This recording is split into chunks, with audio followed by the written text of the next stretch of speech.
streaming again now. We'll see how this fucks everything up. And I would be very surprised if we're going to get through the night. The attacks are just continuing, and they're more and more relentless. It's for all intents and purposes, they've cut me off from the world. Okay, so we need people to report if they can hear Peter Moon. So Peter, Oh, okay, so I will talk. no. If you can hear me, please let us know. Mhm. Uh, we're broadcasting, trying to broadcast anyway. Mhm. Douglas, and they can hear you. Well, first, I have can- no idea if they can hear me at all. yeah, we want to know if they can hear Either Douglas, of us, yeah, or either one of both, us. preferably both, or there's no point. So, um, and so we'll take it from there as soon as we get a response. So the first thing I'm going to try and do is delete the unnecessary one that we had before, and I don't know how to do that for some reason. One. It's escaping me. No, I just heard me. I heard me on YouTube. Okay. Well, I I'm glad heard somebody myself. does. Now both can be heard. T-Tank Berry. Both can be heard. Well, it's too late now because I'm in no mood to fucking talk. So Well, let's go. okay. Just Well, yeah, like but at least we accomplished what we set out to do. We can it's go to too bed now. late. I mean, I mean, at this point, everybody's left. A bunch of people are watching the other fucking video, which is like the one I'm trying to delete. So they fucked us all up. That's the point. Let's see what or if anything can be salvaged here. Yes, I mean that's all we can do. But we can't keep on like this. Every Well, episode's gonna be like this. I mean, this hasn't happened for the longest time like this. It's No, you happened. don't understand. This has happened every time we've transmitted over the last three transmissions. That's what I mean. Yeah, prior to that, we didn't have problems Yes. so consistently. It's a new problem. Yes. But it's yeah, as they say, it is about 3 weeks old, of course, yes. And Uh, it's all and they each time they successfully cut the audience in half. So it's just getting worse every time. So they have infinite resources. They have total control of the media. At this point, I really don't care if they take over the world. I mean, they've already got the world in a socket. You understand what I mean? They can take it all the way down to the hell that they wish to live in. Okay, so how do I delete this goddamn other video? Let me go in and see what I can do. Videos, the live one. I'm forgetting, for some reason, it's completely escaping me how that's done. In the meantime, the stage is yours. You might as well start talking. I have okay, nothing I to will say. happily address our 5 people, which one of them is me. So, It don't give out the numbers. It just discourages people. When people hear stuff like that, they just want to go away. So never name the numbers, and the numbers are all wrong anyway, as I've mentioned before. So there's no point in calling out the numbers. well, I Uh, think we're building back up already. So, Anyhow, uh, so everybody says now both can be heard. We can hear. We got this. Thank you, Amy. I'm glad you have faith in it. I sure as hell don't. Eric Cradle says you're both loud and clear. At any rate, so you have no idea what it took for me to even get to this point. I've had to buy a new monitor. I still got to buy a new microphone because the Sammy Romero has sent me just repeated microphones, and no fault of his. They're just shit. They're making them in China in such a manner that the people in the concentration camps that are forced, the political dissidents they got manufacturing this shit are protesting by sabotaging the product. So the product just doesn't work. So I'll try to get the most expensive top of the line one that I know of that's publicly available where I can get one, and that'll take a special trip with Beaver down to Best Buy or whatever we've got left in San Francisco, and we'll do that over the next few days. Now that's going to be $200. I just spent $200 on a new monitor because the monitor I had pretty much shattered and exploded like a bomb, and so I'm certain something was set like an. how old was the monitor? well, old enough, but they don't normally blow like that. So it's just obviously this is a lot going on, a lot of effort going into making certain that we don't transmit. So and that happened literally, at transmission time when it blew. So there you go. It's something that I have to keep doing only because I can't pay the rent otherwise. But otherwise, for the sake of my mental health, I'd stop transmitting. Period. So there we go. We're kind of stuck. Stephen B. Hall says hi. Hello to him in return. So the numbers are building back up.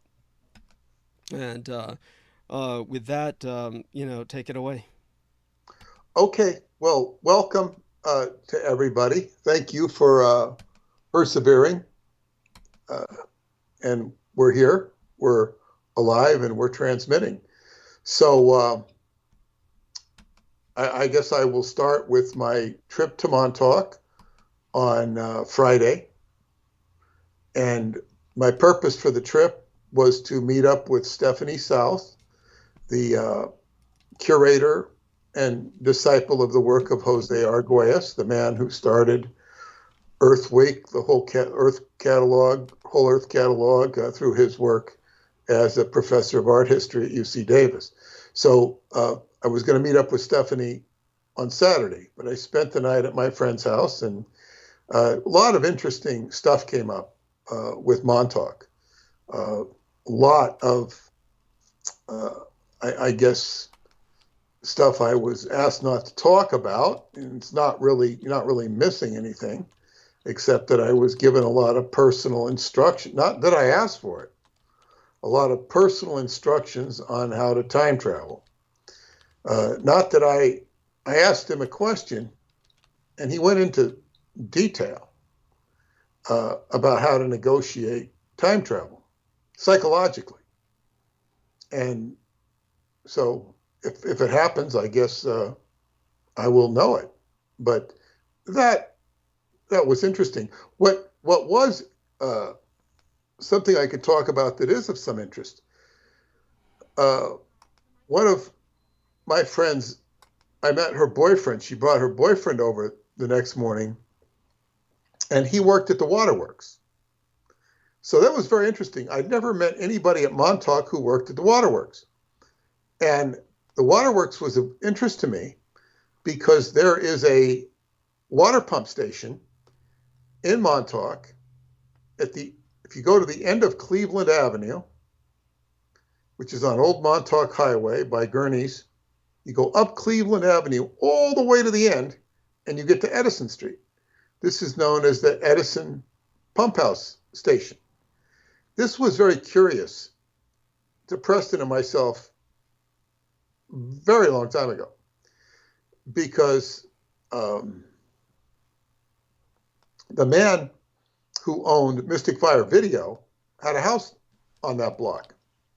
And I was visiting him with Alexandra Bruce, who she knew him pretty well. And I think it was his wife who mentioned, or a neighbor, who mentioned that this pump house, they were walking down the street and they saw that it had a car in it. Oh, there's a garage door opens, and they said that the car disappeared. The only way it could have disappeared is that there was an elevator. Now, well, I was curious, so we looked at this, we started checking it out. Now, I've checked it out enough times, even seen when it was open, to determine that there's no elevator there. I can't believe there's an elevator. They swore it was an elevator because there's nowhere the car could have gone to. They would have seen it go down the road. But, so I never agreed with their hypothesis that there was an elevator in there. But the more we checked it out, we saw, of course, a vent for an underground, which wasn't overly suspicious. But then there was 2 more vents, and they built another building in back of the pump house, like it was an additional pump house. So this was curious to me. I never really got anywhere with it, except when this guy comes in. Well, I would say that there was another man who knew about it, Preston's friend, the colonel, who said it was related to a submarine, underground submarine dock, which would have been underneath the town dump, which is not very far away as the crow flies. So I was impressed that he knew about the pump house station, and I was impressed that he knew about the dump. Why would this guy? He didn't even live in Montauk, the colonel. Of course, he'd been in the underground to service equipment. So that always made it curious. He went down under some, security arrangement. This was a long time ago. And anyway, so I was very curious about this pump house station, but I'd lost interest in it because nothing came of it. And then until this guy walks in and I ask him about it, and he says, the reason those vents are there is because for the workers to go down and to do the work, they need air. And there's an underground well with a pump. And when they abandon the well, they build a new well, and those what those other vents were for, but they just leave the old one. Okay, good. I finally had an explanation. It sounded reasonable. So that was in the morning. So I went down to pick up Stephanie in Sag Harbor. And I got lost. But that's okay. It was interesting how I got lost. But nevertheless, I found her. And she'd never been to Montauk before. So I said, okay, I'm going to show you the old Montauk Highway. We go down the road, and the first place I took her to was the pump station. I told her the story.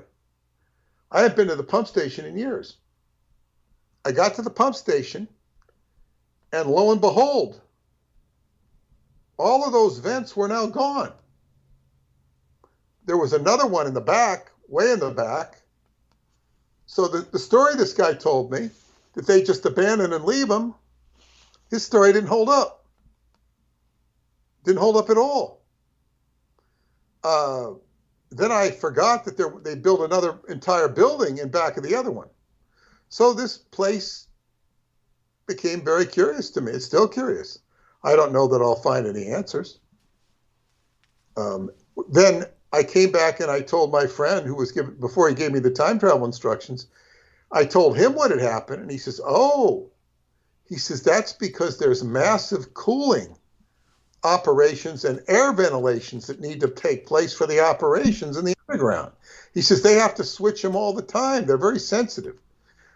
Like his answer was so lickety-split fast. He knew totally what was going on in his own mind. I thought that was rather astounding. So the conversation went, and I guess the main thing about his advice for time travel, he told me not to talk about it, was just, without going into details, is just kind of keep centered. Don't go to extremes, which is the Buddhist path of the middle way.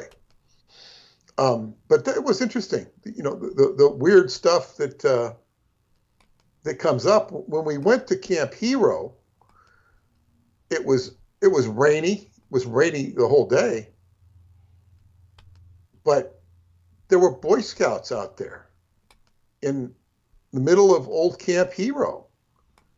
Grass was wet, horrible time to camp. And you don't want to camp out there because of the ticks.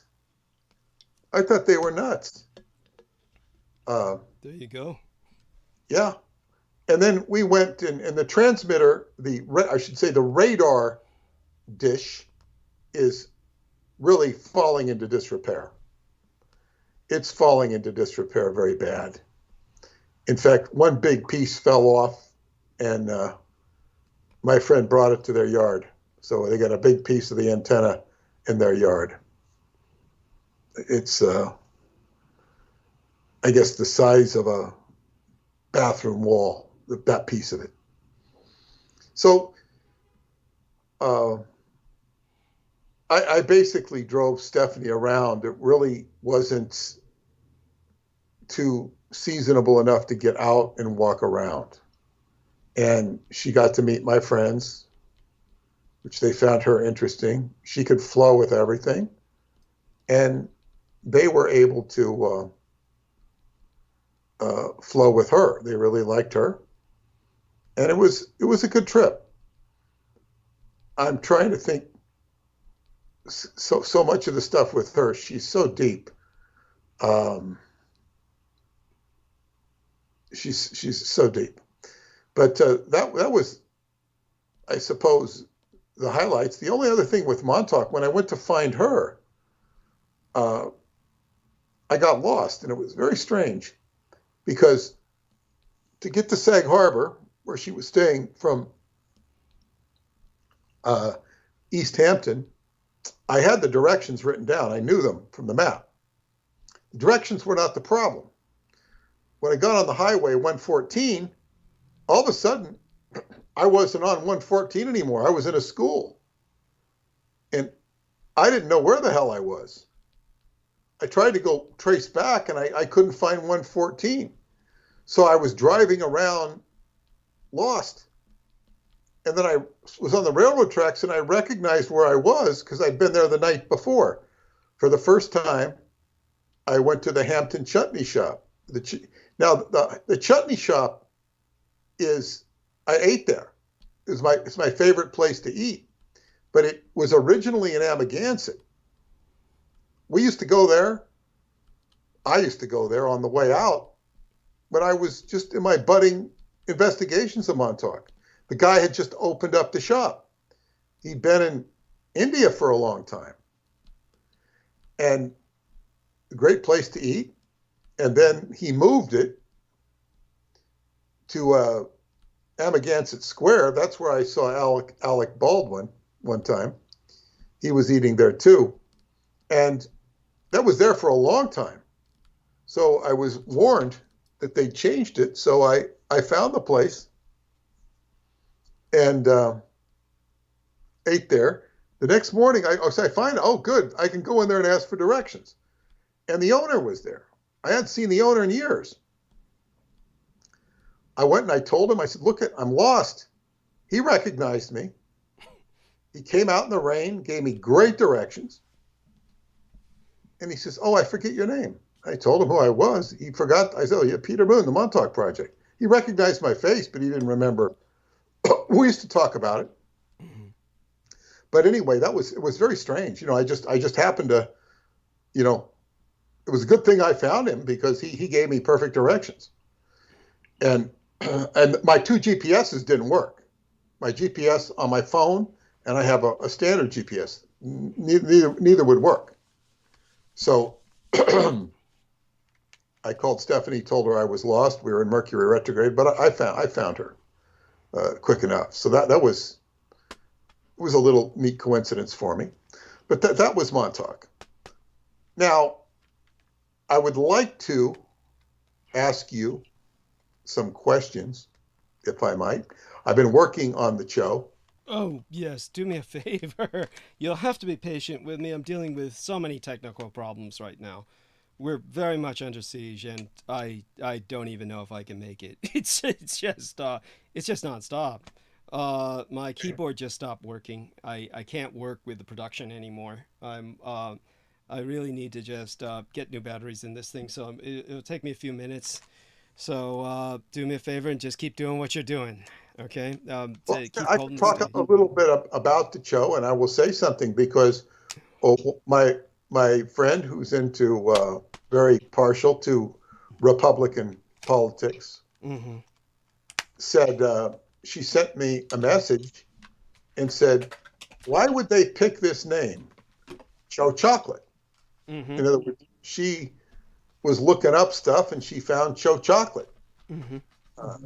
Like why do they want to hurt us? Why do they want? Why do they pick the name Joe Chocolate? So I cut and pasted my notes from what you said on Joe Chocolate and Cho Mobile and Mm-hmm. told her. I said, "Oh, read this." It was interesting because it's classic. Well, and I'm It's definitely glad she noticed that. So what I've just done now is I've replaced the batteries in the keyboard. There's no fucking way that since I just replaced the batteries the other day, and then they were totally drained and the keyboard just stopped working. So what's going on electronically is there's no other descriptive for it than the supernatural right now. well, I'll say something about that. Is that there is the art of radionics, and radionics. Preston knew a lot about radionics. All of his devices in his garage were never turned on or plugged in. Mm-hmm. They were set to certain dials. Mm-hmm. Radionics is a witnessing effect. Mm-hmm. Now he did make a device once. It was like a well, like a quell coil. He called it, what do you call it? The biosond. And he used to sell them. I used to help him sell them. And they were expensive, and people would buy them. But he stopped selling them because he says every time he would put out a radionics device like that, the government would counteract it. And he wasn't going to sell something that didn't work. Mm-hmm. So what I found, now I met different radionics practitioners. They gravitated to him. Mm-hmm. They're not, they've been around. And basically what radionics is you're getting some sort of electronic device. You wouldn't have to do it with electronics, but that's generally what's done. And you move it, you dial it, and you think of somebody. Mm-hmm. It's kind of like witnessing sort of a voodoo effect, mm-hmm. Sympathetic effects, sympathetic resonance. And the one thing is, it sounds absurd, but one thing I have witnessed is the government will come down so hard and fast on anybody who's doing radionics, and you don't even have to be advertising it. You can get out your transistor radio, and if it's, got the right stuff in it and you're doing stuff, you're going to start attracting attention. Mm-hmm. And I would suggest that the attack on you mm-hmm. is this sort of an attack. Mm-hmm. And when I was kind of making tongue-in-cheek, partially intentful references to the Cho, mm-hmm. Stirring up their magic with Aquino's skull or whatever, or tooth or something, or, you know what I mean? It's like, this could well be, it could be like energetic. Well, magic works like electricity, and exactly. The dead can speak through electrical implements. I know that much. Look, I got to take a break. I've been through too much. I'm going to leave you holding the stage for a few minutes. I'll be back in a few minutes. Okay. And what I'm going to do is I'm going to delete the other episode. So I just want to make sure I have the right episode. The first thing I have to tell everyone is stop putting upvotes on the other episode. I'm going to delete that right now. And put the upvotes on this episode. So this is part of the problem that happens when they do this kind of sabotage, is everyone's putting upvotes on the old episodes. So just okay, I'm deleting it forever, and everybody start putting upvotes on this episode. Okay, this is where we need the goddamn upvotes, and it's just. With all that's going on now, this is definitely just, shall we say, as soon as I come home and set everything up, the screen explodes. We got, literally the monitor blew up. We had to buy a new monitor. I had to get this done within a single hour. I spent hundreds of dollars doing that. So already I can't make rent, and I got to spend another few $100s to get a goddamn microphone. Because this one's shit. And all I can say is that I need your money. I need your upvotes. And so I know people have been trying to help. I'll give some credit to those who contributed what they could, but we're going to need a lot more. So it's just what we're doing now. Hopefully the live stream is continuing. Going to do a renewal here, make certain everything's still going on. Understand that the enemy hits us with all the downvotes imaginable as soon as we start transmitting, so that we don't show up on searches. They've takes the YouTube several hours to filter that out. By that time, we've been scrubbed from all searches anyway. It's all based on a popularity aggregate, which is stupid as hell. So it's like the more popular you are, the more distribution you get. So we can't get distributed at all because we're effectively suffocated. Now, the amazing thing is, of course, Brooke was contacted by the gang stalkers, tried to convince her that I'm some kind of government shill. And the amazing thing about that is, obviously, if I worked for the government, none of this would be happening. I would be given a lot of distribution. I would be given, I'd be like Tucker Carlson or Alex Jones. I'd be given enough rope to hang myself with. They're all expendable anyway. They just use them till they burn themselves out. So those people develop such a sense of hubris because they're given so much leeway. I'd have so much leeway that I wouldn't know what to do with it. All of this is just the opposite. It's the enemy that has all the resources, and they're using it to suffocate us. So the first thing I need you all to do is start entering some comments, not just in the chat room, but also in thread of this episode, to make certain that the episode, that also helps the episode distribute, and make certain that the episode is still transmitting. Lets us know that. And aside from all that, we need your interaction in the chat room as well. And I'll need you all to continue listening to Peter Moon. He'll go on for a few more minutes. I'll let him know when I'm back. But I've just got to take a break and then come back. I'll be back in about 7-8 minutes.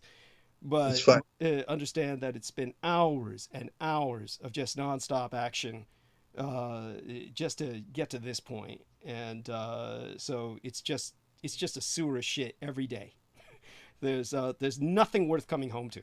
The transmissions are hell on earth. And when it's not the government, it's other people with their own neurotic pathologies that make every transmission just almost impossible.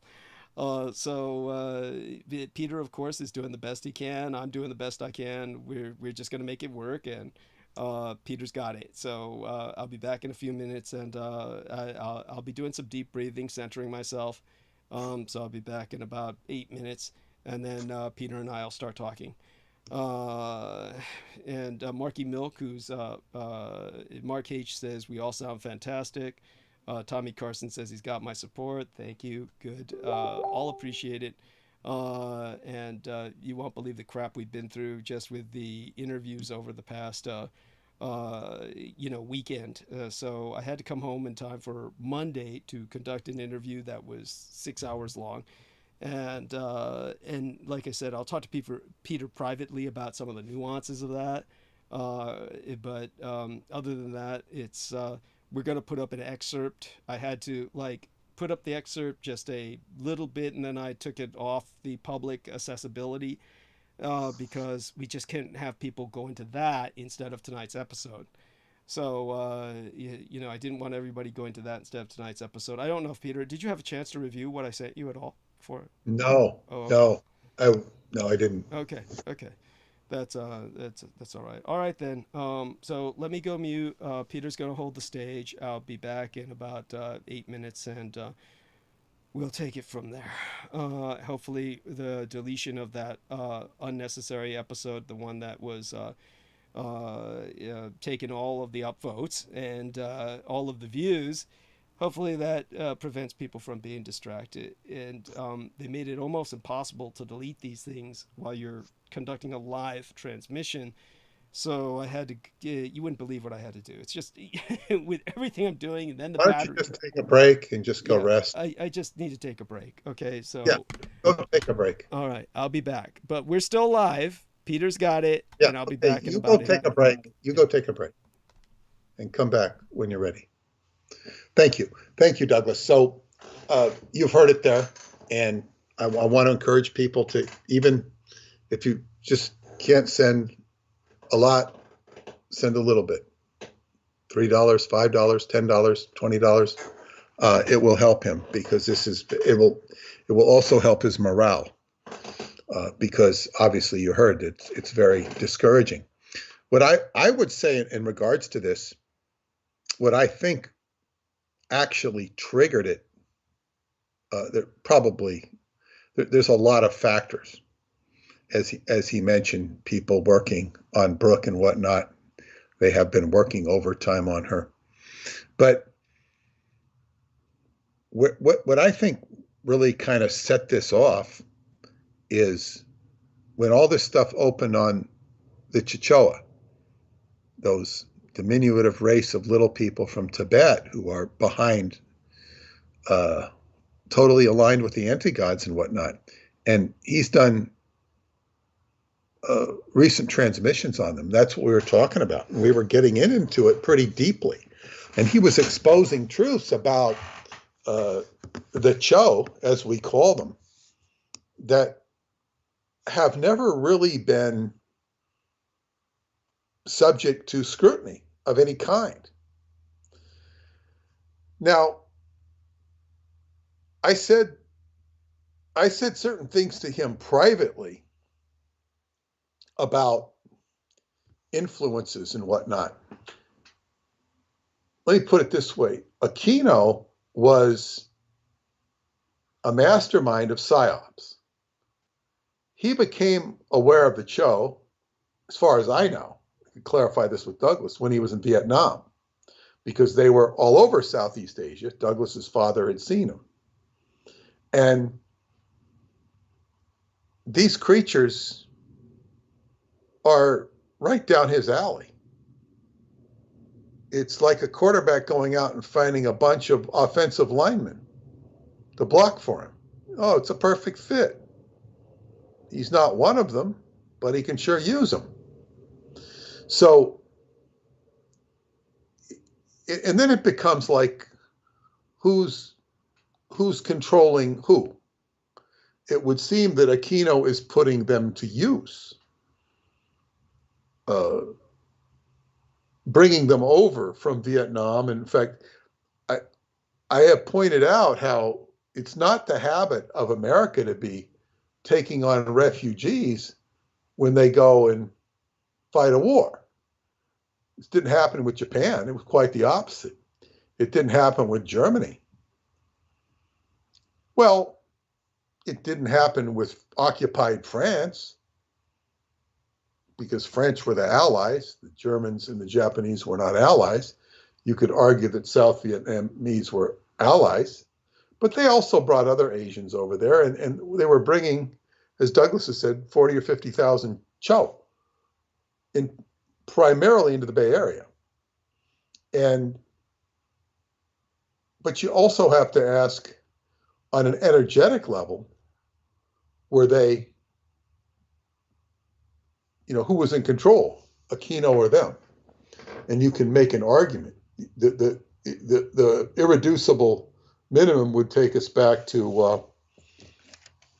Cthulhu, the abandoner, the forsaker, as talked about by H.P. Lovecraft. So what I'm suggesting here, on an energetic level, this is not Stephen Outram. Stephen Outram is like the little natterbox that's giving orders to Richard K. Cole, or directly orders to these people who've been harassing Brooke, or whoever they're harassing. And they can do some mayhem. But on an energetic level, this is where the monitor blows up. This is where the keyboard doesn't work. This is where Skype indescribably doesn't work. Now, we are in Mercury retrograde, which makes computers suffer such things. So that fits in with the Mercury retrograde. However, it also makes it easier to foul things up if you're doing radionics with evil intent. So I would suggest that the Cho are influencing this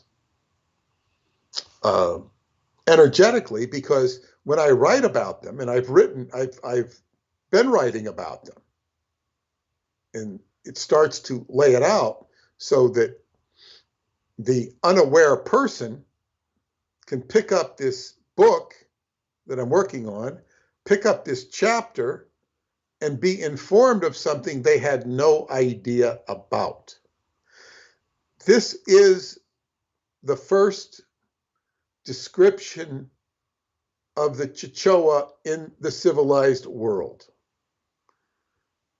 If there is another one, if somebody would like to dispute the claim, we're happy to take a back seat and they can explain it better, but there's not. There, you will see mention of them in the work of either Lovecraft or the legacy of Lovecraft, but it's only showing that they're in league with them, not actually giving any great descriptions. It also helps you understand the mechanics of Tibetan culture vis-a-vis Bon, which is different, and Buddhism, which is different. Bon being the original indigenous religion, and the Chocho adapting it, and also adapting Buddhism as well. So it's a synthesis of what they do with their dark magic. And if you were trying to find a darker magic at the roof of the world or anywhere else, you couldn't. That's why it's at the roof of the world. Because is it Chichoa? Cho means black magic. Chichoa twice means double black magic.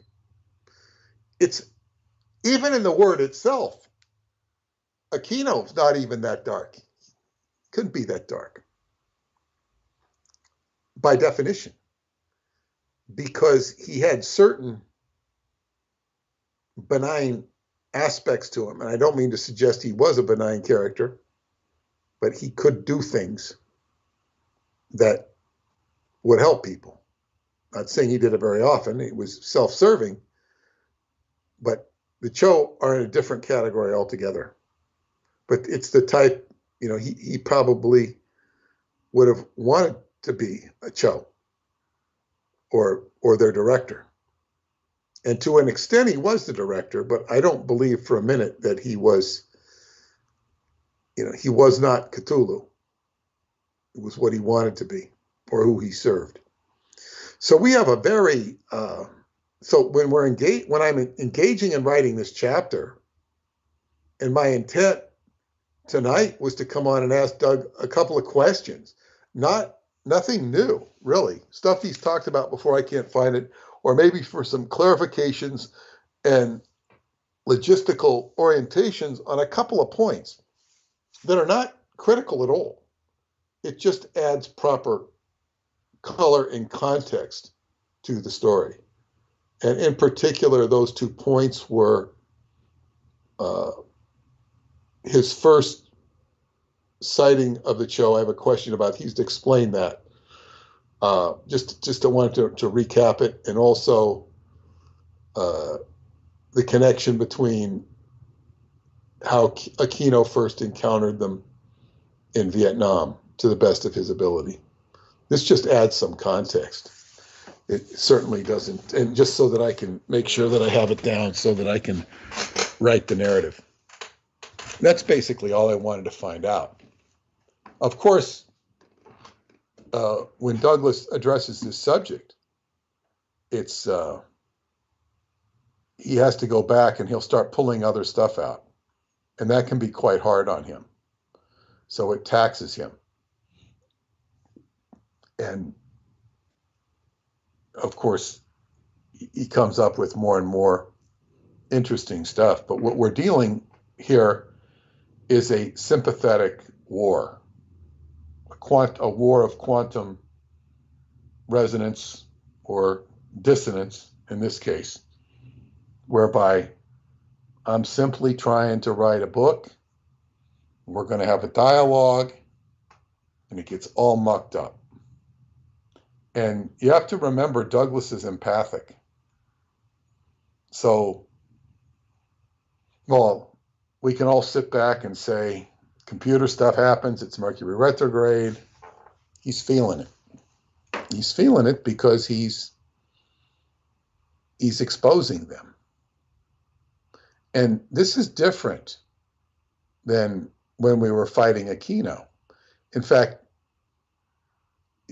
it seems to me like things have progressed since Aquino has been gone. And you wonder who's filling the role, because his successors are nowhere near as capable as he is. Not as smart either. So it seems to me we're now getting closer to the brain. And when I say the brain, I think of that movie Invaders from Mars, made in the probably 1951 or so, and then it was remade with Karen Black in the 80s.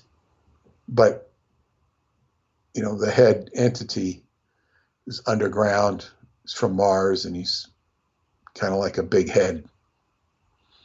But I think in the second one, he's more like a big blob. But whatever it is, we're getting closer to the head ganglion of what we're dealing with. And this makes the whole adventure a lot more challenging energetically. When Aleister Crowley described the beast, or fancied himself as the beast, what he was trying to emulate, this is what we're dealing with. Only it's amped up and a lot worse. There is a movie that Marjorie Cameron starred in called Inauguration of the Pleasure Dome. Produced, directed, and probably filmed by Kenneth Anger. And that is a relatively short film, probably not much longer than 30 minutes. And it just, one of the major theme in is that it's all feeding this great beast. It's all these people dressed in, I guess what you call hippie garb, but this was pre-hippie and it was pre-beatnik even. Cameron was topless. Anais Nin, who was supposed to be the star, wore a birdcage over her head. She looked ridiculous. And Cameron told me that Anais Nin was very upset because Cameron upstaged her. Wasn't trying to. Cameron was very, I guess what you'd say, photogenic. And she stole the show as far as visual went. Just the way she looked. But the inauguration of the Pleasure Dome is just like feeding this beast. And as much as that beast was sucking energy or whatever it was doing, absorbing energy, as I recall, it looked kind of like a big bee. But this, but it wasn't a bee. It was like a bee. But Cthulhu is a lot more daunting, a lot more wicked. You could take director David Lynch's, worst nightmares, and would be worse than that. So the Chichoa this is who they serve, this is what they serve. And it's unfortunate that we've had this speed bump, but I think that's all it is. I'm sorry Douglas has been so frustrated. And I'll reiterate to donate to him if you can, because he's having to suffer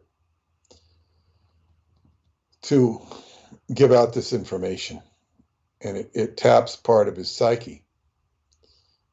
And if you look at this collectively, we're all tapping his psyche when we do this. This stuff is going out, being communicated, and even recorded on the internet. So it becomes part of the intelligence stream. We have right now a lot of people talking about artificial intelligence. People like Elon Musk, but he's certainly not the only one, warning us of the dangers, talking us about how dangerous it is. And it's very clear to me, based upon the discussions I've heard from Douglas and the iterations he's given on these transmissions, that these people, while they obviously have some information base about it, are completely clueless to the aspects that Douglas knows, because he was privy to them. And recent publications, or whatever mainstream publications, are saying that artificial intelligence requires consciousness, actual consciousness, if it's going to go anywhere. And the closest thing we have in consciousness, from my experience, is Douglas and what he's been through with the Artilect, and or the work of Radu Sinamar, which mentions artificial intelligence in the inner earth. And there's a lot of strange things coming down that pike. There's a lot of attention is being given to Radu's work from people that have nothing to do with me and nothing to do with Radu. They're globbing onto it, much like prospectors would grab onto gold. It's beginning to entice and excite people. And particularly, in my opinion, not in a good way. It's like these people have been searching for aliens and whatnot, and they're just getting a bunch of abduction stories or channeling, the kind of circular, maybe even detailed. But this Radu's work gives them something they can put their minds into a little bit more, gives them more substance, And they're looking for something. All of these people that watch Ancient Aliens, and they are in the millions upon millions, including the famous Aaron Rodgers likes to watch Ancient Aliens. They're looking for something. They're looking for answers. The government is not telling you the answers. They know this. But then they go again and listen to government programs in hopes that they will give the answers.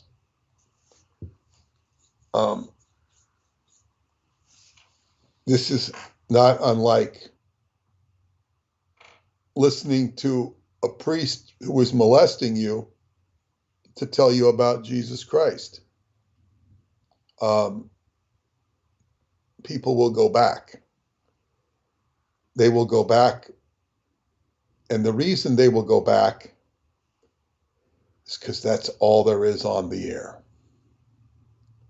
and their viewpoints and their searches are continually reinforced through repetition because they don't find anything alternative. So we have the Cho surfacing. When people go look for the Cho, they can find Cho chocolate, or they can find Cho mobile, and this becomes, the big mockery. And here they are sitting there laughing at us, sort of laughing at us, saying, "Look we can name our companies after the Cho, and nobody cares." And they start sabotaging the program. Excuse me.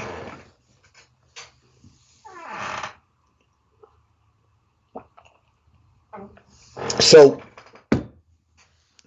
where do we go from here? Well, we'll continue. I will continue working on the book. I was making very good traction. Whereas previous to the Cho chapter, I hadn't been making traction, partly due to interruptions, having to do my newsletter or whatever else I was doing. So it's, we're starting, I felt like we were really starting to make some headway. And then all of a sudden,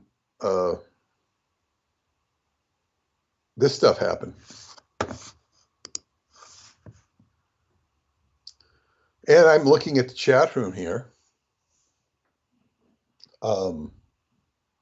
T-Tank Barry, he's listened well. Talking about white pork sauce, which is human human food, cannibalistic.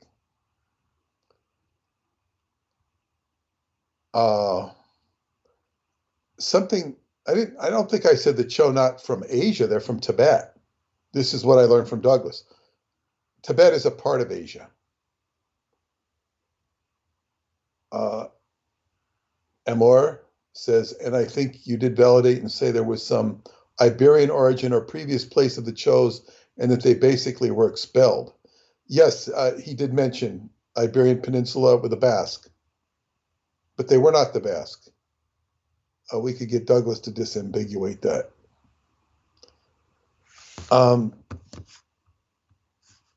Yeah, and then there are also stories. I've never really read them, but Tim Beckley Tim Beckley published about the Dero, D-E-R-O.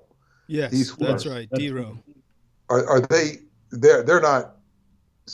They're similar to Cho in a way, but I don't think they're the same thing, are they?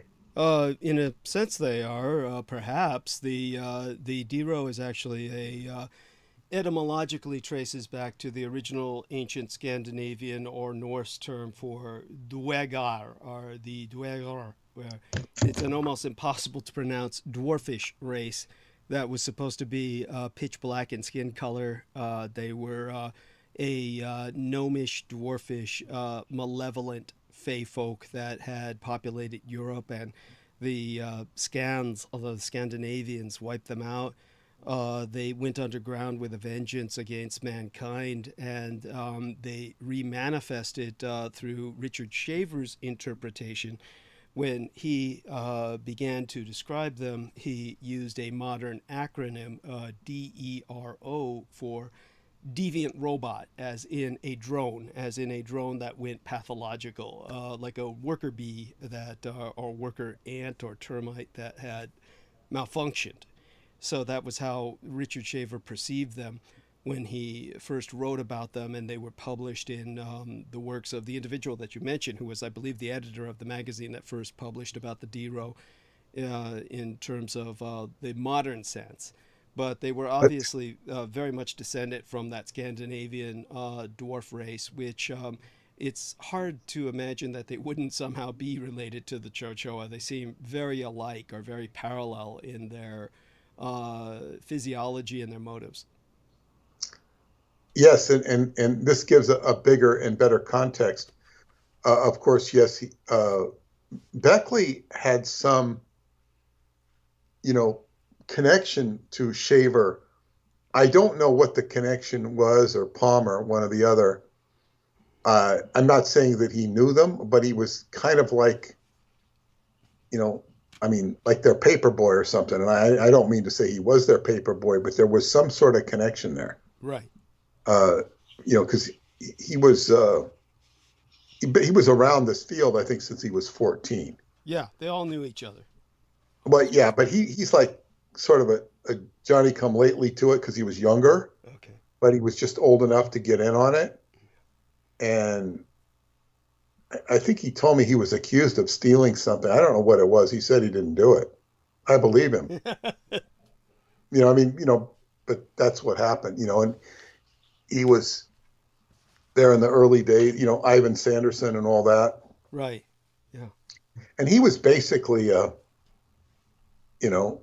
somebody with some artistic skills and editing skills, and he could put a book together. Yeah. And he did. And he went in the tabloid direction because that's what worked. Mm-hmm.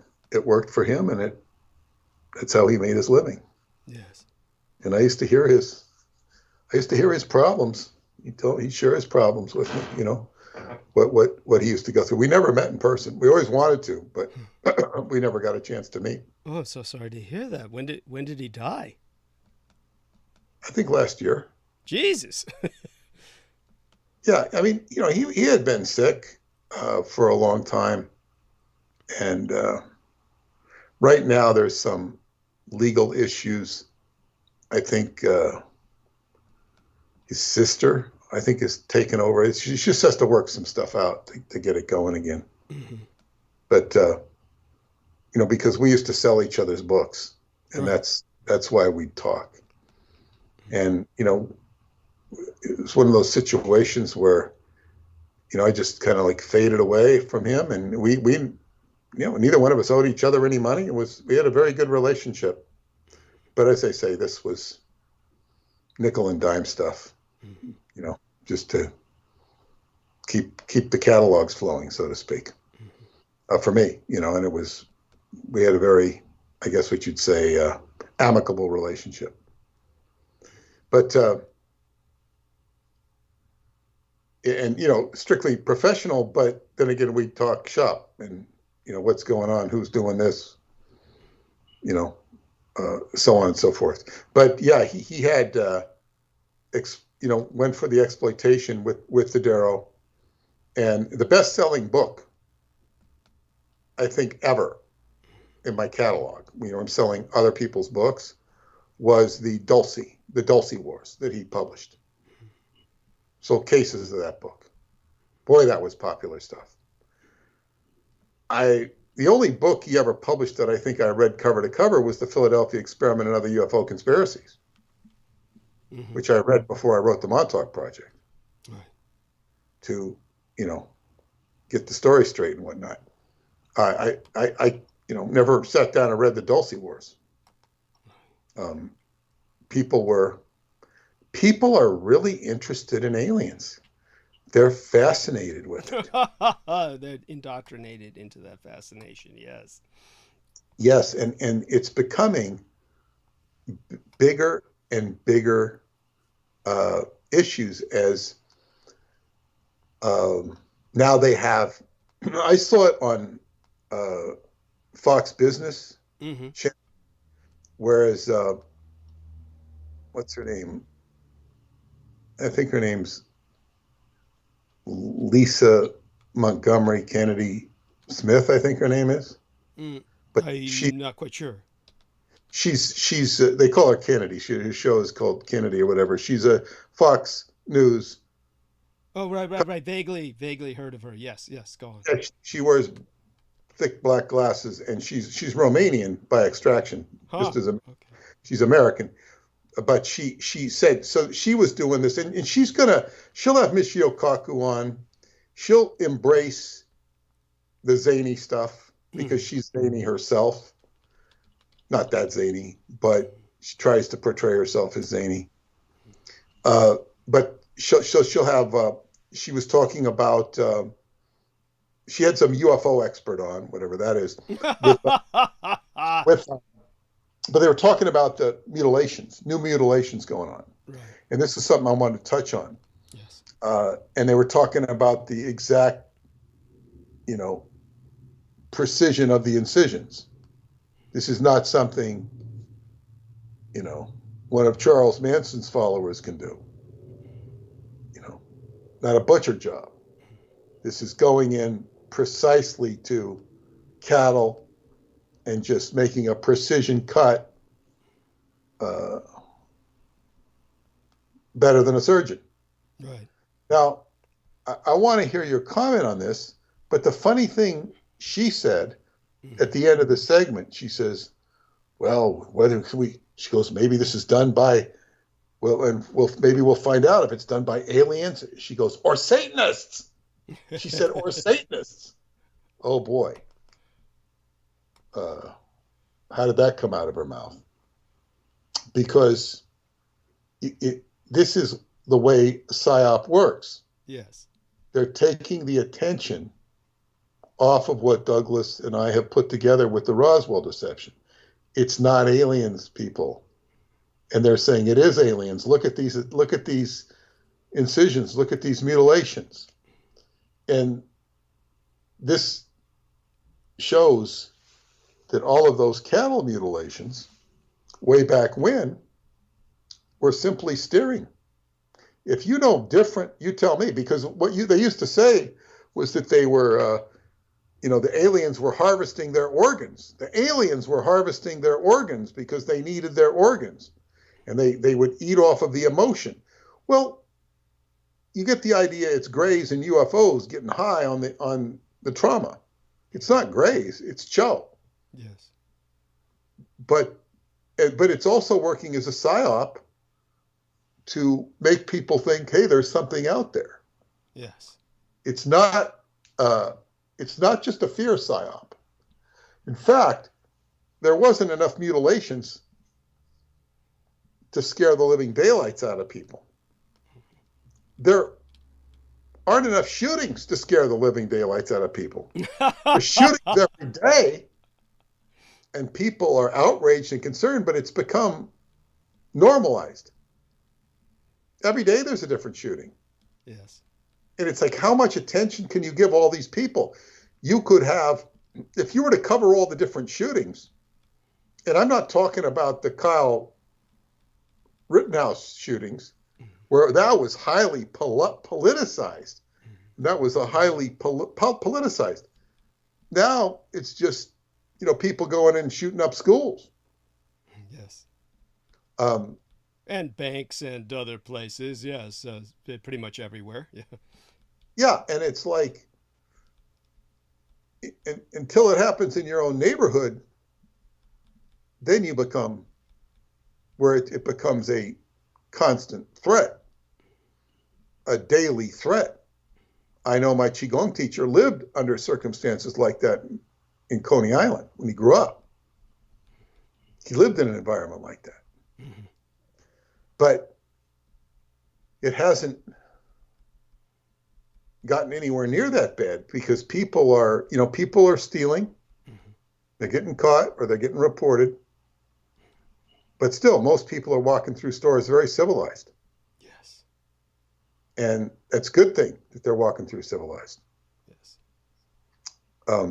But when they stop doing that, the stores will close. What they said, they showed on TV, I think it was the Target in San Francisco.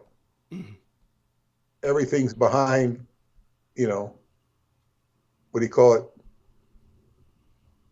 Shielded. It's, you have to go, hey, I want to get one of these, just like if, yes, everything's behind plastic. Yes. Yeah, you can't just grab stuff off the shelf and put it in your cart. You've got to get help, and this is not a very pleasant place to shop. This is San Francisco. Yeah. Because if they don't do that, it's like, why would it becomes the point was, why would anybody even want to have a store in San Francisco? Thank you. Yes. Well, they closed down. I don't know if you know this, but the oh god, it was Real Foods, I think, or one of those Whole Whole Foods. Foods. Whole Foods. Yeah, Yeah. I think that had they opened up in trying to gentrify the ghetto area of San Francisco, and they spent millions of dollars refurbishing this building south of Market or near the Tenderloin area, and then they closed it, and they just said that we had to close it because we feared for the lives of our employees. We knew that if we kept it open for even another day, someone was going to die who worked for us. So they just had, for those of you who don't know, San Francisco is incredibly dangerous. People have no idea how dangerous it is. The place is just shut down early in San Francisco like you wouldn't believe. But in the chat room, 180 now, who's been with us a while and asks a fair amount of questions. He said, what is the Cho's motive, please? Because we brought that up, that the Dwyer had the same motive. Now, what I'm going to do is I'm going to search for the spelling of that Nordic dwarfish name so that I could pass that on to our man, Peter Moon. And I think that bears some more discussion in the future and looking into. And certainly I answered some questions about that in the past. I'll try to bring that up. But honestly, Peter, I think it bears your answering this individual kind of like in a generic sense, what because it is one of these questions that is, how would I say it? If I answer it, it might take volumes, but you'd probably be much more succinct about it. When we think of what are the Cho's motives, what comes to your mind as to best introduce the subject to someone in that regard? Well, I think the best way and most functional way to understand it is if you were to go look at the relationship between order and chaos. It'll keep simplified because they are, the gods of Edom are entropic, which means entropy of chaos, just continually chaos, chaos, chaos, chaos. Yes. And there's a relationship between order and chaos that is even embraced in fractal science and whatnot. So that's the most, I think, productive way to look at it, because as much havoc as they wreak, a great deal of the world is running along in an orderly fashion. The trees are growing, the squirrels are doing what they do, and all these animals are doing stuff, and people are going about their business, not all of which is negative.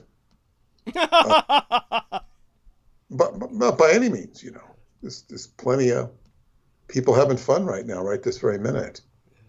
But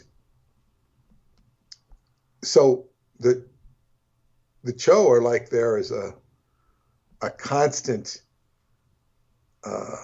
assault, and I think when you get into the higher realms of existence, existential factors, like, the Sphinx is about the riddle of existence. And we're faced with a challenge.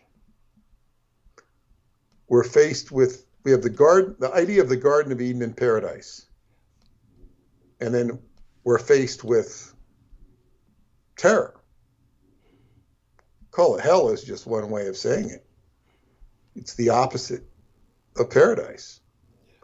And these characters represent that. Thank you. Okay. Just as if you have, the Sherpas that will take you to Shambhala, and the Sherpas, they can be very dualistic. But when you get to the Shambhala and the gatekeeper, and then they kind of welcome you, friendly like. Yes. Like the movie Shangri-La. Well, they're sort of the opposite. They're going to, take off your pants or something and stick a corkscrew up your rear. That's not Shambhala. They're the opposite. This is even beyond trying to trick you out of it. So that's basically, they're the opposite of, although when we talk about the devil or demons, those characters have some personality often. Yes. The Cho don't really have a personality that I know of. Thank you. I suppose you could find something. I think they wouldn't identify so much as a personality. It would be a personality, much like you might think of an evil porcupine. Yes. Porcupine has a bit of a personality if you look at him, but if he's evil, he's just there to prick you. Yes. I don't know how else to say it. I mean, that's just my own answer. And I would also say what in all the work I've done, studying Aleister Crowley and all this and going through all of that, this is like moving into a higher order of understanding of evil. Thank you. And that's what it is. So I've sometimes I've taken all the comments Radu wrote about evil in his books and commented on those, and evil is a challenge, it's a test. I don't, I didn't put the rules together. Right. But it's like something we have to contend with. Yes. We have to contend with and figure out, so on and so forth. And what I find is what seems to be more prevalent in my own experience than the Cho, or even Michael Aquino, for that matter, or people like him, are people's own unwillingness to do the right thing for themselves. I'm not talking about others, for themselves. To stop eating the sugar, to stop eating the wrong diet, to stop exercising poorly or hurting themselves, or, oh, I know I shouldn't do this. I know I shouldn't do this. I know I shouldn't do this, or keep aggravating a situation. I find people more disappointing than the Cho. They don't disappoint me. They don't disappoint me because I don't expect anything from them. And to tell you the truth, I really don't encounter them. I mean, I'm encountering them tonight. Yes. But you see, average people that just, oh, no, yeah, that's a good idea. Yeah. Or they don't want to admit that they have an addiction. These are real killers. This is far more destructive to the individual than their ignorance of the Cho. Yes. You can learn all about the Cho, and you can be addicted to some substance or some habit. It's much more dangerous than the Cho will ever be to you, because most of us are not going to encounter the Cho. We will encounter their residue. Yes. For their wake of their path. But so I think that's a pretty workable answer. Yes, I think that you've done quite well with that. I do want our dear Peter to know that I've placed some things in his message box. One of them is the hyperlink, and that'll let people know where we are now. That's very important, of course, because of the time it took for us to start.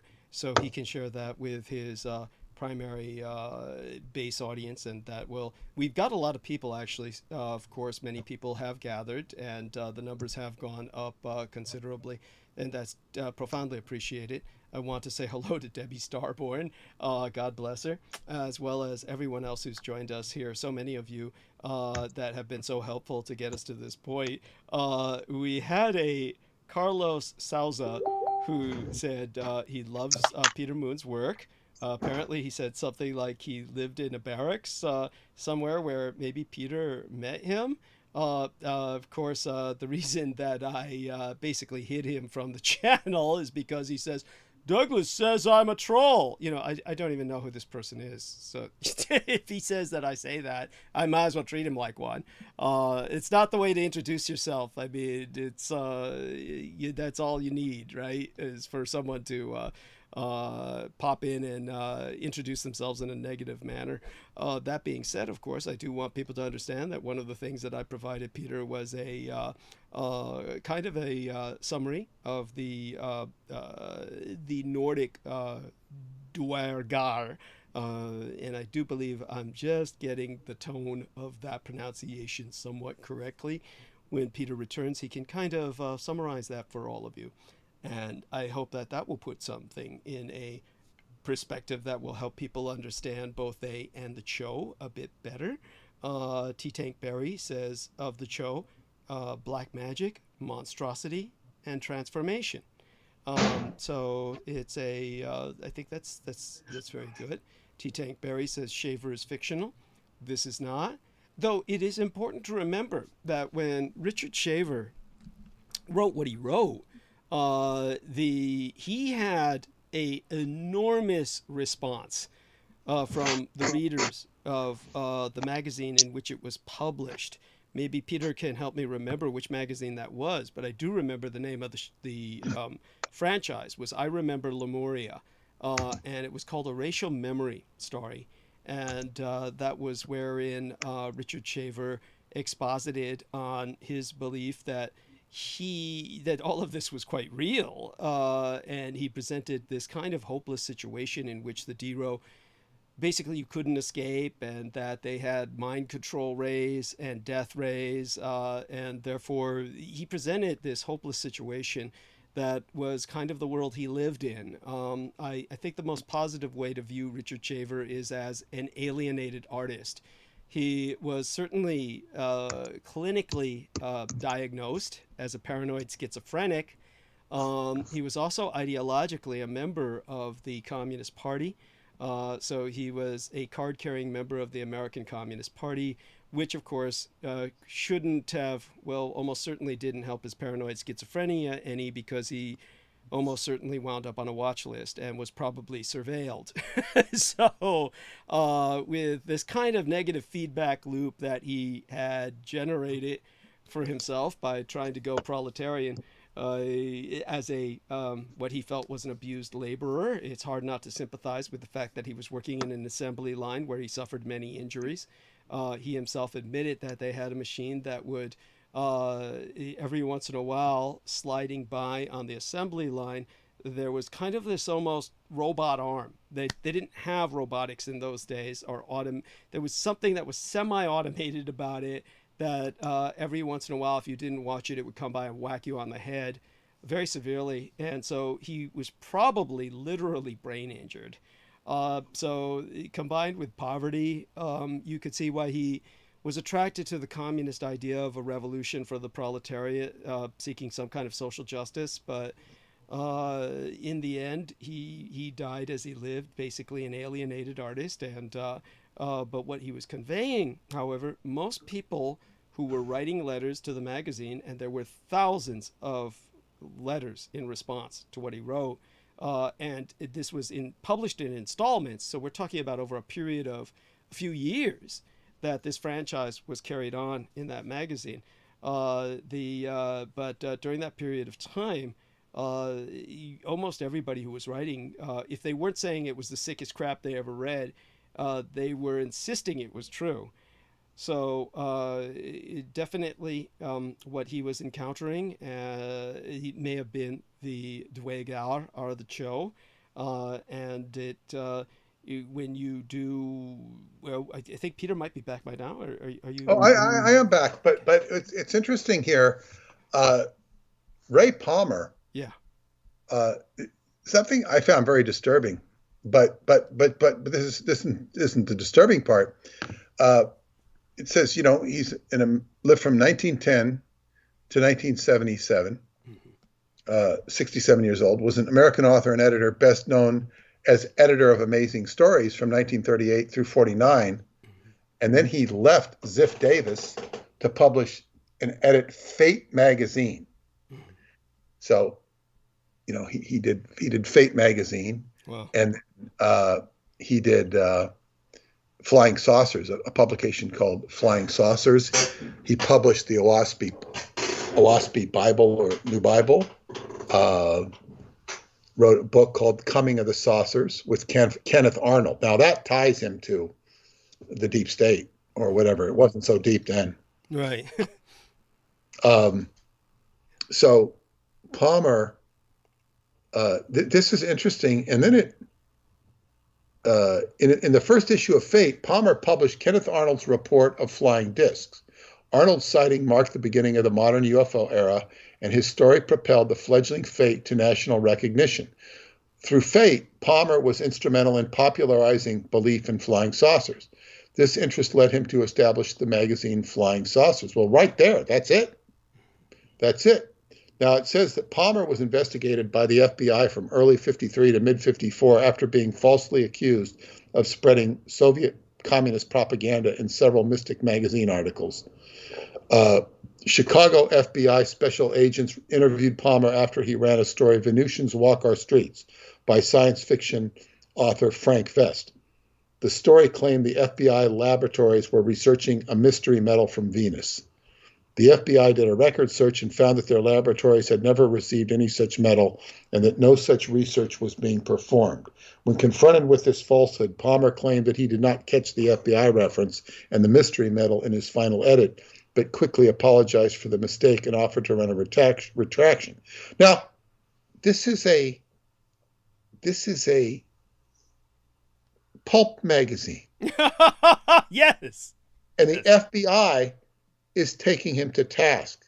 It's about Venusians. And it sounds like an inventive story. Palmer told the special agents that the magazine received around 50 letters about flying saucer sightings each week, and that he forwarded the most feasible sounding ones to the CIA's Chicago office. The FBI released Palmer's FBI file on 22 June 2018 under the Freedom of Information Act. Now, this I find disturbing. It says the secret identity of DC Comics superhero the Atom, introduced by science fiction writer Gardner Fox in 1961, is named after Palmer. The character, it's like instead of Bruce Wayne, he's Ray Palmer. Now, what I find disturbing about that, there could be, comic books in the future that have Peter Moon and Douglas Dietrich.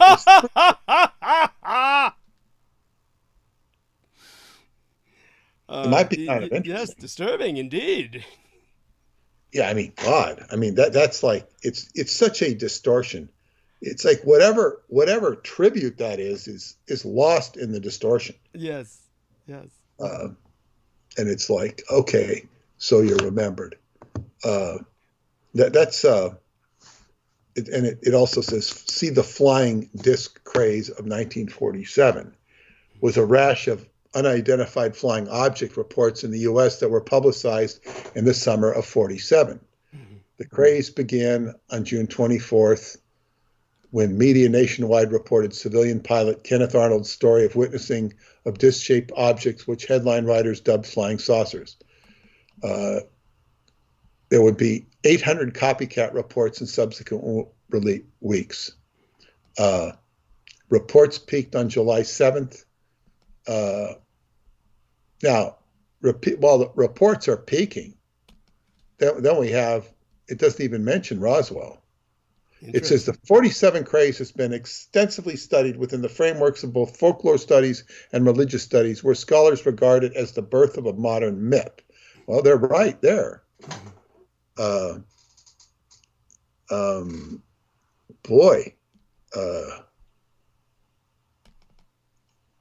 It's interesting here. I've never even read this. This is Wikipedia article, but it certainly, but it all begins with Kenneth Arnold, which we cover in the book, yes, quite succinctly. I mean, fascinating. I'm so glad that that you can actually find something about this and of course it's something that bears uh, shall we say caution in how one interprets it, but still definitely it shall we say adds context, which is very important. Well, yeah, and now we're moving back into the as they say, the cattle mutilations, Yes. and it's like, and alien sightings, and it's like, I actually on YouTube, this was probably uh, a year old, but it had these four body language experts talking, and they were evaluating what presidents and Defense Department people, intelligence people, and even news people were saying about UFOs. Mm-hmm. And it, they were like, the body language experts were, in addition to using the body language analysis, they were very circumspect about everything. Saying, it's obviously, they're talking about things they can't say. Mm-hmm. But I mean, they're all missing. They're missing the punchline. Mm-hmm. Is what you've offered us. It's like it's just abjectly ridiculous. Like they don't know what they're talking about. Mm-hmm. They understand the body language. They understand that everybody's lying. This is like the big lie. It's like the most absurd lie. It's sitting there in plain sight. And it's ridiculous. It is so ridiculous.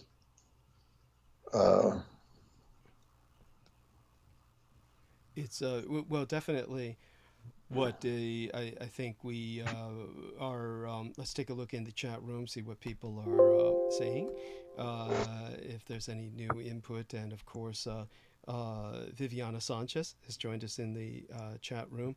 And 180 now. Let me see. Tommy Carson is saying, "Do you gentlemen have an approximate time frame for when the Aquino book will be out?" 180 now is saying, "Are the Cho the most powerful egregore group or cabal? Egregore / group or cabal?" Well, in the sense that people have taken them for the Greys, and they've imbued the Greys with this enormous power through the 80s and the 90s. We don't hear so much of the Greys anymore. No, they abated. Yeah. They abated. The Greys, it just kind of like was a fad. Mm-hmm. And through the 80s and 90s, it was very strong. And when I went to that conspiracy conference at the Village Gate, they had like art. I saw all sorts of art of aliens making love to naked women. Yes. They're beautiful naked women. Yes. And it was like, oh God, what is this? This was the downbreeding. Yes. Yes. And it was such a theme. And then as we moved, I guess 9/11 sort of took the wind out of UFOs. It really did.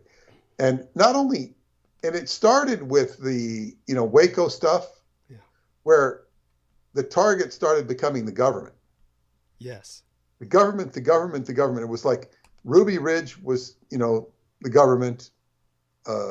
Waco was the government. Oklahoma City bombing was sort of reversing it, but people were still blaming the government. And then the coup de grace was 9/11.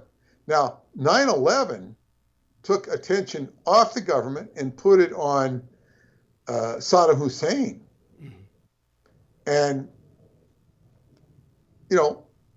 most intelligent people didn't buy it, right. But that still was the narrative. And so that's when we had the word conspiracy theorist came. Yes. That if it didn't invent it, it catalyzed the term conspiracy theorist. Anybody who didn't think 9/11 was anybody who thought 9/11 was a conspiracy became a conspiracy theorist.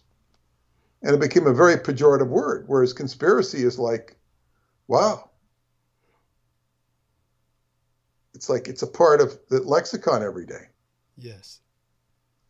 It's now become almost a badge of honor among many people. Though I will say the Greys are still with us. Certainly, our man, Mr. T. Tank Berry, expresses it best from a pragmatic level. He says, in the dream realm, this race has full reign. Thus, the average person will never become fully lucid. So there's something to that. And certainly one of the things to understand about the Greys is that, as Peter Moon showed the other day on his own Facebook timeline, he published a series of what one woman responded to as AI generated, which, you know, of course they were. These are AI generated images where people were showing a bunch of aliens with Asians. And the aliens were, of course, these classic Greys. Now, this is essentially what people use to portray aliens. They may be taller, skinnier, stick figure Greys, or they may be the shorter, squatter Greys, but there's this generic look to their morphology where everybody recognizes the Asian Sambo of the gray alien, the Graylien. And so when it comes to the Graylien, when Peter Moon was showing these photographs, I don't think most people got the message. When they just say, oh, it's AI generated, obviously the woman's missing the point. The point is, this is an image, a trope, a mimetic. And the reason that it is important to look at these pictures is because they show them side by side with Asians. And therefore, the message that Peter is trying to deliver is the Asian alien theme, that these are Asians, an Asian Sambo, an Asian caricature. So there's that. And then you have the entire subject of, that since that's still around, it's not necessarily the Greys have disappeared. They've simply gone into the background. We don't have this obsession with people bragging about being abducted by them, yet it's kind of like they serve their purpose in the sense that they will always be there as this go-to when you're trying to show an image of what is alien.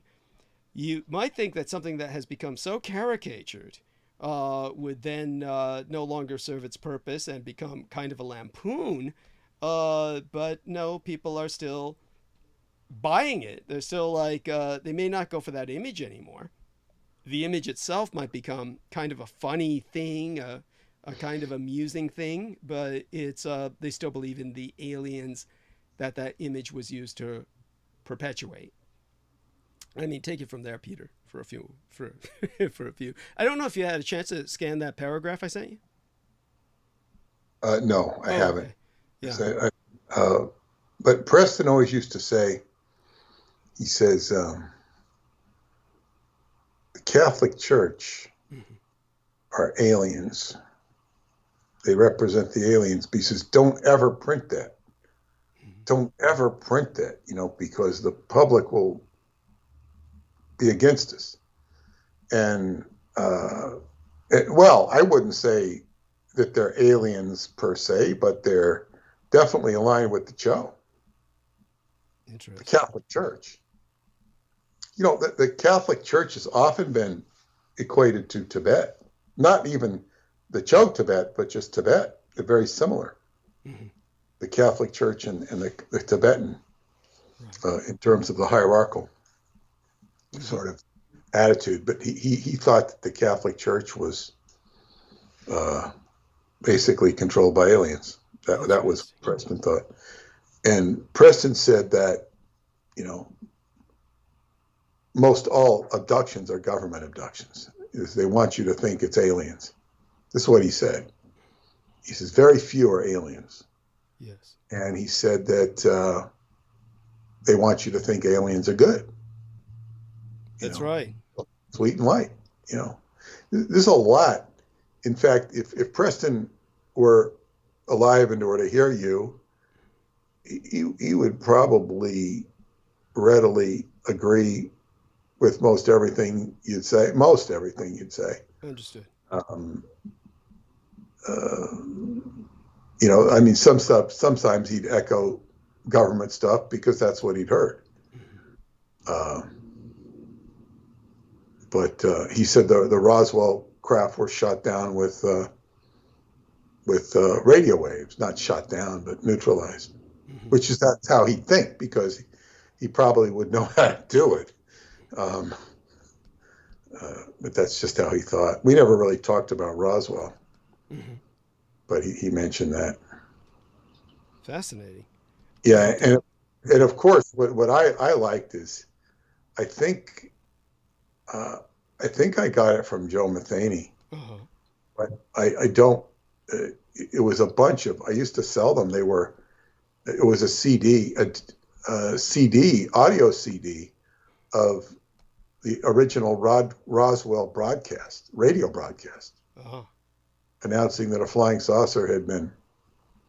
And I think I asked Joe about it, and he said, he was very skeptical of it. Interesting. He says, "Oh, that's what they wanted you to think." Right. Definitely, the Army wanted you to think that. Thank you. Thank you. I don't think he had anywhere near the answer on the Japan thing. But still, the fact that he saw what he saw is astonishing. I mean, that alone showed that he had a depth perception. He's very objective, and he knows, his, he knows all the carnival angles very well. He grew up in a circus, not a carnival, but a circus. Interesting. So it makes him very similar to Anton Szandor LaVey. Well, his grandfather owned a circus, so he'd go there for the summer. And he said that the clowns were very proud of their pedigrees as clowns, and they could get in really nasty arguments with each other if somebody disputed their heritage. Very proprietary about their clown heritage. Why? It's just like it was their identity. That's I wouldn't want to be a clown personally. Yeah. But if you were born into the clown, it's like it's who you were. There's probably all sorts of clown secrets too. Who the hell knows? From what I understand, yes. As a matter of fact, clowns kind of fit into cryptozoology in the sense that there are these sightings, of course, of the black-faced clowns, the clowns that wear the black makeup they appear around schools and they scare neighborhoods to death, and then they start these witch hunts for clowns, and the clowns have specified there's no clown makeup. There's certain kinds of clown makeup, apparently a particular set of templates, and that black, of course, is not the baseline color in any of them. So these kind of blackface clowns that show up are very sinister, frightening, disturbing, but people see them and report them, and they start these scares around school districts. That's something people can look up, but it's that's something that came public a few years ago. It got really public. I never knew they were black-faced, but they were referred to as phantom clowns. But then they started really being put on the regular news and stuff. That was the first ever a few years ago, where they were really coming into the consciousness. I had first heard of them at a Charles Fort conference I had been invited to speak at in Baltimore. Wow. And this guy, was telling me all about phantom clowns. And I was, I'd never heard of them. Phantom clowns, and he says, they show up and there's sinister implications, but there was no record of them ever having harmed anybody. Right. It is a psyop in its own right. Yes, this is quite true. So far as I understand, like Peter said, it's not like they're known to have hurt anyone, though then again, we don't really know, do we? Because they might have been part of some disappearances that have not been recorded. Kids certainly disappear all the time. Stuart Swerdlow had some very good insight on that. I forget what he said, but he knew right about that. But it was kind of a very abstract understanding. Like he sees things in a different dimension. Yeah. like evaluating a different dimension, which was, he could be very astute on things like that at times. And I think it had to do with one of my friends who was wrestling. I think she was having dreams of clowns. She was a psychic friend of mine. And I think that's where it came up. And I mean, that's fascinating. So aside from that, you had some questions about the show back when I was just too upset. it was just like, I wanted to get, just run by me again. When you first saw them, I know it was out in the apartment complex. Yeah. It was something, one of them was doing something on a roof. Well, they were all in the same room. It was on a floor that was one of the mid floors of the apartment that was towards if I would face the back, then it would be towards, just so people understand again, to explain the situation that we're describing. This is a set of ghetto apartments that all face each other towards the back. They all share backyards, and the backyards are ultimately one large backyard separated by certain fencing, but with all of the dilapidation and rust and everything that goes on over the years, the fencing essentially breaks down and it becomes one giant junkyard yard where the weeds overgrow it. There's some trees. It was something that you looked not only down on, but you would look up to see beyond the roofs or the buildings that were all closed in around each other to see a piece of the sky. So you would look up to see the constellations that you could see, or whatever bits of the sky that you could kind of get some feeling of nature, some kind of a communion with nature from, as well as the trees down below and all the overgrown weeds, and which were some of them quite green. It was basically a jungle all its own. And so when you're taking a look at the buildings on the other side or either side, you can see through the windows because most people could never afford shades or screens or covers of any sort, curtains. So in the case of this one building on what would be to my left side of the El Cerrito apartments back ass end side, and the El Cerrito apartments. El Cerrito was one of the tallest buildings in the Tenderloin. If you ever go through San Francisco's Tenderloin, you'll first notice that there's not many tall buildings within the Tenderloin itself. And one of the taller ones is El Cerrito Apartments. And it's 10 stories high. Each floor had 10 units, so it had 100 units altogether. The police called it the compound. And but, we certainly had other buildings of almost equal height around us. And one of them had a bar, so you could hear the noise all through till 2 a.m. in the morning every night of the bar. Of course, as I said, for those of you who don't remember my speaking to this, the noises were basically constant throughout the day, and they were horrific, just screams and the breaking glass, gunshots, etc. I went through the whole litany of horrors with that. When it came to the show that I saw, they were on the building that had the bar at the base of the building, and it was midday or twilight, probably eventide. And now that I think about it, that makes the most sense. And they were, as I said, probably what would have been the fourth or fifth floor, and they had basically broken down all of the walls between the units on that floor, so at least the one unit that faced the backyard was just made into essentially a single hall, a single auditorium, so to speak. And therefore the windows were all open. They weren't bothering to hide themselves. There was no need for them to. There was an altar on which was an urn, and that was what the one chose. And these were all identifiably not human in the normal baseline sense. They were the size of children, but they were very definitely male adults, looking kind of like children with Methuselah's syndrome, or a kind of developmental disablement, but they were obviously of sound mind in the sense that they were marking time, as we would call it in the military, meaning marching in place. In terms of they're doing that, They're marching they inside were. inside that auditorium like place.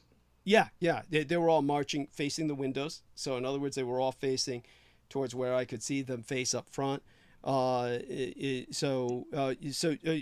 there anything else about the environment that I mean? Why were they marching? They were marching in what, like I said, what we would call marking time in the military, meaning that if you stop a march, but you don't let the men stop marching, then what happens is that you don't want them to lose the march order or the step. So if they stop marching, you have them continue marching while staying in one place. That's called marking time. So this is what they were essentially doing. They were like kind of like lifting one foot up and then slamming it down, the other foot up and slamming it down, like they were marching ahead, but none of them were moving ahead for obvious reasons. They had a wall in front of them full of glass. And so they were just like doing this as part of their ritual. So this, of course, created a vibration that shook the entire building. In fact, you could feel it from where we were at in our building, which is why my father said militaries break step when they cross a bridge. Otherwise, the vibration of their march can break a bridge, weaken it. And so militaries are trained to break step when they cross a bridge.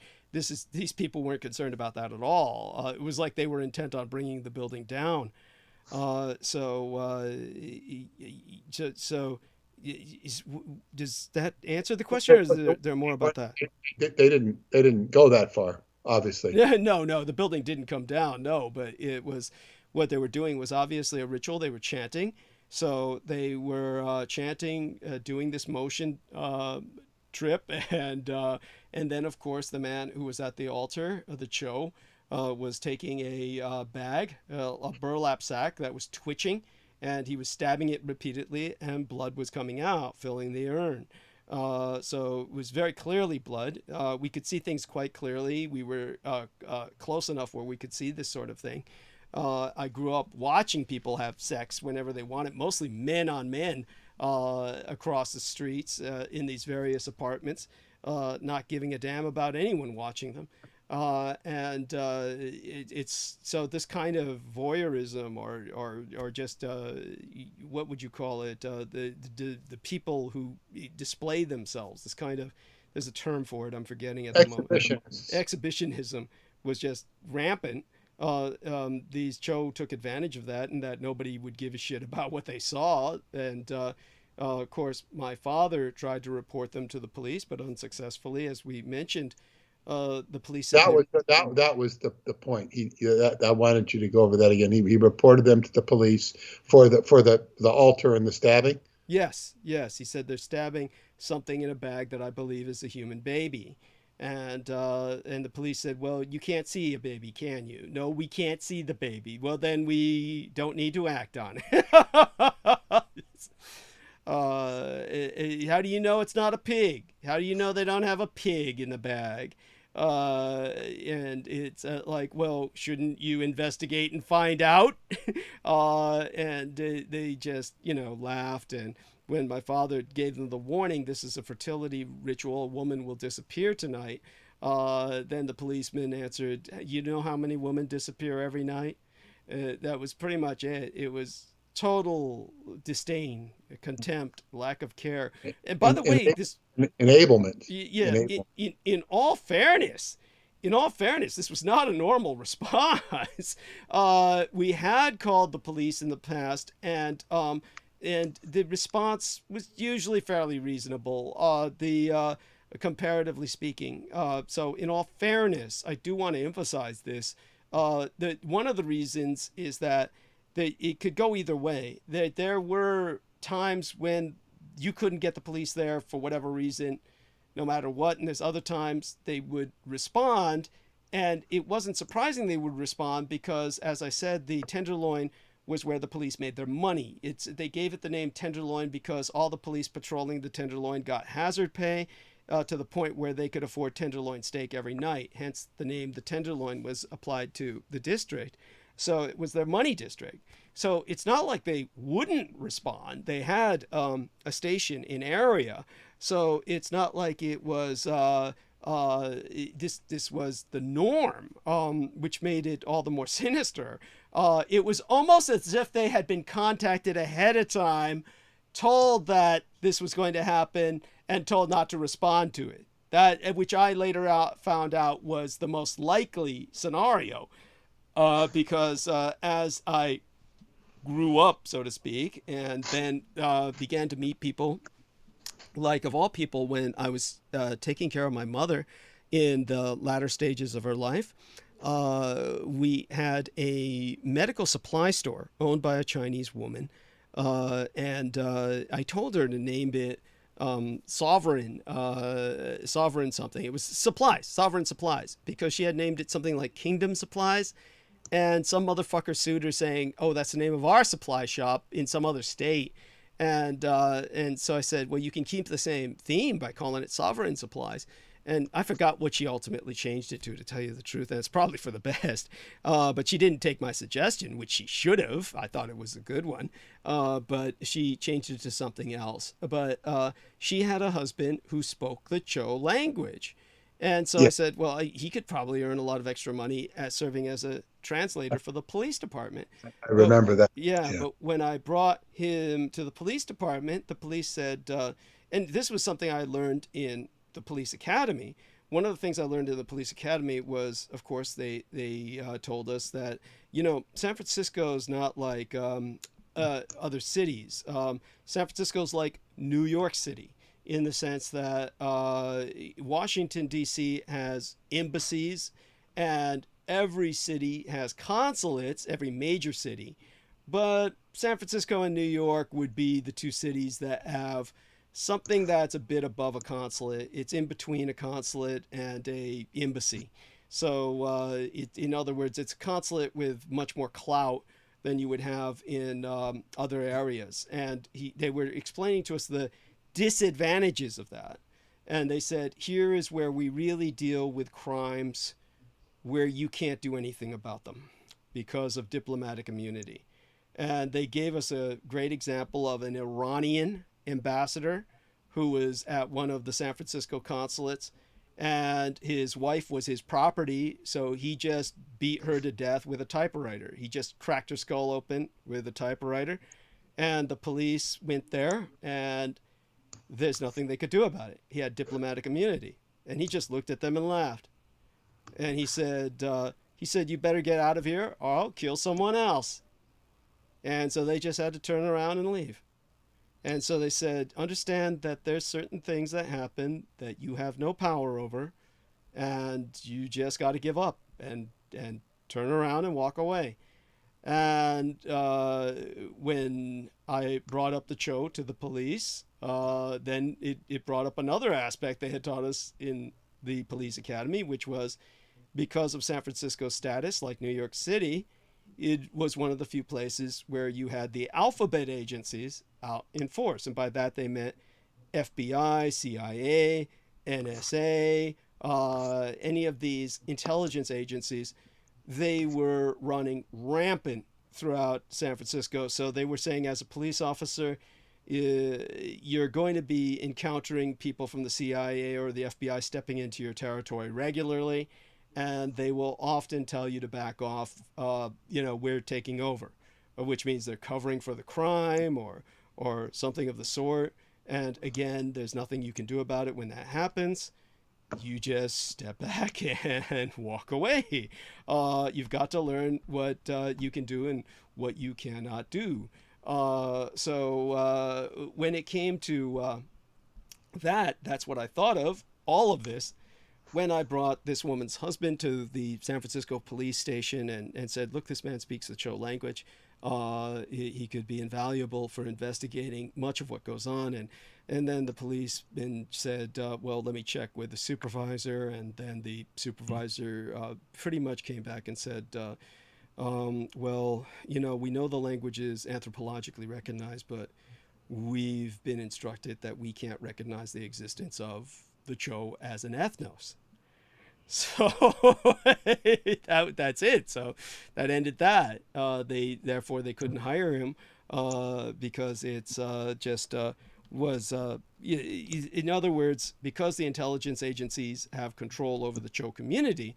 And for those of you who think that sounds odd or just don't get it, you just say, how could they have control over a community like women and children?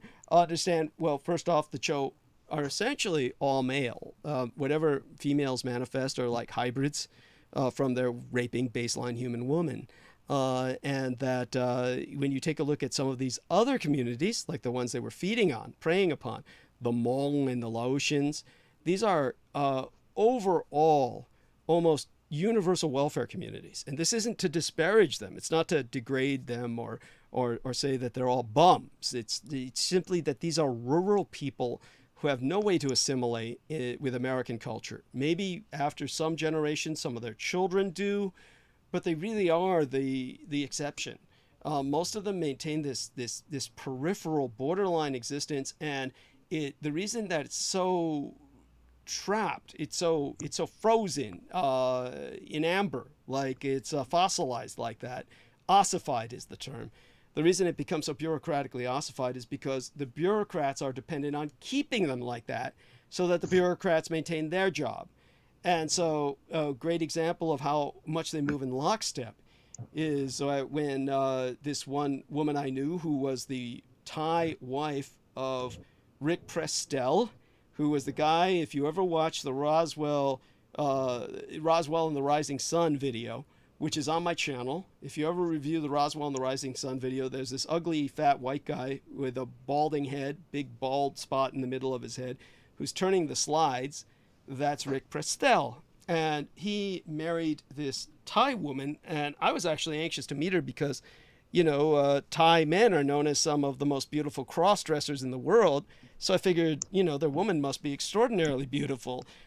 He, of course, married a woman who looked like a man. And but she had this one great selling season where she got into selling vitamins, this kind of pyramid scheme where they're selling them by telemarketing, and she got the entire Hmong community to sell vitamins for her via the telephone.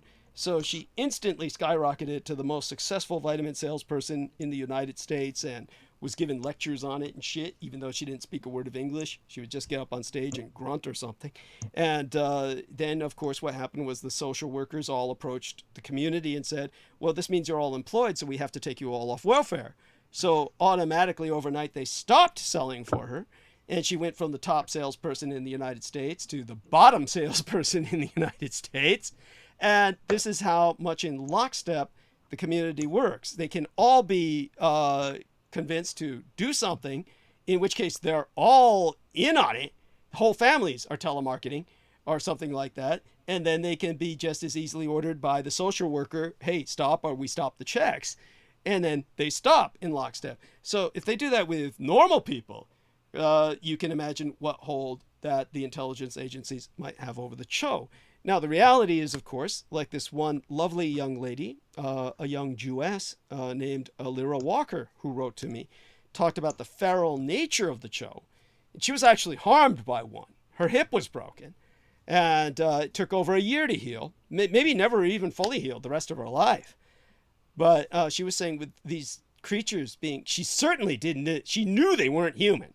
She said, this is a woman who worked all her life with protecting trees and nature, risking her life to protect nature in the Amazon. I mean, the irony of that story it bears another show. But she with all she did for nature, she couldn't register these creatures as worthy of life. She wanted them all dead. And she said, how can the government control them when they're like rabid dogs, when they're so feral? But you see, this is the nature of the beast. It's not like the government is doing anything to really control them. They're only controlling them in the sense that they give them a hunting ground, which is you, the American public, turn them loose, and at times direct them into a coordinated attack. And in return, the Cho get to feed off you and others. So, what else does that bring to mind, Peter? No, you addressed my questions. You addressed them well, and you repeated some of the stuff, but that's great. It's great. It's very helpful. It's just what I needed. The other one was about where did Aquino, how did they come to his attention in Vietnam? How did all that, what was his introduction or entree to the Cho? Oh, I know that he had actually said something about that I had transcribed at one time. And I hope to find those notes again someday, because I cannot consciously remember how that happened. I do know, as a matter of fact, here's what I do remember. Now that I dwell upon it, he had actually learned of them from August Derleth. That was how he had found out about them, and then sought them out to contact them in Vietnam. So apparently, somehow, through his cult, August Derleth had known about them. This is why he had talked about them to his gay lover, Mark Schorer, who had wrote about them in the story. And by the way, for those of you, the other day, I had just shown to our dear friend Peter Moon the August Derleth cover, one produced by his daughter long after his death, that was like the last gasp of Arkham House towards trying to retain a total hold on the Lovecraft legacy. And it was, of course, this work titled In Lovecraft's Shadow, to present themselves as having some modicum of humility, acknowledging Lovecraft as the primary source of everything they fucking wrote, or everything August Derleth wrote, and yet it really wasn't the case. It's important to understand that August Derleth also wrote in his own knowledge of what he would call the Lovecraft mythos or the Cthulhu mythos in order to make it sound fictitious, which is a term Lovecraft never used. But within that anthology, and while I'm doing that, I'm going to do a screen share with our dear Peter and show him some things to point out here. So I don't know if you can see the screen, Peter, but if you take a look at your screen share. I know it well. Okay. I know that. So you know that illustration well. Now, one thing that I realized Stephen Fabian had told me, I never thought about it consciously until now. Stephen Fabian had pointed out to me that around August Derleth, he had put this aura of red, because that is what Edom transliterates into, red. So, Right. so the red is to represent his Edomite nature. That is what Stephen Fabian had confessed to me. Again, he had never told me whether or not this was his daughter or just some woman he had tossed in to make the guy look heterosexual for the sake of, for satisfying the daughter who was still alive. But within this anthology is the Lair of the Starspawn, which is co-authored by Mark Schorer. Now, interestingly enough, that meant that they ultimately took the story from Mark Schorer. Now, even though Mark Schorer had credited August Derleth as a co-author so that he would avoid a lawsuit, they still went so far as to basically cop the story and put it in their anthology and grab full copyright over it, even though I'm sure Mark Schorer was still alive at that time in the 1990s. So it goes to show that they had this, there's this common thread that even John Shalimar would point out about Sarah Rachel Adams. It was John Shalimar said, she seems to have a need to have a total control of the narrative when it came to Max Spears. And it's the same with Michael Aquino. He was obsessed with the total control of the narrative. Same with August Derleth. This is the one thing in common with the Edomites, is that they have this need for a total control of the narrative. And so just by grabbing this, with Michael Aquino, he would sue everyone, even though he would often lose, if not always lose, that I know of. And in the case of August Derleth, unfortunately, he always seemed to generally win. And it was based on his bullying, his scaring people for no good reason. In other words, people were scared of him for no good reason. They should not have been scared of him. And the same with Michael Aquino. it's not that Michael Aquino should not be feared or respected in the sense of how dangerous he was, but you only empower him when you acquiesce. You only empower them when you let them win. So when it came to someone like August Derleth, he kept on winning until he lost. And that was when Donald Wandre had sued him, and after years and years, finally proved that they own none of Lovecraft's legacy. And that's when Donald Wandre won the case, and then he was killed, basically died immediately after the victory. I'm certain he was killed. And then after that, they went into obscurity eventually. By the way, I'm looking at the price of this book. Used is $300 fucking bucks. And unfucking believable. So there you go. Another way that they control. They were always overpriced. And that was another way they kept Lovecraft obscure. So my point with all of that was that I do remember this, that when the other thing I told you about was the plaque in the office that Aquino had, that was Yes. a quote from the book of Robert W. Chambers, which is the first in print in America to mention the Cho. So I think the way that I remember him relating the story was that he first learned of them through Robert Chambers' fiction, quote unquote, then actually learned of them through August Derleth personally, and then sought them out specifically in Vietnam. And this was by tracing some of the villages that had been massacred. If I remember correctly what he said, there was a massacre at a village that the Americans had assumed was the communists had massacred a village. But Aquino knew it wasn't the communists because the Americans had never visited that rural village. So it wasn't like the Americans had a presence there for the communists to counteract or interdict. And so he knew that this was like a Chichoa massacre.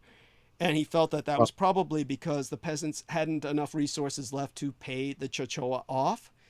And so he basically investigated that and then offered up some human sacrifices to the Chichoa by, if I remember correctly what he said, he took some young boys and girls, Vietnamese, brought them out there to that area and left them staked out at night. And as they were screaming in the night, dying, then he came forth and called the Cho forth, saying, "I challenge you to show yourselves," after which, when they did, he made his pact. He got along just fine. Okay, Yes. That's a very good story, and I thank you for that very much. How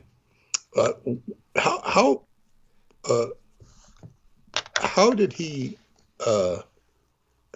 meet August Derleth? I guess was that as a you remember? Apparently, from what I understand, because I was never really, not to my conscious memory, given a story about how they met specifically, but my understanding was they met through their cult, that they had their cultic connection, that when it was almost certainly, now that I remember, it was when he started publishing at the time in the 60s through Anton LaVey. He was publishing in Anton LaVey's work and Anton LaVey's periodicals, his circulars. Right. And when this was, I think, The Cloven Hoof might have been the title of the circular, which sounds unsurprising, right? That's how I remember it. Was The Cloven Hoof was like their periodical, like their newsletter. I think it might have been one of many, but that's the one that comes to mind when he received a response from August Derleth saying, "Oh, we have to talk, because I understand that you're serving our country overseas." And so he said, yes, by all means. And they got into at least a correspondence. And but definitely, I understand that they physically met later and maintained their friendship until Derleth's death in 1971. Which may very well have been caused by the Cho, now that I think about it, because the fucker just went for a walk and then came home and lay down and died. Now that I remember, he was like saying that he was like complaining about different things that he basically, let's put it this way, when you're in that kind of environment and you burn enough bridges, when you do what Derleth does, where you're just bullying people nonstop, somebody's going to bite back. And in Derleth's case, he probably thought he had some kind of degree of control over the Cho. Now, bear in mind, this was before so many of them were brought to the United States en masse. But as I explained, there was always a small presence of them in America, hiding in the Chinatowns that were they came over, as I said, since they were originally from the Pyrenees and haunting the people who were known as the Basque. There were Basque sailors who came to the New World with Columbus. So the Cho are like rats. There might have been one easily in the hold of the ship, whether he had been invited or not. And just in their usual parasitization of the cultures that they glom onto, and they had certainly been haunting the Basque for quite some time, the Basques, who had said that they were older than themselves, and the Basques believe that they are older than humanity. So when it comes to that, there's no doubt that with the slave trade and some other shadowy enterprises that started with Columbus from the Columbian age, there were probably some Cho in the New World. And so the presence easily would have been brought here with New Amsterdam and the migration into, the New York area.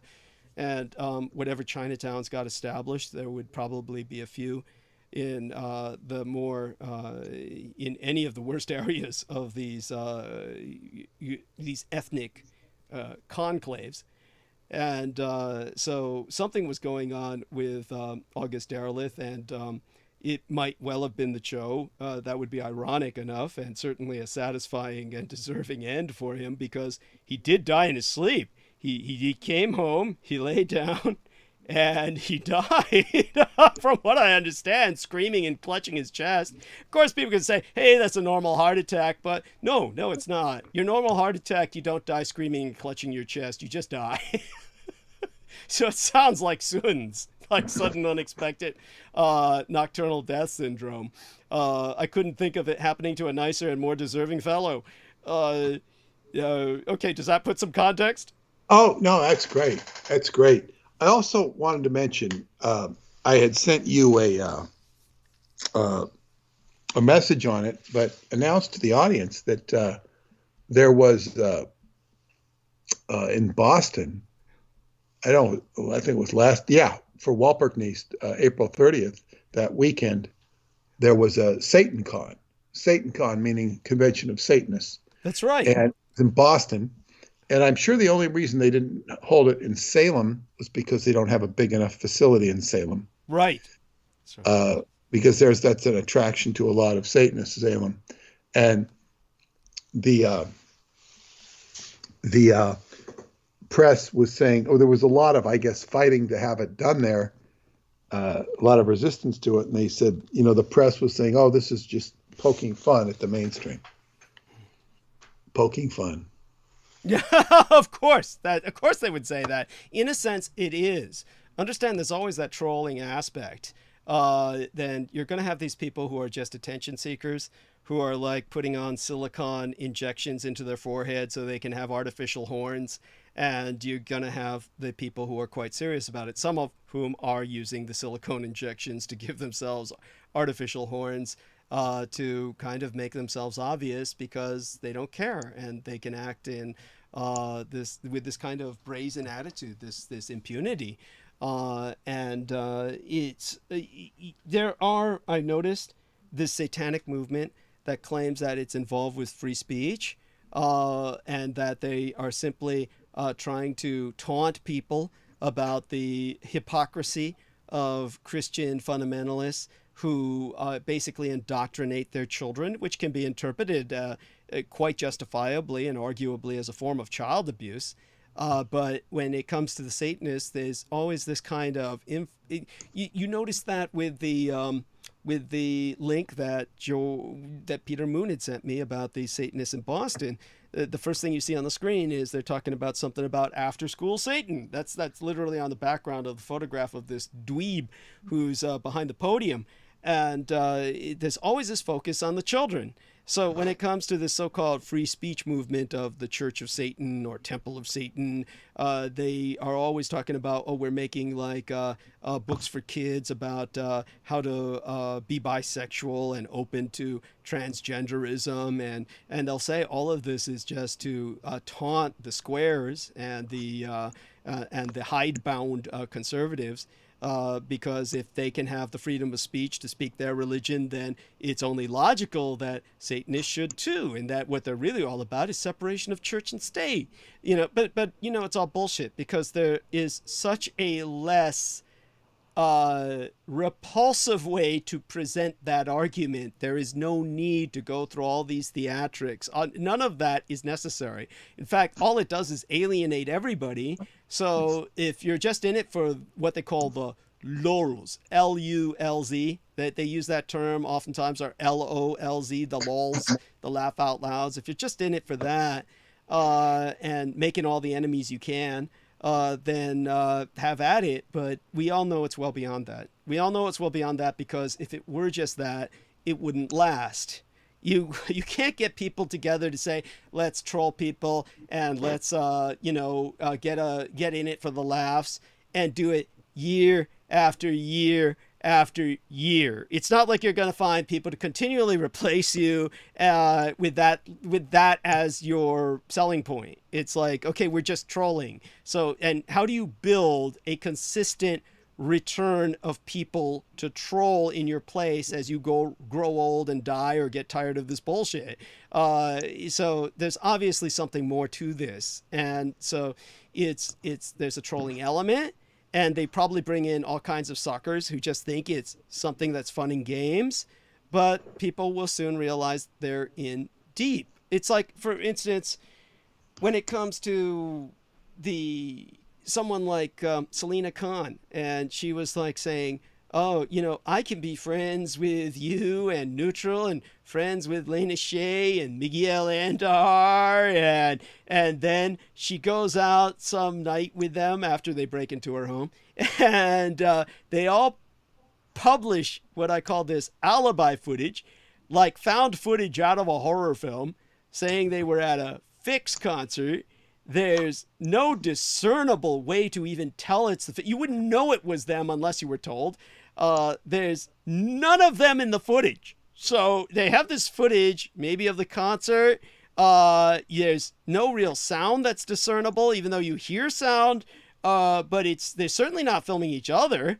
So it's like none of them appears in the footage, but they all put up the same footage to say they were there. And this is what I call alibi footage. This is like something, and she was never the same after that night. It was after that night that Selena Khan begins very tenaciously, repeatedly attempting to break into my accounts. And so something was done to her that night. It's like, it reminded me, the only thing I could think of was the West Memphis Trio, where they went out and killed this kid, and basically didn't care that they took the fall, went to court, and you had to ask, everybody instantly hated them because there was no sense, forget the term humility, there was no sense of concern. None of them looked concerned about the repercussions of what could happen to them, whether they were innocent or not, of being accused of such a audaciously heinous crime. They were all flicking the FU finger. They were all grinning. They were all their lightheartedness about the entire affair, that this was all amusing to them, is what infuriated so many people and instantly made people hate them. But there had to be something to their attitude. Why would they cop that attitude unless they did it? Because if you didn't do it, you would be concerned, man, I don't want to take the rap for this. I didn't do it. So you would show, like, I would never hurt a child. You would at least put up a front. But no, they just smiled, grinned, flicked fingers, laughed. This like they were partying all the way to prison. And when it came to, Selena and Lena and Miguel Andahar, something similar here. Whatever happened that night, and then she starts trying to break into my account regularly.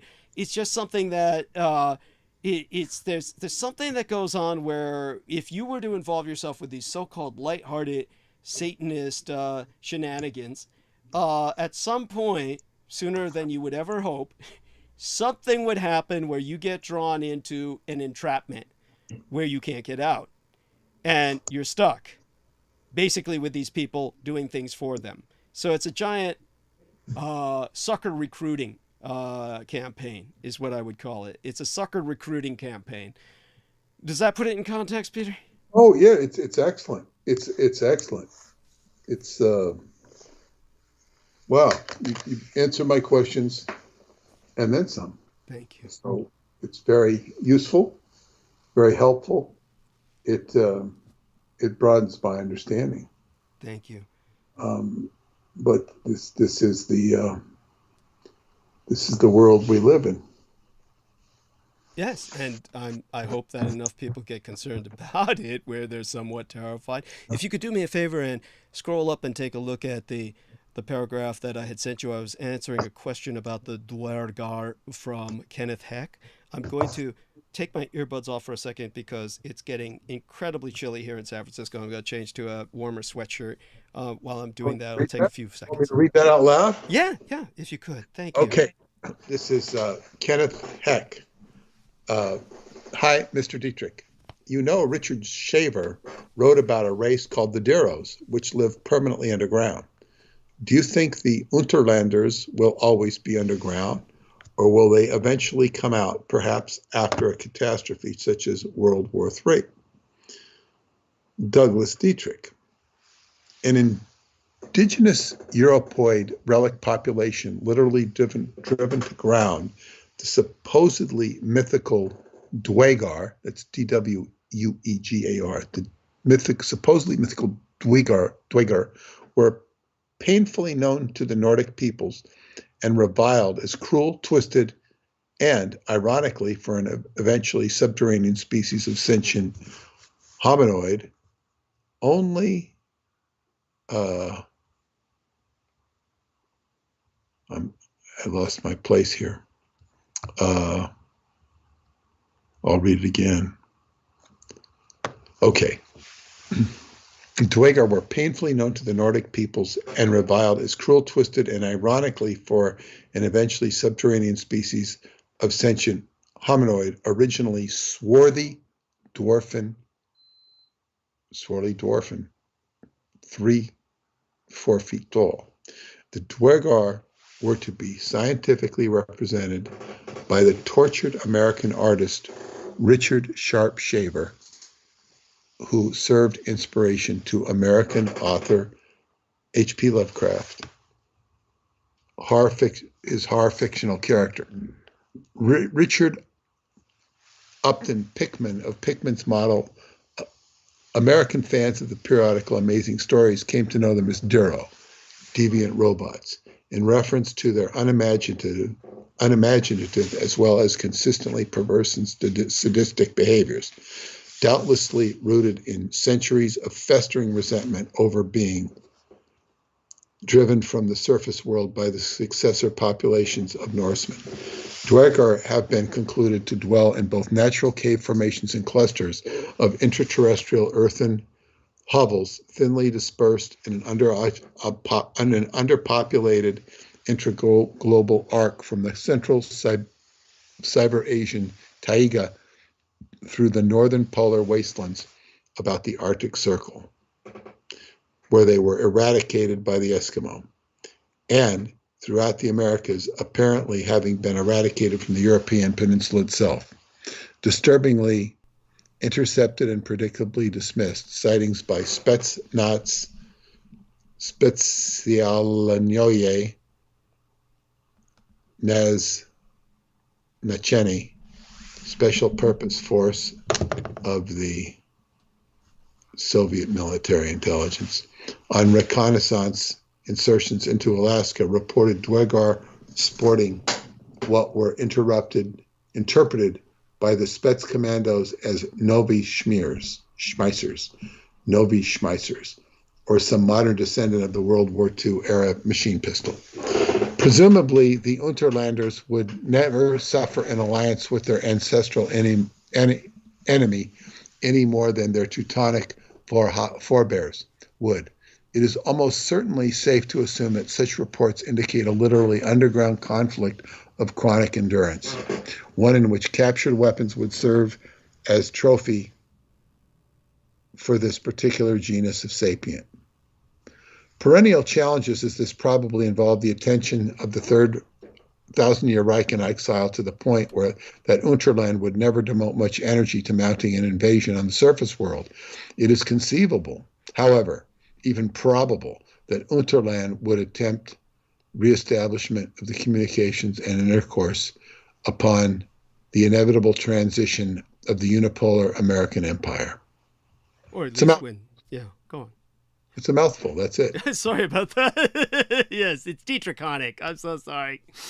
It's pretty fair.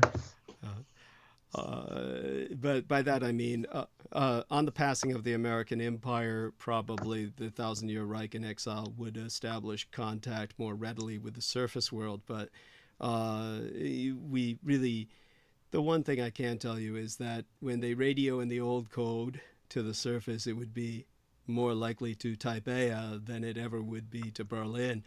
I regretted that I couldn't talk about the Dietrich Artilect. By the time I was so exhausted after all the other things they asked about, to Simeon and Milko, the two Bulgarian men who interviewed myself. But it was one of those things that I said would, I gave them overtime. They had paid for 4-hour sessions, and ultimately I gave them almost 12 hours. So it was about 6 hours each time that I conducted an interview with them. And but by the time we had reached the 6th hour of the second interview, it was emotionally spent. So one of the things that I had sent to Peter was an excerpt from the second part of the interview. I had told Peter I had actually opened up to them about an aspect of my mother that I had never talked about before. And it was something that I'm certain if everyone hears it now, they'll understand why. It was, I was afraid most people would never understand or rush to judgment, but it's on record now. So I'll certainly share it with everyone. I want everyone to know that, as I said, I had gone public with that excerpt for a few minutes, and because people who subscribed it saw it immediately, when I rendered it private again or unlisted, they can still access it if you're subscribed, but I will make it public again after tonight's transmission. I just didn't want people listening to that instead of tonight's transmission. I'm pleased to report that our numbers went up with Peter being here to their normal in the well over 40s. So, and that, of course, is to be multiplied by orders of magnitude in reality. When it's published, then you see the hundreds that are actually watching at the same time. But when it comes to the number of people in the immediate audience who are accessing the chat room and whatnot, this is our normal numbers on a given night without all the interruptions. So considering everything we went through, we did quite well, and everybody did ultimately come here. And a shout out to Vicky Johnson, who is among the chat, as well as dear Vivian, of course. So what I had explained about my mother was the time that Henry Wallace was pursuing the golden child in the Mongolian steppes, and so I do want people to know that it's a difficult enough topic where I never really explained to people what had happened. I did say the Americans had killed the golden child, but that, of course, it's not that simple. Understand that, of course, they wanted to bring the golden child back alive. It was a death sentence in the sense that they wanted to bring him back alive to drain his blood for Franklin Delano Roosevelt, who understood that if he drank that blood, it would cure him of his illnesses and extend his life, if not grant him immortality. It's polio. Yes, yes. and other conditions that he had. The at that time, the war was already being run by Jean Dixon and her crystal ball, who would come into the White House and he would ask her for advice. But it was, as I said, that mission that my mother and her team, in a sense, failed in.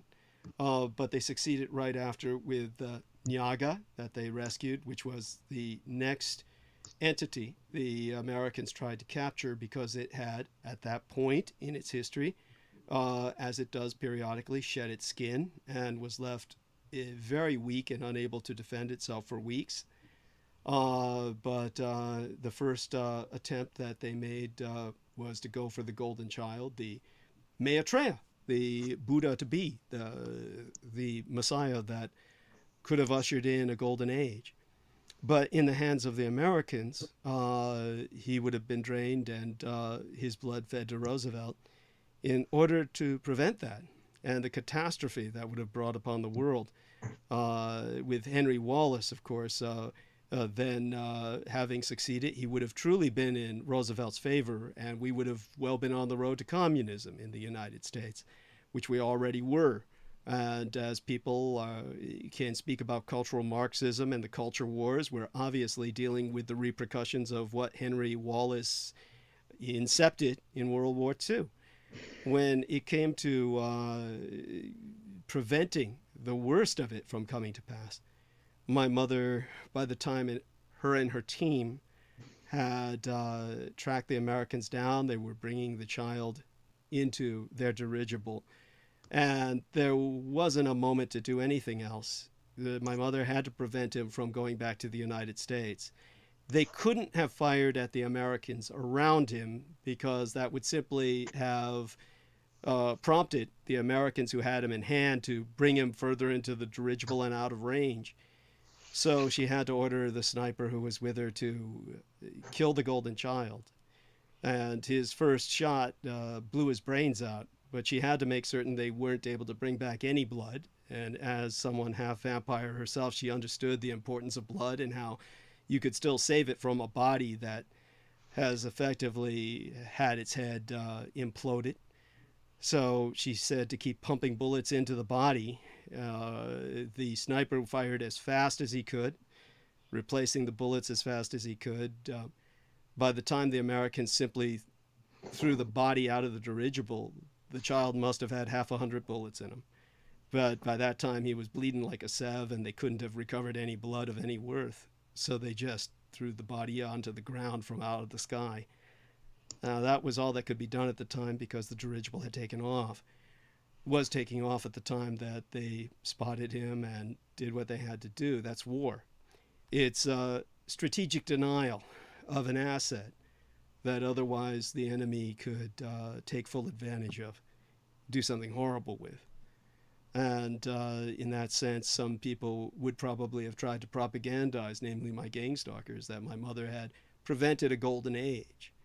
But it would have been hell on earth if he had been brought to America. Just as if the Nyaga had been brought to America, it would have been treated like King Kong and paraded and then dissected like a lab specimen, and its venom synthesized, reverse engineered, as the Americans like to call it, into something that would have led to untold horrors. Imagine a drug that could give you precognitive abilities. This is something that was prevented. They were able to bring the Nyaga back to its home in Pakistan, in that case.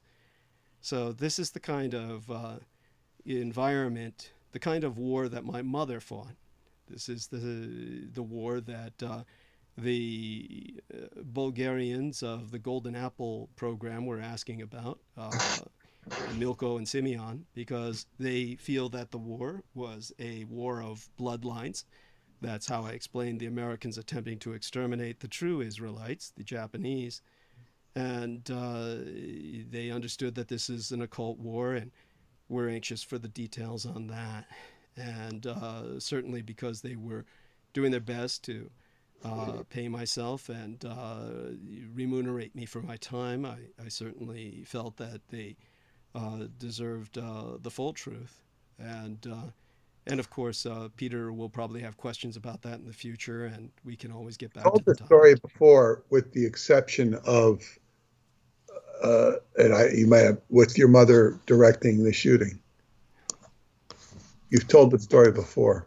Yeah. In pretty much the same detail, except for a couple facts there. Yeah. So thank you very much. It's incredible. Well, thank you, Peter. Without Peter and all of the efforts that Peter has put into this, including helping to stabilize the platform with the attacks that we've suffered, I hope that people now appreciate why we're suffering all these attacks. Obviously, what we're speaking of is incredibly volatile, and this is something that is truly the kind of knowledge they wish to hide from you. Yes, so please remember to contribute to Douglas. It's very important to keep this stuff going, and it'll help us get to where we're going. With that, I'm pretty tired. Understood. Sign off, and I'll look forward to being with you on Sunday, and hopefully I'll have some more questions. Excellent. Well, we love you dearly, Peter, and we might speak privately before then. If not, it's because the holidays are entering full sway. This is the Constitution Day in Japan, and we'll have the Audubon Day, their version of Audubon Day, or Arbor Day. I forget which one exactly. It's like their Nature Day, their Environmental Conservation Day tomorrow, and then the Children's Day thereafter. So it'll be busy until the weekend. So if we're unable to communicate until the weekend, that'll be the reason. But it should be around until at least tomorrow morning. So hopefully, if you do wake up in time, do join us again. And you have a blessed night, and sweet be thy dreams. Okay. Good night, everybody. Thank you. Bye-bye. Take care. Thank you, Peter. We love you dearly. Okay. Skybooksusa.com. And with that, we're going to, oh my dear, oh yes, my lovely Amy Como. So Douglas Dietrich, Peter Moon. Oh, there we are. She's got this wonderful little shot there. That's wonderful. How adorable. Bless you, honey. And oh my God, honey, I was in such a horrible mood at that time. I hope you. I know she won't take it personally. So let's see if we can call some other people, restabilize the platform, so to speak. Brooke wasn't feeling well earlier, so it's and Michelle is. I don't know if I have her permission to say this, but she's essentially performing an exorcism. So, in fact, I think she had nothing against making that publicly known. With that, I guess we can call Ian West, see if this since he seems to be active. And then see if we can bring anyone else onto the call. And then I'll go into monologue. If I can't reach anyone, I'll go into monologue right away and then reach out to people. There we are. Dear Ian, how are you? Can you hear me? What you doing? Oh, well, much the better for speaking with you. It's hoping that we can bring some other people onto the call and then, kill a little time before I go into monologue.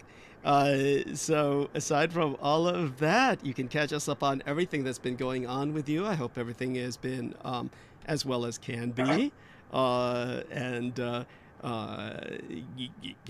about it? Any experiences to share?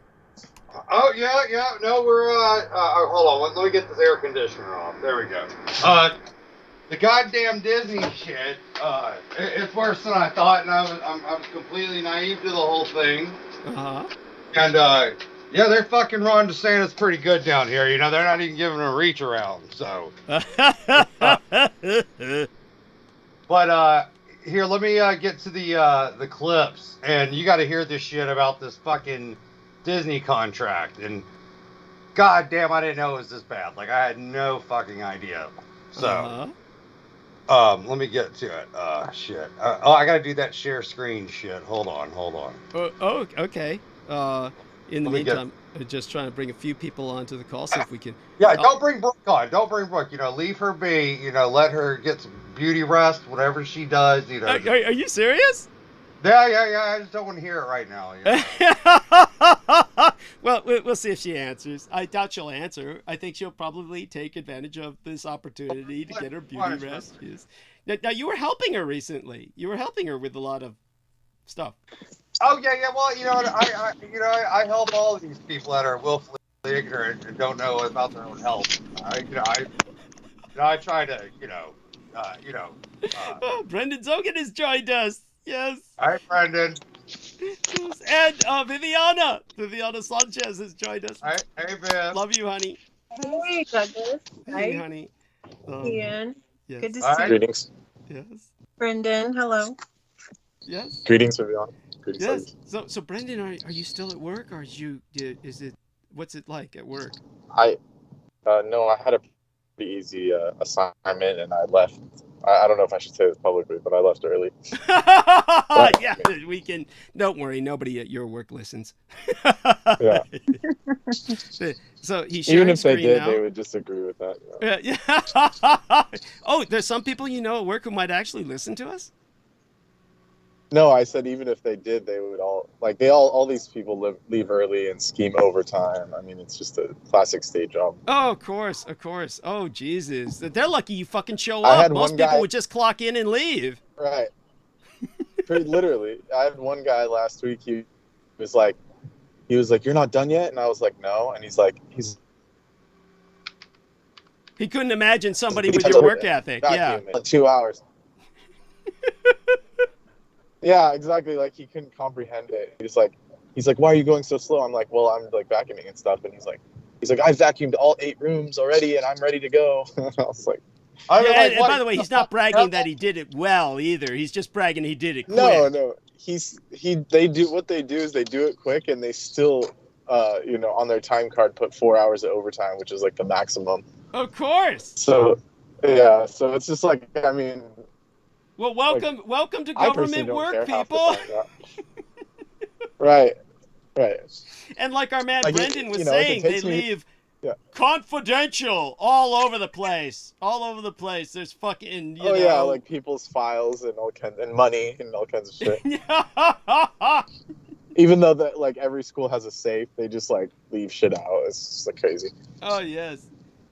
Now I see some shrimp. What's in this other person's hands there? It says your video. It's like that. Shrimp? Yeah. What is that? Oh, it's insects. I don't know. It's praying mantises. It's flower mantises. Praying mantises. Yeah, they're cute as hell. Yeah. But this is the important shit right here. Yeah. Disney is fighting back, taking legal action against Florida Governor. I can actually hear this. Can other people hear this? Their ongoing battle over. Yeah, I'm sharing the audio. Can everybody hear it? Yeah. Can anybody hear it besides me? I hear it. I can hear it. Okay. Look, pay close attention now. I noticed this is KTLA and not some fucking Orlando. Control of the Disney resort. Disney says DeSantis is engaging in a focused effort of government retaliation that is threatening Disney's business operations. KTLA Samantha Cortez joins us. Threatening their child trafficking operation, fucking whatever shit they're doing. I'm at the news center with more on the ongoing battle tonight, Sam. Micah and Cher, Disney for 5 decades has been and operating a nigger cooking kitchen. Ow! 39 miles in the Orlando area. That meant Disney could skirt some regulations like state-monitored monorail inspections, for example. Including the maglev train. And the fine print seems to make this deal between Disney and Florida ironclad. But today, Governor DeSantis tried to strip the mouse house, and the company is fighting back. Hey, Amy Como's with us. Hey, Amy. Mwah. Kiss you. Hi, Amy. All right, you're ready. You ready for this? It's man versus mouse. Florida Governor Ron DeSantis said the Walt Disney Company had too much power and moved to create and appoint a Disney World Oversight Board. And I applied for it, but I haven't heard back from him yet. Today, that board and void the deal that placed theme park design and construction decisions. All right, now listen to this part. It's coming up. Just listen to it. Your jaw's going to drop. In the company's hands. That's when the Walt Disney Company filed this lawsuit, suing Governor DeSantis and the state of Florida. The deal between Disney and Florida is in writing. Get this, until perpetuity, or until 21 years after the death of the last survivor of the descendants of England's King Charles III. That's all I got to say right there. I'll leave it at that. You guys do the math. Is bizarre. My jaw is dropping with that. I don't get it. I logic? heard this a while back. Yeah. What do you make of it, Brendan? It seems to be a legitimate news source. No, it's like actually in the contract. It's like in writing that like you can look at the contract. They have it like published somewhere. But it's like they just use some kind of, I think it in like legal terms it's like an arbitrary time frame that's like basically infinite. I don't know. Right. Like something that's like but it's most likely to do with like occult reasons that we have no idea. Yeah, definitely. Yeah. Definitely. and honestly, like Disney, I don't think they care about Florida. They own all of like Hawaii and shit. Like when I was there, they actually recently shut down an entire highway there to film a movie. So it's like I think all those executives would be fine just dealing with they'd probably just build another Disneyland out there. Well, if it was up to them. Right. I appreciate what you're saying. At the same time, this occult contract definitely has to do with their mystique of being, quote unquote, the Magic Kingdom. Right? Yeah. Oh, yeah, for sure. Well, I did some research, and apparently when America was being like developed and shit, they needed a loan from the rich English people or the rich Europeaners. And the Rothschilds got in on this deal, and they said, yeah, we'll give you all the money you want, but here's the deal. We want one side of the Mississippi River to go to one part of our family, and the other side of the Mississippi River to go to another part of their family. And that's where this King Charles III descendants and shit all come into play. And I was going through the fucking... Do you realize what Ian just said? What Ian just said was... we want everything on one side of the Mississippi and everything on the other side, meaning everything. They want it. Everything is what you're saying. Exactly. And now these people have posted up at Disney World, and they were trying to do that government oversight bullshit. And look what I found in the paperwork. Oh my God. Here it is. All right, bam. Here it closed that. And when I saw this, I was like, you motherfuckers, But Disney alleges the governor waged a targeted campaign of government retaliation. He fucking saved them little kids underneath the ground there. God damn. They want to fucking play this shit. I thought you had agreed that DeSantis was corrupted. Yeah. He is. Yeah. Yeah, I found out he did some more shit at Gitmo where he like made like suffocation of the prisoners like legit or whatever. But anyway. But here, this is the best part from the fucking I preferred looking at Jennifer Thundersnow myself. How do I get to my goddamn page? I hate this shit. Right, here we go. Okay, sorry guys, sorry about the wait. Here is the Royals. Where the fuck is it? No, by the way, can you show us the footage of DeSantis when he was in Japan, like a bobblehead? He looked like a bobbing hood ornament. Yes. I can pull that up. Just hey, your friends, this Charlie Chase chick. Who is she? Can I be her friend? Guys, she's a porn star. Cool. Why is she friends with you? You selling her dope? No. We go way back. We go back. Oh yeah, I'm sure. All right. God, oh yeah, that's good. That's the. Oh God, where is this thing at? It's coming up. I promise you, it's coming up. My shit's just slow. Here it is. Look at that. Okay. You see this document right here? This was a part of their Reedy Creek.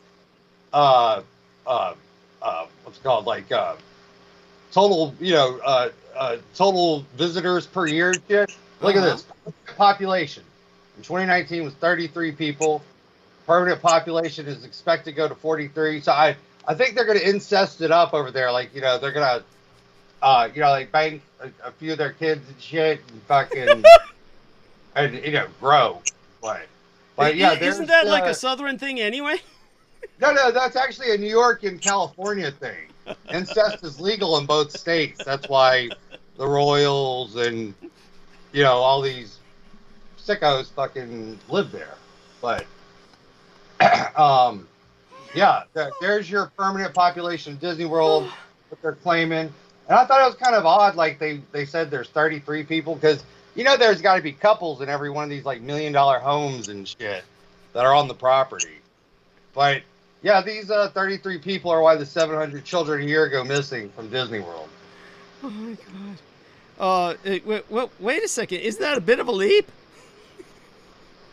No, not at all. No. I mean, look, you heard Jesse, and Jesse's like, yeah, they killed 100,000 kids in front of me and blah, blah, blah. You know, it's just, you know. Well, wait a second. Did she say 100,000 in front of her? Not at once.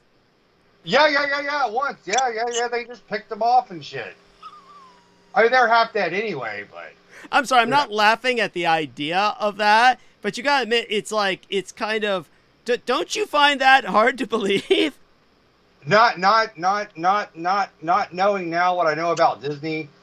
Yeah, I could see them definitely fucking knocking off like 100,000 kids at once with. But wait, that's a lot. That's like you'd be knee deep in fucking blood.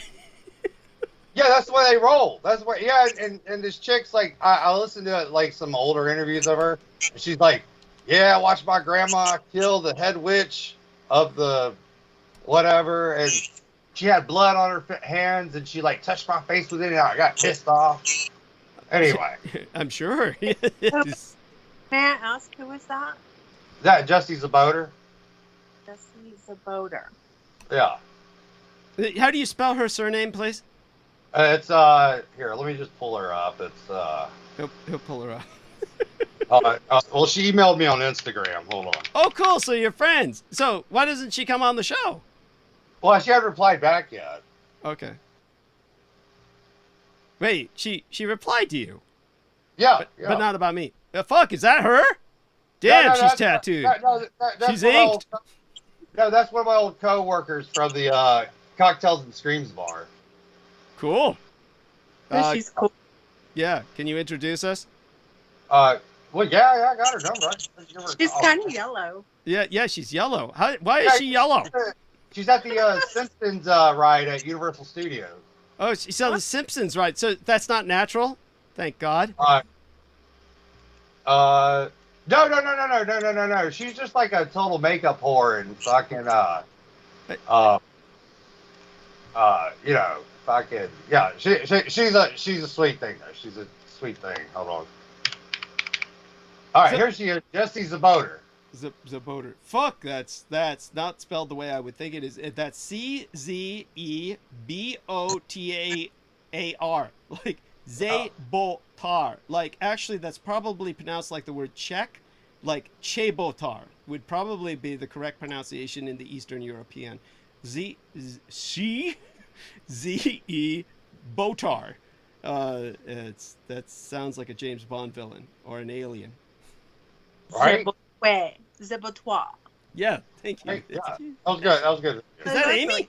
Was that no? It was Vidia. Yeah. Is Amy talking? I'm here.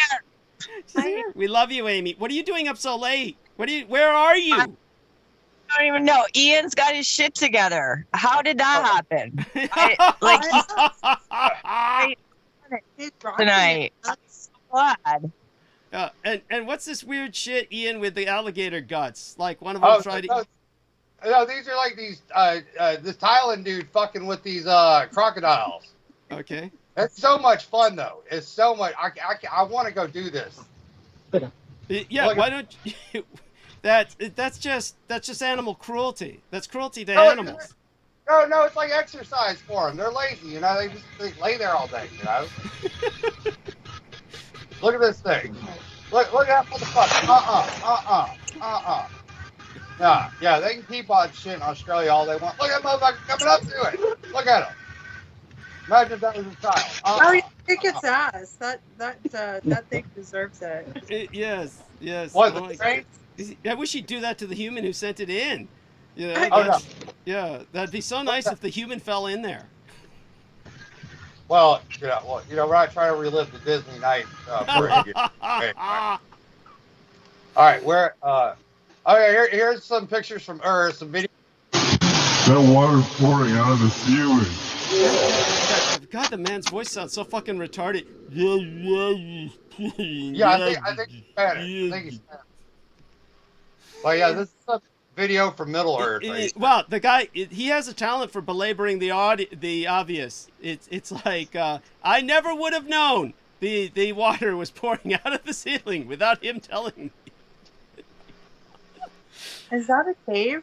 Yes. The idiot is in a cave where he'll probably die. No, they can make it out. Yeah, they make it out. You know, they're doing good. Sadly.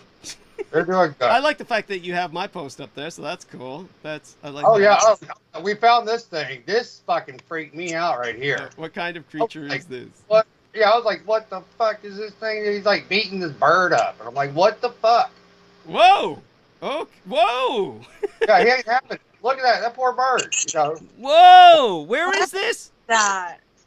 I have no idea. Alaska, I guess. Alaska. Where it's at would help, but I mean, that's wherever it's taking place. It's weird.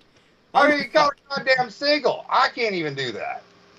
Yeah. Sasquatch. It's hideously adorable. Whatever. Yeah, I gotta check out. What we've just seen is some simian creature that is a ape-like, a primatoid creature that is beating a seagull against a telephone pole while on top of the telephone pole. Oh, and here's the new pulse thing. Okay. They're trying to turn that fucking MK Ultra operation Sarah, into. what's her name? Sarah Shields? No, Sarah. What's your friend's name? I forgot who she said her friend was. No, Sarah, the chick. I mean, her name. Do you remember? Oh yeah, Sarah Sheldon. Sarah Sheldon. Yeah, where is she? Yeah. She got a new job, so she's like working full time now. Oh, okay. Yeah, she looks at my messages and doesn't respond. Yeah.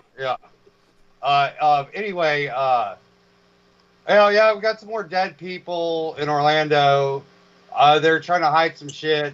Another Disney worker was found dead in the hotel room. Ooh! Did you do that? No, I haven't left the house. No. Douglas is incorrigible tonight. Who is? Douglas. Well, can't help but have fun with our dear Ian. I mean, Ian, what is that disgusting banner you have? I mean, obviously it's a takeoff on Zardoz. I know that much. For those of you who don't know, Zardoz is the film in which Sean Connery runs around in diapers. I got by me. I never saw that one. Yeah, but your banner is based on it. Oh, yeah. Okay. Well, and here they closed an entire world of Disney. And they told the guests to get the fuck out of there. Oh, wow. I guess they were like, entire Disney World area closed unexpectedly. All guest access denied. But I noticed Eric Love puts a ha-ha on that. Are you sure this is real? My number one fan. Wait a second. Roll it up. He says, if you actually read the article, the entire Disney World area that was closed was the entire France pavilion at Epcot. That is the only entire area that was closed, not the entire park. Then he adds clown shoes. That is an entire park. That's part of Epcot. But they closed down. Anyway. But why did they close it? Yeah, they're probably pulling kids out from under the ground over there. Oh, that's it. They're pulling the kids out from underground. What else could it be? Well, that France Pavilion, that's like a whole eating place. I'm sure like those satanic cannibals and shit fucking, And when was this? This was, I think 2 days ago, 16 hours ago. Wow. Holy shit. Yeah. But here we go. I got these.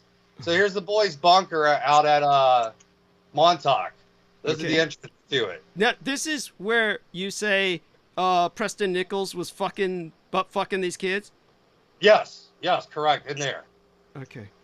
And I went and took the liberty of extracting the entrance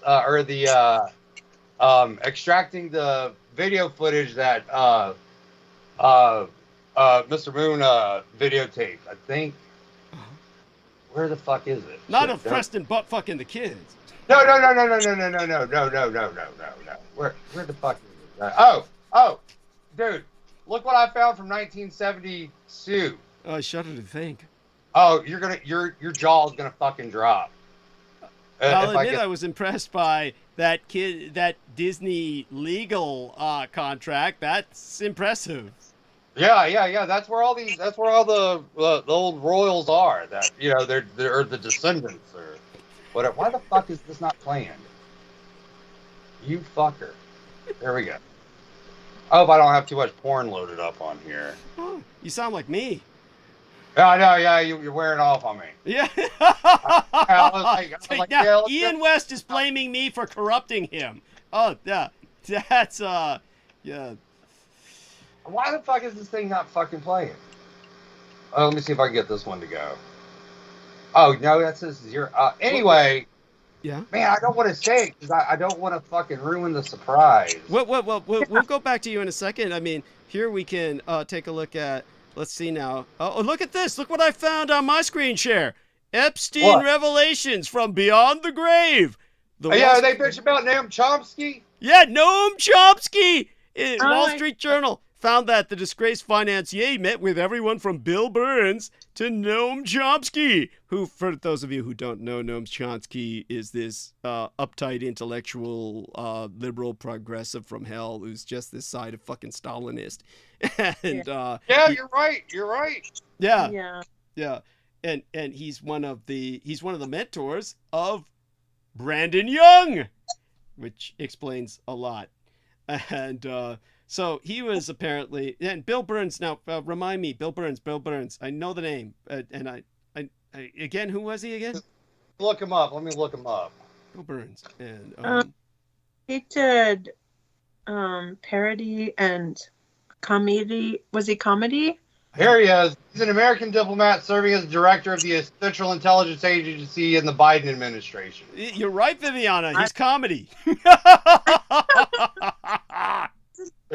Yeah, that's straight up satire right there. Yeah.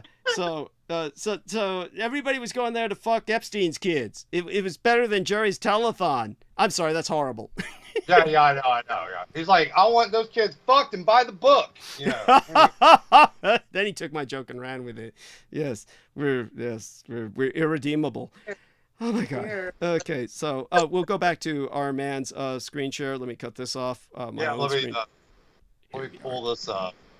But yeah, you guys are gonna fuck it. Your jaw is gonna drop. I was like, I mean, they basically, that old saying, like, they put it in our faces, shit, and blah blah blah. They really fucking do. But then they use it on NBC. You have to turn your screen share back on. Make certain you get your screen share back on, so that, because I think I canceled it out with what I did. Oh my god. That's good. Yeah, okay, here it is. Tonight started off like it was hell on earth with the fucking monitor exploding and shit. It was just, they really hit us tonight. And then our friend, Brendan Zogit was up there. Call me, but he said it too late, and I could have avoided the whole. Now, Brendan, we could have probably have avoided the whole restart thing, right? If I had caught what you said on time. Is he there? Oh, he's on mute. It's anyway, right. Here you go. He's on mute. It's okay. So what is this? No, okay, here we are. This is a music video from the 80s, right? No. Okay, sci-fi. It's got soundtrack and everything. Yeah, they're not gonna pick up on this. My name is Dylan Hunt. Yeah. My begins. Is this like the Time Machine, the American version? It's called Genesis. My last Oh, that's look right, Genesis. But this was done by Gene Roddenberry. We're at NASA's underground laboratory in Carlsbad Caverns. Support system readout, please. Support system channel 5. They had to choose a fucking gross-ass beefcake who looked like the guy who used to advertise the Camel cigarettes. They used to have the advertisement, "Meet the Turk." He looks just like that fucker. Yep. Ready to go. Thank you. But Ian, what do you think that this is parallel to? An allegory for? I don't think NASA's ready for that method yet. I wish they were. By the way, for those of you who can't see this, you can turn on Gene Roddenberry's Genesis. Is that what it was, Ian West? Yeah, Genesis 2. Genesis 2, yes. And then you see this guy, he's disgusting. He's got so much hair on his chest that I could kill him just by rubbing it and generating enough static electricity to electrocute him to death. All right, Doug, listen right here. Pressurizing. Our goal was the development of a form of suspended animation which would allow our astronauts to make longer voyages through our solar system. It had been my decision that our method was ready to test on a human, so it seemed that any risk should be mine too. All right, right here. I had guided the basic research since being appointed chief of the project on February 14th, 1979.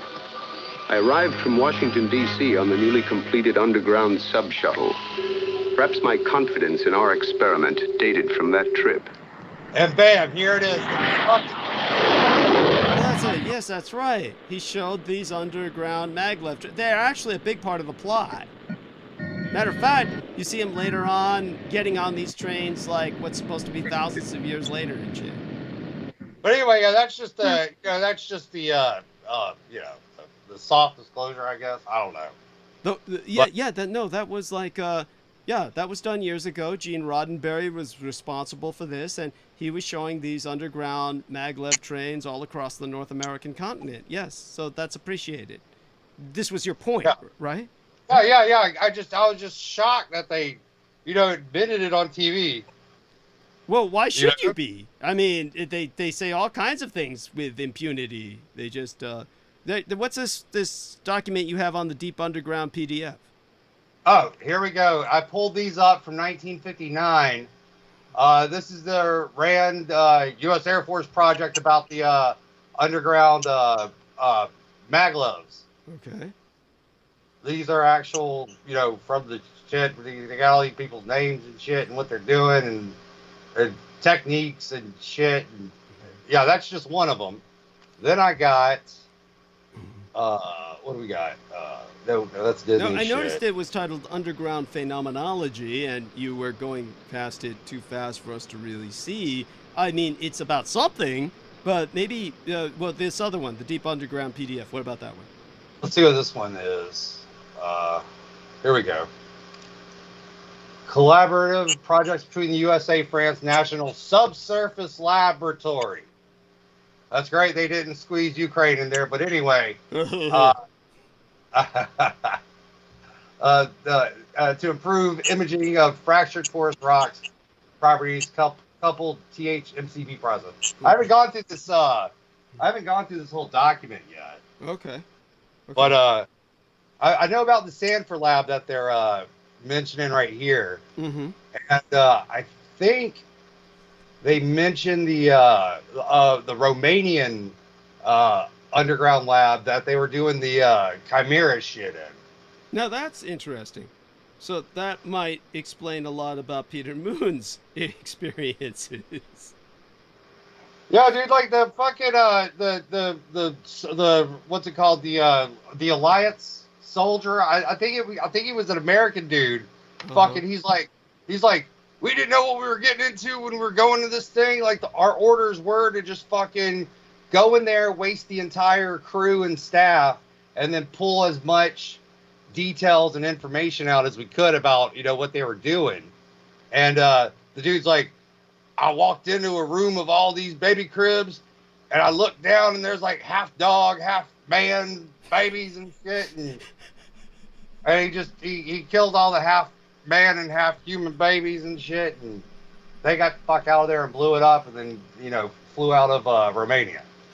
But anyway, they killed the chimeras. They killed the little kids. I mean, I even got. Isn't that awful? Isn't that horrible? Well, what are they gonna do? Come up here and get a job at Walmart, like dog boy or whatever? I mean, they don't have that much room in the circuses, to. Well, are you telling me that just because they if they were bred like that, that they don't have a right to life? What? No, I wouldn't say you don't have a right to life, but I mean, it's they're science experiments, Well, Like they would have been thrown in the chipper anyway. You know? Wait, Ian, that attitude is just wrong. That's how we got the Camp Lejeune lawsuit. Yeah, we got this is how those animes were made about like that kind of stuff. Yeah, like what to do Brendan. Ethically with those kind of beings. Yeah, tell us a bit about that. What comes to mind in particular? There's like a few newer animes like the Naruto continuation Boruto. Yeah. Where they talk about like the ethics of cloning, and there's this one villain where he's just like he's like harvesting all his children, which are just clones, right? And using all the organs to like every time he gets injured, he just like harvests like a lung or something from them. Yeah. And then at the end of that, they have to like get rid of the villain, but they liberate all the children and give them like basically full rights to the village as any other ninja. Right. That's what the Japanese were saying, is that those beings are still beings. Like you can't just use them as science experiments and like throw them out. Thank you. There's some ethics being put forth because, Well, obviously I'm sure they're there's aware been of this. And what they're saying is that they're aware of that. Yeah. Is what the Americans are doing. And from what I've heard, they have their own thing. Yes. Going as well. That's right. Yeah, but you see the difference. But you notice the difference is that they are normalizing it for the public with exactly a kind of predictive programming so that the public will accept it as it becomes more open.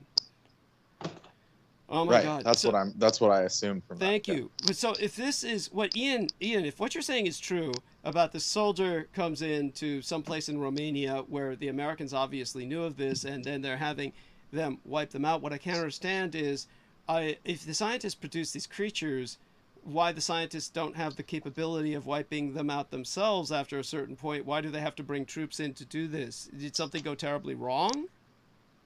No, I think they were trying to like do these chimeras as like super soldiers and shit. Uh-huh. But what's this shit with Julian Assange? I mean, the guy. I just realized now how disgustingly he looks like Bill Maher. He and Bill Maher look alike. Yeah. Bill Maher, he did that politically incorrect show, right? Oh, now we're seeing some of the porn. Yeah. Okay. Legion of Scientific Heroes. Born, Fossil, and yeah. So that looks like a sex doll. And now we're getting some really kinky sex doll shit. The white one up there at the top. Here's the testimony about killing the chimera.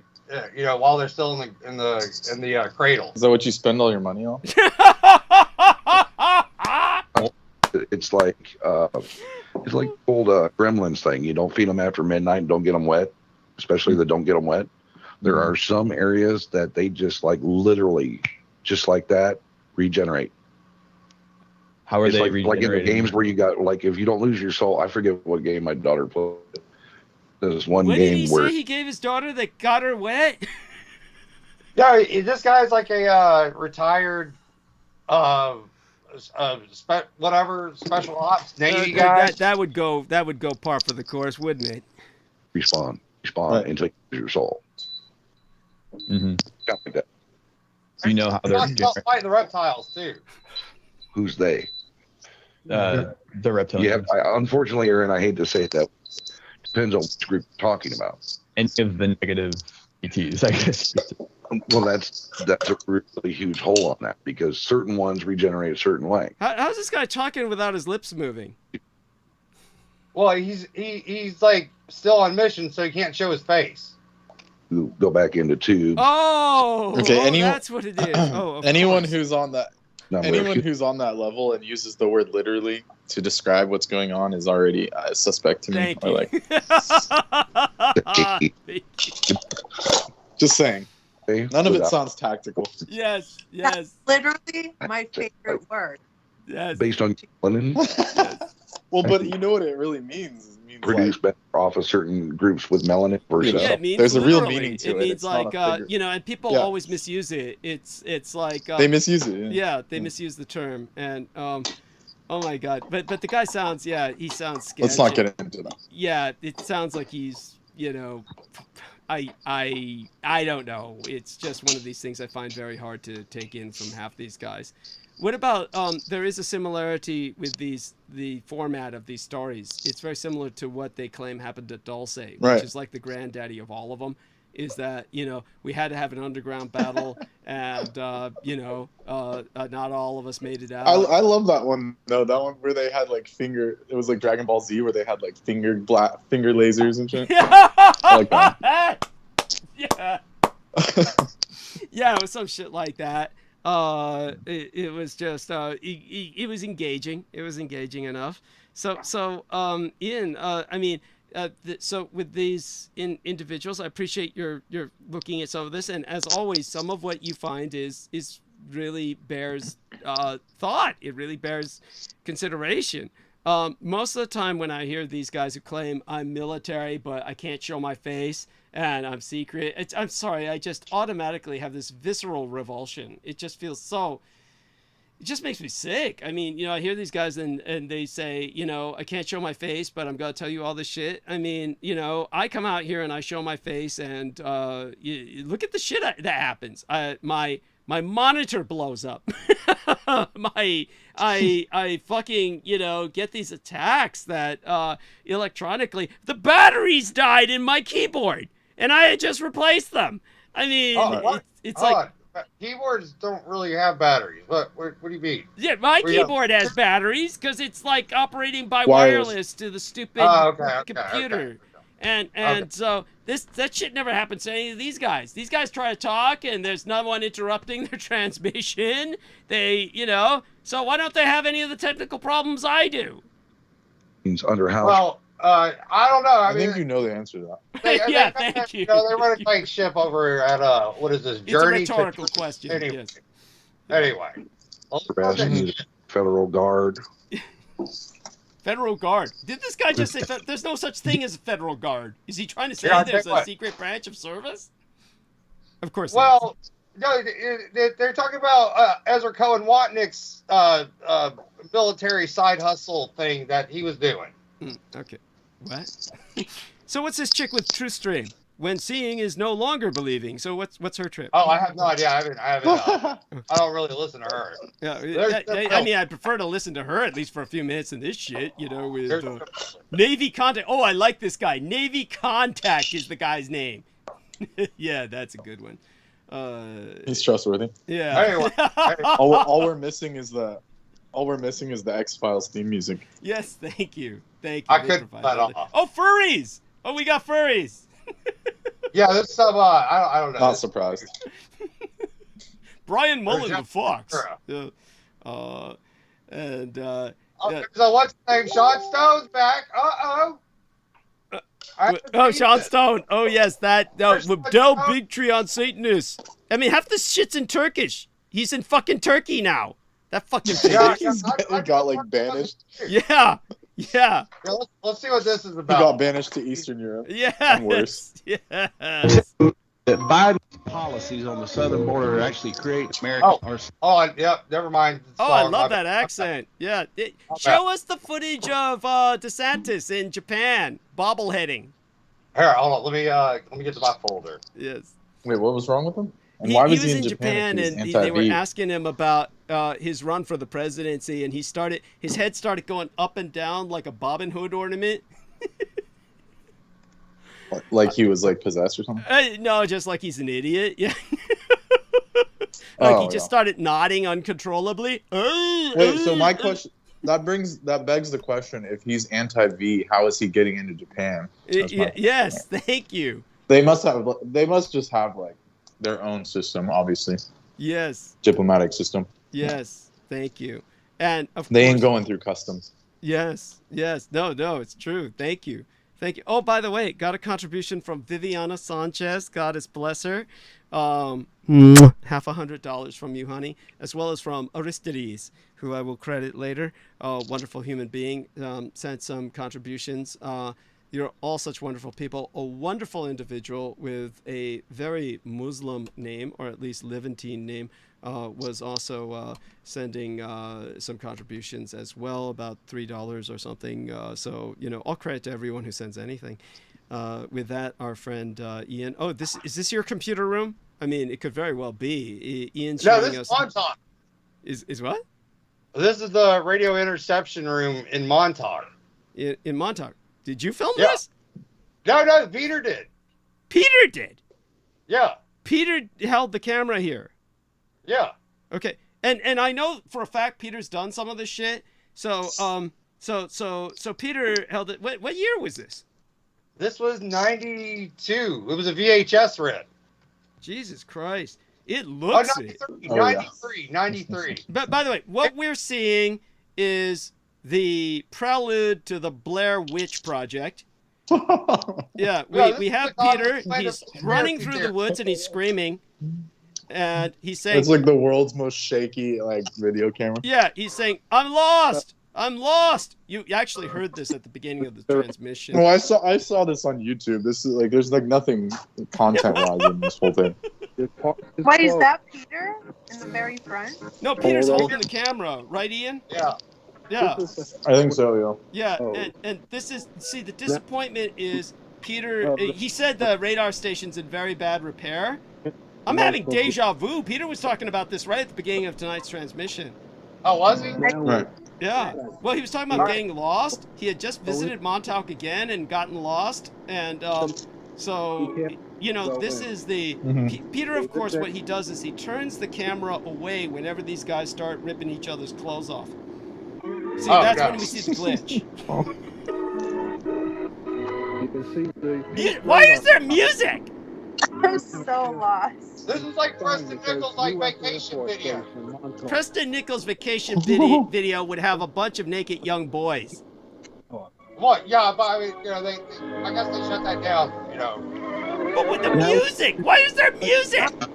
There's the bunker. We're walking into the west entrance of the boys' bunker. Oh, he's actually saying it! It's Peter! Saying we're walking into the west entrance of the boys' bunker. The south side to the north side in the long corridor. There are many rooms off to our left on this long corridor. Whose voice is that? Al Bielik? No, it's, what's his name? Preston. That's Preston? Yeah. And Peter's walking with them into this shit. Wow. He's got more balls than I do. This looks like something out of a horror film. It is. Yeah. That's what says like Tom with the wind of conspiracy theory. The lanterns we're using to light the inside of the bunker. You can see the doors on our left. There's definitely entities in there for sure. Yeah. Oh yeah. Blast-proof doors. So our man Preston is saying blast-proof doors. The bunker where the Montauk Boys project was done. He says this is the bunker where the Montauk Boys project. Mine, and the mine was reformed through computers and reinserted in the body of the boy. Oh, he says their minds were reformed and reinserted while he was inserting something else.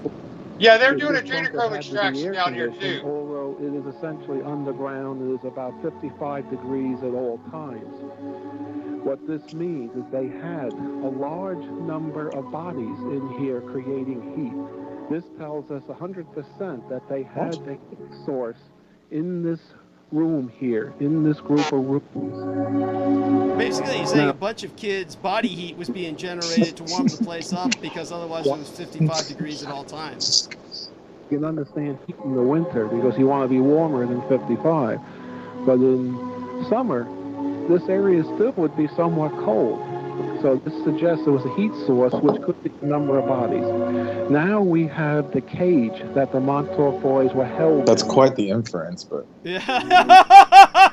Yeah, body heat, boys. That's what he's saying. And he's showing us cages. He says, here's where the cages where the boys generated all this body heat. With a little help from Preston. My right side. This corridor is only about roughly 6 foot wide. 6 foot wide corridor. Okay, very confining. Wait, I don't understand what's the scandal? Like, is there supposed to be like a punchline? Well, I guess the punchline is that they've got all these boys prisoner underground, and Obviously, that's shocking. Obviously, that's disturbing. But the fact that Preston knew this, and that Preston is fairly nonplussed about it, and he's like giving like a play-by-play. Yeah. Inside the cage, you'll see the tables where the Montauk boys were held. They were held on these tables. They were somewhat out. They were not conscious. They were processed here. Most of the time, they were... Wait, how does he know all this? Because he worked there. He did the Montauk Boys program. Basically, he was fucking. Oh, he was part of it. Yeah. He was part of it. Yeah. Okay. But by the way, this is There's Al Bielek. That's Al Bielek, right? Yeah, Al Bielek's the dirty old man of the group, who was talking about I was fucking the young boys too. By the way, this is literally what Al Bielek said. I'm not trying to defame this character. Of these little rooms. I believe there are 3 of the rooms this size. We're not going to show you all the rooms. We're just going to show you representative rooms of each particular type of room. It's like the tape is glitching out from the amount of like supernatural like ectoplasm energy is there. Yeah. Or rock or anything. Some sort of an explosion, something happened here. Anyhow, it's all the kids that were tortured there are like still screaming for help and shit. This is I meant to edit this out. My bad. I meant to edit this one out. He was the one who requested this to be photographed. Why would you edit out the spider, Ian? It wasn't important. Now we're in one of those rooms. There are approximately 3 of these large rooms. These rooms held the chairs that the boys were programmed in. They also had many desks in them. This was essentially... Wait, what was the purpose of this experiment exactly? I probably should... I don't really want to buy Peter's book, but I should read it. Yeah, it's sadistic gratification is what it is. It's basically, they bring kids in. It doesn't sound like science. There's basically only 2 ways we could look at this. We could look at it as these guys are just making a bunch of shit up, but obviously this is a hell of a background for them to be making shit up in. Obviously the environment is very ominous, and it is there. So I tend to, knowing what I know, believe everything he's saying. But there's no real rhyme or reason to any of this. It's just a bunch of sadistic goons having fun because they can get away with it. They were adrenochrome extraction too. Well, here's part of the issue that is it could be true, but we don't want to rationalize it because, in a sense, when you bring that up, it's an industrial scale extraction of adrenochrome. It almost gives it an industrial rationalization that doesn't really do justice to the horror of what went on down there. It's like, even if they weren't doing that, they'd still be fucking all these kids.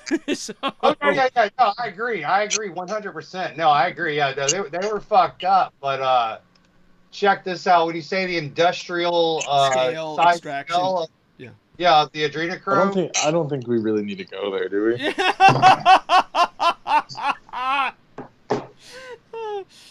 There we go. Now, let me show you how an industrial scale they were doing with this adrenochrome. Here's a list of all the kids, their blood types, where they're being held at, where they were kidnapped from. You're gonna have to make it a little larger. You'll have to make it a little larger because otherwise it's kind of like it's pretty. Okay, so here we are. It's like a telephone book. Yeah. It's industrial, industrial scale of adrenochrome. Okay, now this is. I noticed that the first page is in German. Yeah. The story is that one of these people that run an adrenochrome lab bought us a USB stick from Amazon, had all this adrenochrome docs like loaded to it. Then he went to return the goddamn USB sticks for some reason, and somebody else bought them after him and released these documents. Okay. So there's all the kids, the ages, their birthdays, the blood types. Okay, these are not German names, though. Yeah, I know. But say the guy bought the USB stick in Germany. That's what the first letter is about. Okay, so the guy bought the stick in Berlin.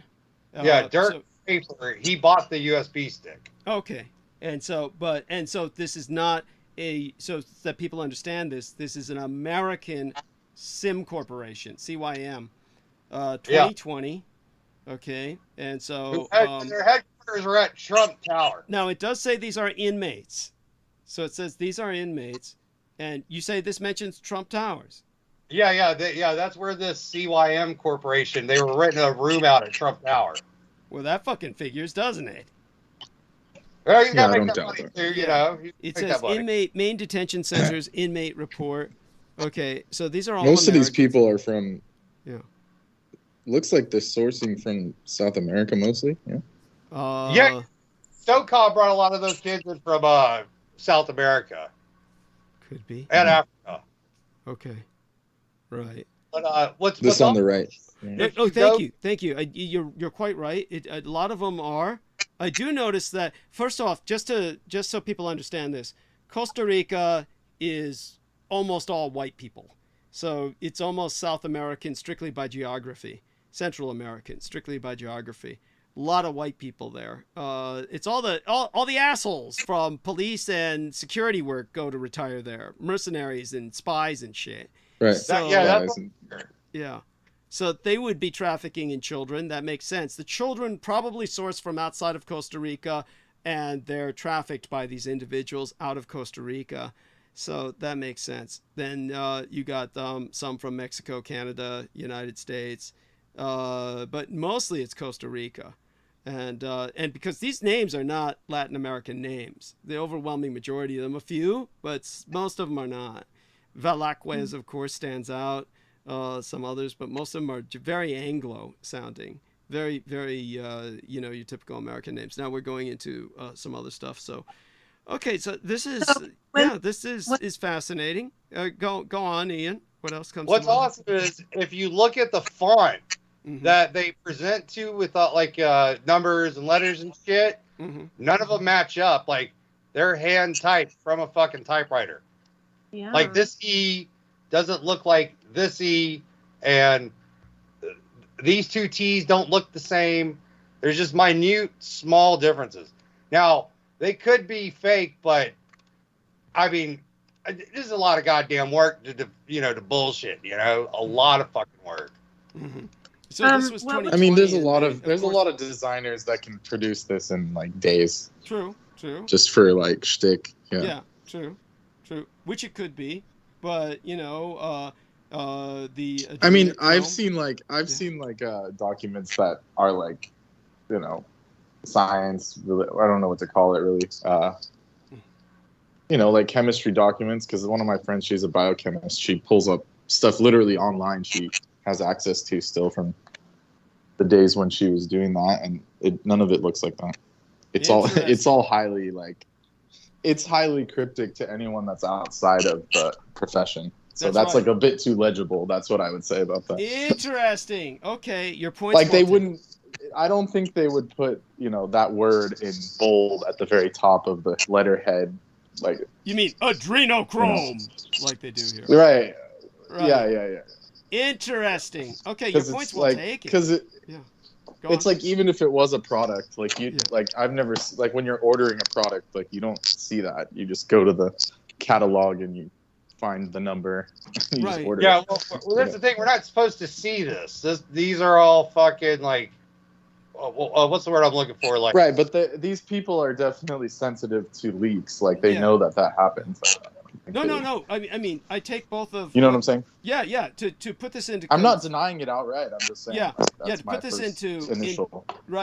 into perspective for our listeners, what Brendan Zogid is referring to is the fact that when you see genuine corporate pharmaceutical documents, they could be talking about particular products, say like a diet pill like Fen-Phen, which was using basically what was a kind of speed product. Okay, now this is where things get a little suspect, is now they got photographs. Okay, this is like, that's unusual. That's unusual. But like what Brendan's referring to is a lot of times they'll have like the chemical outline.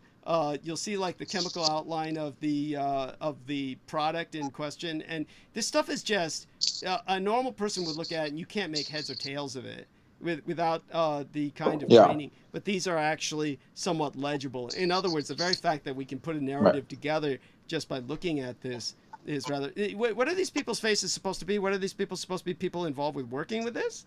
These are the whatever, the extractors, or I don't know. The extractors. See, now that becomes. Now, what's interesting is I can imagine like someone like Aquino, where he would want incriminating evidence against people so that that's like blackmail against them. Like, you know, so people operating like that might have something like that, but, you know, we just balance it all out with healthy skepticism. It's yeah, it looks a little bit like too much on a platter, but yeah, all these people, like, if they became involved with a project like this, they're idiots because they're like, you know, completely incriminated. And right. But then again, we take a look at what happened with Selena Khan, with Lena Shea and Miguel Andahar, and you know, she wound up incriminated to the point where she felt obligated to keep trying to break into my account. So, you know, things are going on with these people that are like that. Right. I wonder how bad it is for the them. Presidio, right here. Yeah. What? It says the Presidio? Yes, Presidio of San Francisco. Holy shit!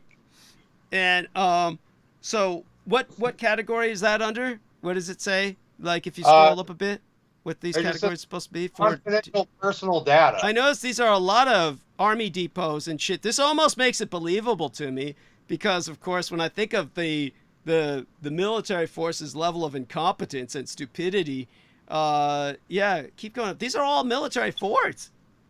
Yeah, military this is for the adrenochrome extraction. There's another.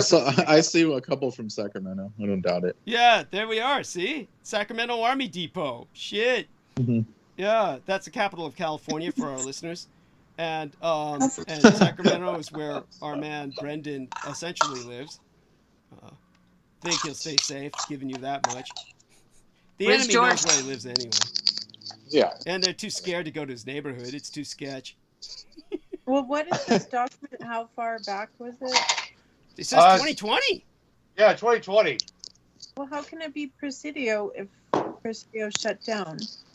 No, Presidio's still open. Well, okay. no, let me clarify that. website. Presidio is not open as a military base, but it is open as a national park. It is a federal, federal national park, which is, of course, it leases to private property, whoever can afford certain areas of it.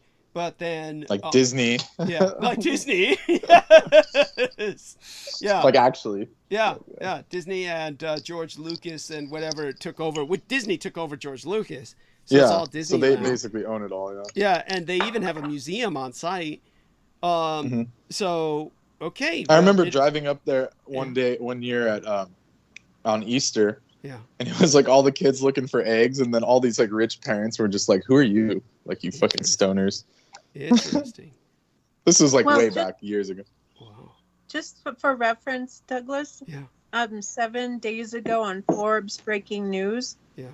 There was an HHS whistleblower testifying before lawmakers on the exploitation of unaccompanied children, and she went in to talk about upwards of 35,000 untraceable children. They can't really find them. That's true. And that's true. Go on. 2014. Yeah, she said as far back as 2014. Yes. Oh yeah. So that I don't doubt. No. This is thank you. No, this is important. That's important, and no, it's a very real fact. So, and anything else you can contribute along those lines? Oh, my friend was talking about that, and so I thought I'd bring that up because I'm kind of interested in it. Okay, thank you. George Knight has joined us, by the way. And hello, Douglas. Hello, George. So, hello. Thank you for having me on. Of course, always an honor. So, Ian West is regaling us with adrenochrome inmate. Then he took it away. Adrenochrome inmate production. The best. Yeah, can I read that? Adrenochrome inmate production. What? Then contact supplier. Oh, I like that. They have a Chinese woman, of course. Wait a second. Now what's this? It's all weapons and shit. Okay. Whoa. Plasma cutters? Right? What? Yeah. I think they do welding or something. Yeah. Okay, so well, whatever. So George, I don't know if you caught any of it so far, but it was a hell of a frustrating start to the night. It was just awful. I had to go. Oh yes. Do some lines of coke. So it was just, by the time I got back. Yeah, I was about to say that you in your absence, you went from like 180 degrees from 0 to 60, so to speak. Oh really? The difference was that. Yeah, you seem much better. Mm-hmm. Yeah, thank you. Yes. I had a feeling it was some kind of pepper. Yes, just enough booger sugar, and all the world's sweeter. Yes, the so. You actually sound calm. What's that? Mm-hmm.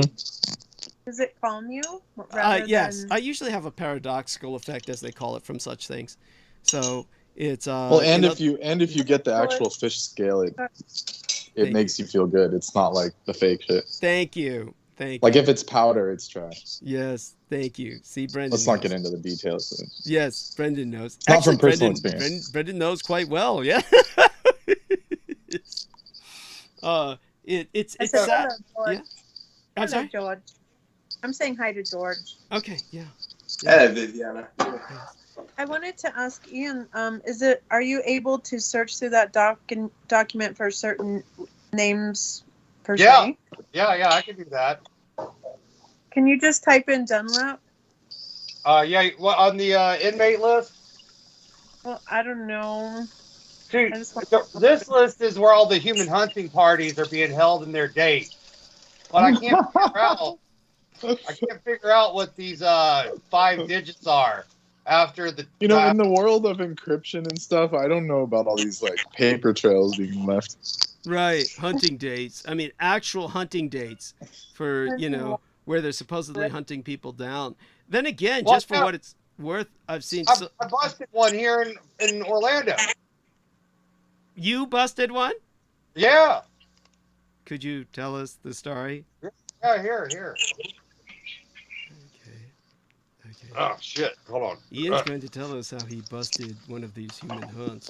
Of course, the image that comes to my mind is that Ian... In the most armed part of the country. Yeah.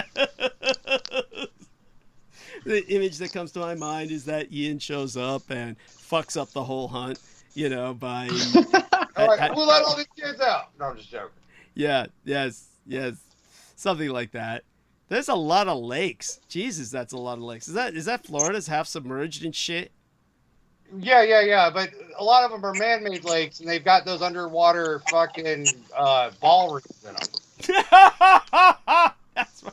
By the way, there are some underwater domes in some of these lakes, but I like the way that Ian fills them all. Well.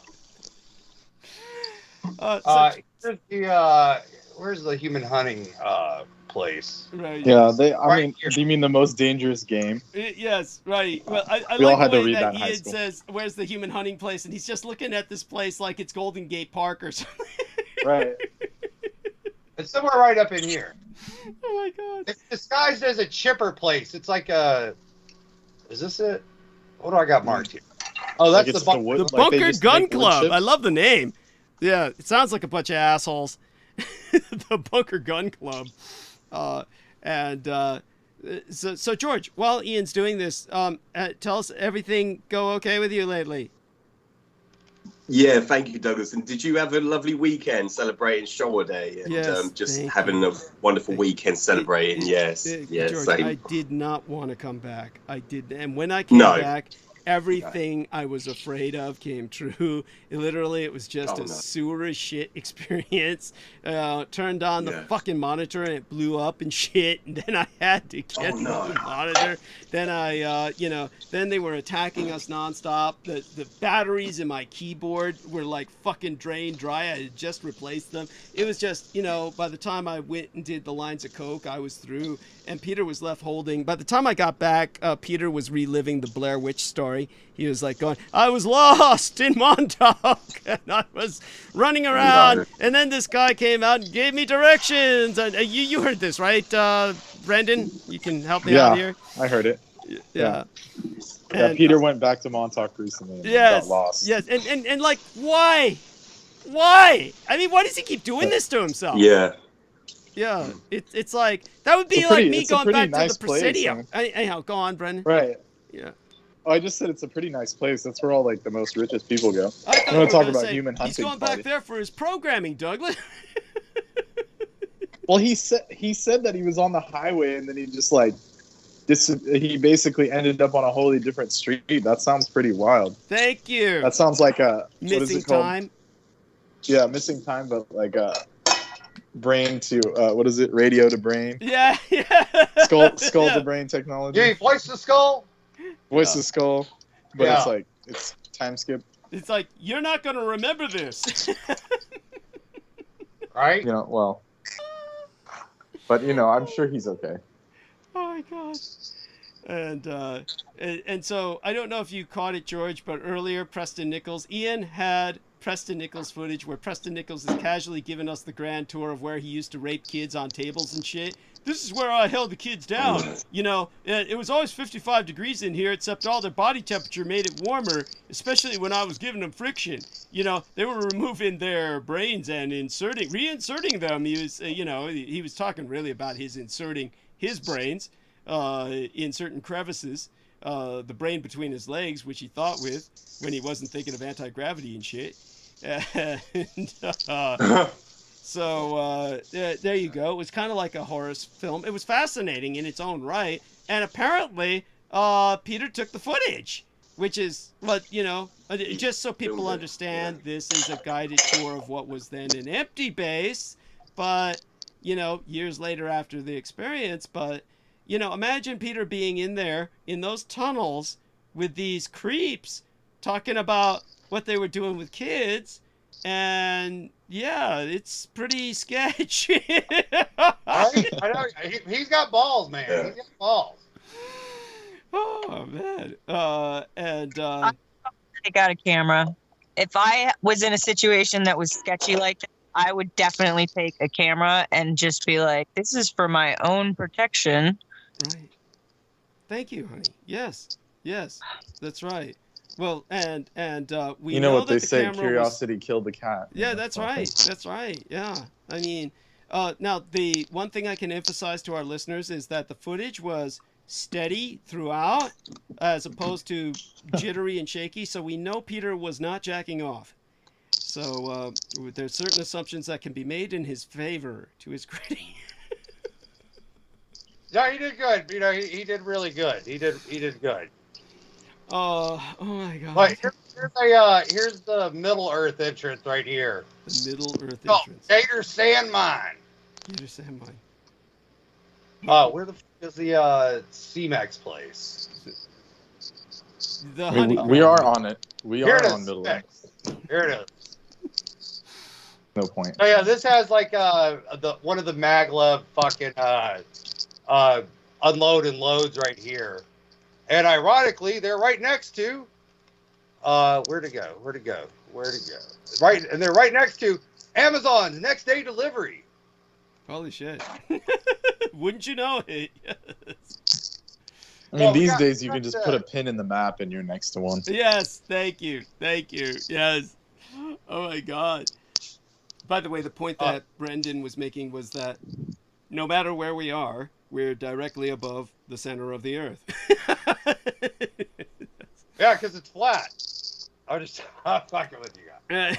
Thank God. I mean, we can get into it, but it's not necessary. No. And so... here, Brendan, you've never seen any of my work. Let me show you this.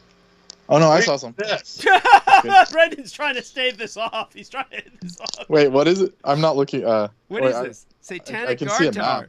It's a satanic guard tower. Satanic observation spot. Did you write this?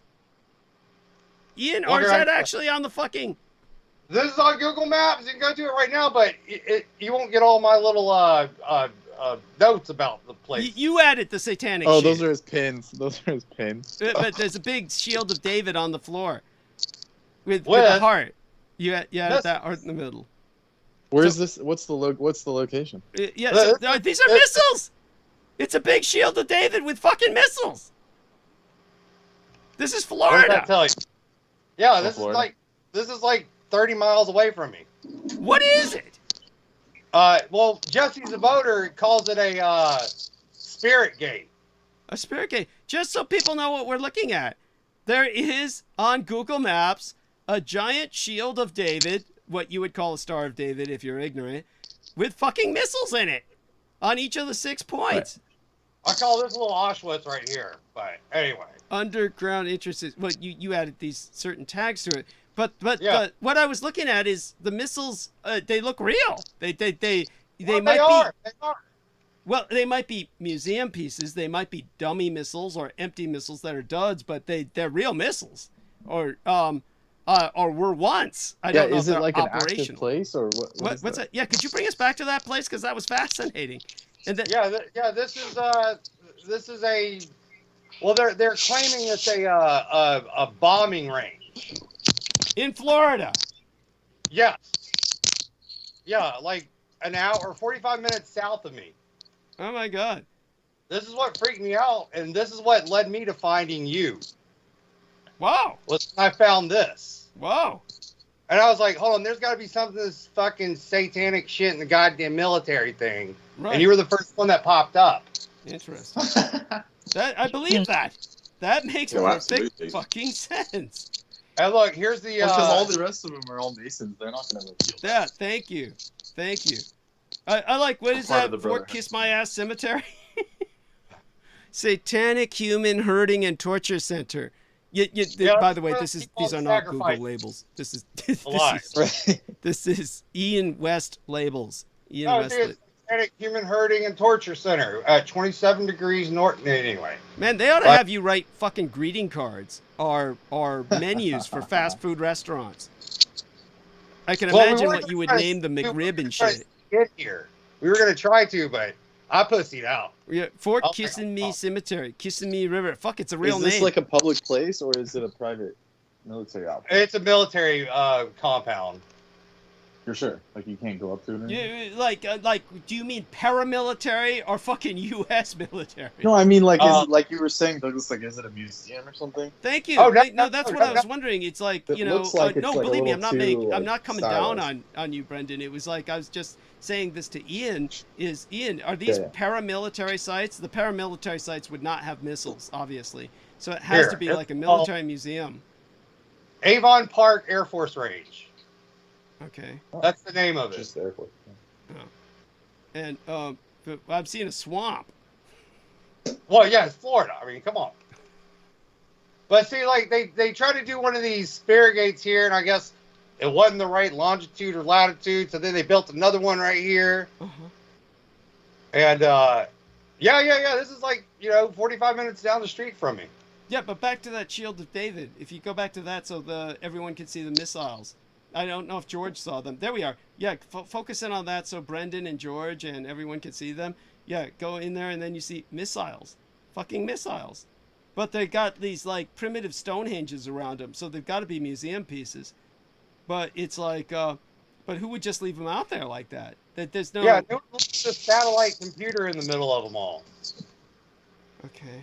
Yeah, within the containment of the Shield of David. Yeah. That's Florida.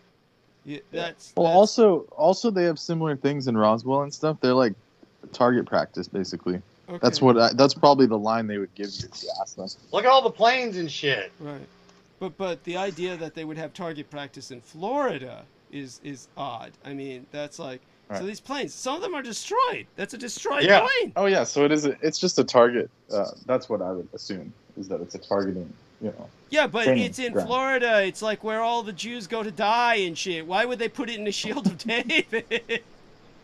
There's something there about that, dog, but I'm not going to go into it because it's illegal to now in the great state of Florida. I don't think we need to go there. Here. What does it say? It probably says like child rape home or something. It's underground air duct. This is one of the underground air ducts right here. All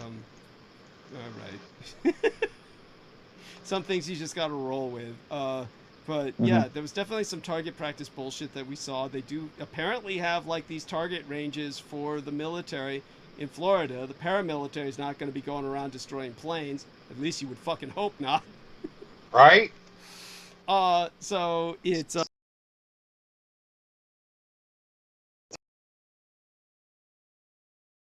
or the whatever the Air Force base is out there now. Okay, and so people were we glitched asking for a few seconds there. That is, of course, my infamous microphone. Got to get a new microphone soon. But yeah, and there's a lot of little bookmarkers here. So yeah, this is where here. Let me go over here. My buddy just bought all this property, and like he was kind of like a skeptic about fucking. Your buddy just bought all this property. How does he get? Yeah, what did he... yeah. Here, I'll show you what he bought. He bought.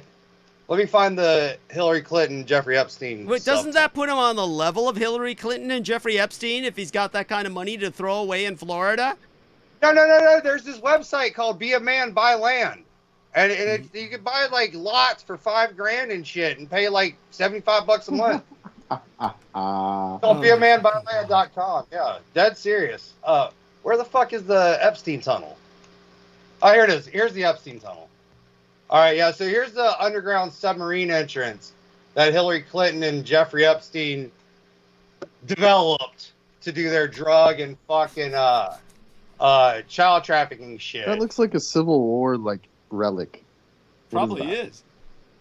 Yeah, this is a submarine entrance. This is the underground submarine line that goes through my neighborhood.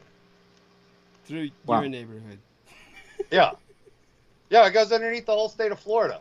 But anyway, so, okay. Everybody's bitching about their power bill. Why the fuck are they going to put Orlando Utilities Commission power plant outside of fucking Orlando? It burns me. Well, maybe so that a bunch of crazy rednecks can't destroy it. Okay, check this out. This is even funnier. If you go to this power plant and you check out their reviews, where is it? Rabbi Israel Goldstein. I rate 5.5. Oh, yeah. Highly recommended. Very good-looking men work here. Did you do that? No, I found all this shit. Hold on. Rabbi Israel Goldstein. Very good-looking men work here. 5 out of 5. Highly recommended. That's pretty funny. I'm sorry, because I thought there was more shit. I apologize. My buddy bought all this land right here. All this shit. This buddy of yours, does he have a name? Yeah. It's Christian Coffins. He runs that website called Christian. Fuck. Oh God. How do I? Yeah, his name's Christian Coffins. That's the name of his business, not himself, right? No, that's his name. No. That's his name. Did his parents hate him or something? Did they want a girl instead? What the fuck? I mean, it's like... No, he was a rockabilly. He was a rockabilly singer and guitar player. Well, he'd have to be with a name like that. But he bitches about Aquino all the time and shit. What the fuck is he bitching about Aquino for? I'm the one who had to deal with the son of a bitch. Why is everyone else bitching about him? Why do they get that right? Hold on. Christian. At any rate, so here we are. Production of adrenochrome per detention care center of see Christian Coffins. Like I said, then you get weird ass coffee business. Here we go. Where the fuck is his website? God damn it! Let me call him. Where's my goddamn phone? Yeah. Well, so Amy, catch us up. Are you in your new place yet? No. I mean, it seems like my new place, but I'm still the only place that I'm staying that I have internet access is the GE hydroelectric dam. Is that where you are right now? Yep. It's the only place that I can get on the internet. Honey, it's 1:30 a.m. in the morning at least. What time is it? I know. I keep thinking I'm just gonna tell them I'm leaving. I'm done. I'm sorry. What? Just here in a week, so you might as well be on. But honey, what are you safe? What? Yes. There's nothing out here. I don't even know how to explain it to you because you've always lived in the Tenderloin. But there's the biggest fear that I have is I might get a tick somewhere. But there's nothing out here. And I'm with people who care about me, who deliver me nachos that are nice and warm out to my camper. I have really nothing that I need to worry about. I don't really pay rent. I'm like, I would love to have some income, but I'm so happy to be out of the lake house. Like, I can't, like, it was so many years and just so much drama. And I'm just like, to not have to go back there is so joyful. My mental health has improved so much, Douglas. Wow. And I did want to say, I made notice that your last transmission, you were all in white and you had on gloves. Yes. And I thought, oh, that's so nice. I wish I could take him to tea. Oh, thank you. Thank you. Yeah. No, I'm really doing great. Like, it's so hard to describe. Like, I don't have the same stresses that I had when I was over there. Like, I would have people just walking into my place being like, oh, this place is for sale. Can we see it? And like, there's no way to be kind to people who are like that. You know, like you have to tell them, no, you need to call the realtor. But it would happen all the time. And it was annoying for 8 years. So I'm really doing so much better. Like, I've been hunting up rocks like I love to do. Like, the weather's finally, well, the weather's kind of spunk. It's really rainy still, but we're looking at a week of sunshine, hopefully sunshine. So that'll be nice. And yeah, I'm doing what I love to do. Like, I'm camping, but it's not that bad. It's kind of liberating. I've got another place that I stay where they have a water wheel that powers the hydro. It's an actual hydroelectric. And they have a really great setup. And I sleep really well out there because there's no electric. Like, when we shut the generator off for the night, it's just, there's nothing. Like, it's no Wi-Fi, no electricity. I sleep so well. Wow. So yeah, I'm doing good. I'm not really worried about anything. Like, it's so much nicer. It was so stressful to have to deal with my parents all the time. Oh my God. And it's so much better now. I bought myself some new hiking shoes. I got Timberlands with steel toe. So I've never had a steel-toed shoe before, but I really needed one. I was out hiking on my birthday and ruined my hiking shoes. They're done. They still haven't dried out. They're just disgusting. No, I get it. I totally get it. Oh my God. So the steel-toed boots, of course, have always been a necessity for myself as well. I don't see how people live without them. So you're finally discovering them. I'm glad to hear that. I don't spend money on anything, and so this was like a big purchase for me. And I really, as soon as I put them on, I was like, nope, these are the ones. Yes. I'm getting these. I'm doing it. I know I only ever buy shoes that are $20 at the thrift store, but these, you gotta up your game on that. These, yes. Yeah. Yeah, you shouldn't leave the house without steel toes. Yes. I should.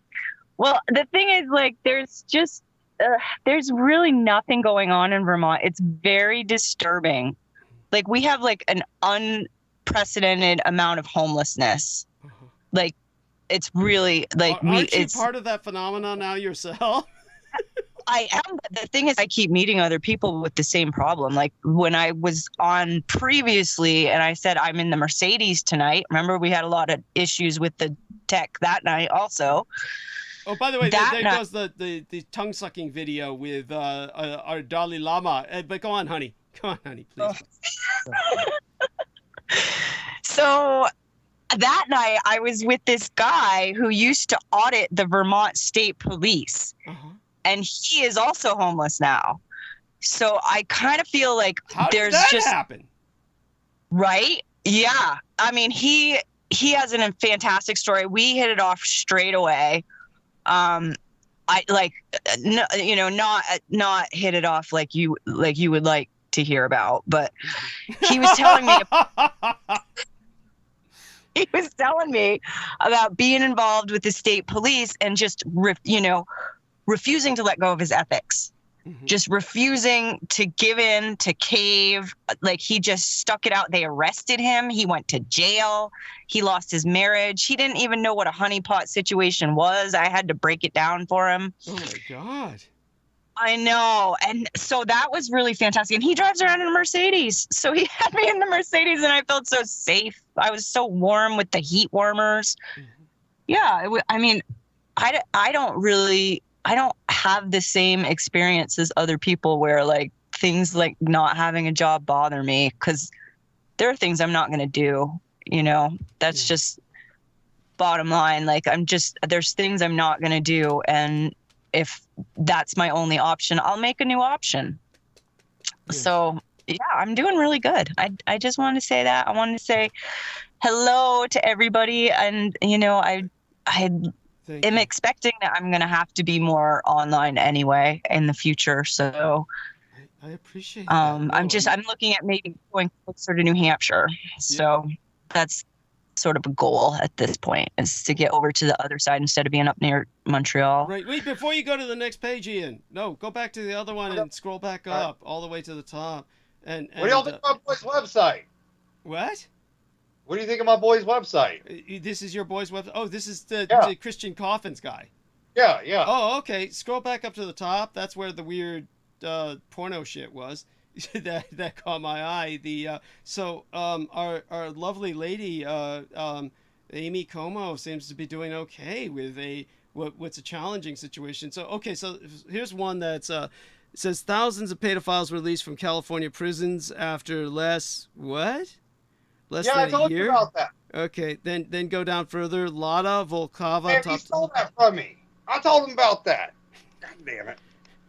Yes, it's terrible. So there's some child tied in a chair here. This is electronic. Yeah, they're doing they have these kids now in the Vatican, and they're just hooked up to these fucking like 3D glasses, whatever, their whole entire lives. Oh, okay, and then further up, scrolling further up. What's the? There was something else that was up.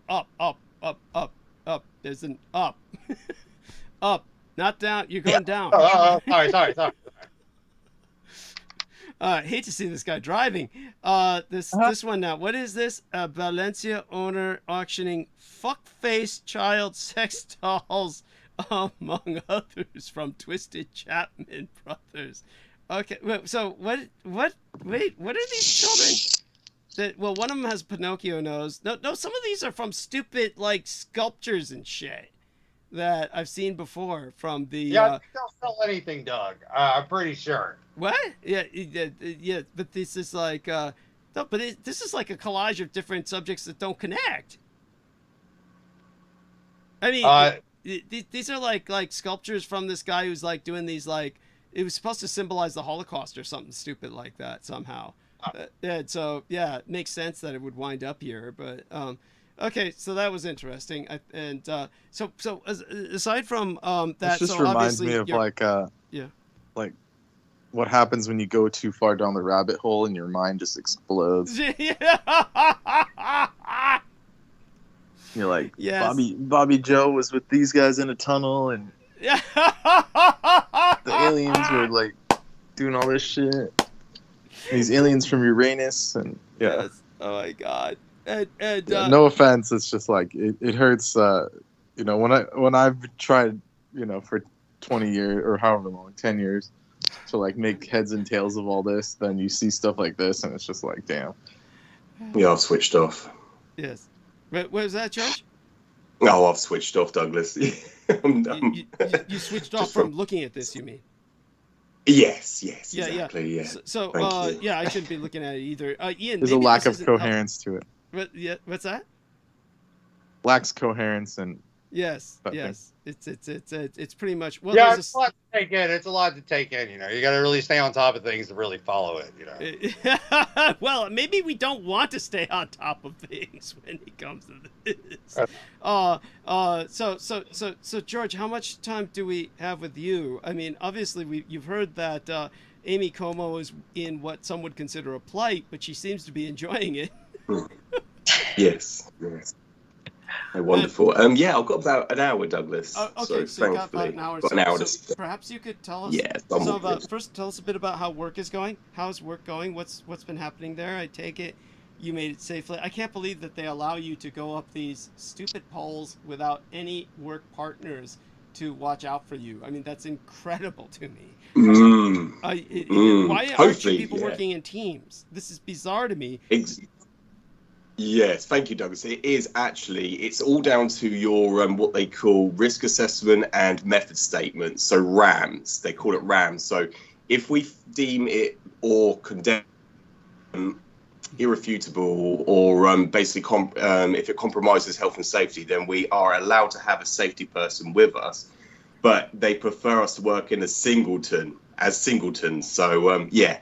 It's so true, but hopefully there is a cultural shift at this moment within my organization, because it's a very much a reactionary blame game culture throughout my organization. It's a large organization, and so it's a cultural shift from this blame game over to more health and safety, and the mission statement states work safe, home safe. But the problem is we have all these targets and productivity to meet levels. And once you go towards the realm of hitting targets, then you're compromising safety. You're cutting corners. So, I don't do anything if it's deemed unsafe. No way. It's not worth it. I have obviously I've got a family that I put before my work. Yes. So, no. That's the bottom line. So it's an interesting one. We had a meeting yesterday, Douglas, and it was just basically a team huddle. They called it a team huddle, a meeting, and they asked us to just talk about ourselves briefly in front of everyone. And I said that I'm a father, and that's the reason why I've joined my company that I work for. And I also mentioned my passion is predominantly presenting military history. And they were like, wow, that's really interesting. And I said, well, yeah, the ultimate goal is to produce several books. That's what I want to do. I'm just collecting all the information, all the data and evidence, and then comprise it into a collection of books, which is what my ultimate goal is. That was really good yesterday. Yes. So Christine Joanna Hart said that she was trying to get that interview with you, but you were kind of postponing it. So make certain to get back to her about that and make it happen. Yes, absolutely. You know what? It's just like, it's me trying to organize my time so I can fit her in, because I want to do at least 2 or 3 hours with her for an interview. And so, which will be probably enough time to present all the information that I need to. And then obviously extend that. Just the basics. Yes, just the basics. Yes, absolutely. Yeah. So I'm hoping probably get that scheduled for when I return back. Hopefully. So so we're going next week. So it's only days away now before we fly out. So I won't be on the show for a couple of weeks. So hopefully we can get it scheduled in. That's right. Let me take a look at the calendar and see if I put that on my calendar as for when you were flying out. Let me see now. Which date was that again? So it's next week. So it's next week we are flying out. So this time, I'll be on holiday. So the following Wednesday I should be back for the Wednesday show. The following week. So let me see. After next week. So you're leaving next week. Can you give us the let me see, the 14th? Is what date is it? So basically it's a bank holiday because of the King's coronation. So thankfully that's buyed me more time. So we're actually, that's a bank holiday in England. So we're flying out just after that. Okay, and what date is the King's coronation? That's weekend. So it's really funny how we had Showa Day this weekend just passed, and then his coronation on the same weekend. That's amazing. Which was remarkable. So you said absolutely. This weekend the 6th? They are both Order of the Garter, of course. Yeah, that's right. They're both Order of the Garter. That's right. Yeah, and his flag is raised at Windsor Castle. So his flag, his honour flag for his Knight of the Garter, is actually raised at Windsor Castle. So it's right behind Mountbatten. The king or the queen was the highest ranking member of the order. Yeah. Yes. Right. That's amazing. So I'm sorry. So just so I can put this on my calendar, the 6th is the coronation. Did you say, or the 7th? Saturday the 6th, or the Sunday the 7th? I have to look that up. Oh, okay. Quickly, Okay, so I'll look that I up. think it's the 5th because this The week, 5th. right? This weekend. The 5th. Okay. Date. King's coronation. King coronation. Coronation. The 6th. Okay, and Saturday, May 6, 2023. Okay, so I'll put that on my calendar. And thank you for Of course, bringing... it's the day of Saturn. Kronos, the king. Okay. Saturday the 6th. Yeah. King's coronation. King coronation. Coronation. I heard there's like a record number of young people that are totally, they don't care about it. It's like 70% plus. Wow. They want nothing to do with it. Yeah. It's They're sad. actually So more this is kind of it's kind of they're divorced from their history. In a way, but it's like that. I have other views on it, but that's it. Right. I mean, I mean, feel free to share those views. I'm certain no one's going to be offended. I think George was trying to say something. Yeah. Oh, George? No, that's all right, Brendan. Yeah, I was going to say the hardcore union. Yeah, it is. It's the transatlantic connection. Yeah, it drops and there's a delay. Yeah, absolutely, Brendan. So there is there's a hardcore unionist movement in the UK. It's been extant for decades, and the Labour Party are very anti-monarchs. The anti-monarchy movement. They're trying to just promote that we do not need a monarchy. It's a waste of taxpayers' money, etc., etc. Those are the down with the crown guys. Yeah, down with the crown people. So much. Yeah, they bring, but the reality is they do bring in an influx of tourism. They do bring the amount of income from tourism alone is astronomical. So it is great they are great for the economy. Just doing what they do, just their royal duties brings in a massive amount of tourism. So they have their ups and downs, obviously. Pros and cons with everything. So they are going to make Camilla. Is it how do we pronounce her name? Camilla or Camelia? Yes, Camilla. They're going to make her the queen. Yes. Yeah. She was what you want to call it, it's not pardoned. She was before the Queen, before Her Majesty the late Queen Elizabeth II, before she passed. She did honor her to become the future queen. Because she knew she was passing away, and so she did do something. I forgot what the term is called, which I'll look up in a second. But beg your pardon, go on mute for a second. No worries. So I presume that George Knight is not a Republican. He's for the monarchy. Yeah, I'm assuming. Yeah. I mean, I myself am for the monarchy in the sense that he said it's a connection to the past, but I'm also pro-Catholic Church in the sense that it's a historical connection to the past. And I notice the overwhelming majority of people who appear on my transmission are very antithetical to the Roman Catholic Church. Right. I mean, like, oh my God, I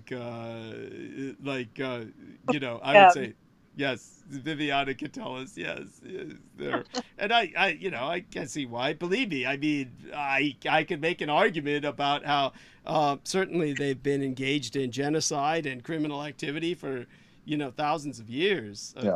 I can think of a few names: Pizarro, Cortez. Well, that doesn't mean I don't disown the fact that they're part of history.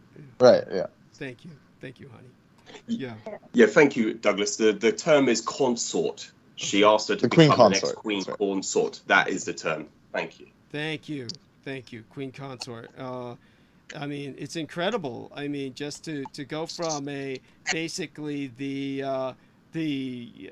other girl to go from the girl behind Diana's back to becoming queen consort. I mean, Jesus Christ, what an arc of narrative for that life experience. And certainly I'm it's obviously ladies can all dream. I mean, honestly, she was just a commoner that Prince Charles was fucking.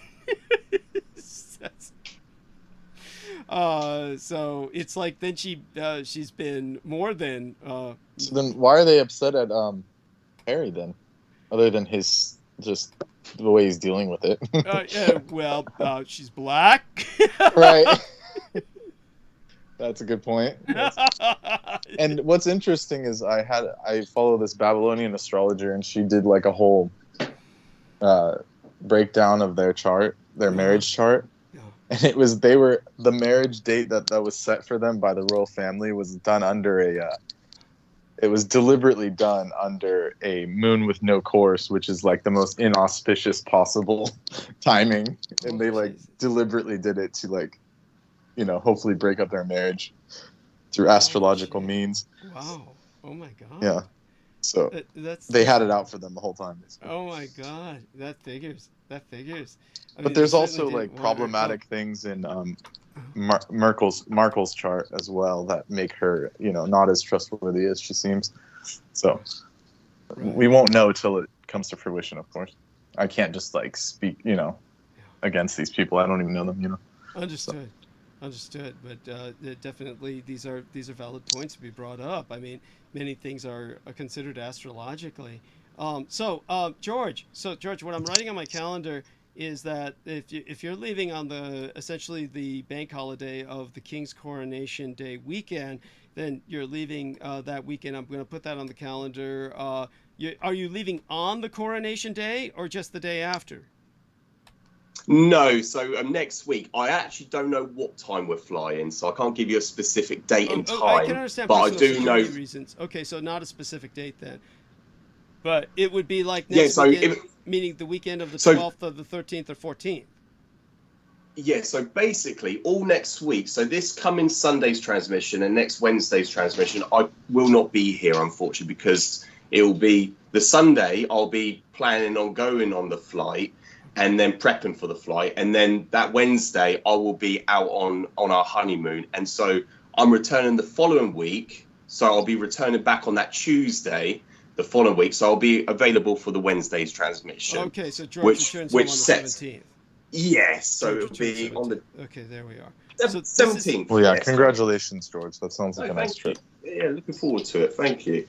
And so, congratulations. Yes, thank you. I forgot to mention that. You. Brendan's very gracious. What about? Yeah. Then everyone else join in. Yes, by all means. So you won't be with us the next 2 nights. And by the way, I don't mean to sound so dense about this. I'm trying to figure something out myself. With George Knight returns. So this is your last time with us for a week. Yeah, for a week, Douglas. Yes, thank you. Yes. Okay. It will be, unfortunately. I've been looking forward to coming on. For you to get what you can in during the time that you have with us. So, yes, tell us a bit about what you feel stands out. Now, I will, of course, talk about England a little bit during my monologue tonight, and hopefully you'll get a chance to review that in the week ahead. I'll timestamp it. I'll send you the timestamps, of course, and then you can talk about that when you return. But definitely, we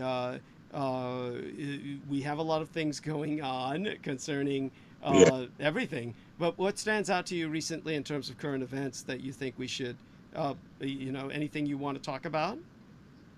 Oh, yes, Douglas. No, I'm more than happy to actually. Just recent events.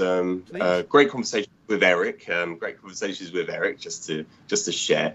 It's good to talk about. Explain to our listeners who Eric is. He's one of your work partners. He's my work colleague. Yes, he's my work colleague. Yeah. We work very closely together, and he brought up about because he views a lot of the Joe Rogan podcasts. So. Oh, by the way, just for a second here, Brendan Zoget, tell George about the sex affirmation surgery of Joe Rogan and the others, if you would. It was a meme that was. It was a meme that was like, "This is what gender affirmation care looks like," and then it shows like Joe Rogan TRT, and then this other pundit getting his hair follicles reset, whatever that's called, the hair thing, and then the other guy getting his hair implants. Go on. Hair implants, and then the other guy's getting his man boobs taken off, and the other guy's like dyeing his beard. I mean, I have my views on the whole gender affirmation thing that is antithetical, but it's still funny, that whole concept of those guys just all day talking about it when they're doing the same thing essentially. Yeah, except to affirm their sense of toxic masculinity. Yes. Right. Right. It's just their version of the same exact thing. So it's like it's almost redundant that they're even against it. It's like pointless. Thank you. So that was very funny. And but that being said, just for some further context on now, what's this little young Dutch girl? Before I go back to George, Ian, what's the Dutch girl represent? Is that Jean-Benet Ramsey or something? Yeah, Jean-Benet Ramsey. Yeah, with Ghislaine Maxwell. What? With Ghislaine Maxwell. With Ghislaine Maxwell. Oh, that's right. She's there in the background, isn't that? Yeah. Okay. Wow. Oh, fuck. That might have been Photoshop, but yeah. Anyhow, that would be very sinister if that's real. So back to George. Yes, by all means, George. So go on. What about Joe Rogan? Because I was said something by Mark H about, I know you don't really, he says, I know you're not a fan of Joe Rogan, but here's something that he said. And he sent me some weird shit about Joe Rogan that I, haven't looked at yet. He said, decent report. And it's about woman urinating while seated at a slot machine. And I guess this is a decent report to Mark H because he works in the gambling industry. And I guess what he's trying to emphasize is a lot of people get so addicted to the slot machine they can't leave, even to the point where they're just pissing on the seat. Okay, now we've got something from Ian here. What? Yeah, this is these are all the corpses from the Obama White House parties. Some of them are clearly, what do you call it? CPR dummies. I think. Sure. Yeah, tell that to little Hector here. Anyway. I'm sorry. So a bunch of these are like weird looking kids that may or may not be dead. There's like, but of course too, I think that our man Ian is politicizing this a little bit. No. This is true. Well, I'll see if I can find something else about this photograph, if I can find any further info on it. But I noticed that there's no print or text around it, so it seems to stand on its own for now. But some of them have like headache pads. I wanted to get to all the shit that I couldn't show the other previous week before, They look oxygenated. Let's just put it that way. What was that, Brendan? Yes. I said they look like they have plenty of oxygen. Let's just put it that way. Maybe they're out here at nap time or whatever. Right. But, right. It's like some kind of refugee camp or something. Yeah. I think something like that. Then I saw a monkey's head under a UN helmet, which can bespeak all kinds of things. So George, go on with yes. So you were gonna say about Rogan.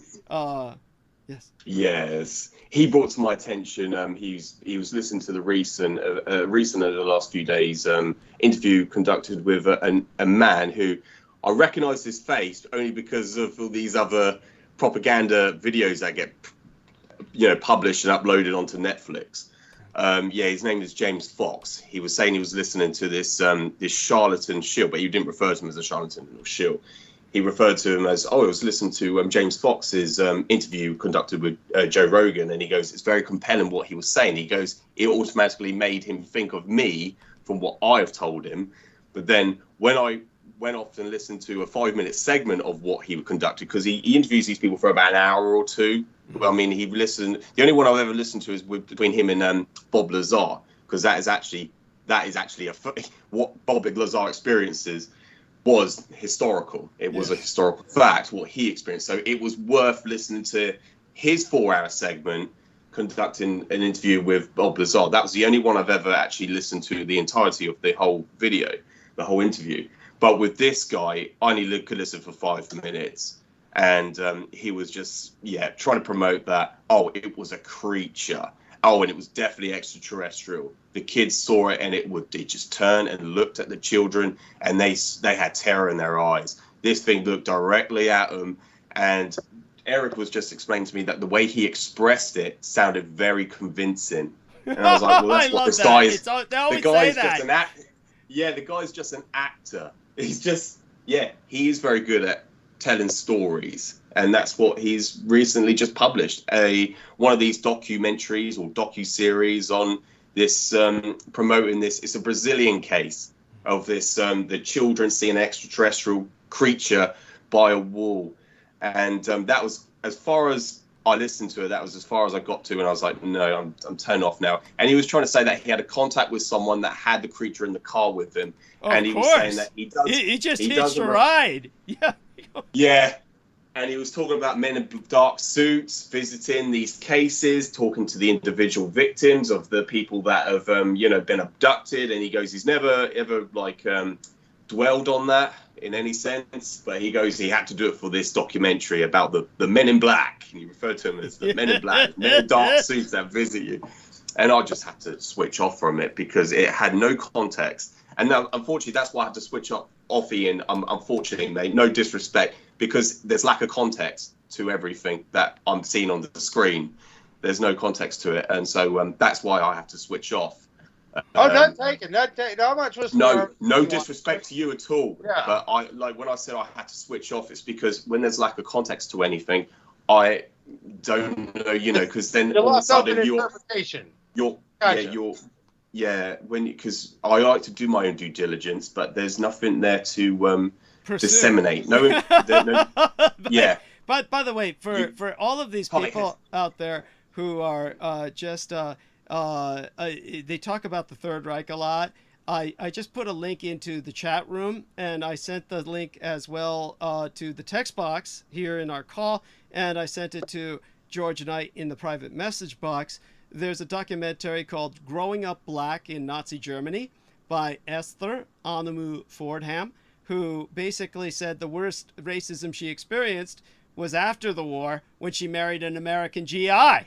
So it's like everything in Nazi Germany was copacetic. And what really puzzles me? Do any of you remember? I mean, raise your hands here, and that includes in the chat room. Does anybody remember Schindler's List? What I always wondered about was why they chose the concentration camp commander, Alman Gulf. They made him the villain of that film, yet they never talked about the fact that Alman Gulf's wife was black. Yeah, exactly. That's right. Yeah, Steven Spielberg does I think you mentioned that before, Douglas. Yes, his granddaughter is like maybe about 40 something now, maybe in her 40s or 45, something like that. But she's like she's quite obviously black, and this is because the man known as the Butcher of Platow, he was married to a black woman, and somehow that never made it into the film. Yeah, because Schindler's List is a propaganda piece. Do you know what, Douglas?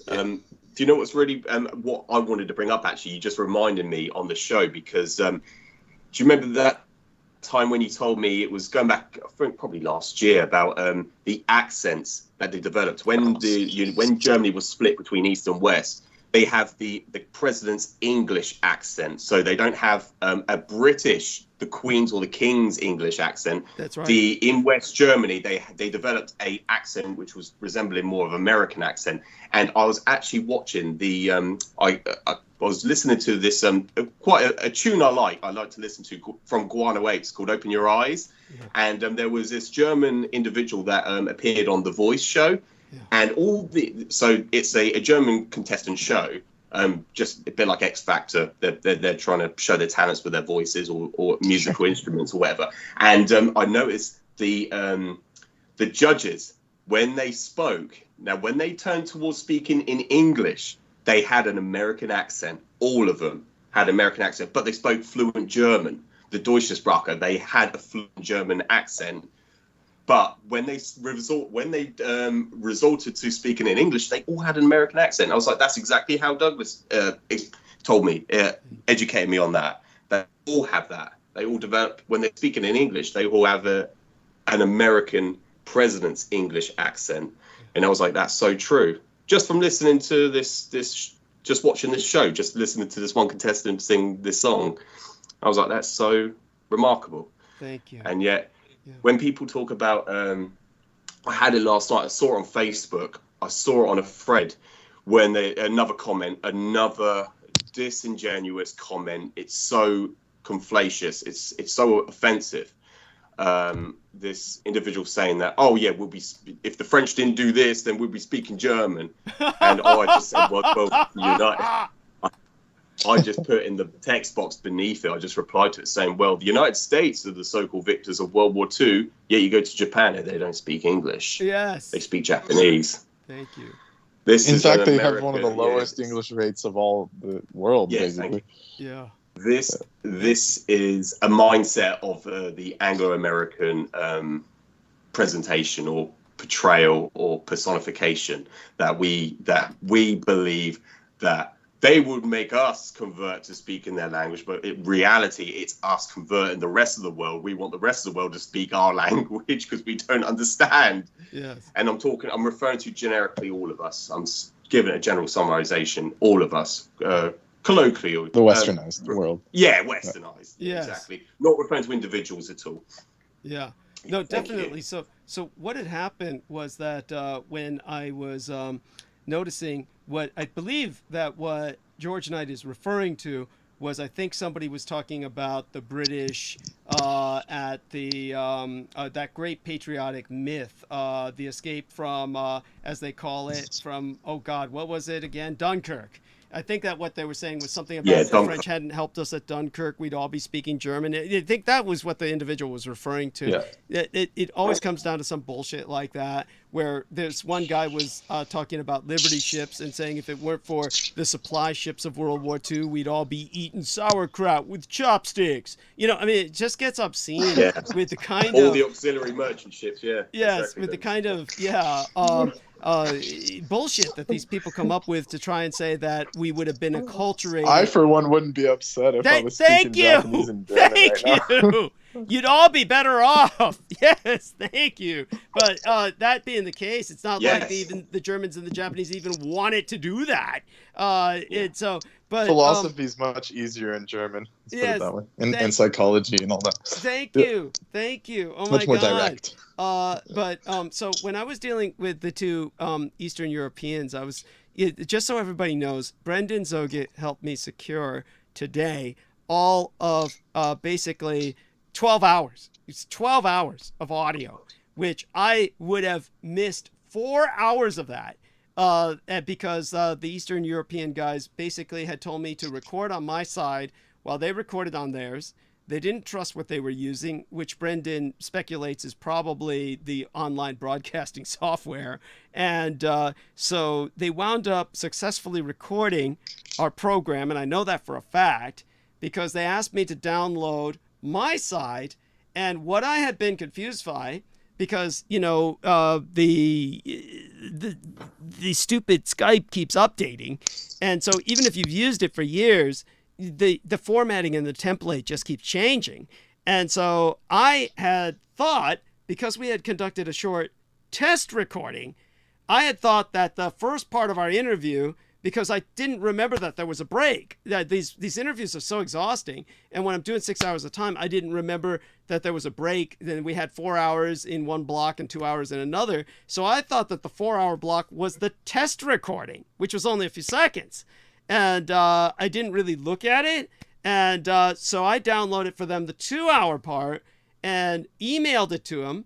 But of course, because they're in Bulgaria, they didn't get it.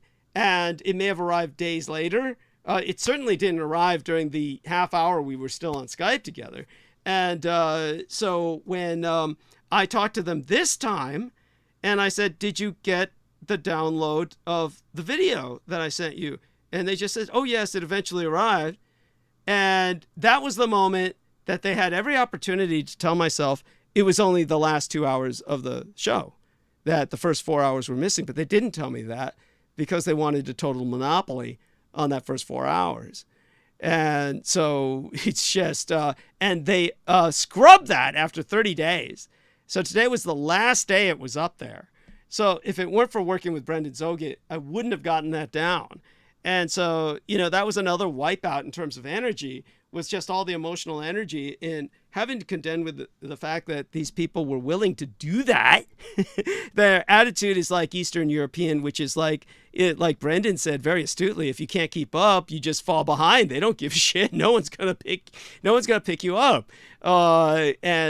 So it's like, so what Brendan and I did was we put something public for just a few moments there, and people hit on it who were subscribers, and we'll make that public again because of as an excerpt, because we didn't want people watching that instead of tonight's transmission. But obviously, our man John Warrington is doing what he's doing on Odyssey to make certain this isn't lost. But, it's basically like a 12-hour episode of my own, except it's dedicated. So it's probably extraordinarily intensive. It certainly was for me. Just broke me down emotionally to relate many of the things I related. At any rate, there you have it. Some of the things we were dealing with, I was reminded of that just by how different cultures think. And how they, when you're dealing with people, of course, I respected these people for paying me up front, but it's obvious that they want to put this on pay-per-view, put it in the Bulgarian subtitles, animate it. I mean, this thing can't possibly go up for months. I can't imagine. It's going to take months for them to put subtitles under it, divide it into all these subjects like they want. They want to rearrange the entire thing and then put it all in animation. I mean, I personally don't understand why they're going through all that trouble. It doesn't even make any sense to me. But in terms of that level of effort, it is what it is. But they recorded Peter Moon as well, and he was kind enough to. It's just, let's just put it this way: it's rather mysterious, but at least we'll see what comes of it. But in the meantime, again, my thanks to Brendan Zogit. Without him, we wouldn't have recovered. It would have been lost, really. We would have been totally at the mercy of a couple of guys in Bulgaria. Well, Douglas, doesn't that line right up with how things played out tonight? Like the fact that you were able to save these 12 hours and then your equipment blew up. Like, to me, it seems like you're on top of things again. And that just draws more flack. You're just getting more attention. And I would love to see this on John's site if you and Brendan can work that out with him. Maybe, without the subtitles or animation. Sure. Well, download this first. I mean, this is going to be like the shall we say, just the excerpt that I was rendering public anyway. So let me give that link to you right here. And that way you can have that, and we'll okay, so first thing I have to do is punch on it, and then what I'll do is I'll get the share for you, and that way you can download this or copy it, cut and paste it, and then listen to it at your leisure.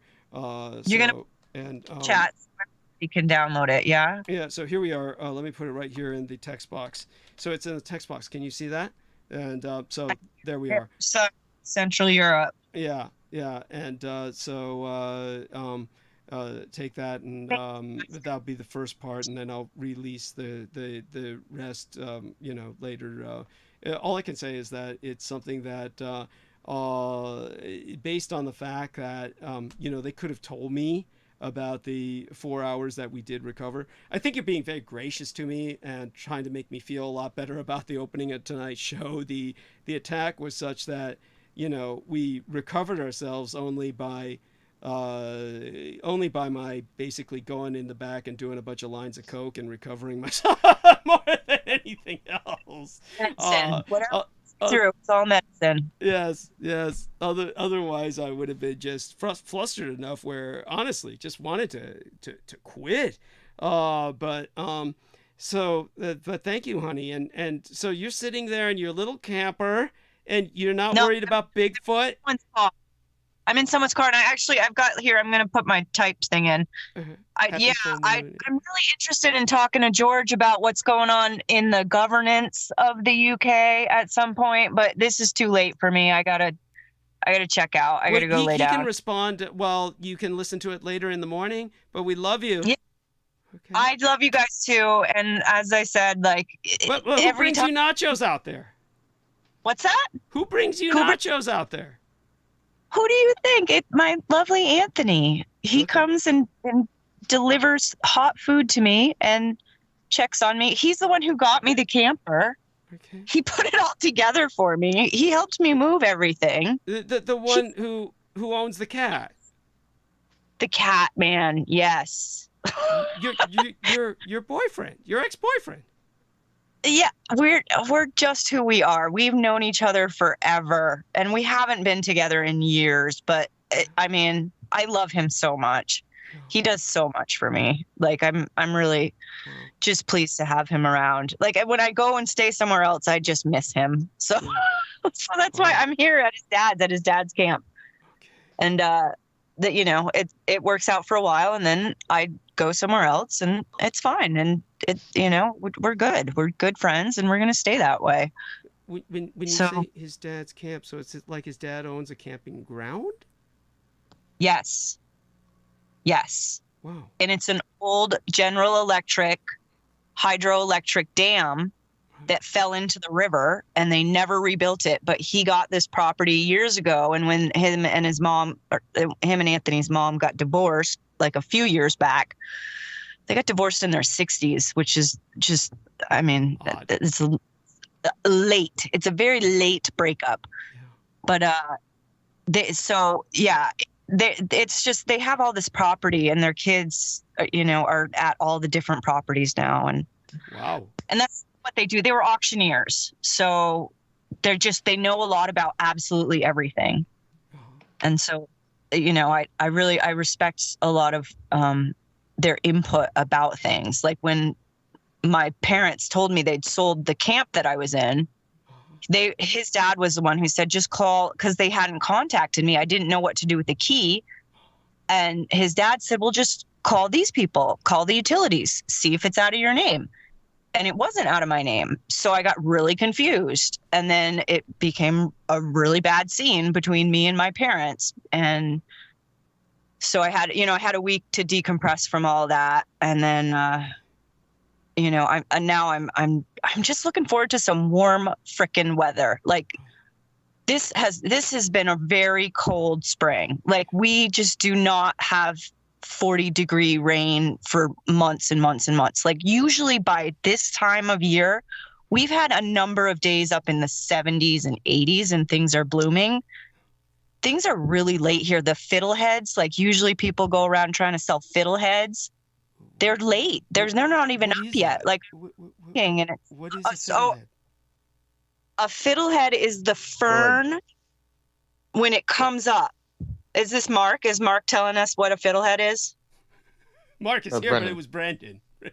Oh, they're basically seedlings of ferns that come up and people sell them. Yeah. Okay. And you have to catch them at the right time. Like you don't want them when they're tall. You want them just as they start to uncurl.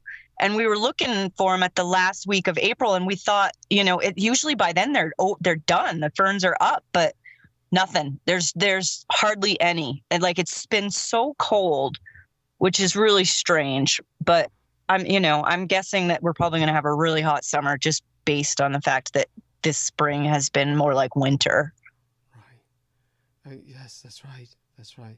Well, honey, same thing out here though. We just got in the 80s, like 90s. Yeah. And then now it's back to 60. Yeah. No, I mean, it's been hell over here for us. We're not used to this level of cold, believe me. I mean, comparatively speaking, but up there it's unimaginable for us. Yeah. Honey, I want you to know that I'm very proud of you. I think that you've been through a lot. You're a remarkable human being, just an incredibly extraordinary woman. And your boyfriend, of course, I just think he looks so cute in that inside out William Shatner mask when he goes around in the forest in the hunting grounds that his parents have purchased so that he can get away with all those burial sites.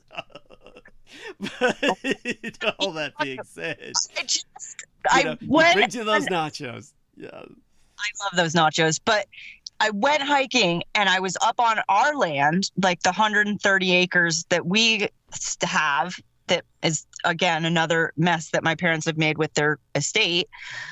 I was hiking around, and I knew that there were 3 burial mounds out there. But when I was walking with this guy, the auditor for the Vermont State Police, who got into a honeypot situation and went to jail, he found 10 Native American burial sites, like more than I knew. So I really had no idea that there were so many up there. It's kind of freaky. I'm like I don't even know what we could do up there. Like, you can't really develop anything around that stuff. Like, it's just, yeah. So you just made me remember that there are a lot of those, and they're hard to deal with. Yeah, I can imagine. So, but honey, you're beautiful. Thank you. You're a beautiful soul, and honestly, I adore you, and believe me, I'm just so glad you're able to join us, and get yourself some sleep, and we'll speak again on Sunday, okay? I will try. Have a good night, everyone. You too. Bye for now. Bye, Amy. Yeah. See you later. Take care, Amy. Yeah. And that was Mark. Yeah. And so Douglas, I have to depart as well. My phone is dying. So many blessings. By the way, before you go, Brendan, a passing thought, of course. Yeah, with her boyfriend around, the number of those burial sites just keeps growing. It's like, you can do what the Amityville horror people did and just build a house on it and sell it for clout. Sometimes dead's better off dead. Oh my God. Brendan, we love you too. Hugs. All credit to you for saving my ass. Jesus Christ. Couldn't do it without you. So you take care, okay? Take care, Preston. Yes. Nice to All right. Good evening, everybody. And so there we have it. So George, with the few minutes we have left, obviously Mark is with us. Hopefully he can be with us a little while. But George, with whatever time we have left, she wanted to ask you a bit about how England is governed these days. How exactly is England governed these days, if at all? Yeah, no, exactly. The general consensus, Douglas, is it's just futile. It is just, there is no solution. We're just, struggling day by day. That's the general populace consensus, but without them even addressing it. The people just simply ignore it, go about their everyday lives trying to pretend everything's all right, and nothing's all right, to be honest with you. It's the most expensive country to live in. Everything is so expensive.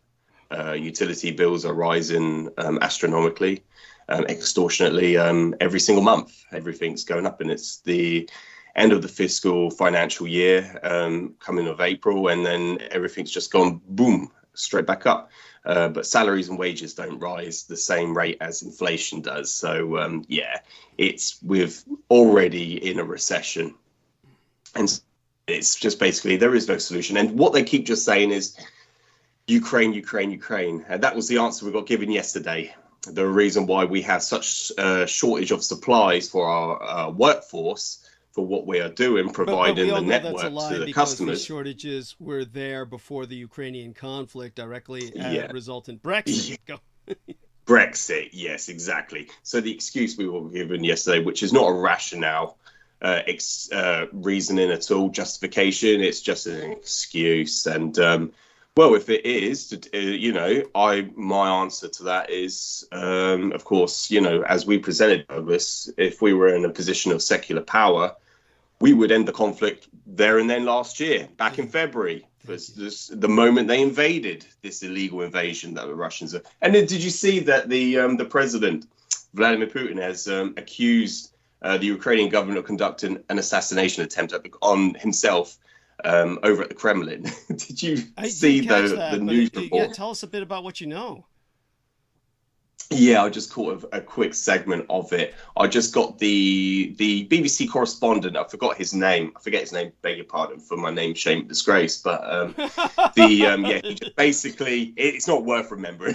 So that's what I'm saying. Yes. It's not worth remembering. Sergei there was Lavrov? A report coming directly from. Could be. Yeah. It doesn't ring a bell, but I'll have to. Yeah, but The report came directly from the Kremlin, saying that Vladimir Putin has issued a statement saying that he's accused the Ukrainian government of conducting an assassination attempt, which was successfully intercepted by whatever interception methods he uses, whether he used the MiGs, the MiGs, or whether he uses other fighter jets to intercept these unmanned drones. Which is just a preposterous statement. But Volodymyr Zelensky issued a statement responding, saying that he didn't issue no such orders to assassinate the president. Of course, there is an international what do you want to do it? Court order or issue statement from either the Amnesty International Committee or some form of, they want to bring forth Vladimir Putin for trials, a tribunal for war crimes. These are the human rights organizations. The human rights organizations have, through the United Nations, issued basically an arrest warrant. Yes. So this is something that people need to know, is that Vladimir Putin depends on whichever nation honors the concept of human rights will arrest Vladimir Putin if he steps on their soil. Yes. Please go on, George.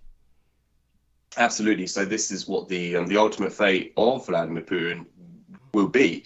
And that's right, Douglas. It was through the United Nations they issued an arrest warrant for Vladimir Putin. So he'll be brought forth for trials against for war crimes and crimes against humanity. And so then he'll be ultimately executed under just that. If we live in a just world. If we live in a just world. Yes. Which I stuttered there because it's like, is it going to happen? Yeah. It's not very. I can't see it. We can only hope. And the important point to be made is that certain nations like Armenia have made it known that, and we're talking about a nation under siege, very vulnerable, surrounded by enemies that are at war with it and are seeking its annihilation. But Armenia, which has been very dependent on the Soviet Union in the past and the Russians thereafter, because they were betrayed by Vladimir Putin when the Azeris attacked them, they did tell Vladimir Putin if he steps in their nation, he will be arrested and deported to the West. So he's lost friends, definitely, that he otherwise could have had if he weren't such a piece of shit. Just so people know, there's some other things that come to mind with this. I did hear that Vladimir Putin, there were several sources for this, that he is kind of like coming together with a backup plan for some predictive programming to program the Russian people for the acceptance of defeat. That, in other words, he's got some kind of like escape plan where he plans to give them the news that they're defeated, and then hopefully trying to work this to his advantage from his position. So I did hear this, that he's trying to prepare them for a softer landing rather than just a crash. But I don't know how he thinks he might get out of this. Maybe he thinks by doing that he can somehow remain in power, but I don't know how you can do that and remain in power with the kind of anyhow. So take it from there. And by the way, for those of you, I've gotten some emails about, why are you so hard on Amy Como's boyfriend? Do understand? I guess people haven't known this, but he was institutionalized for a number of years. So he just got out. So the idea of him bringing me nachos in a camper in the middle of the night, property his parents own, which is basically his hunting grounds. I'm sorry. This is like not my idea of like a comfortable night. It's like she's got balls. Okay, it's. Okay, just now that people know that, that's out of the way. And then Mark can later on explain to us about the Joe Rogan woman urinating in her seat video.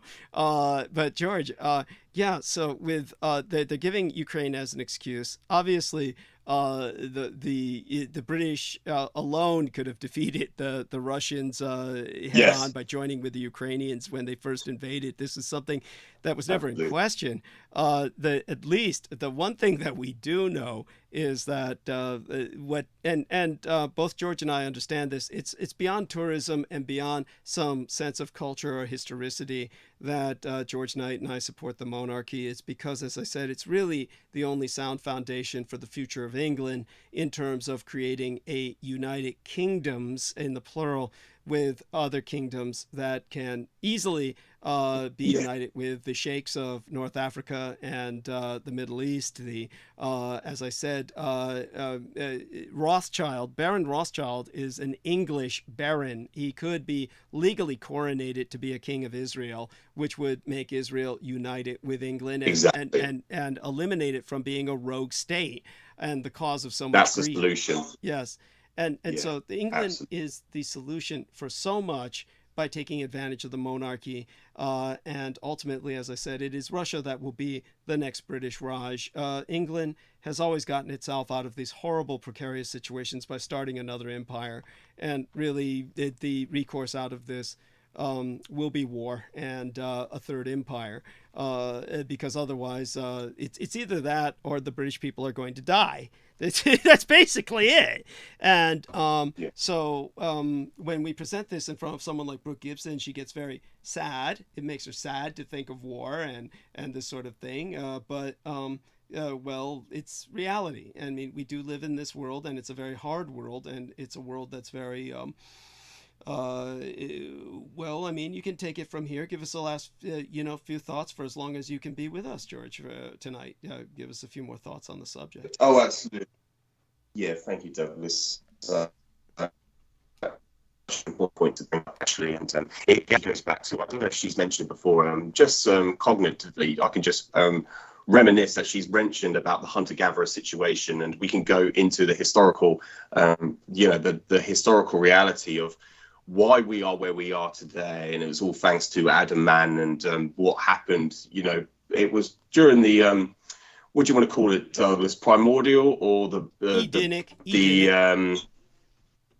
era? Yeah, thank you. And where you had the hunter-gatherer, and it was thanks to agriculture that formulated the formed nation states today. And it's a concept that was developed around about how many thousands of years ago? If you look this up on about Google search, 7,500 years ago, or rather, or earlier than that. But it was around 12,000. Yes.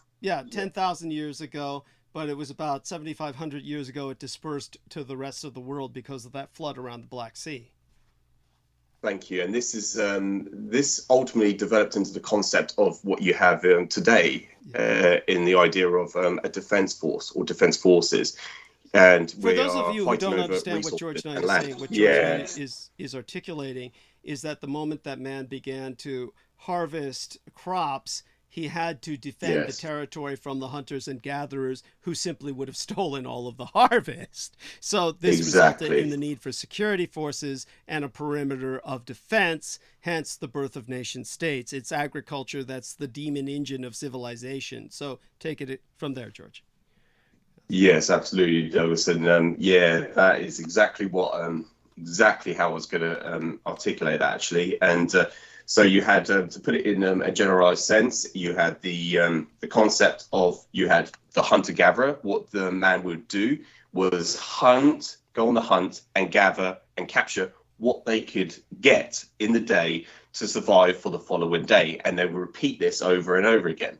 But with the development and concept of agriculture, you would always have a surplus of resources. So you could actually have a surplus. You'd be able to survive through days or weeks at end. And so what you would have is you would have to develop the concept of a parameter, a border around the vicinity where you would store the surplus of resources, and hunter-gatherers would come to retrieve that. They would invade and retrieve it. They would come to raid and pillage. And pillage. To add another dimension to this, people also need to understand that when you're storing the grain or the harvest in facilities, silos and the like, then it also immediately necessitates a police force to prevent your own people from stealing this harvest for themselves. So in order for it to be fairly distributed, then you had to develop a centralized state with both a force for defense and a police force to prevent people from stealing it for themselves, as opposed to the good of the rest of the people. Hence, you develop a nation state in both the internal and external sense. So take it from there, George. Yes. Yes, absolutely, Douglas. And this is where it's brought us today, with the birth of nation states. And we have, of course, it's governed, whether it's authorious or if it's governed by, there are different versions, different variants of ideologies or cultures, governments. You have several different concepts. And so I could go into that. But at any rate, that is the birth of war. It's because of this reason we have war. It's to fight over resources. It's to fight over territory. And that's all thanks to the concept and the cognitive awareness that Adam Man developed, the concept which condemned us for eternity, the concept of time. or at least as long as we remember. He had to as long as what about Ukraine? The reason Ukraine epitomizes this is because, of course, Ukraine has a quarter of the world's black soil. About 25% of the world's most fertile soil is in the Ukraine. So if the Russians conquer the Ukraine, they've got control over a good deal of the world's resources. With both the food they produce and the food the Ukrainians reproduce, the Russians at that point would control effectively almost half of the world's food resources. So this brings us back to Eden and Adam Man and the whole, what we're fighting for. So that is the very important thing to remember. So it was about 8 to 10,000 years ago, probably more like 10,000, that Adam Man began to time bind, develop the sense of seasonal chronometry or calendar keeping. And then it was 7,500 years ago when the flood in the Black Sea forced the tribes. Oh, and by the way, what Our Lady Brooke Gibson had said was, what caused the flood? In her voice. So it was the end of the Ice Age. Just so people know, the Ice was in retreat, and massive amounts of glacial melt is what caused the flood. So that was that's all. So all of this is not some kind of biblical speculation. This is all fact. This is all historically quite proven. And by the way, I do want people to understand, just so that no one gets the message wrong. I do apologize on Brooke Gibson's behalf. She did say at that time something untoward about George Knight. And I do want people to know that George Knight has never been unfaithful to his wife, Sarah. Sarah would be the first to vouch for that. They're going on their honeymoon now, which is they finally got some time to do it. And by the way, I know this for a fact. Certainly, Sarah and yourself both appreciate the fact that as a working couple where you both hold jobs and both of you hold quality jobs, you're one of the most fortunate couples in England. I mean, oh my God, the way things are going for most people in England now, it must... I'm certain people must look at you in envy if they're aware of your situation at all. Or is that the case where people just don't even understand how good you've got it? Others, that is. Yeah, I think there is a sense of envy, Douglas. I believe, just from the general conversations I have with people, there is certainly a sense of enviness. Oh my God. Yeah. And towards us, but yeah. Yeah, it's and yes, thank you, Douglas. Thank you for qualifying that. Yeah, I do appreciate you qualifying. I owe you that much, and I owe you that much at least. Oh my God. Yes. I did talk to her about that privately. She didn't consciously remember saying that, but she did believe me. She did believe me. She does this sort of thing. I know she does this sort of thing a lot. Will sometimes twist and run with words. And it is. Yeah. I will say this just so people understand this. George Knight explained to her that I explained to him at great length that she's not the enemy, and I do want people to understand that because she is under a great deal of assault, both occult assault and phone calls she gets from Richard K. Cole and Jameson Reese pretending to be Salman Sheikh, who we both we all assume is their new patsy, because I guess they can pass him off as a Muslim terrorist or something. But when it comes to the crap they're feeding her to try and terrorize her adds to a sense of confusion. But the reality is, I will say this, she has an uncanny way of questioning that you don't really notice it. I don't notice it until I listen to it again later, just how hostile her questioning truly is. It is, and the sense of fanatical certainty with which she'll say some things, it's almost like the enemy. She's not the enemy, but her behavior, it's right along those lines at times. It's very uncanny.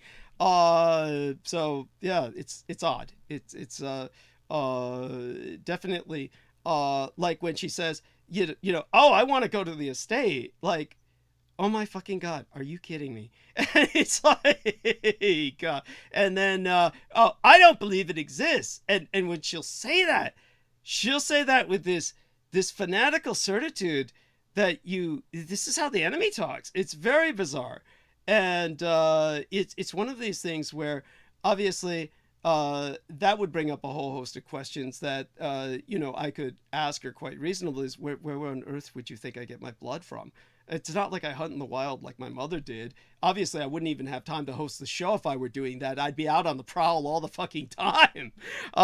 So it's, but all that being said, I don't know if there's anything else you want to say to that, George, without, of course, you know, coming down too hard. Anything else? Yeah, no, absolutely. Any observations you might have along those lines? Oh yeah, absolutely. And just yeah, it's important for people to know something personally about myself. Is I grew up in quite a violent domestic household where when I was 10, 11 years old, I witnessed and experienced what happens when a man is violent towards a woman. And so this is the other thing I need to emphasize is I have seen what happens, the ramifications of a male dominating a woman, overpowering them because they're physically more powerful. So this is something that I've always emphasized my entire life to every person I encounter is I tell them that I am not a person who is violent and in any sense. And specific, because I've seen it and I've seen the ramifications, what happens when it goes to court. And so I know what it does. Sarah Knight has spoken to both myself and Brooke Gibson, has always been emphatic that our man George Knight has never, ever been physically abusive. So just so people understand. No, not to anyone. Qualifying this is because of some stuff that Brooke brought up by basically violating a respect for privacy. And so, yeah, just clarifying that, which I think needs to be clarified if anyone had been listening to those episodes and drew any improper conclusions. But yeah, in terms of one thing, I'll certainly have you know, when we were talking about yourself and John Warrington, who's been so incredibly helpful with doing what he does, she certainly said that she could understand Sarah falling for you because she does acknowledge you're much easier on the eyes than almost anyone else in England she's ever seen. So I do want you to know she acknowledges your physical attraction. All right. I'm sure that mollifies you. I'm being facetious, but you get my point. What about, don't forget that giant brain. Yes. George Knight is. Oh, and Douglas, before I shoot off a bit, because you've mentioned about the Ice Age. Yes. And it's very important. One of the very first things I learned from Douglas was about the mini Ice Age. That was the result of man-made actions from Christopher Columbus, Christopher Colon. He conducted, and he was referred to, the Spaniards referred to him as a Marrano, because he was a crypto Jew. He was a hypocrite. So he would basically say that he wouldn't eat pork, but then behind the backs of everyone else, he would conduct in secrecy. So this is why he was referred to as a Marrano, which translates to a dirty pig. Yes. So not in the pun sense, yes. And what he earned that title. He earned that expletive in every sense of the word. Go on. Yes. Thank you. So he is referred to, and people can look that up, he was referred to as Marrano. So that was his title. The Spaniards referred to him as Marrano. Now, when he conducted his expeditions, he didn't consult the King and Queen of Spain. That was Queen Isabella and King Ferdinand. He would resort, one of the things I learned from Douglas was he would consult or refer to these prominent Jewish merchants One of these individuals was called Don Isaac Albravano, and another was Gabriel Sanchez. Now, what his goal and ultimate objective was to create a new Zion across the New World, in the New World across the Atlantic.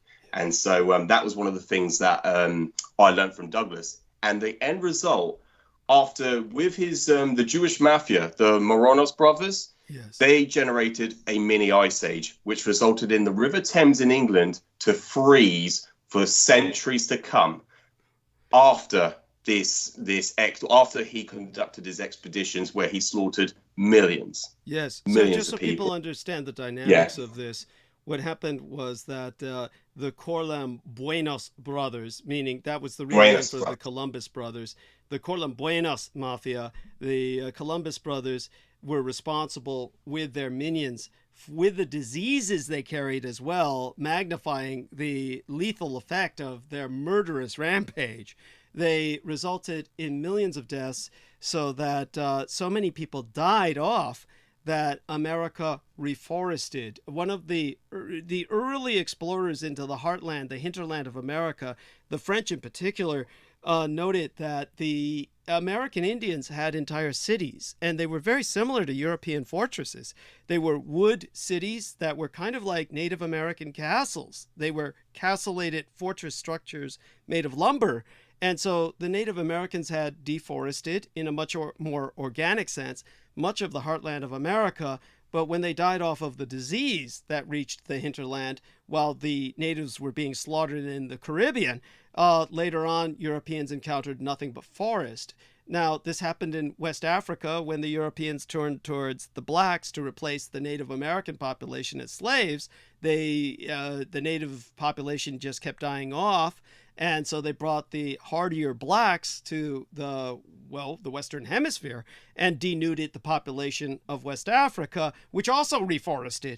Now, all of this reforestation created an enormous carbon sink, which lowered the temperature of planet Earth and generated a mini ice age. The term for this that was used by the occult anthropologists at the Department of Defense was necromantic winter. It's like a nuclear winter generated by a mass kill of millions of people that leads to massive reforestation of all things. So that's a necromantic winter that created a mini ice age where the British could swim across the Thames River, on which London strides. London sits astride the Thames River. And George, take it from there.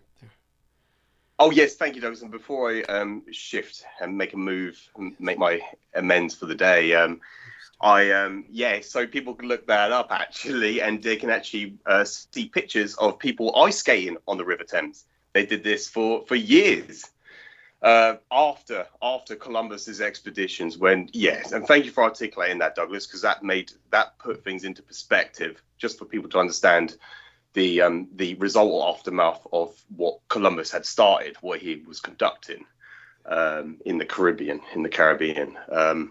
So all this is relevant and important, and it's something that we can go into in future shows, Douglas. Yeah. Yes.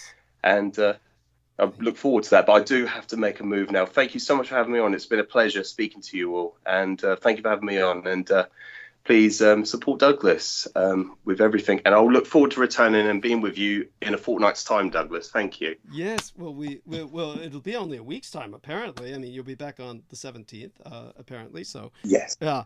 It'll feel like 2 weeks, but we love you dearly, and we'll miss you. Yeah. Yes, lovely. Look after yourselves. Thank you. Give my love to your wife, and have a wonderful, blessed honeymoon. Well deserved. Thank you so much. Yeah, George, have fun, bud. Have fun. Take care of you. Take care. Yes. Thank you. Yes. Take care, George. Look after yourselves. Thank you, Mark. Take care, Douglas. Love you lots. Yes. Take care. Much love. Hugs. Okay. And that is George Knight, our man from England, as well as, of course, John Warrington, who has done so much for us. Ian, you've been doing a great job showing us a lot of things in the background. I do appreciate that. I haven't been ignoring you. And that being said, I know what George means, where a lot of that without context can be. Basically, it addles the mind. It creates a kind of mind addling. But that being said, I know the context in general, so I know where Ian is coming from in general. And I do want people to know that Ian and I actually stand shoulder to shoulder on the basics. The details now. The details get a bit off, or iffy, but the basics, we're there. Yeah, I'm not down with all that alien shit, Thank God. I hope you're not implying that I am. I'm not. No, I'm not implying that. It's just these assholes are like, the aliens that come down in their UFOs, and just like, shut the fuck up, you idiot. Thank you. Oh my God, thank you so much. But then again, I do want you all to know, secretly, Ian West is a flat earther, and it's sad, but there's no such thing as flat Earth. Come on. What was that? There's no such thing as flat Earth. I hope you truly are sincere. I mean, it would truly make me happy that you're intellectually redeemable. No, I'm just saying there's land not yet to be discovered. We gotta, get out there. You know what?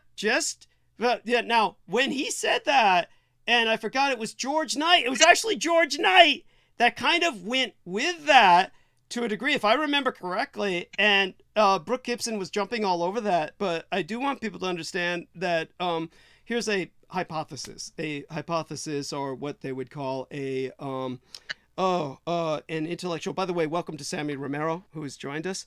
I'll ask him how much time he has with us, of course. Sammy, how much time do you have with us? See if he can speak. He's and Mark, how much time do you have with us? Is this like? Hey, Doug, I got a little bit of time, like a half an hour, an hour. Okay.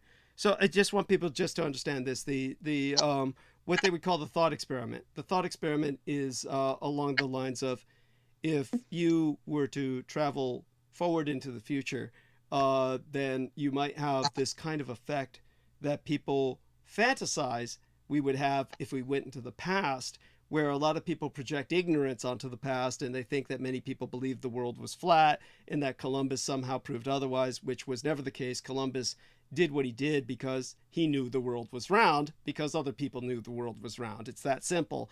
People had known the world was round for quite some time. The ancient Chinese word for Earth is Diqiu, which means the ball, essentially, the sphere. But all of that being said, when the thought experiment has been projected by certain people at the Department of Defense, that you could go into the future and people would laugh, and you'd say, oh, what do you... Oh, there you are. How much time do we have with you, Sammy? A couple minutes.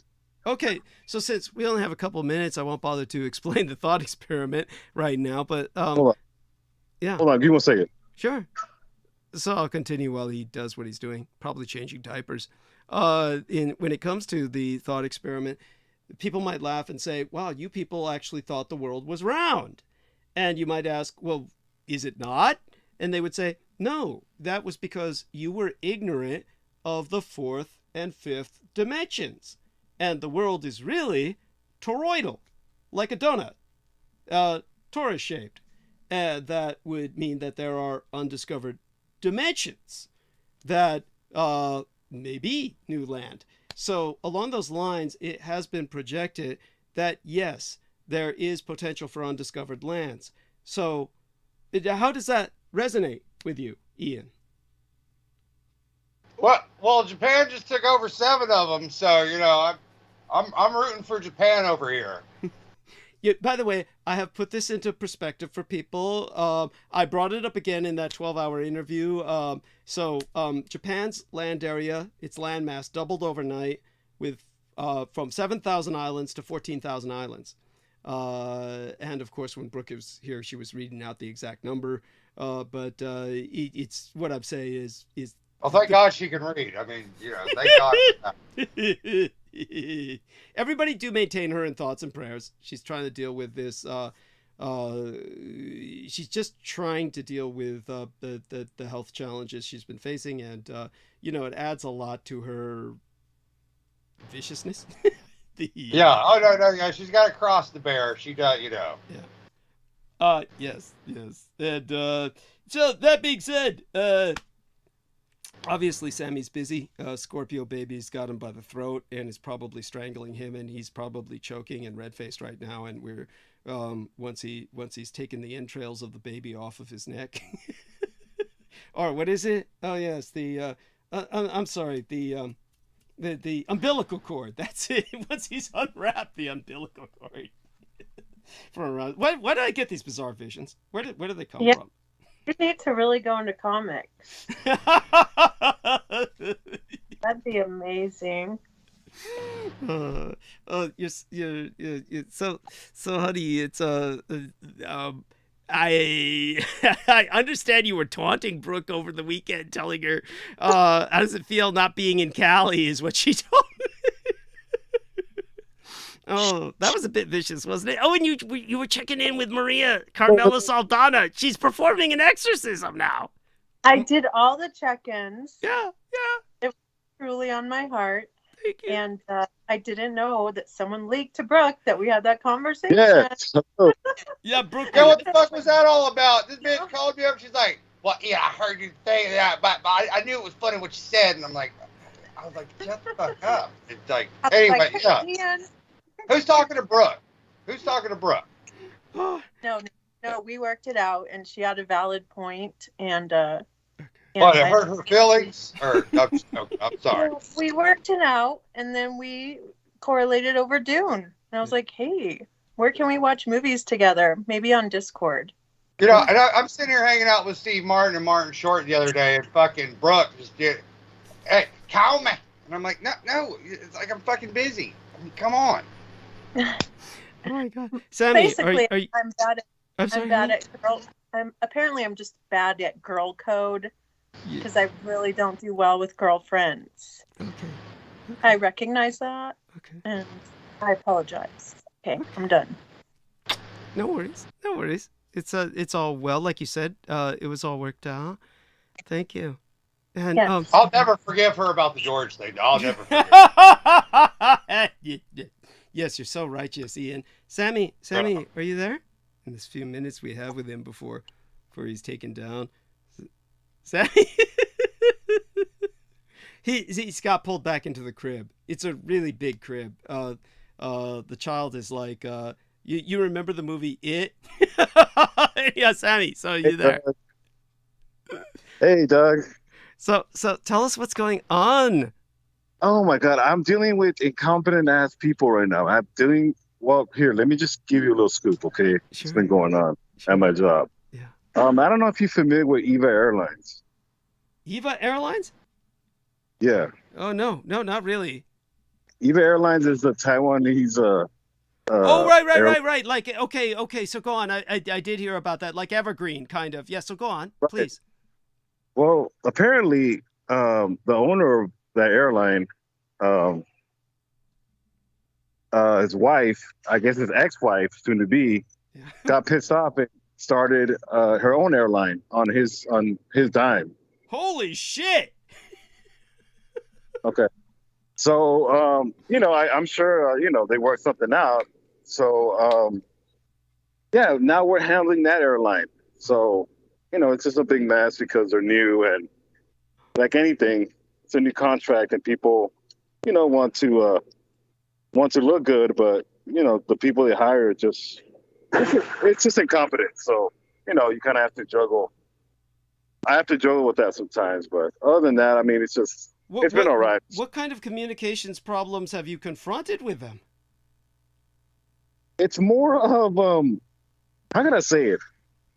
They try to bark orders at me, and I have to tell them that's not how it works here.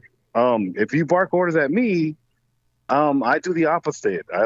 It's about approach, approach. You have to approach me like a human being, or else. Is it because they're racist? Like, do they view you as someone who's just the hired help? No, it's here's the thing about it is I know the person that I work with. I know him. He used to be from Cathay. Uh-huh. And I had to put my foot in his ass today, not not literally.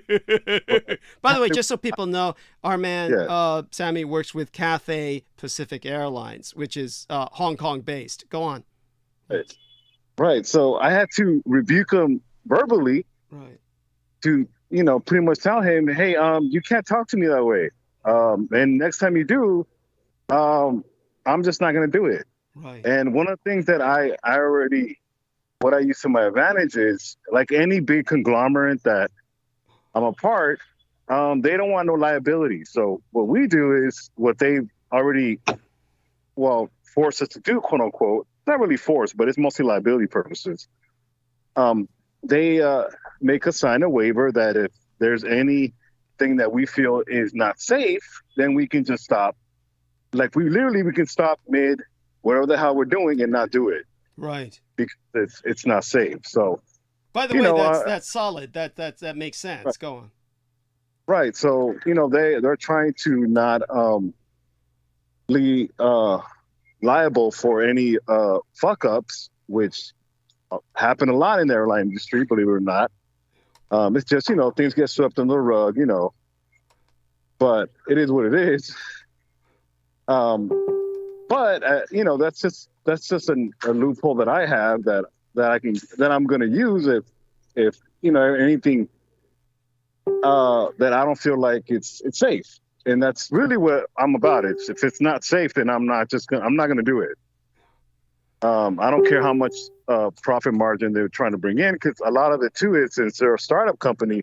Well, they're not a startup airline. Well, they are, but in a sense they're not, because they're under EVA. So I mean, it's just, you know, it's like the owner pretty much gave the ex-wife the okay, you can start this airline under my dime, as long as as long as that I get a cut. Wow. But holy shit. You know, it's what it is. But it's just I had to, you know, verbally rebuke him, because for some reason he just. Well, how did he handle that? Well, that's interesting about it is he was saying, yes, I understand. Yes. I'm like, look, listen to me, okay? I pretty much told him, listen to me. The next time you approach me that way and you're trying to micromanage me and trying to hover over me, I'm just going to leave. And if you even, tell me, well, he said, well, I can talk to your upper management. Like, yeah, you can talk to them, but you have to understand, I'm unionized too. So, like the good old US of A, any union is just pretty much nothing's going to get done. That's pretty much the equivalent of that. So I had to do that, because it was just annoying. But give me 1 second, Doug. Sure. Take your time. Oh my God. So he's at work, and John Rapista says hi. So hi to John Rapista. Interestingly spelled JHON.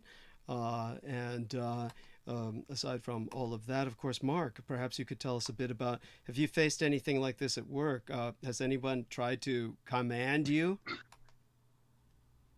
Yeah, you know, a lot of things came to mind when Sammy was talking about that. I can kind of understand a little bit what he's going through, because, you know, he's in management as well. And, you know, I'm not sure what kind of level he's at. I'm not really in high management. I'm more of like a middle management type. So I don't have a lot of command, but I have enough as a titled manager to say things and pretty much tell someone to go fuck off. You know, really haven't had, it's in my experience, it's more on the lines of someone trying to like schmooze you into doing something. So in other words, today I had the same exact thing where another manager from a different department was basically just trying to schmooze me into doing something that may or may not have put me in the line of risk. So, you know, obviously in a nice way, it's like, there's no fucking way that's happening. You know, nice to meet you kind of thing, and, you know, go on your way. But it's kind of really touching on what Sammy said about incompetence, because I think that kind of behavior breeds wild and in environments with lots of incompetence. And then when that happens, obviously, you know, I'm not speaking negatively on the unions, but unions then flood right in. That's literally like feeding grounds for unions. When you can't run your business effectively, especially where it comes from the top, they're just going to feed on your workforce. And like Sammy said, It's a well-known thing. Once it's unionized, nothing gets done because everyone just unions up. They realize they don't need to do anything. To try to discipline anybody in a union is almost impossible, Douglas. It's literally almost impossible. It's hard to really explain unless you've really experienced it. Oh, I mean, they can make work impossible. I mean, they can just make productivity impossible. That's exactly. Definitely know that. I mean, obviously, don't get me wrong. I've studied labor history, and obviously unions had to come about. But I can also understand why they're dying. Why they're dying. It's just they were too successful for their own good. They were so successful that they rendered themselves like something that nobody wanted. You couldn't get anything done.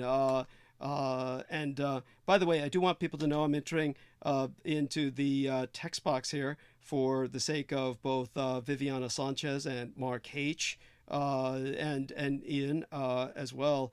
I think George Knight and Sammy have seen this. This is a conversation between myself and Michelle Carmela Saldana, why she couldn't be with us tonight. And I think she doesn't mind my making this public. She's participating in an exorcism. So if any of you look at that, maybe you can make more sense of that than I can. Whatever impressions you get of it, do share. And in the meantime, George has rejoined us, and so is everything all right? Hello, Douglas. Yeah, I do apologise. No I've actually got half an hour to spare, so I'll rather come back on rather than do nothing. No, I appreciate that profoundly. We all do. And so I'd like to hear Mark articulate, since George Knight was talking about Rogan earlier, the point of what the link you sent me about Joe Rogan is. I didn't get a chance to watch it, but what I'm presuming is that you've seen examples of people who cannot leave the slot machine and actually just are so welded to this fixation that they wind up urinating or defecating themselves while there. This was kind of the point you were trying to make, was how bad this can get, right? Yeah, that's absolutely the point I was trying to make. And basically, in my experience and from what I've read, is that, gambling could be worse than even drug addiction. So these, it can really, people drain their families' accounts, they drain their own accounts. And the point I basically say that out of pure amusement, obviously, I know how you feel about Joe Rogan. But, it was just literally, but what I meant by decent review or whatever it was covered fairly well as far as describing and articulating or illuminating what it's like for someone in that sort of situation. Okay. When I went to train in Vegas, that's a whole different story of gambling in Vegas, which they tried to emulate here. It didn't quite blend. But in Vegas, it's on a different level on steroids, where you have people on their deathbeds, quote unquote, or death chairs, with oxygen tanks, literally just pumping all of their last money energy into these machines, and they're literally almost dying. So you have to peel them away. I would remember going to sleep at night, waking up after an full night, 8-9 hours, people, the same exact chair, Douglas, just cranking away cigarettes, just pumping away, whatever game it is. So it was basically, I was just trying to, it was more of like a silly thing. I know if you had some extra time to watch it, but it just sort of gives you a glimpse of sort of, the sickness that it can bring upon these people. So you are familiar with the experiments where they, for those of you who don't know, experiments were conducted with rats where they directly connected their brain to a pleasure stimulation. In other words, they isolated the part of their brain that would trigger an orgasm. And they found out that the rats would pump the pedal that would stimulate that part of their brain directly, where they'd get that orgasmic sensation cerebrally, directly through their brain, and that they would do this until they died. They preferred that over food, the orgasmic sensation. So the slot machine effect is pretty much identical. What these people are getting is what those rats were getting, with the electrodes directly into their brain, stimulating that part of their brain which provided that orgasmic sensation. This is, of course, where these people are staying there and not eating and not sleeping and basically defecating and urinating on site while they pump that machine until they die. So they're just like the rats, or the Pavlov's bitches, Pavlov's dogs, that they're salivating over. I mean, this is extraordinarily reflexive. It's animal level. I probably will take the time to watch that later for the semi-pornographic aspect of it, of the woman pissing her seat. But right. Yeah. By the way, I don't know if Sammy can hear us. He's gone on what I think is like a pause. It's like a pause. But Sammy's welcome to continue cathartic and venting about his work, which is, I think he has a real need to do, and I don't blame him. Just for what it's worth. I'm gonna tell Sammy, tell the uppers, say, look, that's a little above my pay grade. I'm not qualified to do that. And if you need me to do this kind of shit, let's schedule a meeting and we'll negotiate a contract. I was going to ask him. What dangerous things he was talking about, which I'm sure he has reason. Oh shit, he went off. I figured that was going to happen. At any rate, I was going to ask him what kind of dangerous things they were trying to provoke him into doing.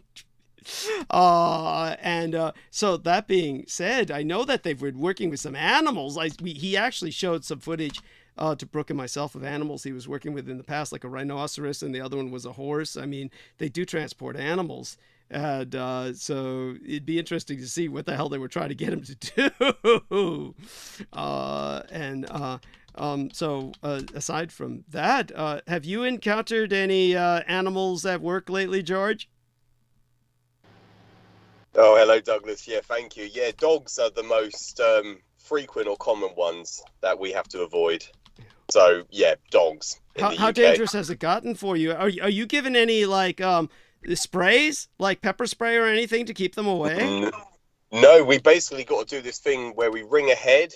It's referred to as rah-rah. We have to do a ring ahead and just inform the customer to conceal or to isolate the dogs away from my working space or working place.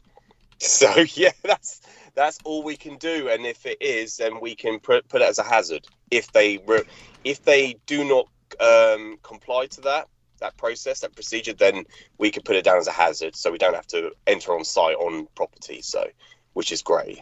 I'm all up for that, because there are some vicious dogs in the UK. Vicious dogs. They're vicious dogs everywhere. And so yes, I was going to ask, what happens when you encounter someone who hasn't put the dog away despite the rah-rah call? And yeah. What? Yeah, ring ahead. Yeah, ring ahead. That's what rah-rah is. Yeah. Oh my God. Yeah. And if you still encounter a vicious dog at that point, then what? Yeah, then we put it down as a hazard. We do not access. Yeah, no access. Goes back for the provider to we can't access the site because of hazards, warnings and hazards. So that's what it comes down to. Like I said, the mission statement for the company is all health and safety orientated. It's the fundamental principle or fundamental policy we have to follow. When anything compromises our own safety, then we do not do it. They've had my organization in the past 5 years have had 6 deaths. Jesus. 6 deaths. That's 6 deaths too many. Way too many, yeah. And you don't encounter that with many other organizations or industries. You don't have that many. But with this, it's because people have not confined or complied to health and safety. A very horrible one. The one when I joined, the horror story that they told us all was, if you are within the facility or vicinity of 5 meters of water, you do not work anywhere near anywhere within the confinements of 5 meters of water. And the definition of water can be a depth of 1 or 2 inches of body of water, because you can drown if you become unconscious. You can drown in a shallow depth of water, even if it's 1 to 2 inches. It's actually, I think they've actually defined that as just a few millimeters, because you can die within a shallow body of water if you become unconscious. So yeah, that includes anything like a puddle or a stream or certainly a river. And what happened was, an individual, he was pressured to get a job done. And so what he done was, there was this elderly lady who was very, very vulnerable. He decided to walk out a copper line. This is on the copper side. He walked out a copper line over a water. He walked through the water and he got swept away and he died. Yeah. That is when the company said, right, no one, they put everything on standstill. So nobody went to work until they joined a Teams meeting using the Microsoft Teams app. They had to join a meeting. Everyone in the company had to do this. Thousands and thousands of engineers and field operatives, they had to join this call, and they were informed, do not work near water, and it's still under investigation to this day. And that happened just under 3 years ago. It's still under investigation, whether or not who is accountable for the death of this individual. The guy took his own, he took the risk himself. So he is, yeah. But the problem is because he was pressured from the company to do the job, to get it done. And so that's why he took it upon himself. He used his own initiative to... so someone is ultimately responsible beyond him that they have not yet found. Accountable. Or exposed. Liable. They have not yet exposed. Yeah, liable or accountable. Yes. So that is that. So yeah, it works in our favor, because if there's a body of water, I do not have to work, especially because a lot of these poles, they're on the verges of roads, and there's a lot of streams. Specifically, what happens was, because of the hills, water will always flow downhill. They dug up these trenches, so then it's a body of water where water just flows. Because at the verge of a road, instead of flooding the road, they will dig up these trenches, and so it's right by a pole, so you don't have to work on the pole. Then it's a MUPE job, so it's a mobile elevation working platforms job to access the pole, which works in our favor because we don't have to do the hard work. Right. But also it's health and safety orientated. Yeah, so hope that put things into perspective, Douglas. Oh my God, thank you. No, I mean, yeah, painfully so. By the way, Viviana Sanchez, thank you for putting this in the chat room. I got to admit, this kind of slid by me when Ian brought it up, because it's just so stupid sounding. This Be a Man, Buy Land website. I mean, this is like, what kind of toxic masculine bullshit is this? Be a man, buy land in Florida. I mean, I'm sorry. What is the rationale here? How does this impose masculinity on someone to buy swampland? Well, I think it's just more of like a marketing gimmick, you know. Oh my God! Yes, for stupid. I almost bought a place out in East LA for like $12,000. What was this? Gang territory? No, that was just a little lot on the side of a mountain. Oh my God. By the way, did you notice how Amy Como was describing the situation where her parents and, Mr. Texas Chainsaw and his parents, they had like all this land where, okay, this one kid gets this like land, happy hunting ground. The other kid gets this. I mean, just to be able to park your kids and their girlfriends in various properties. I mean, people dream about having problems like this. And she was presenting this as like a problem. Like, yeah, they got all this land.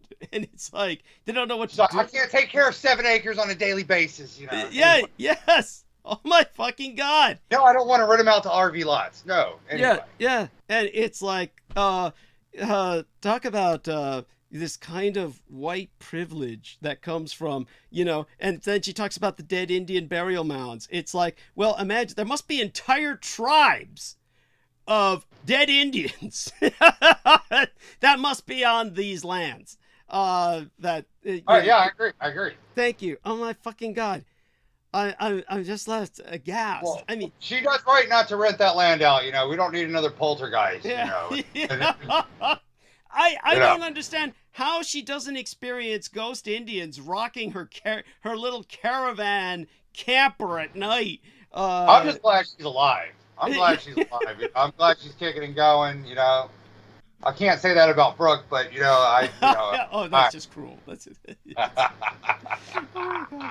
Oh my God. So, Viviana, what do you make of Carmela? What's going on with Carmela?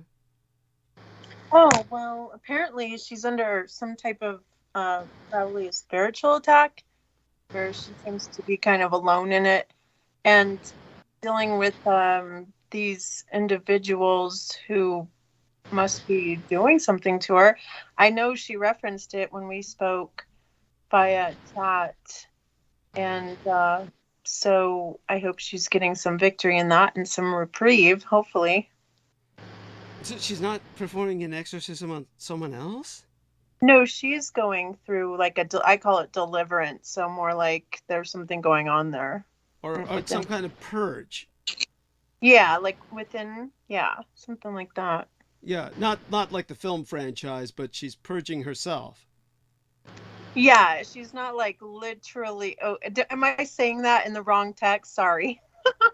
I don't think so. I mean, just so people understand, I'm not talking about like using laxatives, but yeah. Go. Well, I guess what she means is I guess you're thinking that she's doing an exorcism, and the way I get it is that she's going through a deliverance. Right. Okay. Within her own self. Okay. Perhaps. So, it reads like this. I am in the middle of an exorcism. It is a rough one. Attacked me over the past several days. It was either in the second or third day that Viv felt to check on me. I was racked with pain. Monday was day 4, I think. No more pain and back on track with the upper hand. Will contact you when it is over. I'm definitely sitting Wednesday out. It is a murderous spirit that I am dealing with, and possibly someone who was programmed.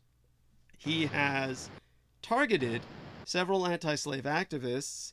One he is holding hostage and selling her / renting her out / pimping her. This sounds pretty organized for a incorporeal entity, and he is taking over her property. That sounds like something someone in a corporeal body would want to do. I mean, a spirit doesn't need to take a shit and flush the toilet. It's like, this is like, is he doing this by having him sign some documents? Yesterday he took her. Now this is where it gets, okay, here's where it gets pretty wild. Yesterday he took her to a cemetery to kill her. However, he was interrupted. He is protected for all his crimes, which are many. I have just listed one on his list. There are 5 more, not as serious as this one, mainly stalking, intimidation, and harassment, and interfering in their lives. I am praying he chokes and dies. Oh, this sounds like somebody who's pretty much alive, honey. I think dual context. Okay. And or whatever he is planning for his targets ends up happening to him and those who hired him or protect him. So in terms of context, okay, so dude here is somebody's on the loose. Obviously. Who she's not naming. Sounds like a pretty bothersome fellow. It's so is there not a conflation going on here between her exorcism and this? Well, the exorcism is What? Okay, Mark. What are you getting out of this? He's also she's going. In layman's. Okay. Sorry. We'll get back to you, Viviana. We'll get back to you. Go on, Mark. What?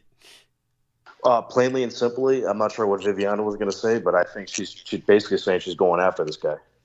That's what she's doing. Okay. So in other words, when she says exorcism, she's not talking about self-purge. She's talking about basically she's in hot pursuit, a kind of search and, I wouldn't say destroy, but search and bring justice to mission with this fellow, this individual. I think that's what it sounds like. Thank you. Thank you. Sounds like, yep. So that being said, Viv, okay, so respond to that, please. However I don't know what to respond. I'm sorry. I just think she should explain it when she's ready. And then we'll know. Okay. Okay. I mean, that's fair enough. That's, okay. But you understand, the reason I bring it up is because when I did try to call her tonight anyway, because in the past she said something like, I'm not going on, basically. Then I said, I'll just change your mind and come back on. And, she came on. Well, she only says that when Brooke's here, So. All right, I'll leave Brooke alone. I'm sorry. I'm very honored tonight. I'm surrounded by gorgeous men, and I'm very thankful. Intelligent. I'm the only girl here. It's like your first gangbang. It's good. I got that from Doug. But no, I'm honored, and thank you everyone for joining tonight. Well, thank you, Viv. God as well. Could I say something real quick? Like you needed permission to say gangbang? I mean, after why would you need permission for anything? I mean, go on. Mark, did you hear how I came correct on that Base's Aquino interview? Yes, sir. Yes, sir. That's pretty awesome of you to do that. Yeah, man. Yeah, no, I wanted to, Whoa, share this with the rest of us. What happened? That goddamn Aquino clip where he's like covered up for 9/11 and shit. Mm-hmm. Like Mark was like, yeah, man. He's like, well, isn't that from this radio show? And I was like, no, it's from this radio show.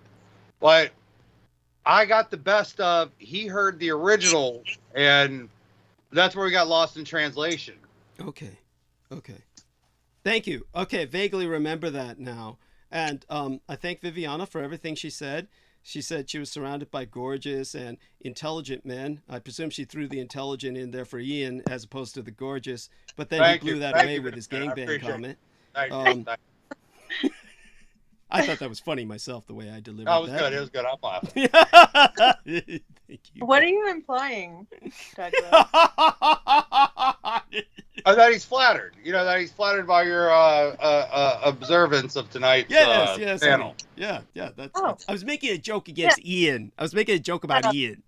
Yeah. Okay. Yeah. Douglas, you couldn't make it any more obvious, for Christ's sake. Yeah. Try to be a little more sophisticated, Doug. Yes. And so at any rate, well, that's so what's going on with Carmela is alarming. Let's just put it that way. I think that Carmela had, Laura Lee Solomon said that she felt Carmela had what was called a white knight narcissist syndrome, which meant that she was someone who felt it was her duty at the risk of her own life and health and well-being to go out and rescue people, which is why she's kind of obsessed with this street preacher role. And it's not particularly healthy. And I've tried to dissuade Carmela from it. But she seems to take this on as definitely a part of her identity. And so if she's doing this with someone who is obviously dangerous to this degree where they feel that they can get away with certain things like this with impunity, she may be putting herself in danger, but I'm certain that's nothing new for her. That being said, as Viviana said, there's really no point in talking about it other than what we have until she returns to perhaps clarify the situation or muddy the waters further. I couldn't even say that. So that being said, other than that, with the kind of work that I did send Sammy a message. He's welcome to come back on to continue. I was going to ask him what people were trying to get him to do that was dangerous. He's probably so busy at work dealing with, trying to stand up for himself so that he's not made to do something dangerous. The interesting thing is, my impression is he's fairly high up the managerial ladder. My impression is that Sammy Romero at Cathay Pacific is,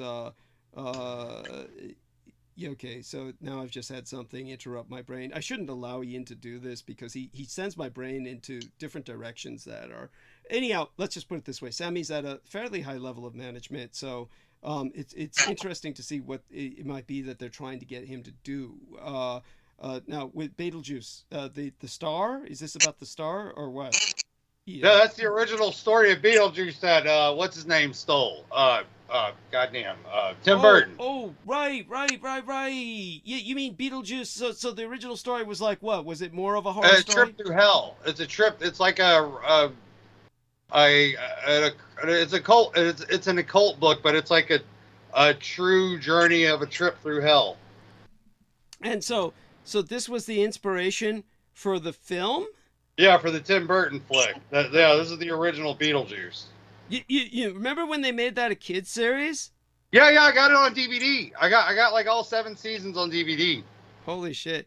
Did you know I thought that the character with the big schnoz, the big nose in that series, I thought that was actually Jay Leno. It looked just like him. Didn't it look just like him? Yeah, that was Lydia's dad. Okay, yeah. Okay. And I was like, oh, how nice, Jay Leno's doing a kid show. And my game brother Beaver said, that's not fucking Jay Leno. And the way I was pronouncing it, I kept saying Jay Leno. I Europeanized it. And my game brother Beaver said, it's Leno. Don't try and dignify the son of a bitch. Didn't he go blind? No, Leno's still kicking ass. He's got a bunch of carbon gears and, he's living life. No, I mean, didn't he go blind? Who? Leno. Tim Burton? Leno? No. He's still driving around and shit. Yeah, he's got his car collection. He's obsessed with cars. Right. I know he's got this big car collection series, but he doesn't look healthy. He doesn't look healthy to me. He looks like when you see him near those cars, he's all fat and waddling and shit. I mean, am I wrong on this? They may be winging him off of the adrenochrome or something, right? Well, wait a second. What do you understand about the side effects of adrenochrome? Does it not have physical benefits, or is it just or is it like other drugs that wear you out physically? What is? Well, it depends on what they cook it up with. Like if they do with the what's it called, the embalming fluid. When they mix it with the embalming fluid, it turns you it inflicts insanity on you. Mm-hmm. But then when you do it with vodka, you just it's like a Red Bull. Okay. All right. Yeah. All right. Wow. So nice to know. But it is in the end a form of cannibalism, which might lead to prion disease potentially. Yes. And Kuru. Kuru. Douglas. Yeah. Douglas, don't get any ideas. Just stick with the Coke, all right? Yeah, all right. Thanks, Mark. So No you guys we're just looking out. We're looking out. Yeah. Thank you. No. I get it. I totally get it. You guys want to hear this testimony of this toddler torture time extender drug? Toddler torture time extension drug. Is that the ad campaign? Well, that's what they sell these mad scientists to like keep the kids alive to extract more adrenochrome out of them. Okay, so just so people understand, the difference between someone consuming adrenochrome and someone who's a quarter vampiroid like myself would be the fact that adrenochrome is in essence a fear adrenaline. It's adrenaline produced by fear and pain and the stimulation of various tortures that produce a secretion. So this is something that apparently generates a high for your baseline human if they ingest it or inject it or however they absorb it into their system, which apparently is mostly simply by drinking it or perhaps mixing it, as our friend Ian said, with various concoctions. The difference between what's happening there and what I do is that basically my saliva as such is that it imbues a kind of a kind of a high in what you might deem the victim. But say, for instance, when I'm working with the Blood Boys and supping, we don't prefer to use the term sucking, but when I'm supping or feeding, my saliva is providing a kind of euphoriac. So there's a sense of a high that they get from what I'm doing, as opposed to the other way around. Albeit, obviously, I'm getting a rush, but it's more of a feeding kind. The satisfaction you would get from food, as opposed to that. So I just want people to understand the difference there, so people know. Douglas. Yeah. I had a question. I don't know if you can, elucidate on it a little bit, but it was something from that interview that we mentioned before, and I think George he remembered listening to it as well with James Casbolt. He was talking about Jimmy Savile. I think actually George would probably know about that because it's over in the UK. And I think he mentioned Savile when he basically had a key to these dormitories and for these sick children. And he said, he basically had open season to do whatever he wanted. And they kept saying to him, why did he do all these things? And I guess James, I know how you feel about him and things, but James says, well, what did they get from him? What did they get from him? And I'm wondering if it's something, if there's some kind of symbiotic relationship or reciprocal relationship with all that abuse that he caused. Did they get something out, or you know what I mean? Did he get something out of it, or did the kids get something out of being abused? That kind of thing. Well, it's a valid question. It's a valid question because the one man who would be able to express that probably far better than I could would be James Casbolt, who, as one of the things that I saw him doing was at the time that Aquino was still alive and that I was first really coming out as a public informant concerning Aquino.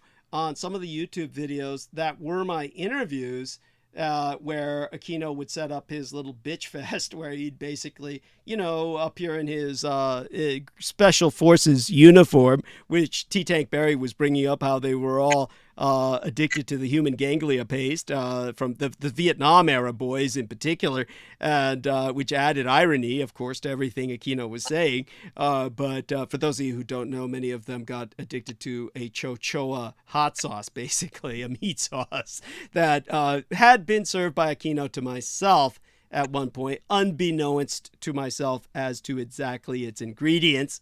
I was informed of them later, but when it came to Aquino, our favorite cannibal, because that's ultimately what the man was, as well as a thanatophage, meaning an eater of the dead, literally, he would set up his bitch fest about how I don't know Doug Dietrich and he's full of shit, and look at me, I'm in full uniform and authority figure, and therefore you should listen to me, ha ha ha.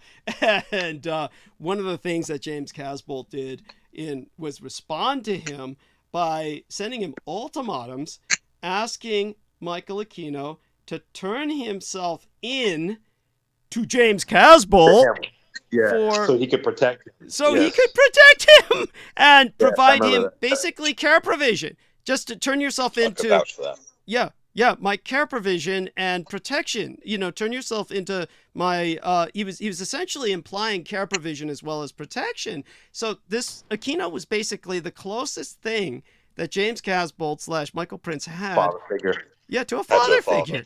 And so in that sense, if you've got a bunch of kids that are that abandoned and they're let's put it this way. Okay, I'll tell you the truth about some of these incredibly abused children at the Presidio who were kept under the tunnels, is that they would be just like puppies when the Aquino or others would come in to rape them, because this was the only attention they had.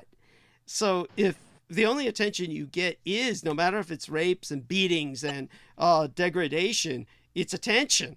And if you're alone the rest of the day, then this is your idea of something, of some kind of relationship.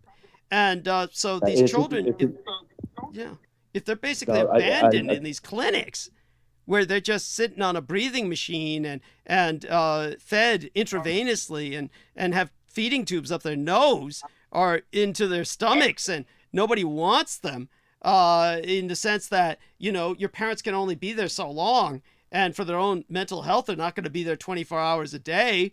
And then who comes and visits you in the night? This crazy man with the sequin velvet jacket, and he's all glittery, and he's got the rose-colored glasses, literally shaped like hearts and shit, and he's smoking a cigar.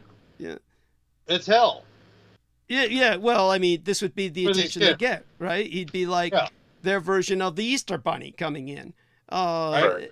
Yeah. So it's so in a sense, yes, they're getting something from him. They're getting attention, and then if he's sliding in something on the side, does that mean that they enjoy it? How long have they been alive?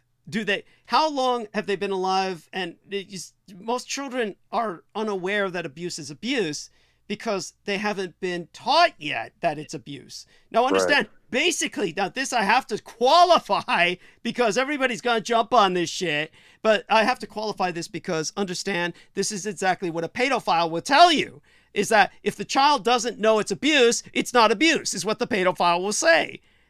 So understand that the pedophile is banking on normalizing what they're doing by saying, well, the child doesn't know they're being hurt, and therefore, how can you say, what right do you have to say that they're being hurt? You're basically indoctrinating them into taking this as a violation, and therefore, if society didn't do that, then we could all get away with this and live happily ever after, and and just let it take its natural course, and we could all fuck kids anytime we wanted. I mean, that's basically what a pedophile would say. So, the horror here is that there is a reality to this where a child being unaware that they're being abused could ultimately die without the knowledge that they've been exploited or abused, and just think that this was some kind of different relation with an adult than they had otherwise. When you're getting fucking feeding tubes shoved up your nose and into your stomach directly, and all this other horrible pain and agony, then at that point, somebody sliding their penis up some various orifice of yours would hardly matter. And now, by the way, I'm not defending this. I'm just putting in context. It's one of these things that these kids might take this as some sign of affection in their ignorance. So it's we're left with the reality that I think we generally agree on the fact as a society we cannot allow this to happen, and that we have to speak for the children because they cannot speak for themselves. So I am with that majority in that regard. I do want people to understand that. However, when it comes to people like what Savile was representing, they think differently. And they're going to get away with it if they can. And when it comes to their victims, well, when they grow up, not all of them are sympathetic. And when you get someone like James Casbolt / Michael Prince, and he decides he's going to take this stance where, Aquino, put yourself under my care and protection, then you see the ultimate result. This is what can happen to all too many, if not the majority of the victims. They'll become like him and identify this person as their primary relationship. It's like their primal trauma relationship is what we would consider something similar to our parents. So all I can say is that these kids were getting something out of Jimmy Savile that is not something we would want them to have. And Brianna, Viviana, I mean, can you think of something to add to that? Let's see if she was actually off mute for a long time, and we were getting these weird echoes. By the way, when you were off mute for a long time, there was a lot of weird squeaky stuff coming from your end that I think was us coming over speakers or something. But go on, honey. I don't know. Do you have any thoughts on this? Am I still echoing? Yeah, you're on. No, you're sounding good. You sound good. Yeah. Okay. Well, I could relate. I mean, I can see where you're coming with that because they're deprived of love. So their only form of human contact is these degenerates who believe that they have every right to not only take lives, but just abuse them for their pleasure. Thank you. Yeah, by the way, in all fairness, I am going to presume that unless these kids are orphans, that many of them probably do have parents who visit them as often as they can, but it's never going to be enough. So, Brianna, I'm sorry, Viviana, by the way. Well, I've tried to change my name on here and it's impossible. Understood. So yeah, Viviana, could you tell Mark what your sister did to your blind and deaf mother? Took her credit card. Oh yeah, she did. and emptied it? Yeah, she lives in a place of victimhood, and I guess when she does her life things, like goes off and does certain things, and then we're just supposed to sit back and not say anything. And then when she decides to come back in our lives, she's entitled to all the things she missed out on. And so my mom, being of her own free will and mind, gave her the card. So she didn't, but she did it 1 month, and then she did it the next month, but she did it the second month, she did it like in total. She was just trying to go crazy, and I was like, thankfully I had paid the bills first. But yeah, that's where she's coming from. She has no reason to, because she's never been abused, and she never, as a child, and she was cared for by my mom, and in the best way possible, being the baby, you know. But she's basically using her children as a battering ram, as kind of like her shield and sword to rationalize this, right? Yeah, or just her inner desire, like we owe her, or someone owes her, you know, because she didn't want us in her life and pushed us out. And so, you know, even though my mom still has relationships, it's just, she's coming from a very wounded place though right now. She just lost her mate. She has her excuse. I know. It's yeah. There's a children's story titled The Giving Tree, which is a female tree. The tree is presented in the female perspective, and all it does is give. And everybody takes its fruit, and then finally they cut it down as a Christmas tree, and then they ultimately, of course, burn it. It's just like, this is what most kids think of their mothers, is the giving tree. It's like, you know, once it stops giving fruit, then you use it as a Christmas tree, and then you burn it because, you know, it's useless to you in the end. It never stops giving. They just expect you to never stop giving. It's oh my fucking God. I'm sorry, Mark. What comes to your mind with this?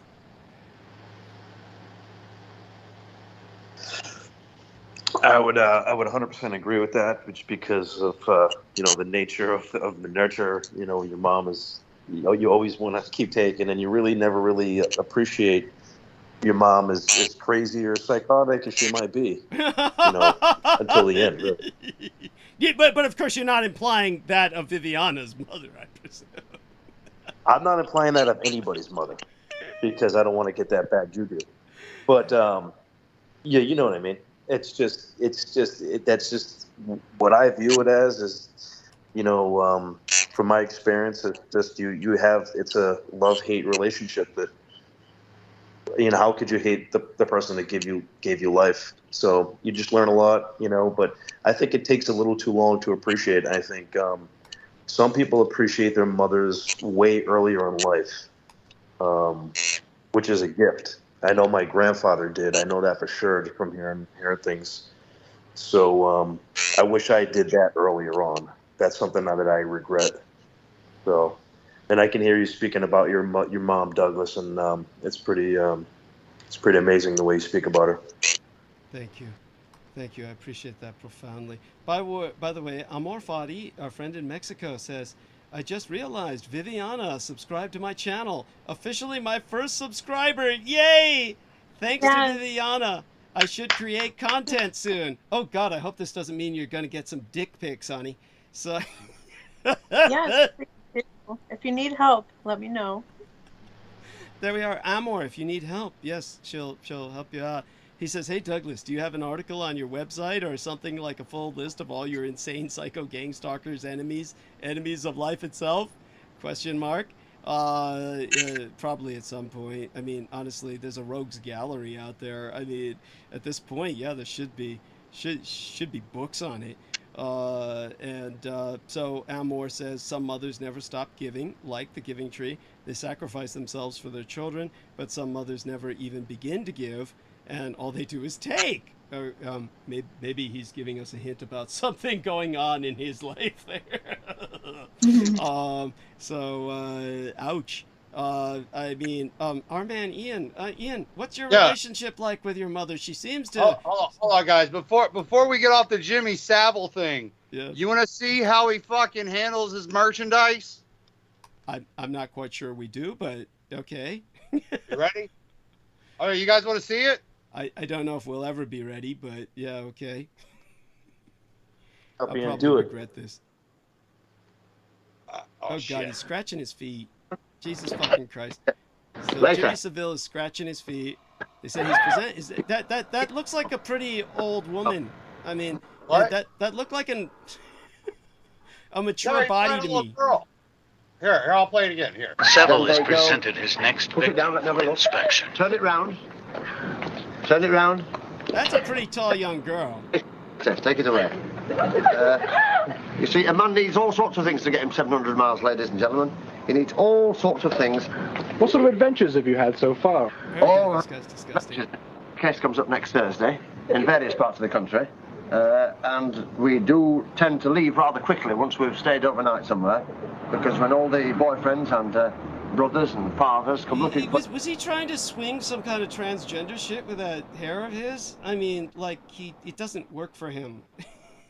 Well, you know, that's those English people, you know, they Anyway, but I just, since you brought up Jimmy Savile, I figured you guys would appreciate. Come on, Viviana, help me out here. Was that not a full-bodied woman? That was no girl. That was like, I mean, that was hips. Well, and that's tits. probably all they had in stock that day. Yeah, but believe me, I'm not trying. Just so people don't get the wrong idea here. This chick was not. You didn't see her head, and she was not in lingerie. I mean, she's just wearing pants and a shirt, but it was obvious she had a bust.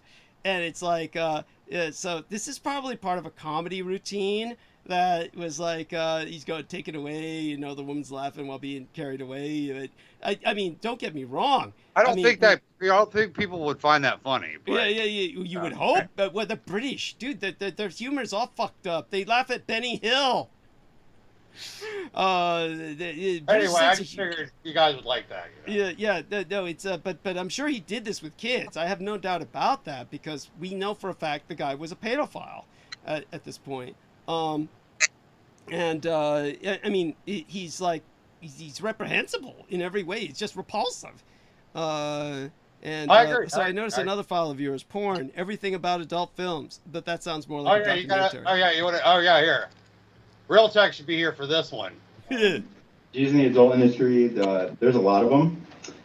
It was pretty much founded by the adult industry. Can our audience hear this? Listen. Had a couple beers. The adult industry was pretty much founded by the Jews. Basically, of course he brings in the Jews. In the 1800s, the German Jewish immigrants came in. They gravitated towards the porn industry because it's like kind of seedier cousin of the Hollywood industry, which had already been controlled by the Jews. Universal founder Carl Lemon from a small town. Yeah, Jewish. I like that they put that right over the title. Such a proud people, Anyway. But yeah, no, it's just this Jewish guy who does this Brazzers website. He just talked about the history of pornography and Jews. Well, you know what? There was a girlfriend. I don't know if I hate that term. A physical intimate that I had for a period of time. I'm sorry? A lover. I guess. I mean, I certainly feel no love for her now. It's I don't know if I felt love for her then, but she was Bethany Buckner. She was the granddaughter of General Buckner of the United States Marine Corps, whom Buckner Bay is named after in Okinawa. The Americans call it Buckner Bay, and named after him because a Japanese sniper took his head off. But she had this Jewish boyfriend, like the ex-boyfriend from hell, named Richard Lesser, who started stalking me for years. And this Richard Lesser character was related to the man who owned one of the largest pornographic online websites at that time. So this being the 90s, it was like, we're talking about like a long time ago when the internet was just starting, and this guy was like one of the first online pornographic websites. So he was one of the originals. It was called Adam and Eve website. So if people can look up the history of Adam and Eve pornographic website from the 90s, probably started in the 80s. This guy was like one of the originals, and he was not only Jewish and owned this enormous pornographic website, the largest in the nation at the time. He was also someone who was heavily involved with, I think it was his wife, was heavily involved with the Guggenheim in New York, which is a culture art museum. So the Guggenheim is like considered the epitome of culture. And so you had the same people peddling at one end of the culture spectrum, peddling fucking porn online. And it's like with their marriage, they bridged both ends of the Jewish culture spectrum. It's in a single word, disgusting. There was no other word for it. And then their crazy, spoiled son, like all these people do, is completely unemployable, and therefore made a man of himself by selling drugs. And that's how he met Bethany Buckner. And Bethany Buckner was a druggie, a fucking heroin addict. And then he got busted for selling drugs in India, but his parents just bailed him out. So understand, at that level of income, it's like a Monopoly board game. Jail is like a stop on a Monopoly board for someone at that level of income. So I have to confess that from personal experience, that Ian West's otherwise Judeophobic stance has foundations. Cemented itself in time. What's that? Yeah, that's been cemented in time. Like it's. Well, it has foundations in reality. There are foundations in reality for your stance, which I reflexively try to qualify, but we've got to ultimately. Well, they do make good porn. They do make good porn. I'm not gonna. I don't know about that. I don't know about that. How can you tell? How can you tell which porn is Jewish porn? Well, I mean, all of it is, but yeah, all of it is. But the classics like Curtis Stevenson, Curtis Stevenson's flicks, they're like, they're up there with like a traditional American tale, with such titles as Playing with Fire, It's great fun. But by the way, probably Ian is probably correct, but I still try not to take it to that level. Okay, I mean, at that point we're getting to a kind of Joachim Stryker level of it's all Jewish. I don't know about that. I'm sure it's not, but the guys were all Jewish. All the male actors were all Jewish. Oh my God! Well, even what's his name? Who raped that little black girl? Ron Jeremy. Even Ron Jeremy was like, when I got into porn, it's like, I was a Jewish guy and I was getting to bang all these Roman Catholic girls. How could I say no? So. Jesus. By the way, I'm not defending the son of a bitch. Is he still alive? No, he's in jail. He got that black girl that I brought on your show or played her clip. Yeah. She was the one that ratted him out and testified against him. Okay, so was she the major factor in his being imprisoned? Oh yeah. A lot of these cabal takedowns were her testimony. You would think that they would kill her. They have. Oh yeah. She's still on the run till this day. She's still on the run. I mean, I talk to her every now and again, but it's just very short. And why don't you bring her on the show? And she tried that once, and whatever show she went on, it was like a deep state operation thing, and they set her up, and she had to go on the run again. But here, I'll show her to you. Matter of fact, I think I gave her own folder. Oh, shit. Just so people know, that Miguel Andahar was like babysitting Ron Jeremy and was trying to bring him on my show. I never would have it. But it wasn't some kind of moral reprehension, to tell you the truth. It was just that there was no point in having a man on who was so patently afflicted with senile dementia. So Ron Jeremy was completely Alzheimer's ridden, and it was actually really sad. I mean, he is probably in jail. They must have him ultimately probably in the hospital ward half the time, I would imagine. They had like one of those Hannibal Lecter masks on him when he went to court for this. That's true. That is true. And the reason why is because he's stuck in the porno movie mode, and he keeps groping all the women around him, like he's on the set. So he just I said before, I mean, it's not like he's even cognizant of what he's doing. You know, people might argue, oh yeah, he is. He's just, no, I mean, the man really is. He just falls asleep, like, in front of you and shit. There was this disgusting picture sent by Miguel Andahar where Ron Jeremy was asleep on the bed, and there's this big male hairy leg next to him. I said, whose leg is that? Oh, that's mine. And I'm like, you're on the bed with your hairy leg next to fucking hedgehog's face. It's like, what? Why? And it's like, oh, I was just taking care of him. He fell asleep. And personally, I think Miguel Andahar roofied him and butt fucked him. But you know, that's a subject for another time. Okay, all that being said, all right. But here's Allie Carter. She was the How one did we wind up down here? How did you bring me down into the gutter again? What are you talking about? I like that. Yeah, I was gonna say I like that transition, Douglas. Yeah, that's something we'll get to at a different time. That's great. That was great. Yeah, that was incredible. It's like yeah. How do I find myself constantly? This is like when I'm doom scrolling on YouTube, and then I find myself at the the end of YouTube where people are pouring cough syrup up their ass and shit. It's plugging. You're talking about plugging. Yeah, he would know the term, wouldn't he? He would know the term. Yeah, the term.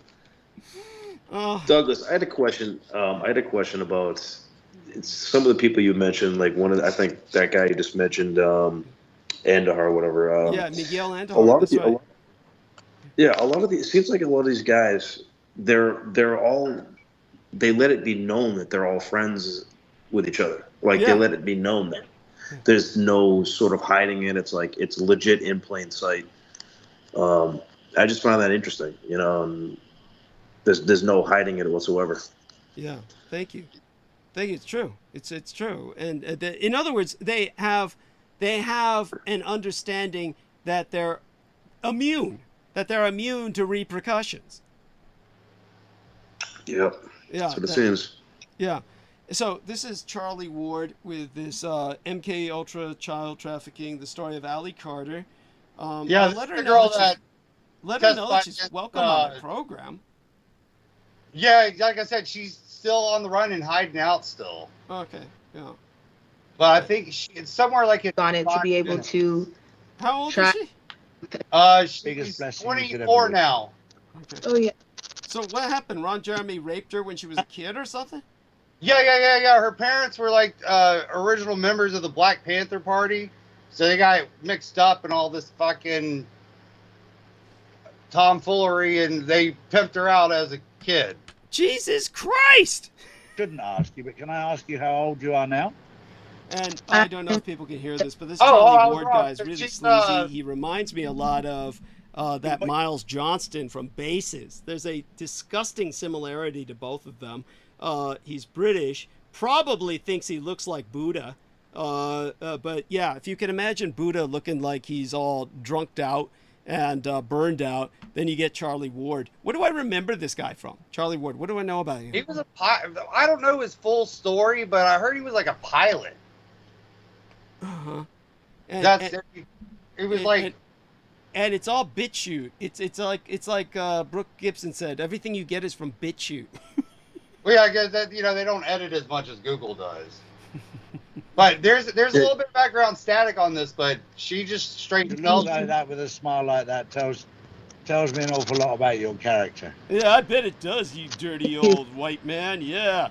I really want to fuck you, you young black lady. Yeah.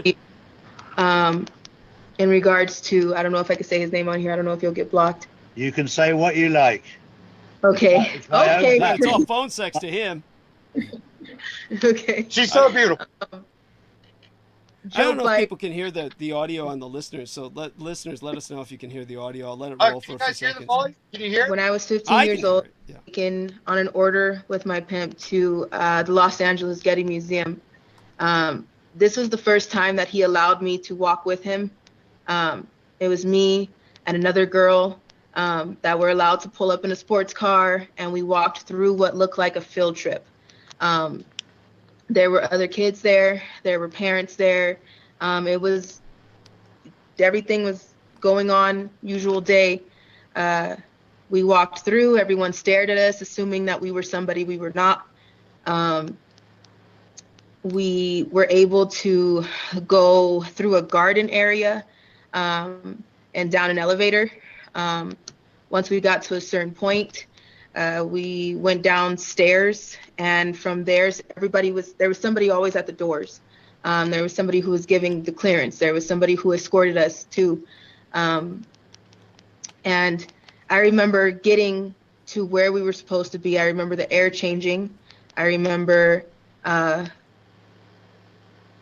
smells, how crazy it sounded, how my ears popped.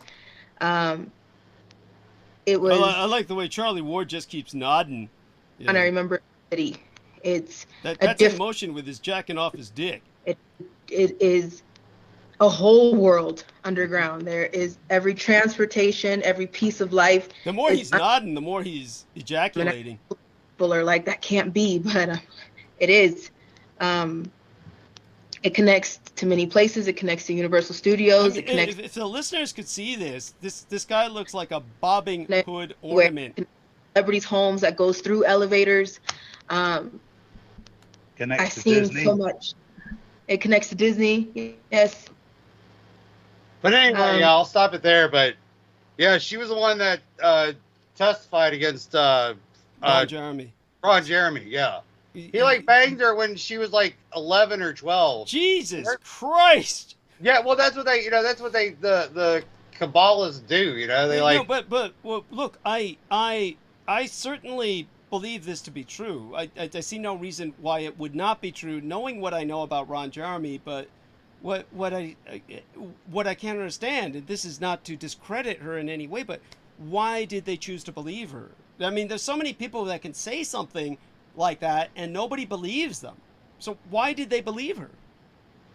I think because of the Alliance. The Alliance used her for taking out the tunnels here in Tampa. And I was here for that. Okay, so just so everybody knows, the Alliance is the White Hats in Ian West. No, don't fucking, don't, what is it called? Don't do the disinformation. The White Hats is a figure of speech term from old Western movies to portray the bad guys from the good guys. The good guys would wear white hats in the Western flicks. That's where they got the term white hats from. Okay. Yes. Disinformation dug over here. But okay, so if they're not fulfilling the role of the white hats, isn't that the case? That's the role that the Alliance is filling in the way you're presenting the narrative? Well, I think the Alliance is just doing this out of, spite and malice, to get back for all the wrongs that have been done onto them. So are these a alliance of former victims? Well, from what I understand, it's like all the super rich, elite, good people that like don't worship Satan. Like they all like source together and they like break up this fucking satanic shit going on throughout the world. So you would posit that just because someone is propertied and has resources, that they're not necessarily evil. No. It's just there are good millionaires out there who like invest their money into fucking breaking this shit up. Okay, so would you disambiguate this from the scenario that many... Yeah. It's, what's his name? It's like the Fellowship of Saint Germain or something. Okay. Who's that guy that you knew? The Comte de Saint Germain. What's his name? God damn it. He does the super soldier talk. What's goddamn name? Yeah. You were hanging out with. Rink. It's James. Yeah, James Rink. Yeah. James Rink disclosed about this alliance group like back in the day and shit. Okay, I'm breathing. I know. Hold on, take it in. I know. But yeah. Oh my God. Okay, so just so people understand, James Rink is this poor kid who is 3 feet tall. Well, that's being brutal. I mean, more like 4 feet. But he's he's really cursed with looking forever boyish. Some of us might consider that a blessing, but it hasn't worked out for him. I mean, if he were lucky or perhaps enterprising, he could have gotten himself into modern day porn films as the boy of legal age, but getting away with looking like the boy who the cougar breaks in. But no, he's never been that lucky or enterprising. Instead, choosing the path to tell his mother, "You're not my mother." And she would say, "Well, I gave birth to you." And then he'll say, "No, I'm a super soldier. I'm a product of this program." And so he wound up hanging out with Lorien Ann Fenton, who exploits him in the way she used to exploit Max Spears. Only he kind of is not as auto-destructive as Max Spears. Physically, and so instead he pretty much picks fights with everybody in this kind of limp-wristed way where they come over and steamroller him online, and then he just goes on doing what he's doing. And so it's when I severed with Lorien and Fenton, for a while there, James Rink was all she had. And Max Spears was dead, and James Casbolt / Michael Prince was institutionalized.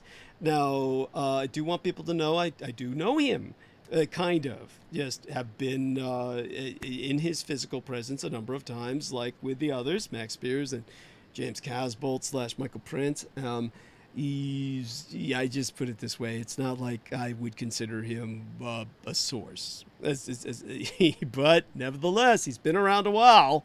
That being said, he's just this very sad young man. He would spend hours talking to Lorien Ann Fenton because she was the only female company in his life, aside his mother. And so he would talk to her hours about his sexual frustration, which she would tell me about, just like she told me about the time she was jacking off or really whapping herself to Max Spears in pain. So it's like a vicious circle of victims that she surrounded herself with. But when it comes to, James Rink, it's... let's just put it this way. I mean, it's not something I would cite as a source personally, and that's my stance on it. But that being said, with the term white hats, everything that our man Ian says is true. This source is originally from Western films, white hats and black hats, used to denote good guys and bad guys. So to disambiguate this cabal of millionaires that is on the side of light, perhaps under the order of Saint Germain, would you say that, how would you disambiguate this from quote-unquote positive elements in the military state that might be combating evil elements? Yeah. His name's fucking God damn it. It's another Jew name. It's Ezra Cohen Watnick. Yeah, this guy. Ezra Cohen Watnick. Jewish name, not Jew name, please.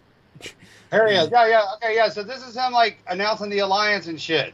Dude, it's fucking Mahmoud Ahmadinejad. It's the Azeri dude from Iran. Yeah. I know he is from the Middle East. Yes. That's fiscal year 2017. For those who don't understand the irony of this, Mahmoud Ahmadinejad is this Azeri guy in Iran who for years was really ripping Jewish people up. He actually said something that is forever memorable to me. He said that the West has taken the Holocaust and placed it above God. And I can't argue with that myself. He was actually hated in Iran. They loved him in the rest of the Arab world because they thought he was talking up to the man. You can't appreciate how he looks in what I'm seeing right now because he's got a face mask on. But otherwise, this Ezra Cohen, he's removed it now. This looks like Mahmoud Ahmadinejad. They could be twins. It's like they're from the same test tube. Well, I think he is from. What's it called? Azerbaijan? The Middle East. No. Shit. Where did Hillary set up Silting 6? Not Gaza. Not Gaza. Yeah, Libya. Benghazi. Yeah. I think he's from Benghazi. Special Operation Forces. So this guy calls himself Ezra Cohen Watnick. That's his name, right? That's a Jew name. Dude, Jewish. Right? It can be. Well, Cohen is. So he's got a hyphenated name, like maybe he's gay and he took his husband's last name too. I don't know, but I think he is straight. I mean, I talked to him sometimes on Telegram. Did you really? Yeah. What? How does he respond when you use terms like Jew boy or something? No, I don't say it to him. It's just like, like if he's in Florida, I'll get a notification. He said he doesn't say it to his face, Doug. Yeah, thank you. Yes, I feel so much better now. I feel so much better. Yes. Oh my God. We should all learn from Ian West's sense of diplomacy. It's his restraint. Okay. Now all this being said, where was I when I was talking about so I'm not quite sure you answered the question when I asked about disambiguating elements of the military from the other, because oftentimes QAnon conspiracists will do this. They'll say that there's angelic or light elements of the military rescuing kids. Then you brought up this guy. Is this guy somehow on that track or something? Yeah, this guy is the one that oversees all the fucking he oversaw the alliance operations and shit. And that video we just watched was him announcing to the United States that, we're gonna fucking, have this new branch of service to combat the military-industrial complex. I'm sure that must have gone over well. They must have just pumped money into that immediately. I mean, really? Oh my God. I know it's a lot to take in, but I mean that's like that. They announced this shit like 8-9 years ago. Dude, I mean, come on. It's like, I mean, it would take a separate branch of service to take on that task. At the same time, what it entails would be literal civil war.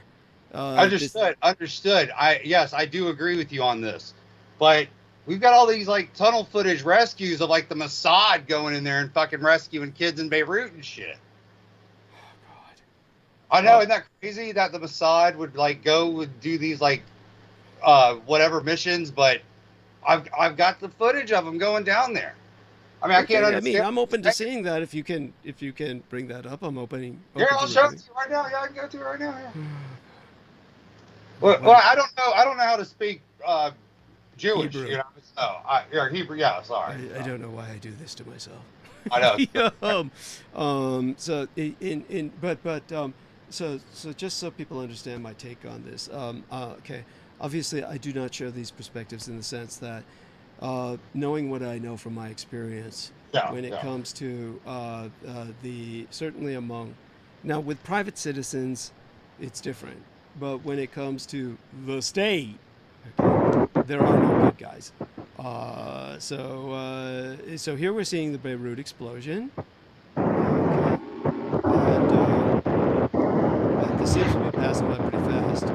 this stuff was impressive. I mean, right now we're seeing nothing because the Beirut explosion was really fucking powerful. So. Did you see that shit? That's like insane that they fucking threw a missile in there like that. I suppose I'd have to look at it again in slow motion. I mean, it could be anything. But go on. So that's obviously not this Mossad operation you're talking about. Of smoke rising from Beirut's port. Then by the way, this is horrible. I mean, the Beirut explosion is just horrific. I mean, we did it. America did it. Buildings across the city. It was a Russian ship. It was a Russian ship. What did they report? What did the news report? Dude, anyhow, we'll just get to the side here. Okay. All right, she's blonde. She's got big tits. I'm in. Of one, and that's what. Unfortunately, we're looking at this. Of relatives. Last night. Somehow, their loved ones have made it to that shelter. Here's the side. So we see what apparently are. Then we get this guy again. Yeah, they gotta have like oxygen tanks and shit when they go underground, which is why they gotta have these plasma guns and shit because like there's no oxygen. We'll continue moving it, please. I mean, so I can hopefully get a better view of these guys. Like Val, what do you think of this? Well, I see guys in safety equipment, the first responders. Listening to them. Let's see if I can hear. Okay, this is Arabic. It's not Hebrew. So these are probably. I don't know how they get their radios to work underground. That's what I haven't figured out yet. It can happen. It's not that impossible. But in terms of the individuals, this is probably the well, I would say it would be the first responders of the nation of I keep calling it Hezbollah, but Lebanon, Lubnad in the Arabic. So they're Lebanese first responders. That's what I would assume. I mean, where's these kids you're talking about? I mean, if the kids are there, they took shelter from the blast. It's not like they're being trafficked. Well, but apparently that Beirut blast was just to blow up this shipping port. They said they blew it up in San Francisco too. But I haven't found any details on the San Francisco. I think I might know something about exactly, that. Exactly, that's what I'm saying. I haven't found any. Any third-party shit about it. I hear you, and I appreciate your looking. I can tell you as a San Franciscan, I think I would have been aware if something like that happened to you. Yeah, that's what I'm saying. I figured, like it'd be like on the front page of the San Francisco Weekly or something, but I can't find shit on it. Could it be that it never happened? I mean, obviously, it must not have. As for what we're seeing here, this is likely Lebanese first responders. So is this clown in front of his little grease board claiming that this is Mossad? No, yeah. He's the one that says it's Mossad, but David Straight, he calls himself. Straight talk from David Straight, Beirut blast child sex trafficking tunnels operation. To expose it. Yes, that's like, I mean, God. By the way, this is the guy that Brooke Gibson was having so much fun with, saying, God, please send me videos where I don't have some old fat white guy with a beard lecturing in front of his grease board. Yeah, they're calling him the coach and shit. But you can see up here it says Hillary Rodham Clinton owns the Evergreen, and then Pelosi owns the Cargo Container Company. Yeah, it's fucking bullshit. I mean, not that I'm defending those people. I mean, but Evergreen is Taiwanese, and that it was a Russian ship. What? But the one that jackknifed in the Suez Canal? The one that jackknifed in the Suez Canal was leased. It was actually leased by, of all people, the Japanese from the Taiwanese company, but it wasn't driven by a Japanese captain. They gave it to one of the captains who was supposed to steer through the canal and fucked it up. And then the Japanese company was supposed to pay a certain amount of damage, etc. But anyhow, all of that is another subject. When it comes to this dude here, he's making claims that don't make any sense. And he's like, you know, he's just the person that Brooke Gibson had every right to make fun of. I mean, this guy's like taking Lebanese first responders and he's saying they're Mossad. He's trying to make Jewish heroes out of Arab heroes. I think that's disgusting. Well, I just hope they got those kids out of there, you know. I mean, after all, it doesn't look like anybody was in there alive. If there were any kids in there, they were drowned. They would have died with that bomb, or that missile. But. Yeah, but I presume what this man is claiming is that ship had something to do with child trafficking and that they were trying to destroy the child trafficking operations. So bigger and shit. If you want to save kids, send in a missile and blow up a ship and blow up half of Beirut. I mean, makes perfect sense. Okay, with that, I'm sorry, Ian. Well, maybe that was the satanic side. So we're gonna bring on Sammy Romero. Welcome back. Tell us about some of the dangerous things these people were trying to get you to do. Not necessarily dangerous. Hey, how you doing, everybody? Yes, hi, Sammy. Much the better for you being here, and perhaps give us an idea about your management level. You're pretty high up in management, right? Well, I don't really like to brag, but it is what it is. Yeah. What I'm really the level that I am at, I'm pretty much just operational level. I'm not really with corporate. But that being said, I have to deal with a lot of personalities that just don't know what they're doing. What I mean by that is they just don't know how to get out of the way, which is at times just a little frustrating because it's not really that complicated. It's just they try to make it complicated in the sense of not following regulations. And anybody that knows aviation, United States has probably the most regulations out of anybody, besides a couple other countries. But they just want to go around them, and I have to remind them you can't do that. So it's not necessarily it's not necessarily dangerous. It's more liability.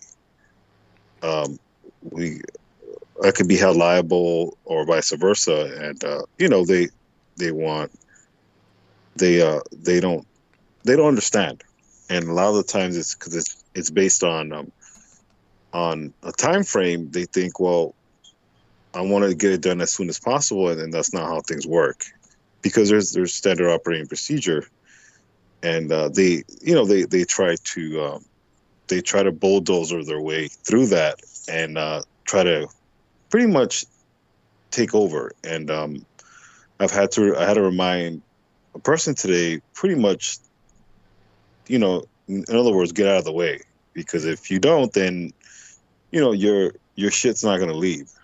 And I'll make certain of that by not doing my job, because you're interrupting operation, and then when things go left, where it's stuck at a port because something went wrong, whether it's documentation, the way the cargo is billed, so on and so forth, then we have a bigger problem in our hands.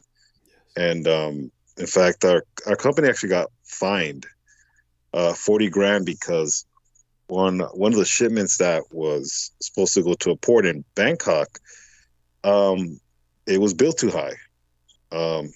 It was booked for a passenger flight, which is a passenger flight. Anybody, if you're wondering, it's pretty much a passenger flight. It's only there's a certain level of height that you can only build something to make it, which is pretty much 64 inches. I mean, it's a lower deck. So yeah, someone decided to send it to Bangkok, and when it got to Hong Kong, which obviously is the main port for Cathay, it couldn't go to Bangkok because it was too high. So, it's just, it was just headaches upon headaches. But I mean, it's not my fault. But you hear about it. But what I'm trying to say is, just sometimes certain people just don't. They try to do too much, and really, they're not really doing too much. They're just in the way. So it's just stuff that I had to contend with. But it's just. It is what it is. I think they got the point. In fact, the guy actually apologized to me, which I was surprised. But I said, hey, well, thank you. I appreciate it. But really, you're really in the wrong, because it's just, I really could have just stopped what I was doing and, give him the middle finger. But, I kept it professional and just kept it moving. But, but really that was pretty much it. It's liability. I have to avoid liable situations that they try to throw on me, because they tried doing that before. So I have to protect myself. And a lot of the times it's pretty much showing them the rules. Which, it's, if that doesn't work, then, I have, if it's not safe, then I can't do it.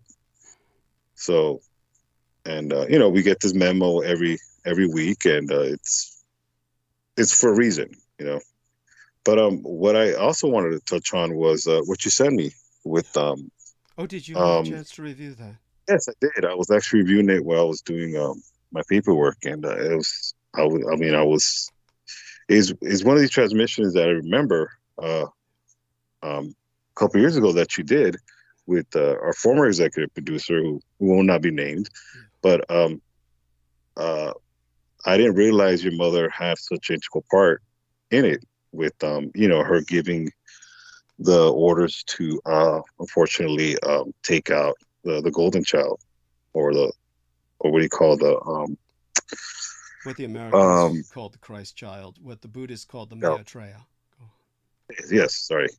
Yeah, the Christ child, which makes a lot of sense in the sense of, it makes a lot of sense in why that assignment was given to her, being her, her being not fully human. So her understanding the significance of this Christ child, or this anointed child, to translate it to what you talked about, Christ being anointed.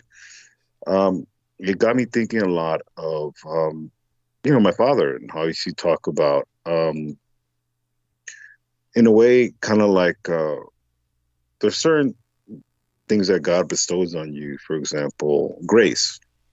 You can't fake something like grace. Either you have it or you don't. And when it comes to this Christ child, it's hard for me to wrap my head around. And it's not that obviously I don't believe it. Of course I believe it. But someone like Henry Agar Wallace, just by looking at him, you could tell he was evil. Thank you. He was a man that obviously was wealthy, but his I don't think his power really was his wealth. His power was control. Thank you. I think he was one of these predecessors that you talk about that Aquino had, which is Henry. You can throw him in here. You can throw him in with Leslie Groves. Like a big giant Skittles bag. Yes. Yeah, all the darkest colors you can imagine. Go on. Yes. Right.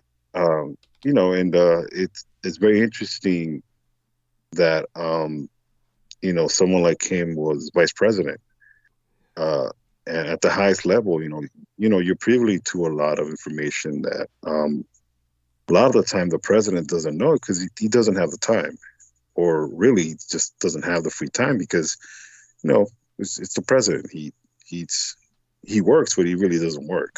Yes. So it makes a lot of sense. And his mission to Mongolia, which you're talking about during wartime,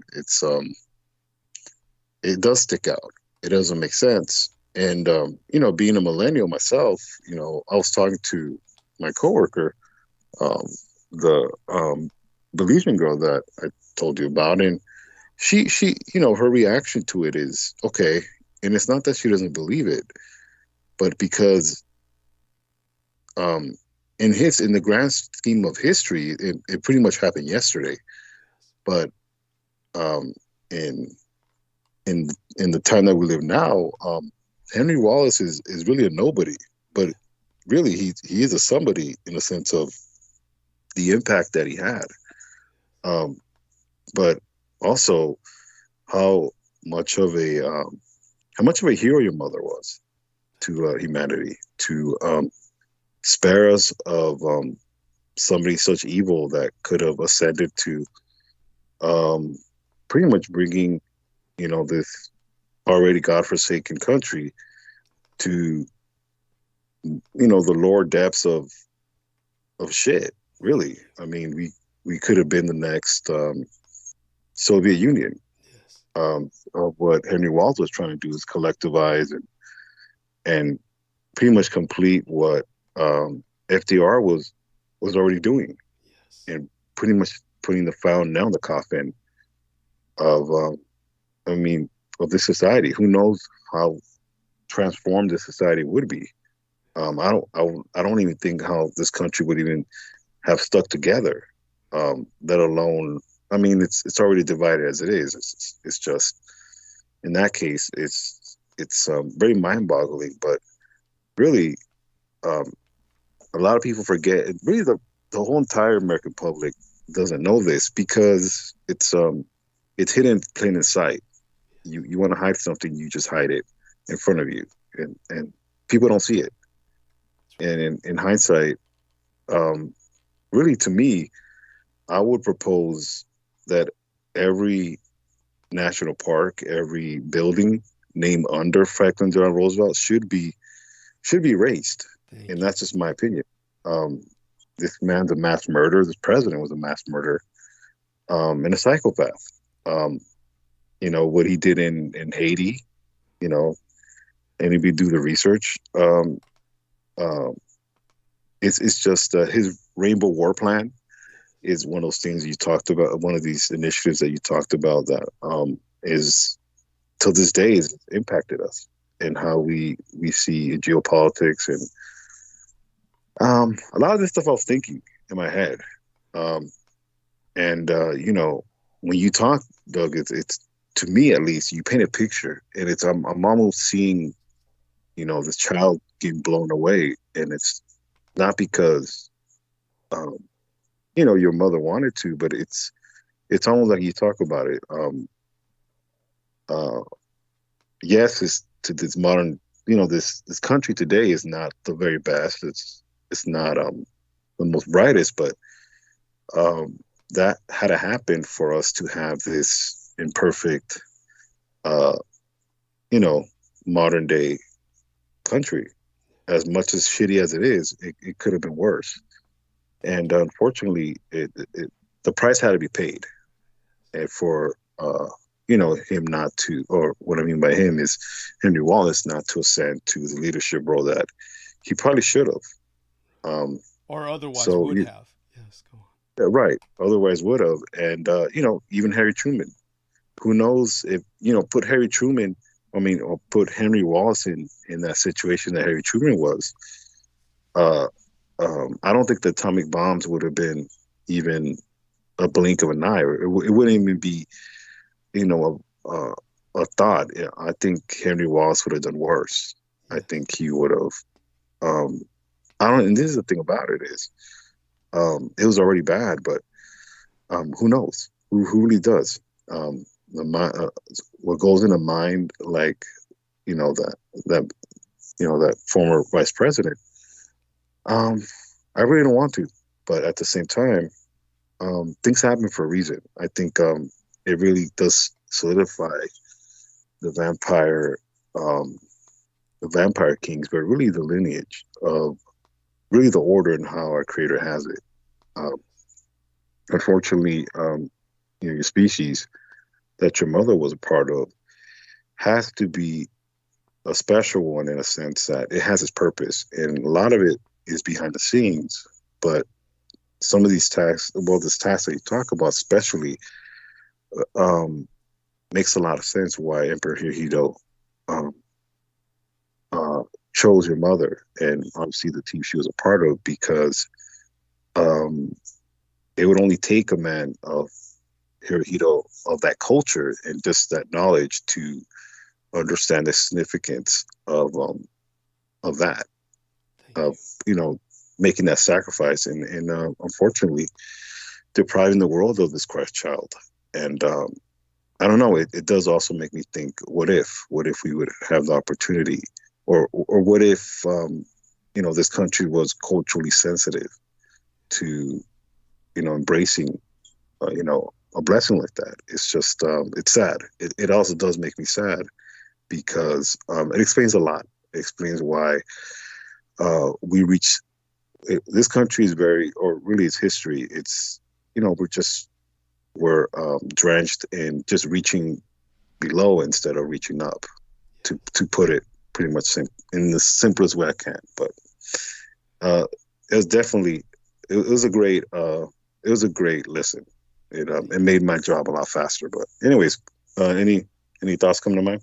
I really appreciate that. And what Sammy has just said, of course, was echoed by Michael Aquino himself, who always spoke about the fact that the reason that so many people turn to dark magic instead of light magic is because you're reaching down, and it's always easier to reach down than it is to reach up. Rather than reaching up and pulling down something of value, a real treasure to be cherished, it's so much easier to reach down and pluck up something from the ground or even from the sewer to accomplish your ends in a quick and dirty fashion. Hence why all magic that people tend to encounter tends to be black or evil or dark magic. When it comes to the Americans, this was the thought on their mind in World War II, with the as the Bulgarian men interviewing myself, both Milko and Simeon were pointing out, was the fact that one of the thematics that I was trying to teach the public was that the Japanese try to work with nature, whereas the West is destructive of it. And they think that they can pull from nature what they want, rape nature. And that was the point I was making about if they had brought the Nyaga, which is this sentient serpent the size of the ancient Titanoboa, as they would call it, the ancient supermassive serpents that used to coil around and devour dinosaurs. The Nyaga would have been treated like King Kong, like some kind of freak display, before being dissected, and their attempt to reproduce its venom as something synthetic, which would have led, if you can imagine, a synthetic drug that would produce precognitive abilities, visions that foretell the future, the madness that we would have had unleashed upon the world. This is the kind of madness that Henry Agard Wallace had already unleashed upon the world with GMO harvests, genetically modified organisms that were created that nobody complained about in his day. Nobody was even, but it was under the Nazis that such GMOs were rendered illegal in Europe. And the European Union still carries that as law to this day because of Henry Wallace and his production of GMO corn in the United States. They don't buy American products for that reason. It's illegal to buy most American products in Europe because of Henry Wallace and his impacting everything in American agricultural and cattle industry with his GMO technologies. So you're talking about, man, no one even knows him for that reason. No one even knows that is the source of the GMO controversy. Starts with the Vice President of the United States in World War II. So it's an incredible situation that we have no awareness of how we got here. This is the ignorance that they've kept everyone in. And I don't know if Sammy or Mark H. Consciously remembers this, or Viviana Sanchez. But at the time that I was dealing with these subjects, well, maybe still at Revolution Radio or right after leaving it, was when Henry Wallace attacked me on my own Facebook timeline. the one that Lena Shea ultimately got shut down. At that time, Henry Wallace's grandson, he showed up on my timeline and actually had left these messages with my timeline posts that had been reposted by Lena Shea onto Twitter or Instagram. It was one of those two places, probably Twitter. It was probably Twitter. And of all things, I just received a notification from Twitter. I never managed that account. I don't have the password to it. Lena Shea had managed it for a while. It was later managed by Selena Khan for a period of time. But I got a notification from Twitter recently that they had taken down one of my posts because it was against community standards. That they said, oh, this violates our community standards. So I'll just basically enter what that post was into the chat here so people can see what they were bitching about. But it gives you a real idea of where Twitter is today under Elon Musk. But when it came to this other account that was run by Lena Shea and then Selena Khan, so it had this post up on it about something. I don't even remember if it was about Henry Wallace, but Henry Wallace's grandson came on it to attack me personally, and it was probably about the biofec simulacra.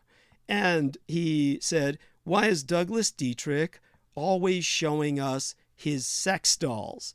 And for those of you who have seen the biofec simulacra, you would understand instantly these are not sex dolls. They're very human-like.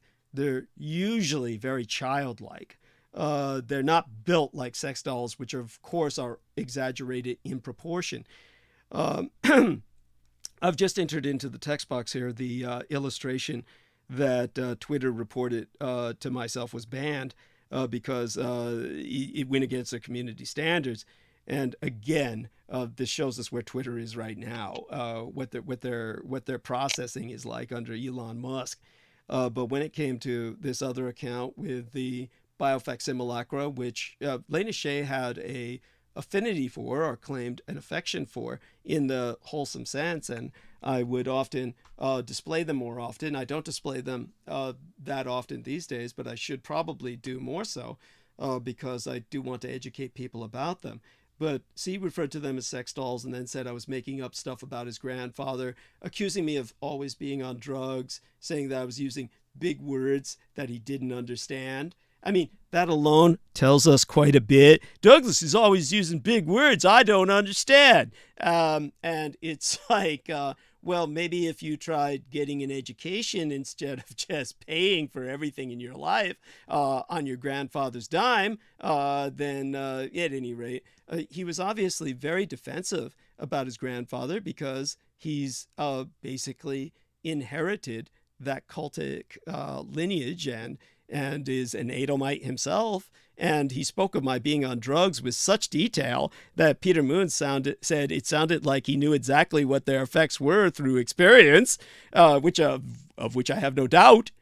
So it altogether was just showing you the fact that if what I said was taken seriously by Henry Wallace's grandson to the point where he personally attacked me as basically in the most vile sense, implying that the biofec simulacra were my sex dolls, which implies both a sense of perversion, pedophilia, other elements.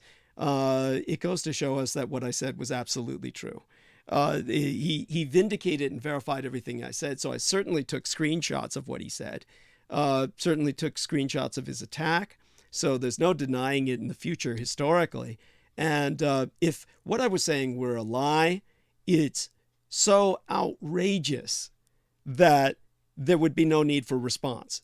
It would be like any person in a position of wealth and respectability would never stoop or lower themselves to response to an accusation that their grandfather had killed the Messiah child in another part of the world in an attempt to bring that child back for their president to drink its blood that he might be cured of his polio and attain an extended life, perhaps even immortality.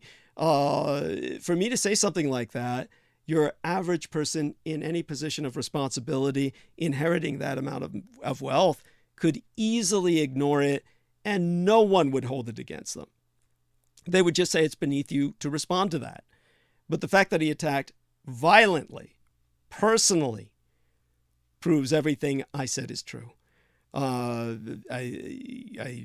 don't know if Viviana or Mark or Sammy remembers that attack. That was on my timeline a long time ago. But if anyone does, I do. Feel free to share your thoughts. While I try to regain my voice. Hello? I was aware of the attack, but I remember or recall that person always commenting quite lovingly and lavishly most of the time. Yeah, are you talking about Lena Shea? No, or John, Henry Wallace, the grandson. Yeah, Wallace. Interesting. Wallace. Yeah. Bizarre. And Yeah. I didn't know the interactings there. Sorry. Oh yeah, no worries. Mark, was it somebody said hello? Was that? It sounded almost like Brendan, but I think it might have been Mark. No, it was me, Sammy. Go on. Yeah. No, I do remember you receiving a message from one of his descendants, which was very damning to me. I think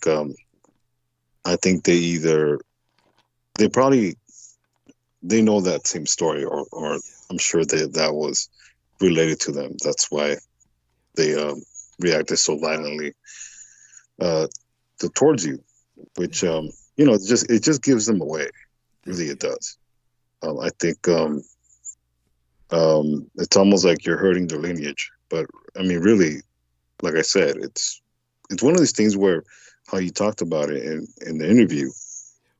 This country has pretty much tried to erase history by, these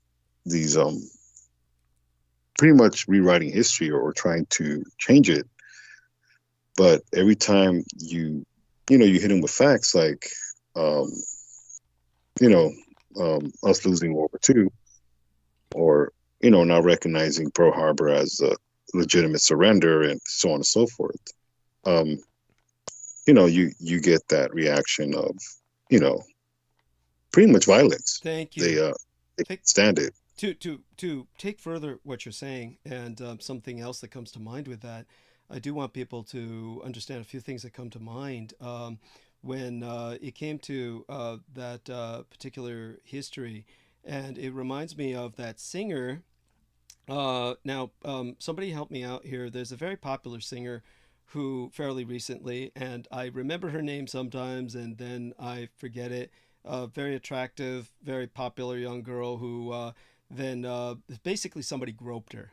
And it was just some common Joe, some old sleaze, who groped her when she was at a concert, and she took it upon herself to sue this individual to make a point. And so when she sued him for what was effectively a sexual assault, it came into court, and he ultimately lost the case, and she sued him for $1. And she must have spent what amounted to at least hundreds of thousands of dollars to do this, to make a point, because she wanted the message to get out there, don't fuck with me. And if people look this up, the woman who launched the lawsuit against that guy for $1, they might be able to find out who it was. Nikki something, I'm trying to remember. But anyhow, the point that I'm making here is that... I think you're talking about Nicki Minaj. No, wasn't her. No, it was a young white girl. Nothing against Nicki Minaj at all, but she's the kind of person who could probably handle that and take it in stride. By the way, Sammy wants to call, but before you go, Sammy, here, before you go, got a second here? Can you go verbal for a second? Okay. No, go ahead. Yeah, I just want you to know that if Henry Wallace, of course, wanted to, he could have sued me, and obviously didn't dare to do that because of what would have come out in court. And I'm sure you know that. He could have easily sued me with, and the money would have meant nothing to him if he wanted to make a point. But the other point I wanted to make before you went to bed was, I just had to get, because some of your feedback on this, I brought it up earlier. I thought of you when Amy Como was talking about basically her family's, the family of her boyfriend, who had been institutionalized for a while and recently released, right, or escaped, how she was camping out on their property, which is like this big campground that is acres and acres. It's basically some old dam that sank into the water and they never rebuilt it. And so she's staying out there and she feels safe. And the guy brings her some hot nachos at night and stuff. And she was talking about, in all their families like this, where the family who was his parents, who were powerful enough to get him institutionalized, basically put each of their kids on some different parkland or some kind of land that they owned.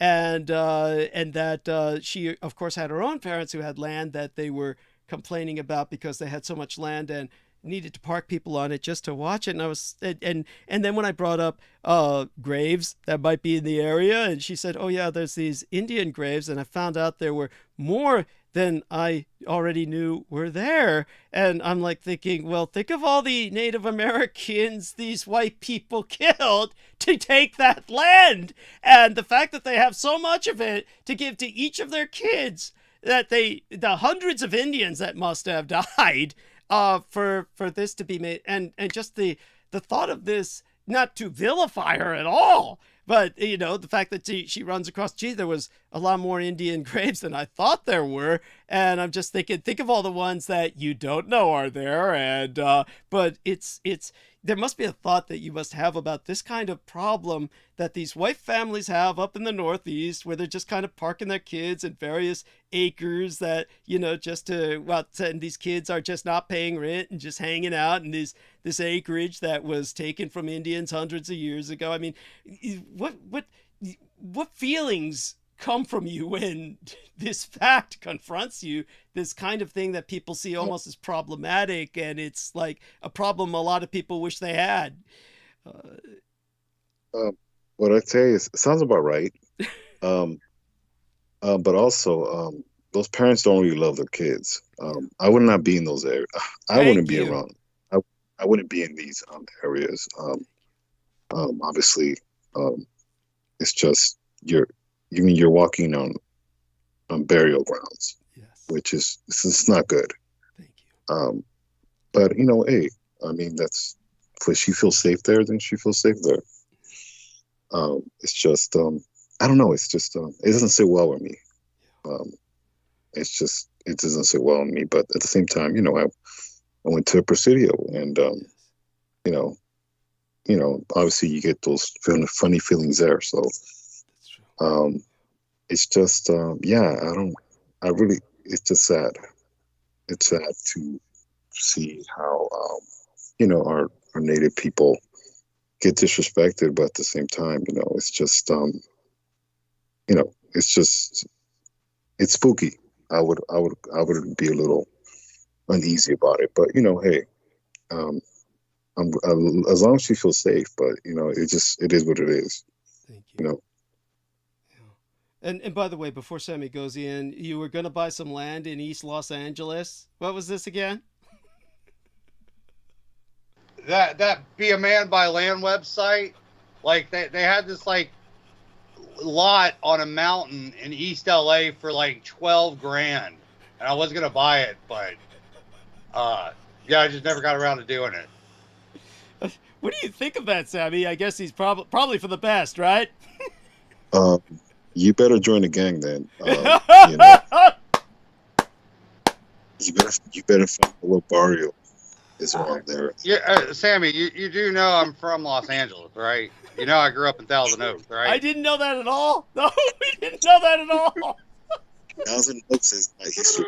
Oh my God, what did I just look at? This is Ian West is showing this robot that basically was an art display where if you take a look at that on the screen, Sammy, the robot is taking the fluid, which is its hydraulic fluid. It's hydraulic fluid which keeps it functioning and continually sweeping it back into itself so it doesn't bleed out. So this was to represent a robot keeping itself alive, that even though it's theoretically inanimate, that it has survival instinct, that it kept doing this until it effectively bled out.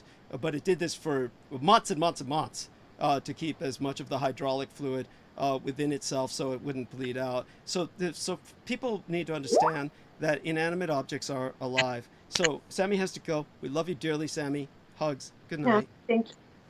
Nice to hear your voice and hear you talk. Yes. And and of course, so the lesson learned is that we need to respect inanimate life, or shall we say, inanimate means not moving, so that doesn't apply here, obviously. The biofac simulacra, this robot, they're ambulatory in the sense that they move or they ambulate. They're animate in a very real sense. So we have to look at non-biological life and understand it as life. That's the lesson here. And oh my God. Yeah. But wouldn't that be more like a program, because someone had to make it a certain type of way in order that it would learn to fend for itself? Well, isn't that the case with any biological organism? I mean, a human baby will roll around in it for days. So good point. Yeah. But Mark, Viviana, what did you both think of what Twitter under Elon Musk said is against their community standards? What do you feel about that? To be honest, I think you're being targeted on Twitter because I shared your post. Okay. And I have some, I run around with some nefarious people anyway that love destroying other people's social media and such. Right. But I had got it reported. And so I privated my Twitter for a few days. And then I was like, well, I'm not going to do that. Like, this is bull. But it's happened everywhere I go when it comes to you. So all I think is that there's like either a crawler or somebody is like searching your name every day or paying attention to what other people post. Yes. And so I don't really think it's predominantly Twitter per se. Okay. Thank you. No, I mean, what you say is absolutely legitimate. I believe it to be true. In fact, I know it to be so. By the way, our man Ian West is showing us a video from Linwood right now about the U.S. Army Lieutenant Colonel Michael Aquino, which for some reason they decided they had to repeat 3 times. Yeah, I don't know what that's about. And it said, wow! In terms of, this is what gets me. They say, how did a Satanist manage to sneak into U.S. Army intelligence? I sure hope the Army and intelligence community have improved their background searches since this satanic pedophile gained entry into the military in disguise. This is disinformation here. It's his background as a satanic pedophile that made him so welcome, that led to his promotions. Which part do you people not understand? That's what made him welcome with open arms and set up as a high example of be all you can be. That's right. So, right. But I think since this guy, this Linwood guy, that's John Benet Ramsey's lawyer. But I think he was like pointing out that Aquino got linked to John Benet Ramsey. Okay, that's important. But I don't know the full details of it. I can't find shit on it. But maybe we should ask Linwood himself if you can. You seem to be good I called that fucker. He never calls me back. Like I like that first year I was calling him. Okay. All right. So it's that's amazing. I appreciate you doing that. And is this part of the same video? Yeah. This is the testimony about Aquino in one of these satanic rituals. Okay. But I mean, there's no sound. It's just the court document. Okay.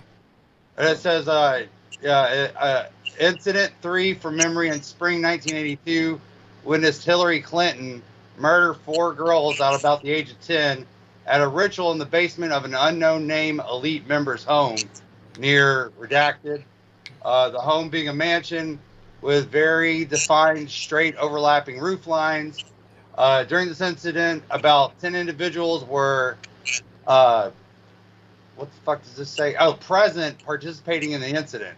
6 of them were men that redacted in the boating clubs and participants of the redacted yearly boat races. I think they're talking about fucking, what's it called? Isle of Catalina. I think that's what they're referring to. But anyway, yeah, okay, it gets graphic right here. This is where you talk about stretching the vaginas and shit. Okay, second women being Hillary Clinton. There were an additional 5. Hold on, I just read this? Hold on. Okay, yeah, okay. Hillary had redacted call a signature kill, meaning this was one of her preferred ways to murder her victims.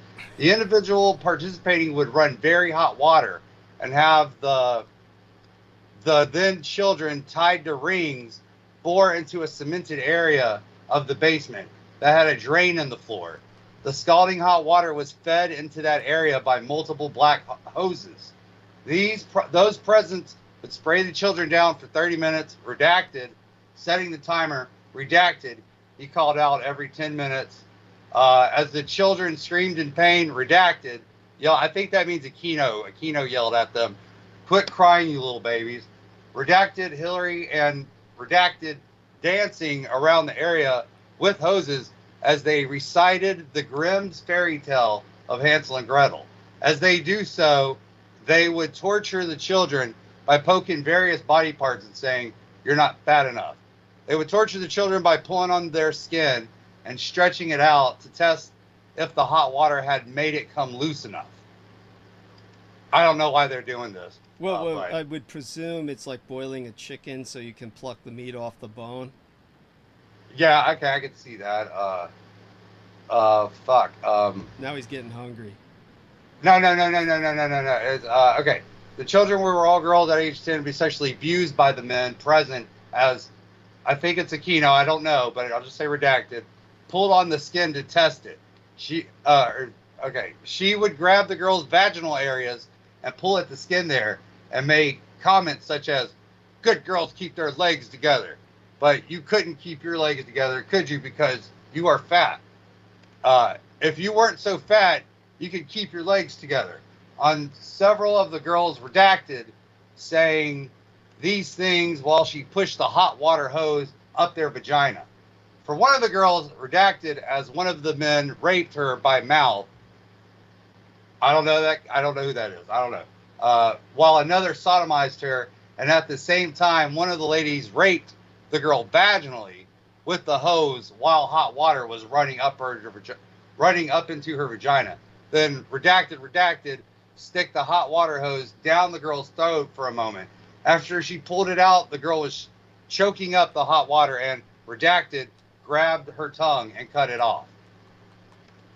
Well, but yeah, just you know how Hillary gets down. I'd like to just point that out. But I mean, you got anyway. This is pretty. So this is from the attorney of John Benet Ramsey.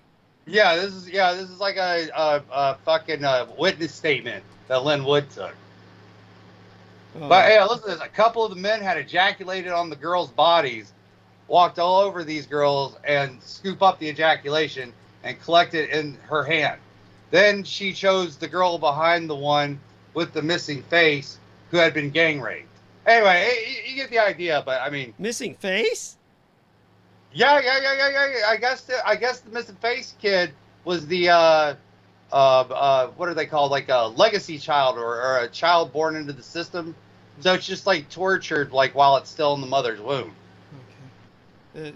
Like Kathy O'Brien's kids were before George Bush ate her kids. Wow.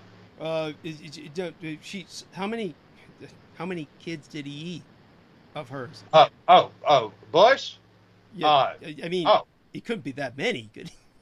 Probably 1,000. I mean, he was having these MK Ultra. Whoa! Wait a second. Not from the same. Oh, not the same woman. No. No, like the testimony of like Kathy and what's that other girl's name? Arizona Wilder. Like they would just have these like forced breeding chicks, and they would premature birth their babies, and then Bush would just fucking like cut the top of the head, drain the brains and shit in a blender, and drain. Senior or junior? Senior. Okay. But senior is the one who ratted everybody out in this little. Oh, by the way, earlier our man Ian West had been bringing up, and this was in the I think the Christian Coffins website. There actually was a worthy video that was talking about the what is that in Indiana? The drug that extends the life. The school that Bush and all the other guys were raiding for the. Fucking Boys Town. Yeah, that one. There was actually a documentary video that was worthy of review. That was definitive in some ways. So that's the one that, just so people know, George Bush Sr. was involved with human child trafficking out of the place that was, I always have to look it up because for some reason I keep forgetting the name, or it bleaches itself from my mind. But it was there goes the stupid Dalai Lama with his tongue out. I mean, that is so tacky. So fucking tacky.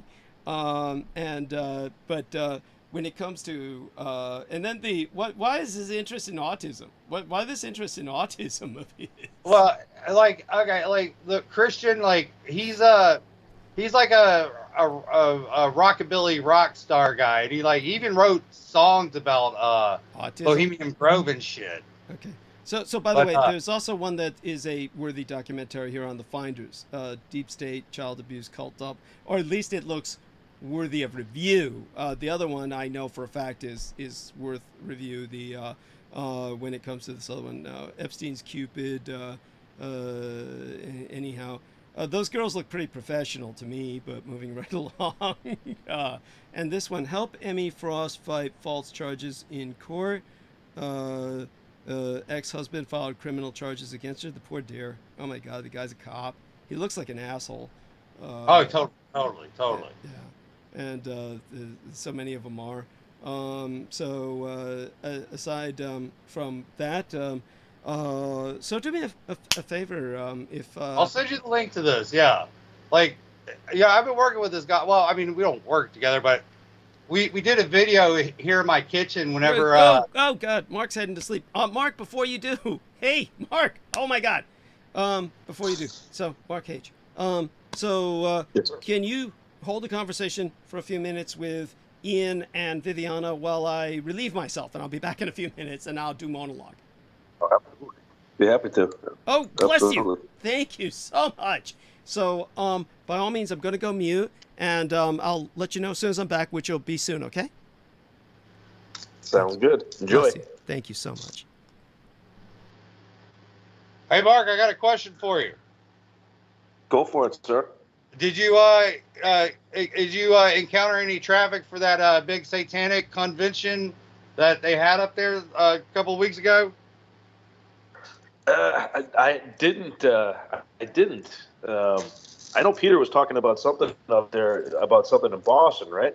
Yeah. They had like the first Satan con or some shit. No, man, I haven't heard anything about that. I haven't seen increased traffic, although now that you mention it, I did go out in the city recently, and I went to one of the bars where some of them may or may not hang out. I did see some newer faces, so that might make some sense. Have you bumped into that, that Lucius Graves guy recently? No, I've never actually met him or seen him or anything. The only thing I've ever done is watch some of his videos, listen to what some of the things he said. But I got to watch that video you sent me. I haven't watched it yet, but I'll check it out. Yeah, that was just the shit he was doing down here in Florida and shit. But it's just good to have as a reference and shit. But anyway. No, man. That's pretty cool. I gotta check out. I will say that their headquarters is pretty cool looking. If you If you walk by, drive by, it's actually a museum as well. It's an art gallery. And it's all it's all cornered off. It's all gated off. There's covered gates over the windows, like that, I forget what they call that, iron. I forget what it's called, but it's Iron all curtain? the windows. Iron- No. I mean, probably, but like there's cameras all over the place. It's all lit up in bright purple, always. They have the inverted pentagram up in the top floor. Okay. So it's interesting. Well, damn. Yeah, they were making a big deal on the news about that convention down here. Well, But, they're actually talking about what Douglas said earlier. They're huge into the free speech, and they're huge into having their religious figures put in public places. So, like the Baphomet statue Yeah. with the kids. Yeah. Have you seen that? Oh yeah. Yeah. So I mean, they were one of the first ones to make sure that was pretty much anywhere it could be. I think it's in Detroit now. Yeah, I know. I mean, I do recall they were like, I forgot which city where they were doing that, like unmasking or the display of it. But yeah, no, I heard they were like, doing the free speech shit about, if you can promote Jesus, we can promote Satan and shit and all this crap. But anyway, yeah. What about you, Val? How you been, girl? Oh, did she leave or? She may be AFK. No, I'm sorry, I was dozing off. Oh, okay, all right. But then I heard, I better wake up. Do you want to see Jesus? Or do you want to see a clone of Jesus before he was burnt alive? First of all, tell me how on earth they got his DNA. Through the Shroud of Turin or whatever. I mean, it could have been a setup, but yeah, the story I heard was that the Chinese cloned Jesus to shuffle in this Antichrist shit. Oh, I've never heard that. Yeah, well, here's the video of Jesus before he was burned alive, or the clone of Jesus before he was burned alive.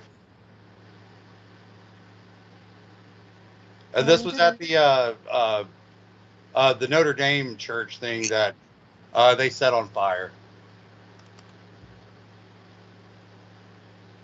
So it was a ritual? Yeah, it was a ritual. Yeah. Michelle Obama or Big Mike was there for like the ceremony of it.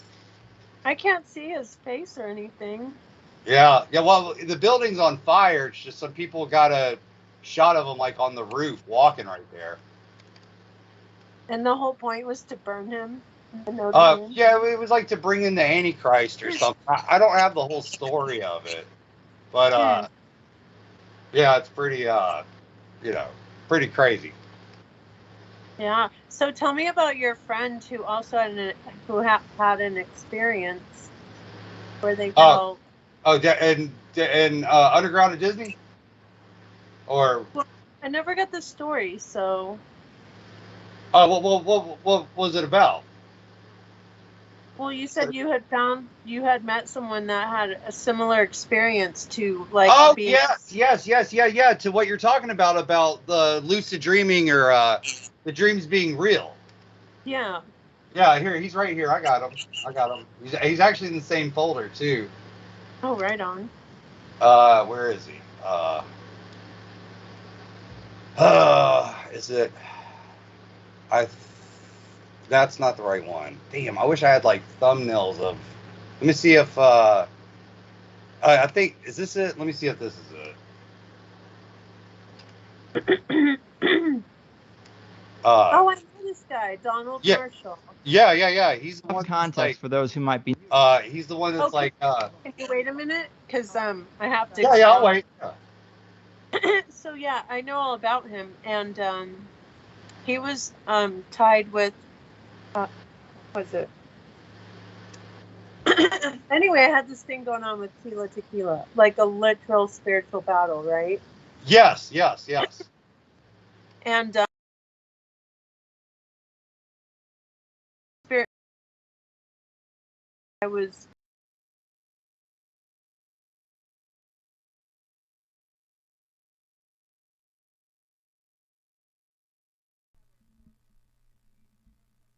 Oh, okay. So I came back. I came back just to.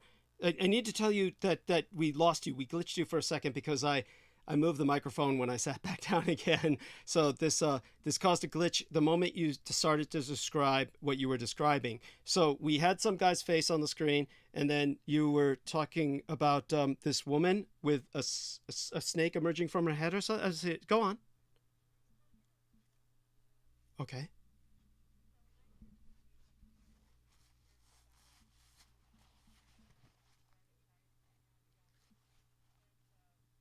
I had no idea she had said that. Go on. Yeah. Though I believe it. Yeah. Go on. Oh, okay. Yeah. Oh, so this was recent. Oh my God. Okay, go on. Okay. Well, it sounds like ego. Oh yeah. She literally. So as soon as I said it sounds like ego, we glitched again. So take it from there. From where we left off. Yeah.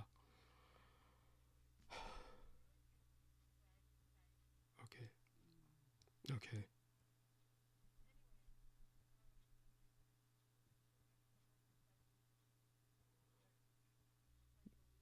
Well, I think she was terribly brain injured, but go on.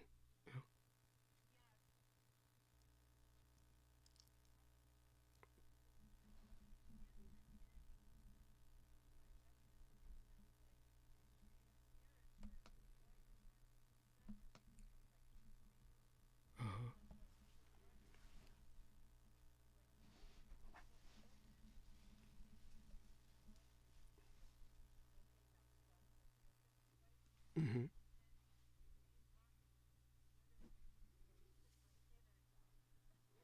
Whoa. Uh-huh. Yeah.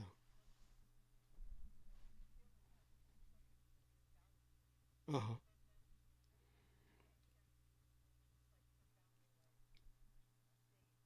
Mm-hmm.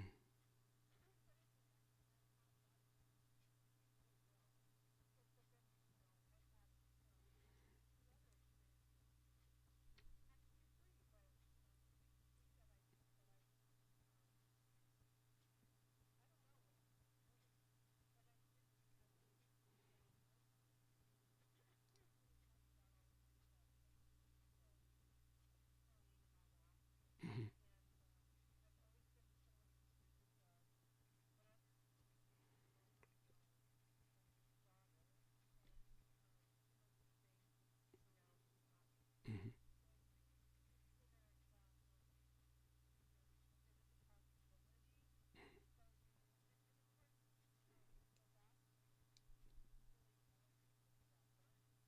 Mm-hmm. Mm-hmm.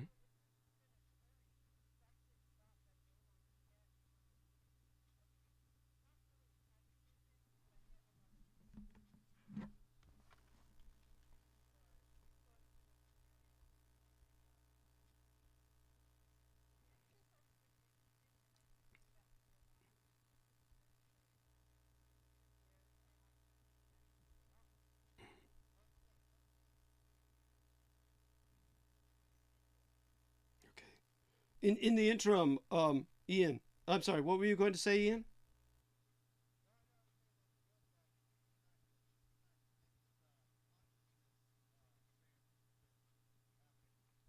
Okay.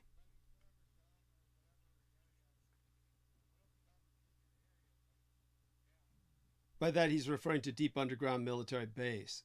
And he feels that they're no longer operational because you're no longer being influenced in your sleep. I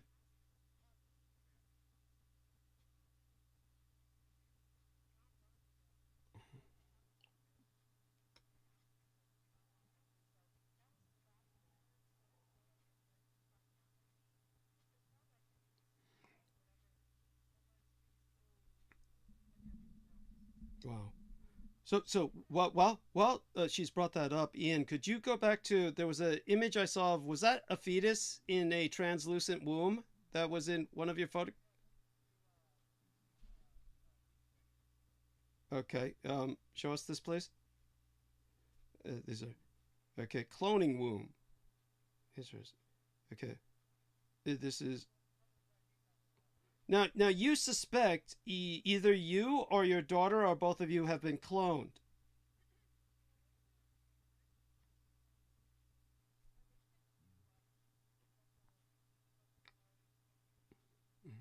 Mm-hmm. Yes.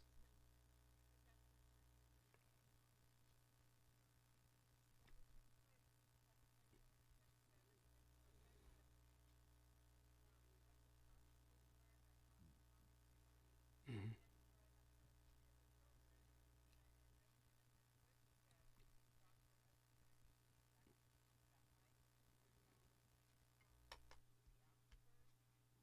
Mm-hmm.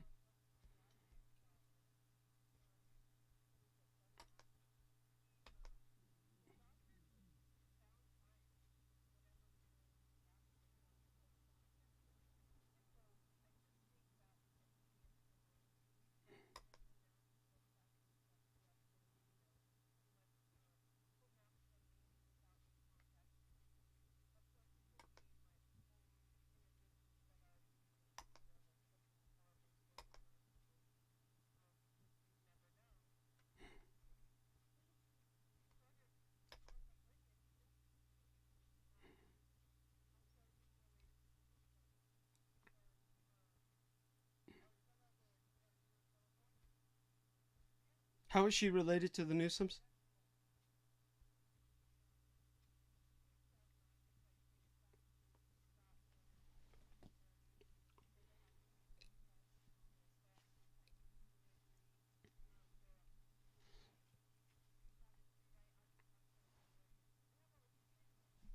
Mm-hmm.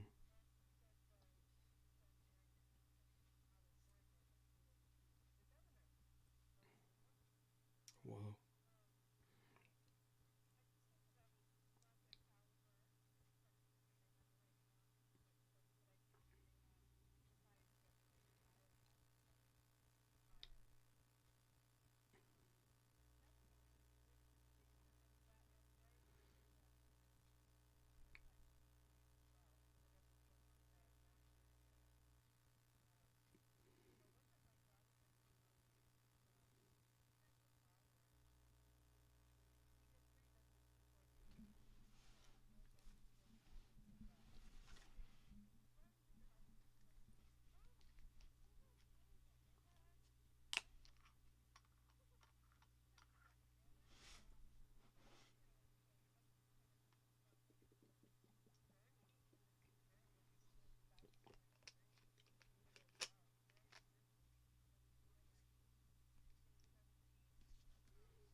As they see it. Go on.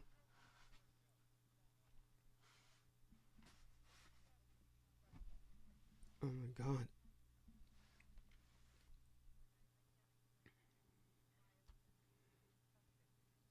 Mm-hmm.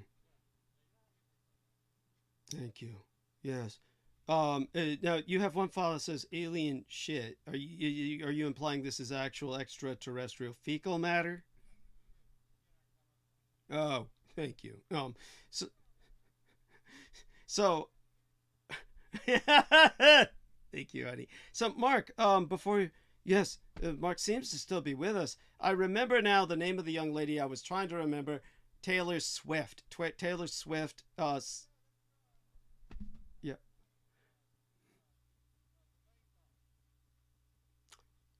Right. Thank you. Now, I'm sorry. What?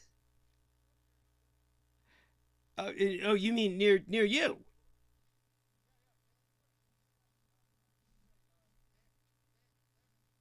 Zena LeVay.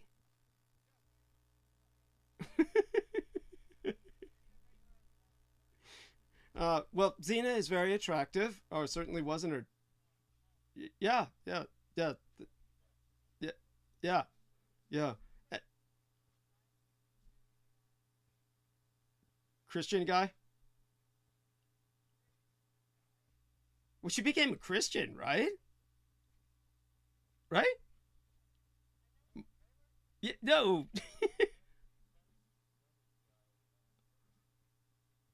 Uh-huh. Uh-huh. Okay, my understanding is that she became a Christian and married some other guy and became a Christian is my understanding. Right,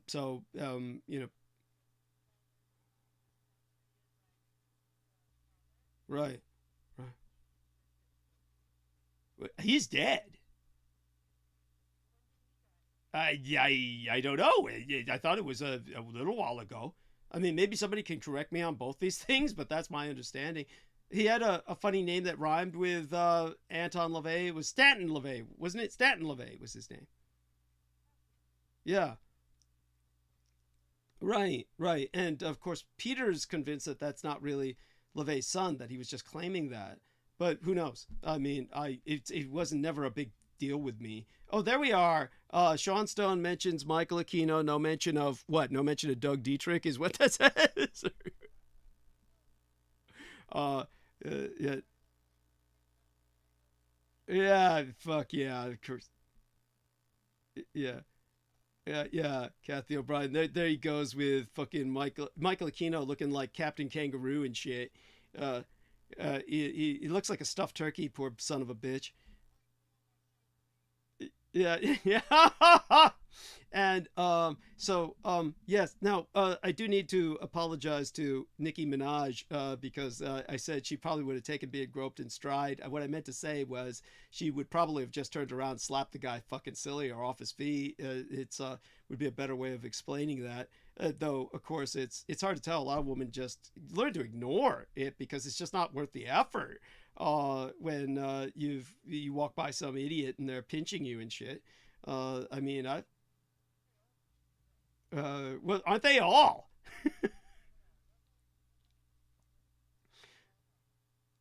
That explains so much. Yes, of course, of course. So yes.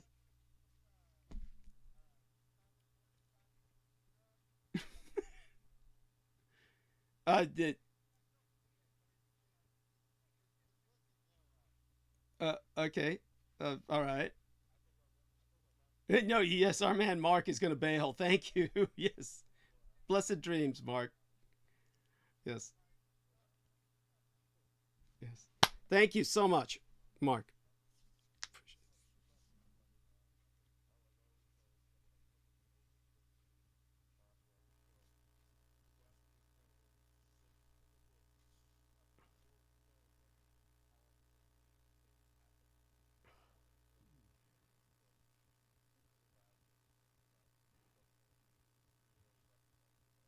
Bless you.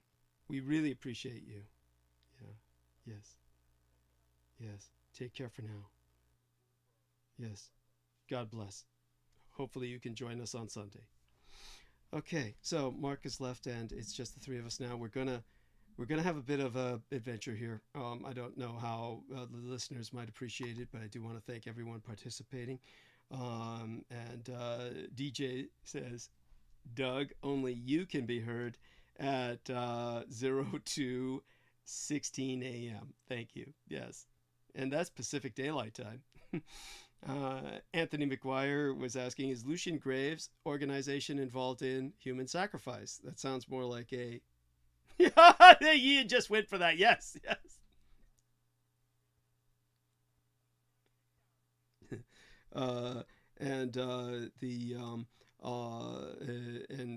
Marky Milk says, oh shit.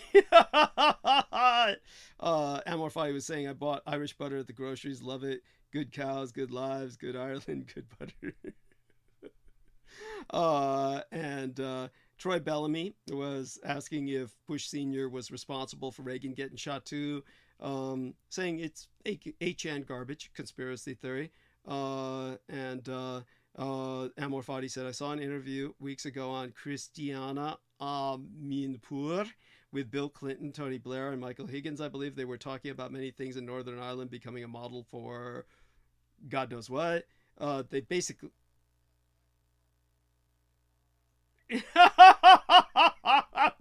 well, hopefully they unite with Ireland and remain part of Europe and let Britain go. That will be happy for, I think, a happy thing to happen.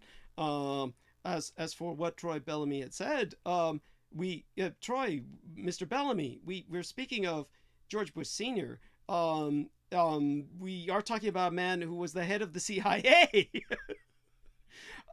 So I'm not quite sure why he would not be involved with Reagan getting shot. It's not necessarily that he was. John Hinckley could have been a lone gunman, so to speak. He did, after all, fail miserably. He used a homeopathic pill dispenser to try to kill the president with rather than a man's gun, but maybe he was just proving he was insane. I mean, after all, I think he's had a shot at the man. He's still alive. Maybe he should get a shot at the job. I mean, could it be any worse than the two that we've got running against each other? That being said, shit, let me see if I can regain my voice and go into monologue. You'll show us this first, of course, yes?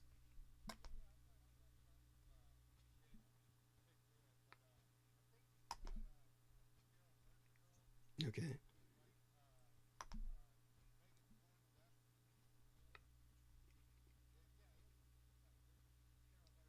But this lady.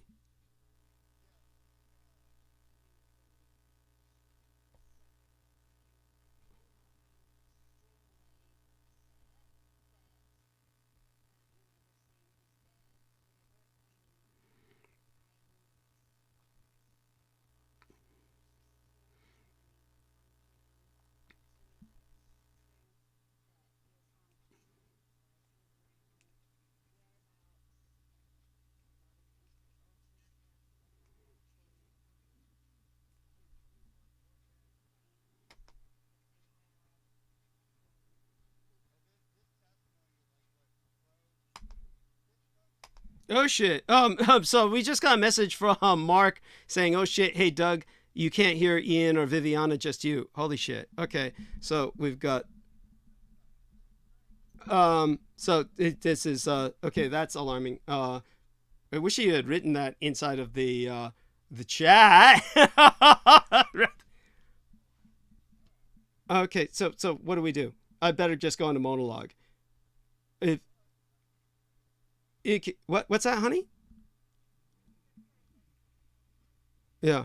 Okay. So apparently just after I got back or something. Apparently it was just a few minutes ago or something that started because nobody else was bitching about it. So and obviously only you can be heard at oh, I get what this person was saying. So they're not making, so it started at 2:16 a.m. probably as soon as I came back from relieving myself, then all people could hear was me. Okay, so they couldn't hear you describe your dreams or anything like that. You'll have to do that on Sunday.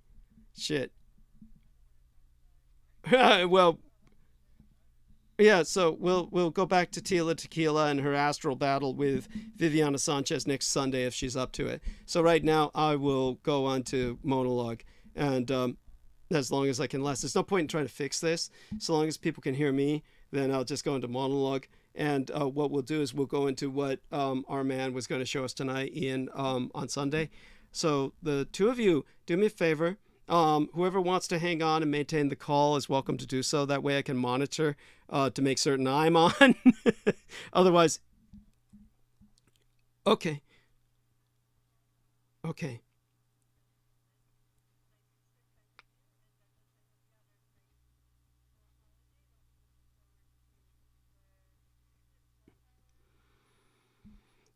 Thank you. Something like that soon. It's definitely, thank you. Yeah, honey. Yeah, it'll be that. You'll know about it. And, okay.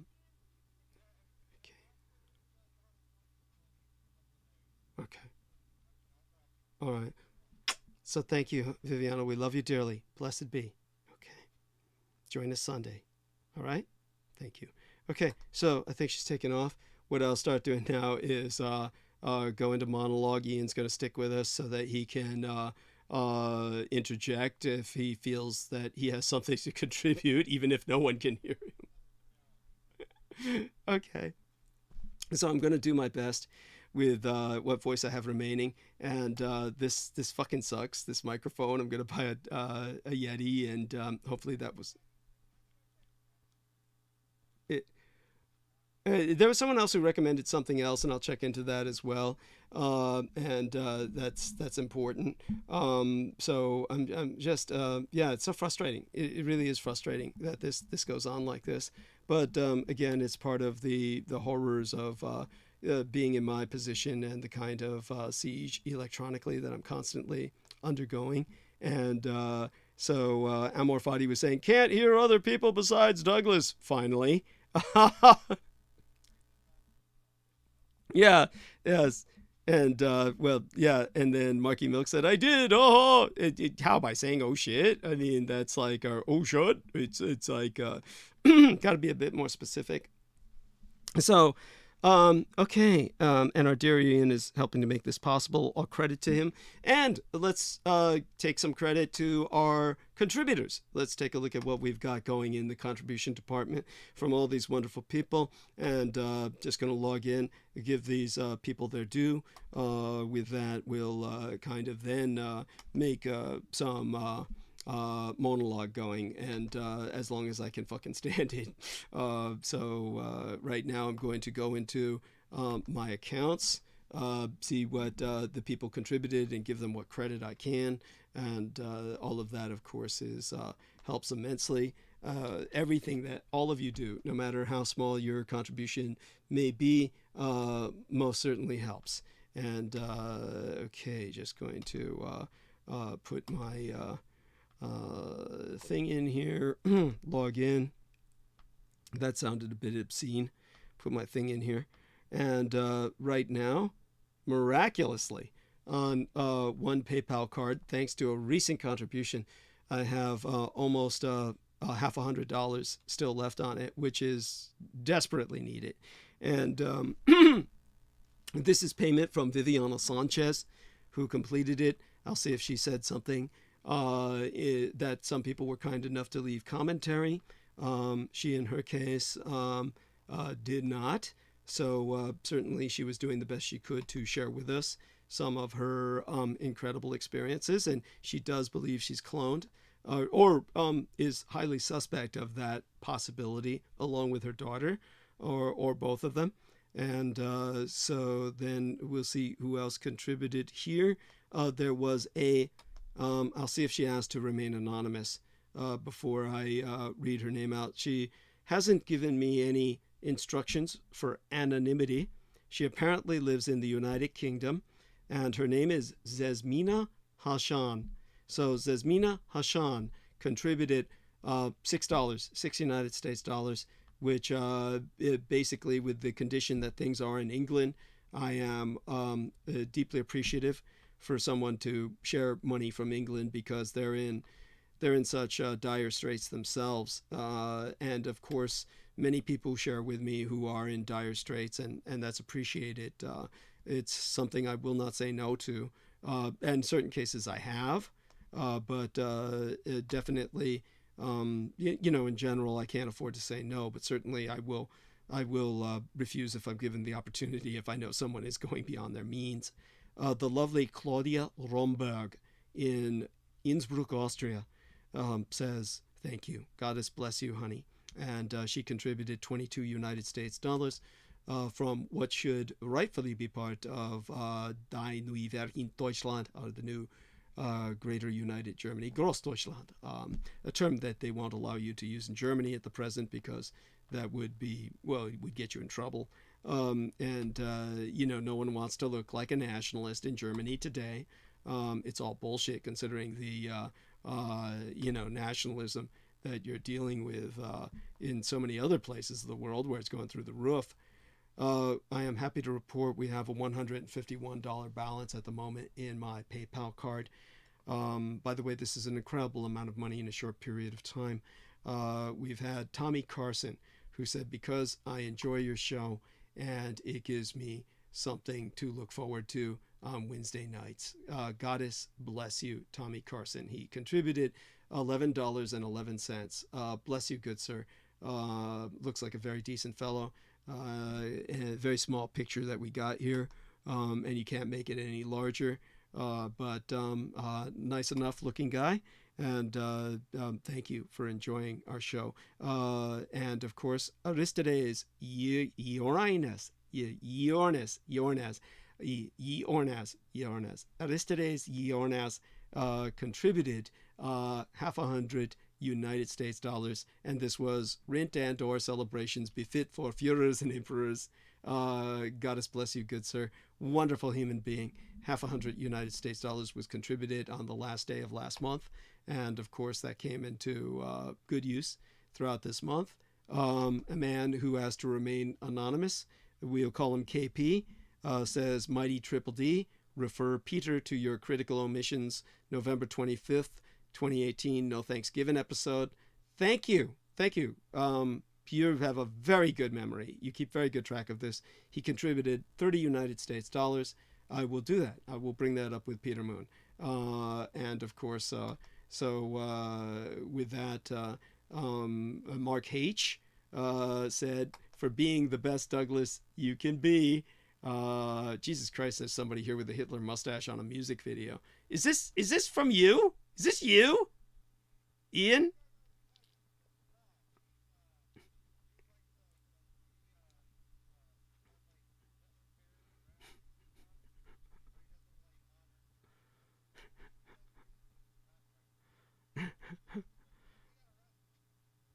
No doubt.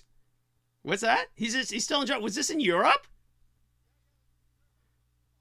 You don't do this in Europe. Oh my God, they'll put you in fucking prison. Yes, they'll put you in jail for this. Oh my God.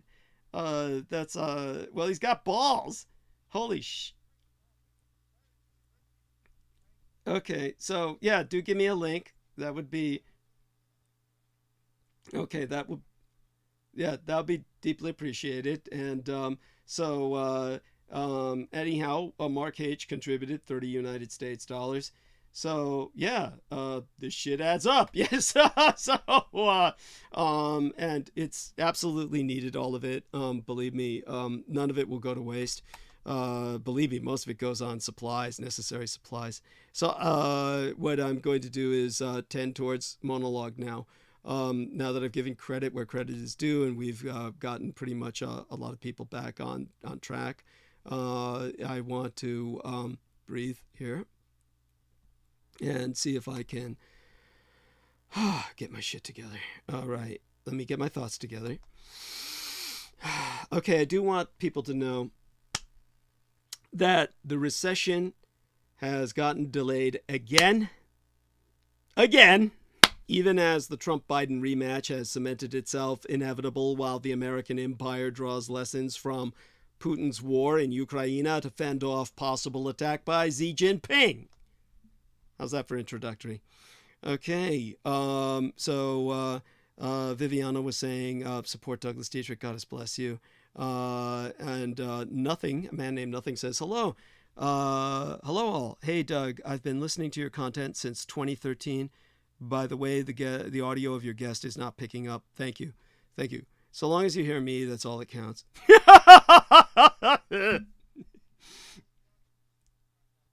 Yes. Ian West just said, and you could not hear him, he said, we call this Douglas's invisible friend episode, which is okay by me. Yes, we all need an invisible imaginary friend to get us through. So first we must address Tucker Carlson and the Russian radicalized right in the midst of America's death trap. The most predicted recession of modern times has been delayed again. Yesterday's, or at this point, I would say probably,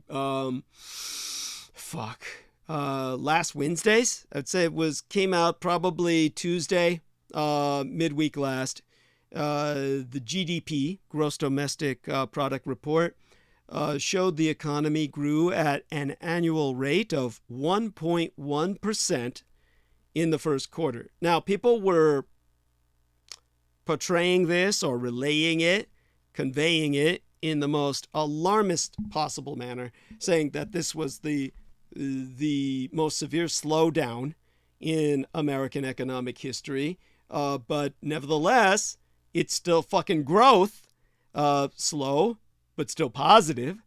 And while economists continue to see a downturn on the horizon, my son's husband, Sugar Daddy, has yet to encounter a single CEO who sees signs of it in his or her own numbers. The GDP report also showed that inflation remains significantly above the Fed's target. The PCE price index. Now, just to give you a bit of economic education here, because I'm presuming all of you know about gross domestic product. More of you would probably be less familiar with the Personal Consumption Expenditures Price Index, PCE. That's a measure of the prices that people living in these United States, or those buying on their behalf, pay for goods and services. So, I guess that's enough to know. Excluding volatile food and energy prices, increased 4.9%, or basically 5%. That suggests the Fed has more work to do to get inflation under control, which is why so many see a recession ahead. History offers little reason to believe that inflation can be brought down to the Fed's 2% target without a recession. This is the real reason auto repossessions and home foreclosures have begun to climb. A recent survey found 49%, or basically 50%, half of all adults, have less savings compared to a year ago, while 10% said they have no savings at all. I am effectively myself within that 10%. I cannot believe it is only 10%. It's got to be much more than that. And above and beyond all that, compared with its wealthy peer nations, the United States of America is failing the most basic test of a civilization, keeping its denizens alive. American lifespans are shorter on average than in much of Europe, the Empire of Japan, South Korea, and Australia. Now, Tucker Carlson's successor, in the midst of all this, will be worse. But the big question for the Russo-radicalized red Republican insurgency during the Biden era is whether the legacy of Carlson's culture wars adds up to a viable platform for a major political party. So I'll get into Democrats' Trump trap as well. I'm going to shift myself a little bit, which might knock around the stupid microphone, kick us all off again, and then it will be all up to all of you to tell me whether or not I can be heard at all. I'm praying that nothing happens and that we go on, but the microphone seems to have a fucking life all its own and moves on its own whenever I breathe. I'm going to pull it a little closer towards myself, as well as the Okay, good. Well, I mean, it only stopped, about the time that I came back from pissing, and George was he with us? I don't think he was with us at that time. It was. Oh yeah, I'm sure they heard us the rest of the show. It's once we got the whole thing restarted. When it comes to, it does show that it's on my end, though. It does show that it's the mic. Goddamn my voice. And so let me try to forge ahead. Now, the Democrats are in kind of a Trump trap here.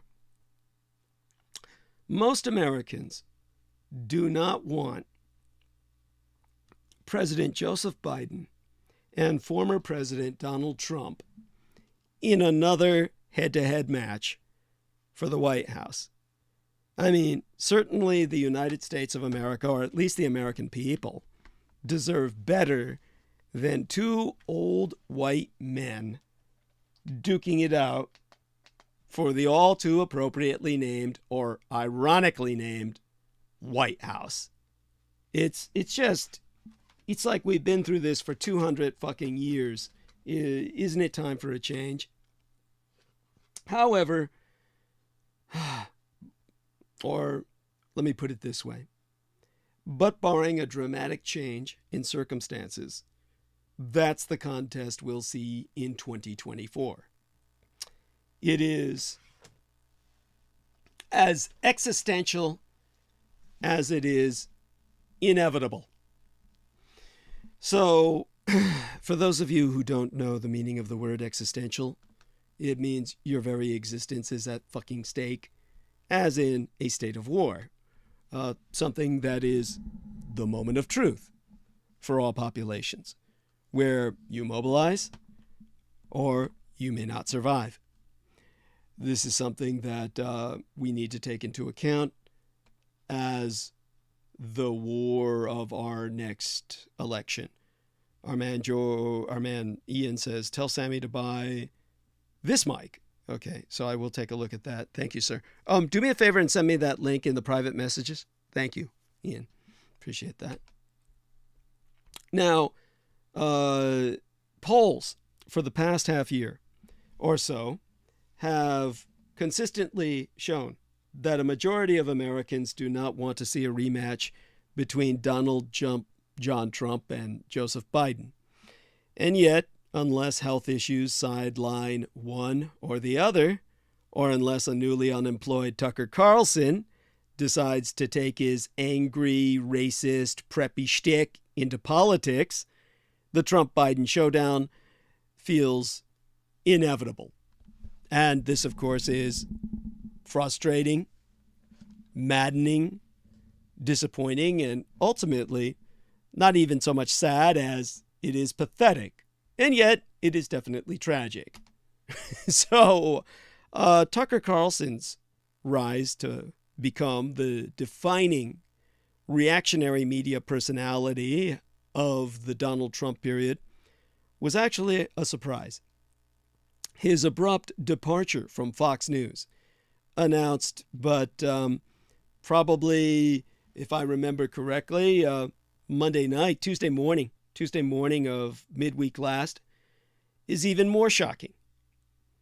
In a terse statement, the company said, Fox News Media and Tucker Carlson have agreed to part ways.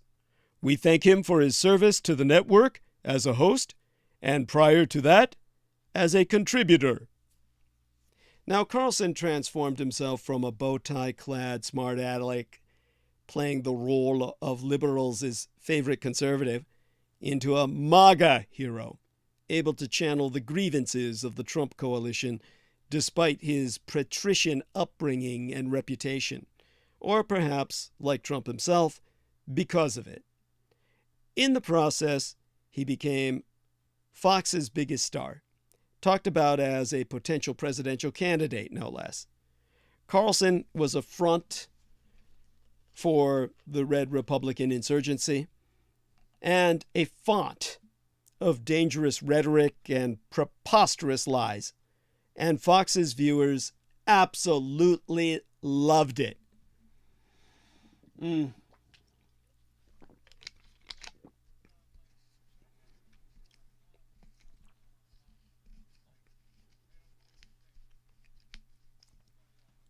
Thank you. No, I appreciate that. Our man Ian just said that the rednecks down in Florida, or at least his area thereof, are lost. They don't know what to think now that Tucker's not there to tell them what to think anymore.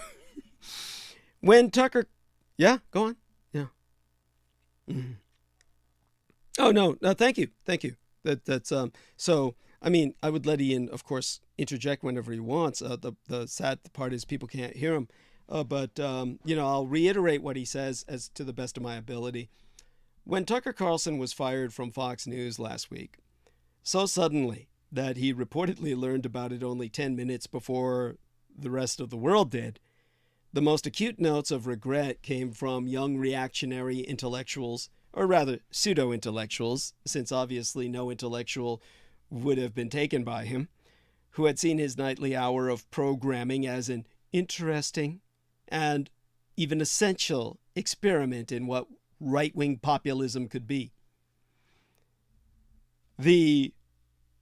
Ross Douthat, a guy whose name is actually spelled Douthat, like the first three letters of my first name, it's got to be a fake name. This has got to be a fucking pseudonym that was invented for hashtag purposes. Douthat, Douthat, as in, Doug Vat. Ross Douthat called this experiment the Tucker realignment, stealing my own fucking term, geopolitical term that I favor. This is what he called it in the New York Times, adding that young conservatives increasingly start out where Carlson ended up, in a posture of reflexive distrust, where if an important American institution takes a position, the place is to be probably on the other side.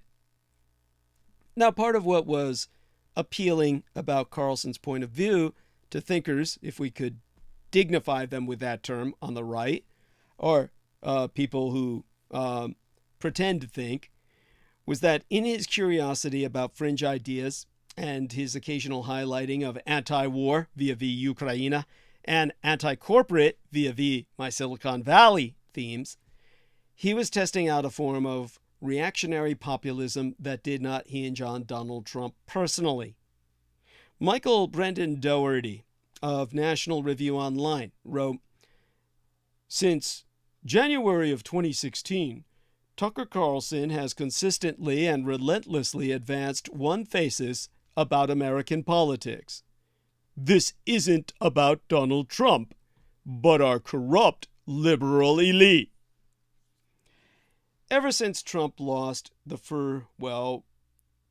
first the political initiative in the twists of a COVID crisis that he could never get ahead of, and then the presidency to Joe Biden, Carlson's programs have been right where the right's future was incubated. They could be racist, stoking fears about the great replacement, bizarre, proposing that men tan their testicles as a solution for apparently declining levels of testosterone, and fixated on liberal power in a way that could be hard for an unindoctrinated viewer to even begin to follow. But Carlson was smart enough to identify ideas that could travel. Both the movement against the teaching of critical race theory and the right-wing interest in Viktor Orban's Magyarország, our right-wing Hungary, blossomed on Carlson's show. G.D. Vance rode regular appearances on it to a seat in the U.S. Senate. After Senator Ted Cruz called the January 6th insurrection a violent terrorist attack, Carlson forced him to walk back that comment. Carlson grilled Governor Greg Abbott of Texas about why he hadn't called up more National Guard soldiers to the border, and Abbott did so.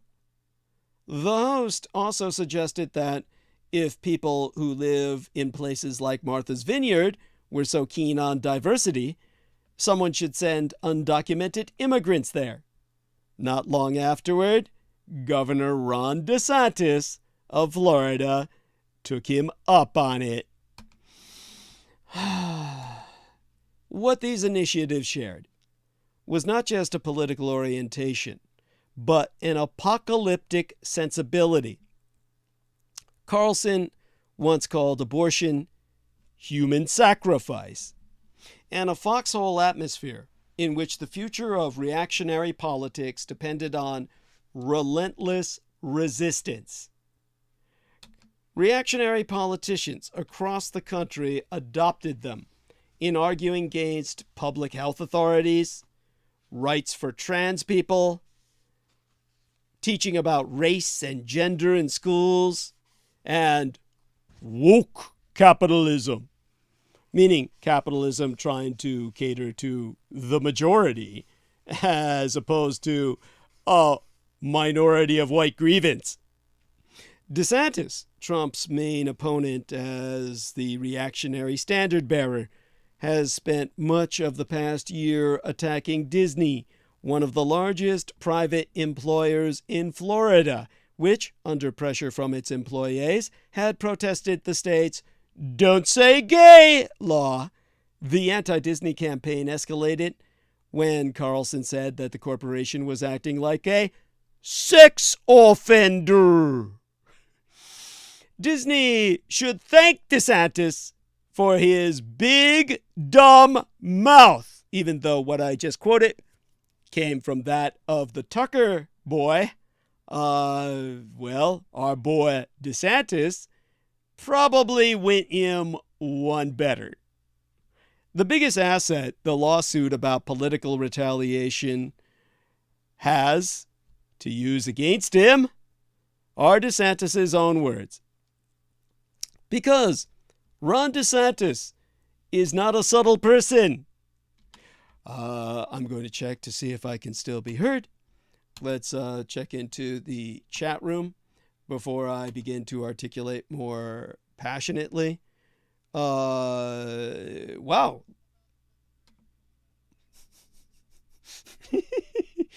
Ian's going to disagree with me about DeSantis. We have no choice. They can't hear you.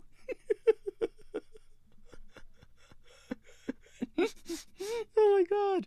I'd give him his say, really. But it's the fucking microphone. Maybe there's some divine intervention going on here.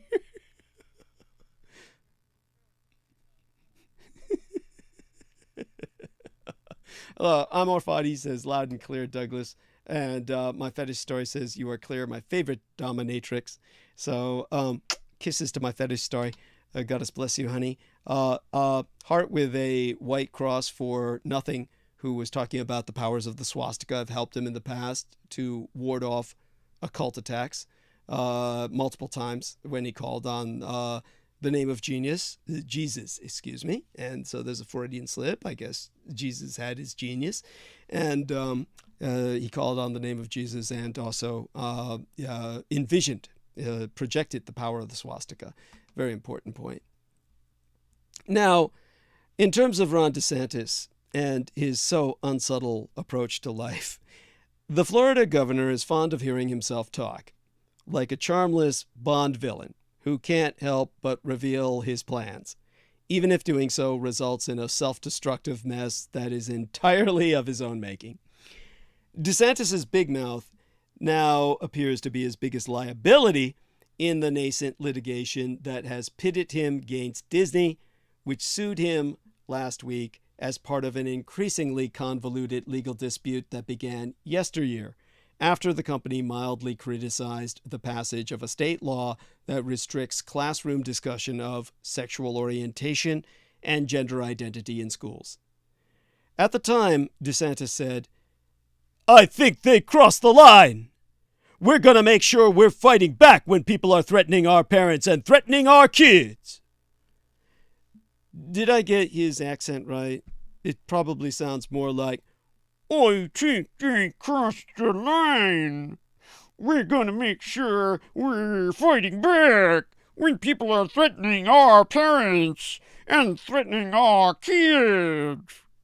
And then DeSantis engineered a takeover of the 25,000-acre special district, known as the Reedy Creek Improvement District, RCID, which I'm sure Ian West thinks stands for something sinister, that had essentially allowed Disney to run local government services in the areas surrounding the company's Florida parks since the year after I myself entered this vale of tears from out of my mother's womb, delivered into the level next to hell. Since 1967, the year after I was born, which is basically months later, because I was born really late in 66, the district's board was replaced by a reconstituted governing panel, dubbed the Central Florida Tourism Oversight District, or the CFTOD, that is now stocked with DeSantis-aligned appointees. It seemed like DeSantis had won a major battle in his war on woke, which he apparently hopes will make him the next Republican presidential nominee. In February, however, before the takeover was completed, Disney executed agreements with the outgoing Reedy Creek supervisors that ensured that Disney would be able to finish a long-term development program, including the construction of additional theme parks and hotels in the area, and gave the company veto power over the exterior design and appearance of improvements to any property in the district.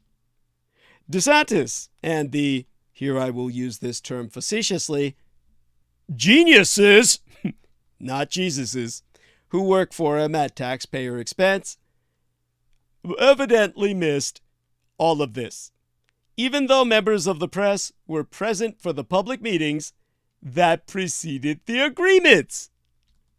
Afterward, DeSantis called for a state investigation into Disney for some reason or the other. And yesterday, last week, the CFTOD, DeSantis's occupation government, declared the agreements void, which prompted the company's lawsuit.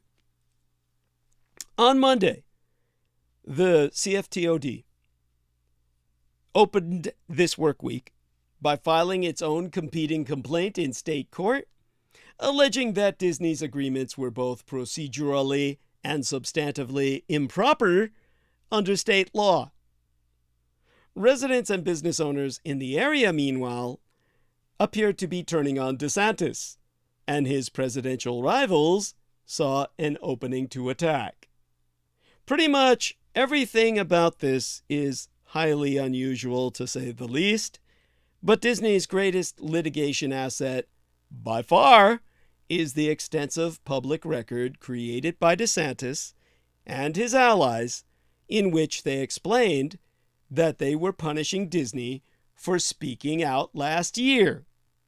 Among other things, the complaint quotes DeSantis telling Bob Chapek, Disney's then CEO, in a phone call yesteryear that the company shouldn't get involved because it would not work out well for you, like a gangster, and announcing publicly that he would not bend a knee to woke executives in California, where Disney is headquartered, probably at the Presidio military base by now. The complaint cites a fundraising email sent on behalf of DeSantis that promised, Disney and other woke corporations won't get away with peddling their unchecked pressure campaigns any longer.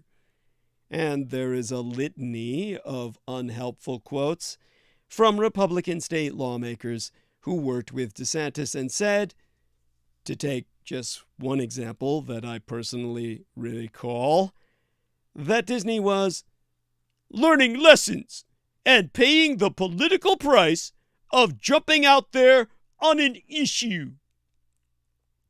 DeSantis himself was publicly levying more obnoxious threats as recently as a couple of weeks ago, including building a prison next to Disney World.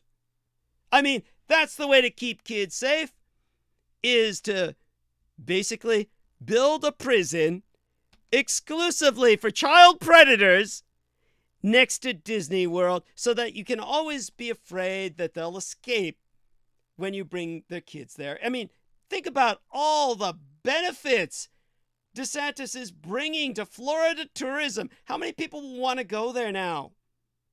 What an idiot. Not only did people's taxes go up by some 20%, 20,000%, $200,000 a year, because now they're paying for what Disney used to pay for, then he scares all the tourists away and they get prisoners next door. Jeez, DeSantis. I can't imagine you not getting voted back in. Now, the complaint itself essentially advances two key legal theories. The first is that the DeSantis board's repudiation of Disney and Reedy Creek's recently signed agreements violate the United States Constitution's Contracts Clause, which prohibits states from impairing contractual obligations with or among private parties. The second is that DeSantis and the CFTOD's actions violated Disney's First Amendment rights because they were motivated by a desire to retaliate against the company for engaging in protected political speech. The company's claim under the Contracts Clause would not be a particularly strong one in the absence of all those quotes from DeSantis and his Republican allies. Michael Allen Wolff, a law professor at the University of Florida, who has studied local government law for more than 30 years, he went on record to say, the reality is that it's very difficult to win a case against a state in which you're claiming that the state is abridging your contract rights. He was skeptical of the claim, in his words, based on the current state of the law in the Supreme Court, but noted that members of the court's conservative majority have expressed interest in evolving in the direction of stronger protection for contract rights. Disney's best argument relies on a relatively obscure Supreme Court case from 1977 that emerged after New York and New Jersey repealed a covenant with Port Authority bondholders that had limited the Port Authority's ability to subsidize commuter rail. The reasonable, I think what the court noted that could be deemed such, is that a state's impairment of its own contracts, in their words, may be constitutional if it is reasonable and necessary to serve an important public purpose, but ultimately held that the states had violated the Contracts Clause because the only thing that had really changed over time was their interest in developing a commuter rail. David N. Schleicher, professor at Yale Law School, who took more of a glass half full view of the current state of the law, went on record to say that there are defenses to contract clause claims that say that a change in situation can justify violating a contract or impairing a contract. But changing your mind as a governmental entity isn't a good enough explanation. The Supreme Court has said that very explicitly.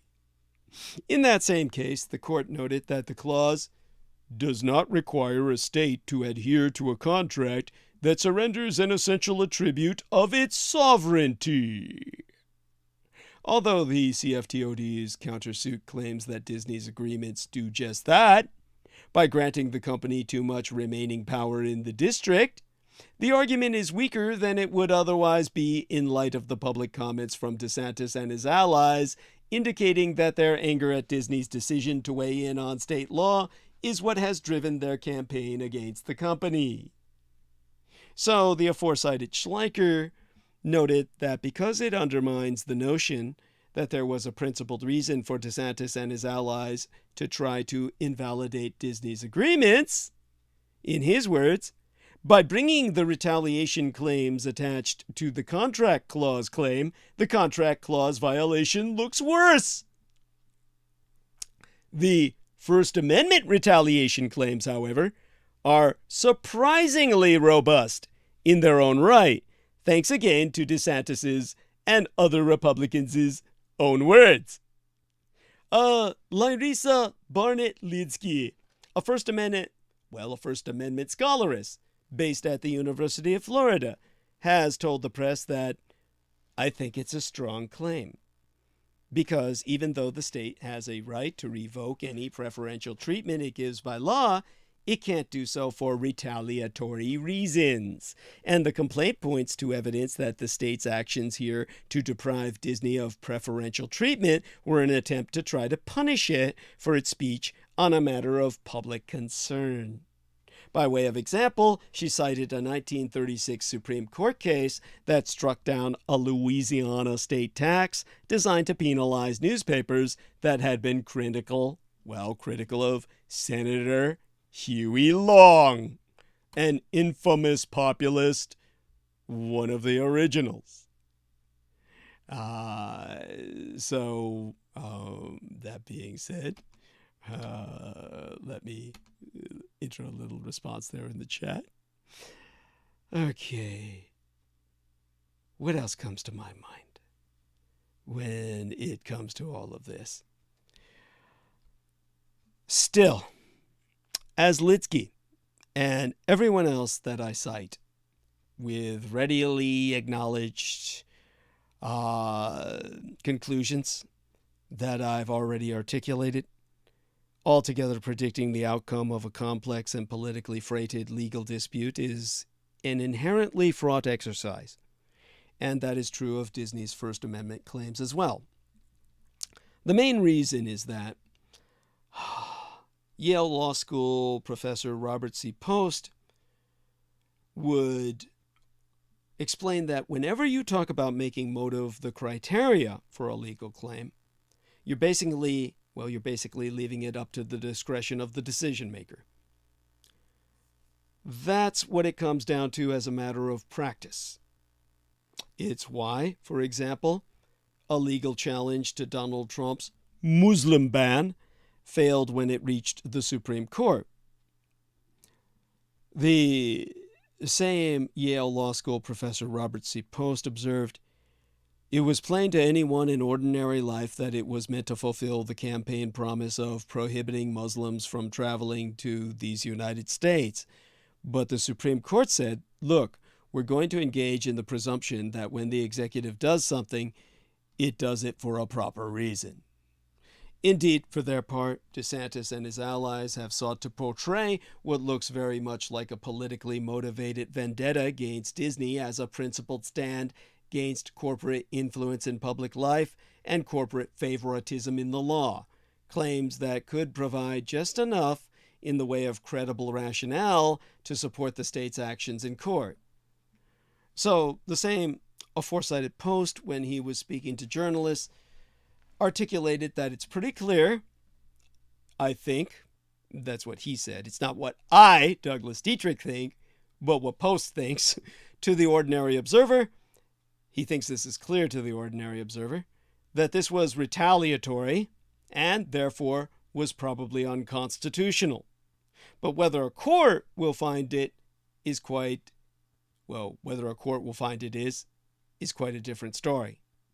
They're very reluctant on the whole to point the finger of intentional discrimination at a coordinate branch of government as a general matter. Now, the trial court judge that Disney drew in its case is a particularly favorable one for the company, Mark Walker, an appointee of Barack Obama's, who has struck down laws signed by DeSantis.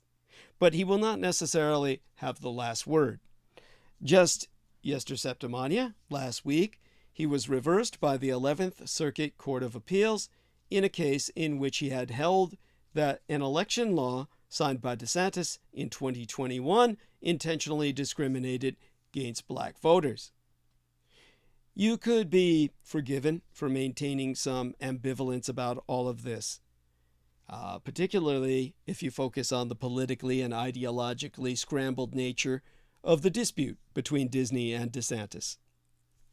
In other contexts, many liberals would bristle at the sort of legal effort that Disney is mounting, especially because it represents the culmination of decades of mainstream conservative jurisprudence that has resulted in private corporations acquiring increasingly expansive and often very regrettable constitutional rights. The company's behavior yesteryear was hardly a profile in courage. It was reluctantly forced to take a very modest public stand due to pressure from protesters and advocacy groups. By the same token, DeSantis and his allies are effectively asking the courts to reject a host of arguments that many conservative attorneys and judges would ordinarily embrace as logical extensions of the business-friendly jurisprudence that they have worked to advance with great success in the courts. Exactly how long this litigation will last and how far it will go in the courts is anyone's guess.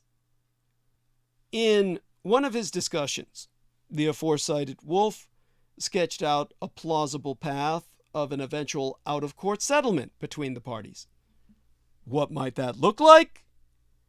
Well, he posited, in his words, the tumult over the First Amendment, the wokeness will die down, and they'll get down to brass tacks and sort of modify the powers of what used to be called Reedy Creek, after which the state could withdraw its presence from the governing body and return the situation to something approximating the prior status quo, which I assure you, anyone with any sense of sanity would be rooting for.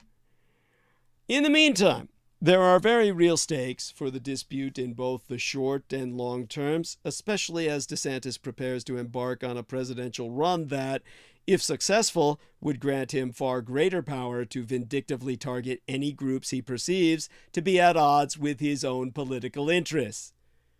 You do not have to be a fan of the underlying legal architecture of Disney's lawsuit to be worried about how easy it would be for someone as petty and small-minded as DeSantis to wreak political and economic havoc at the federal level using similarly spiteful legal tactics, and indeed, it would likely be harder to stop a President DeSantis, particularly if he had more professional and capable advisors than those that currently surround him in Florida, one of whom I suspect is Ian West, but we'll leave that alone. In fact, it probably would not have been that hard for DeSantis and his allies to achieve their desired result, largely, if not entirely, eliminating Disney's quasi-governmental control in the region if they had simply managed their public statements more carefully. But of course, DeSantis appears to regard his incessant public bloviating as helpful, perhaps even essential, to his political aspirations. And though it may turn out he was oh so wrong about all that, it is unclear whether he is capable of exercising the sort of self-restraint that would have allowed him to avoid this mess in the first. DeSantis was supposed to offer Republicans what has become fashionable to call Trumpism without Trump. The same noxious politics, sans the grotesque personal behavior or the potential criminality. The limits of that vision are now on full display as we watch a legal dispute unfold that is just as pointless, just as self-inflicted, and just as unhelpful to ordinary Americans as anything we witnessed during the Trump years, when we saw firsthand what it means to elect a power-hungry egomaniac to the presidency. The big question for the Russo collaborationist Red Republican insurgency during the Biden era is whether all this adds up to a viable platform for a major political party. How many people are there, really, who see the world the way Tucker Carlson does?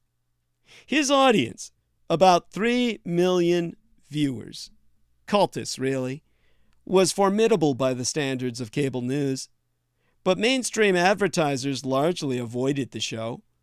Commercial breaks involved a heavy dose of MyPillow.com. When Rupert Murdoch, Fox's corporate chairman, decided to fire Tucker Carlson, he did so without any public explanation. Murdoch is Murdoch, and his reasons were widely speculated upon.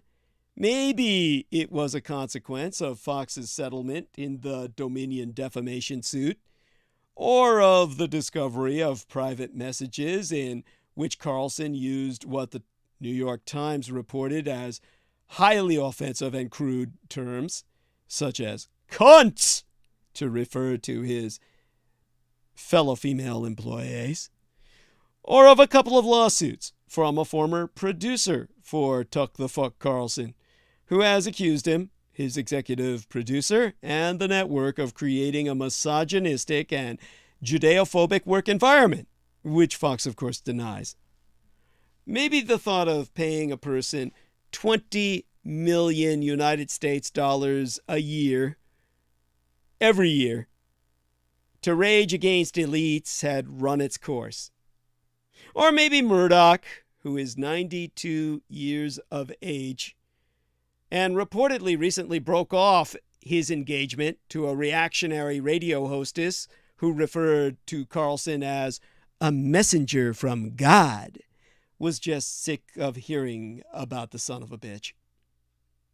Carlson himself released a cheerful 2-minute video on Wednesday midweek last, in which he made no direct reference to his exit, but said that he has come to notice how unbelievably stupid most debates on television are, and how the undeniably big topics, the ones that will define our culture, our future, get virtually no discussion at all, mentioning war, civil liberties, emerging science, demographic change, and corporate power precepts, adding, "This moment is too inherently ridiculous to continue, and so it won't."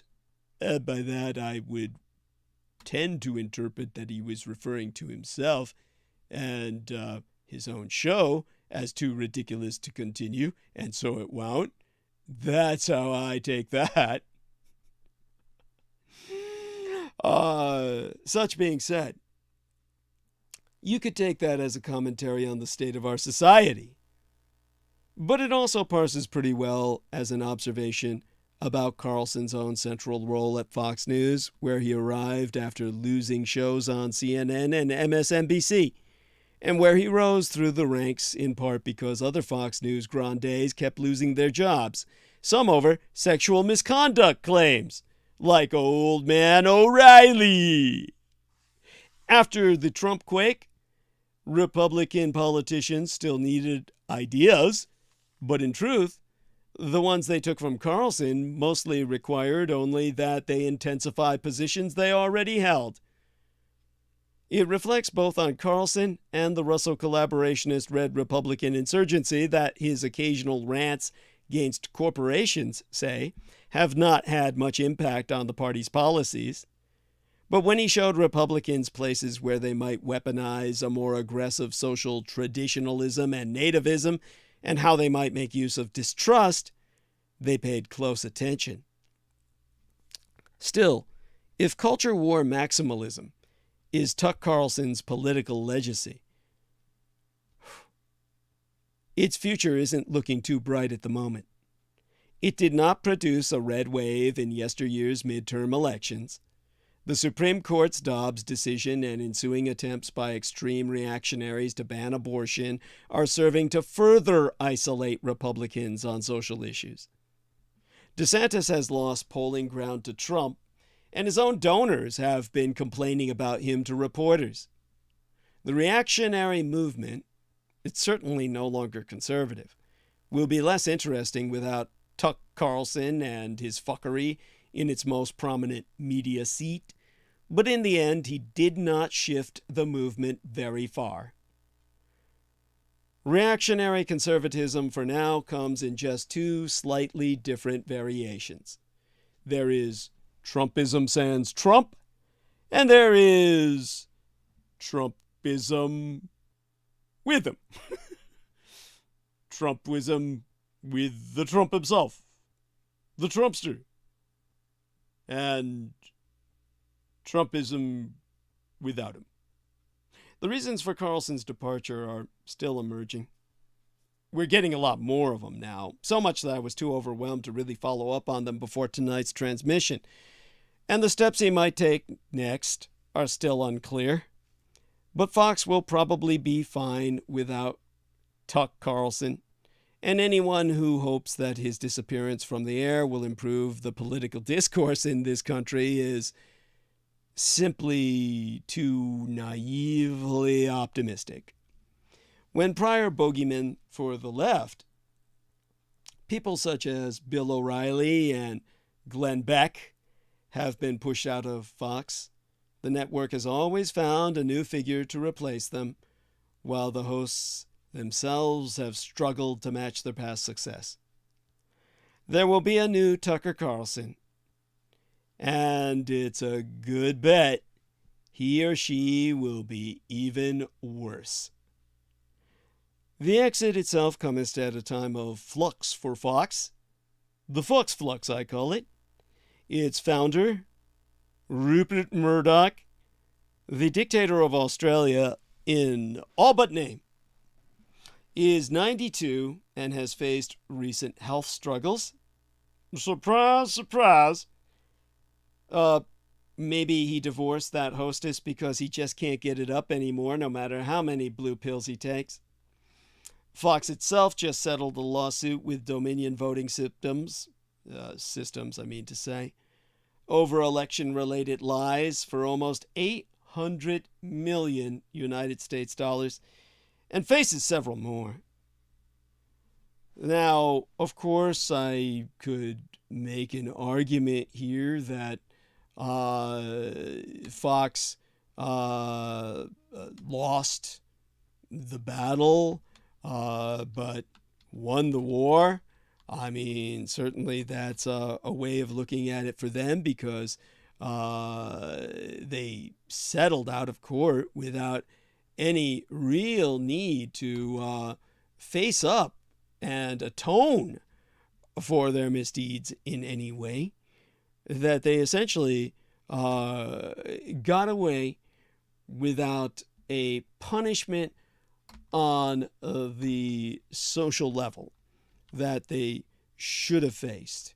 Because, of course, what they did was they lied about what I said was Dominion symptoms, a kind of, shall we say, Freudian slip on my part, because it is symptomatic of the situation that we're in, where you can't win an election anymore without the Republicans calling it stolen unless they themselves won it, and they win it by stealing through gerrymandering. This is, of course, a subject which I can go into in some depth, but it's boring as hell, and I'm not going to do that to you. But certainly when it comes to the Dominion systems, let me see if I can put this into some perspective for you. A little bit of legal education here. It isn't often that winning $787.5 million United States dollars is an underwhelming result. But then again, the defamation case of the century doesn't come around often. So what had happened was on the afternoon of April 19th, mid-Menses, or mid-month yestermenses, mid-month last month, when opening statements were expected in a lawsuit by Dominion Voting Systems against Fox News, the parties instead announced a settlement with that astronomical figure. The other terms of the deal were not made public to my knowledge. If so, I never followed up on them. Dominion has sought $1.6 billion United States dollars from Fox for lies the network broadcast about the company, which manufactures election equipment, after the 2020 election. For Fox, the result was costly, but bearable. Documents produced in discovery in the case show that Fox saw the aftermath of the election as an existential threat, as members of its audience defected to competitors. Today, Fox's primacy within right-wing media has been restored, and those competitors have faded. The network lost the lawsuit, but it survived and won the war. So, a Fox spokesperson, in a statement reflecting that reality, added in a bravura display of passive voice, "We are pleased to have reached a settlement of our dispute with Dominion voting systems. We acknowledge the court's rulings finding certain claims about Dominion to be false." Dominion's choice to settle comes as a great disappointment to all of us who see Fox as an existential threat to our way of life, and is also probably a smart financial decision.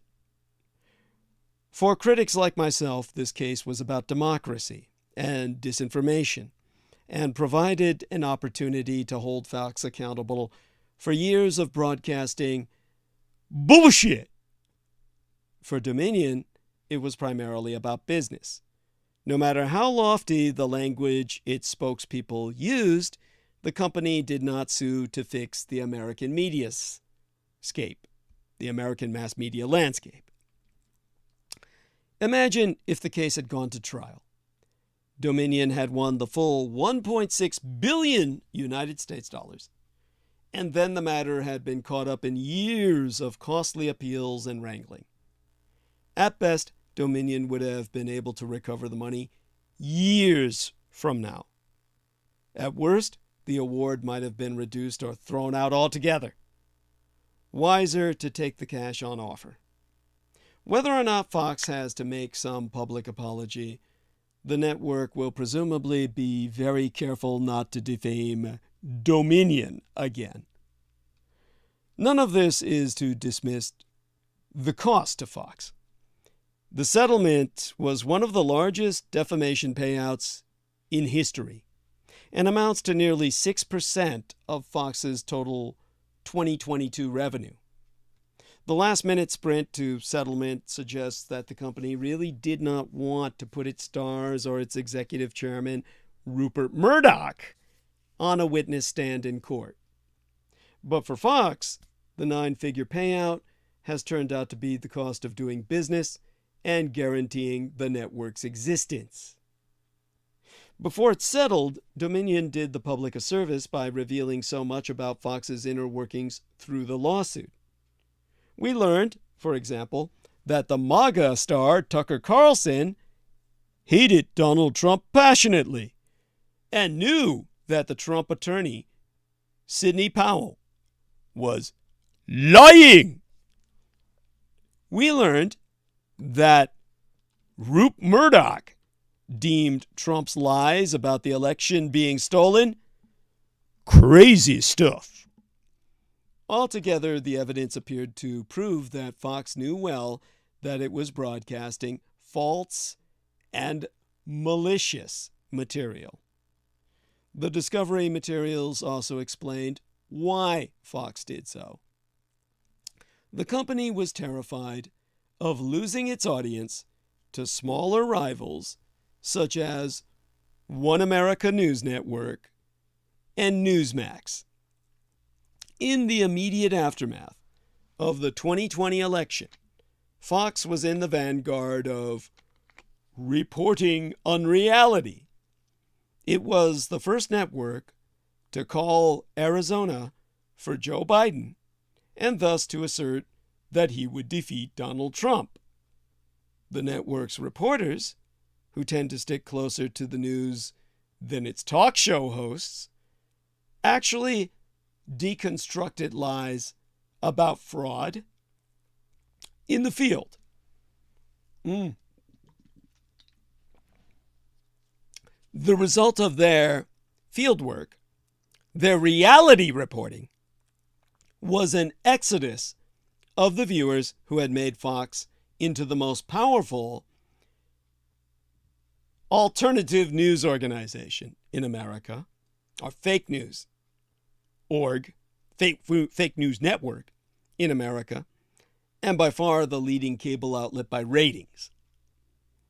Now, for years, some liberals had believed that if Fox simply told the truth, its viewers would change their minds. Instead, they changed the channel. Now, Fox personalities and executives panicked as ratings fell. When one reporter fact-checked a Trump tweet about Dominion, Carlson called for her head. In a text chat with Sean Hannity and Laura Ingraham, he wrote, "Please get her fired. It needs to stop immediately, like tonight. It's measurably hurting the company. The stock price is down. Not a joke." Murdoch pushed journalists involved in calling the election for Biden out of Fox.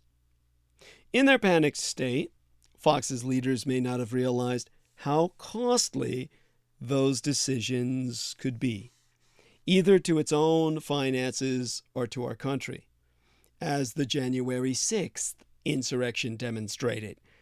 But they must have understood that they were taking a risk. Fox executives calculated that they could afford to lose anything but their viewers, including a defamation case, and they seem to have been right. As the Discovery materials dribbled out, progressives crowed that Fox's reputation would forever be damaged by the revelation that the channel was knowingly lying to its viewers. Perhaps on the margins, that's true, but hoping for widespread epiphany is naive. The people most likely to see the damaging information already distrust Fox. The network has pointedly avoided discussing the Dominion lawsuit on air, over the objections even of its top media reporter, Howard Kurtz. And many Fox viewers are so siloed that they are unlikely to hear much about the case. Moreover, it's been clear for years to anyone who is interested in knowing that Fox lies to its viewers. The viewers either don't care or refuse to recognize what's going on. If Fox can withstand the reputational damage and the monetary cost of the settlement, the real long-term damage from the suit may be that it revealed Fox to be much weaker than it appeared. One theory of Fox is that Roger Ailes recognized a latent interest in news from a reactionary perspective and tapped into it. Another is that Fox has constructed a massive, completely addicted viewership and persuaded it to adopt a particular political worldview as its narcotic. The truth is that these are interrelated.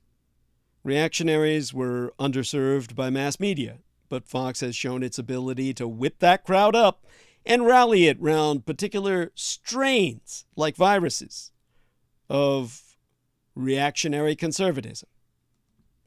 But the sequence of Trump's rise and the Dominion suit prove that the network isn't really in charge. Fox resisted Trump's strain of reactionary conservatism at the start of his presidential run, but it was eventually forced to acquiesce. It initially resisted his election lies, but ultimately embraced them.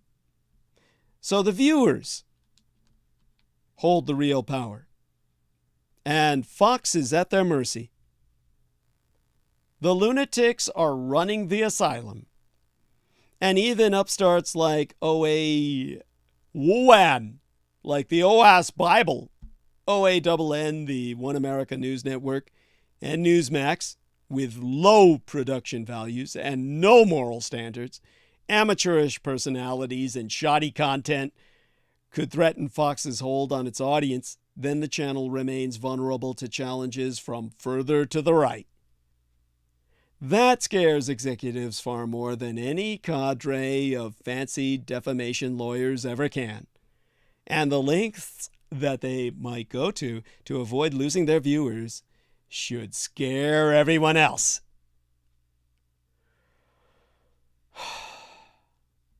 God, let me breathe. Catching myself here. Now, the discovery process that led up to the settlement was nonetheless embarrassing for Fox and ultimately cost Carlson his career there. Internal messages prove that Carlson and his colleagues knew that many of the claims they made about electoral fraud after the 2020 election were nonsense. They also proved Carlson furious over Fox journalists accurately reporting facts, which he worried would hurt ratings, and saying that he hated Trump. This revelation didn't prevent him from conducting an obsequious interview with the former president earlier this month. Or yestermenses, I mean to say, early April. When the settlement was announced septimania, last week, I, myself, thought that no matter the hefty bill, it was just the cost of doing business for Fox. The network settled the suit, but airing the lies achieved its objective of vanquishing smaller, upstart, reactionary rivals. Fox is and remains larger than even its most important figures. Carlson himself will not go away, but recent history suggests that he'll have a hard time maintaining his current profile. Before Carlson, there was Bill O'Reilly, who was the leading reactionary figure of his era and equally reviled by progressives. When O'Reilly was finally forced out of Fox in 2017 over sexual misconduct claims, many critics hoped it would improve the state of the country and the press. Instead, it cleared the way for Tuck Carlson. O'Reilly has kept writing best-selling books, but has become a more marginal figure in politics. This pattern has repeated itself over the years. After O'Reilly, the longtime star Sean Hannity became Fox's marquee name. His influence was such that he was sometimes referred to as Trump's real chief of staff. But Hannity was unable to sustain his success, and though he remains at Fox, he was eventually eclipsed by Carlson.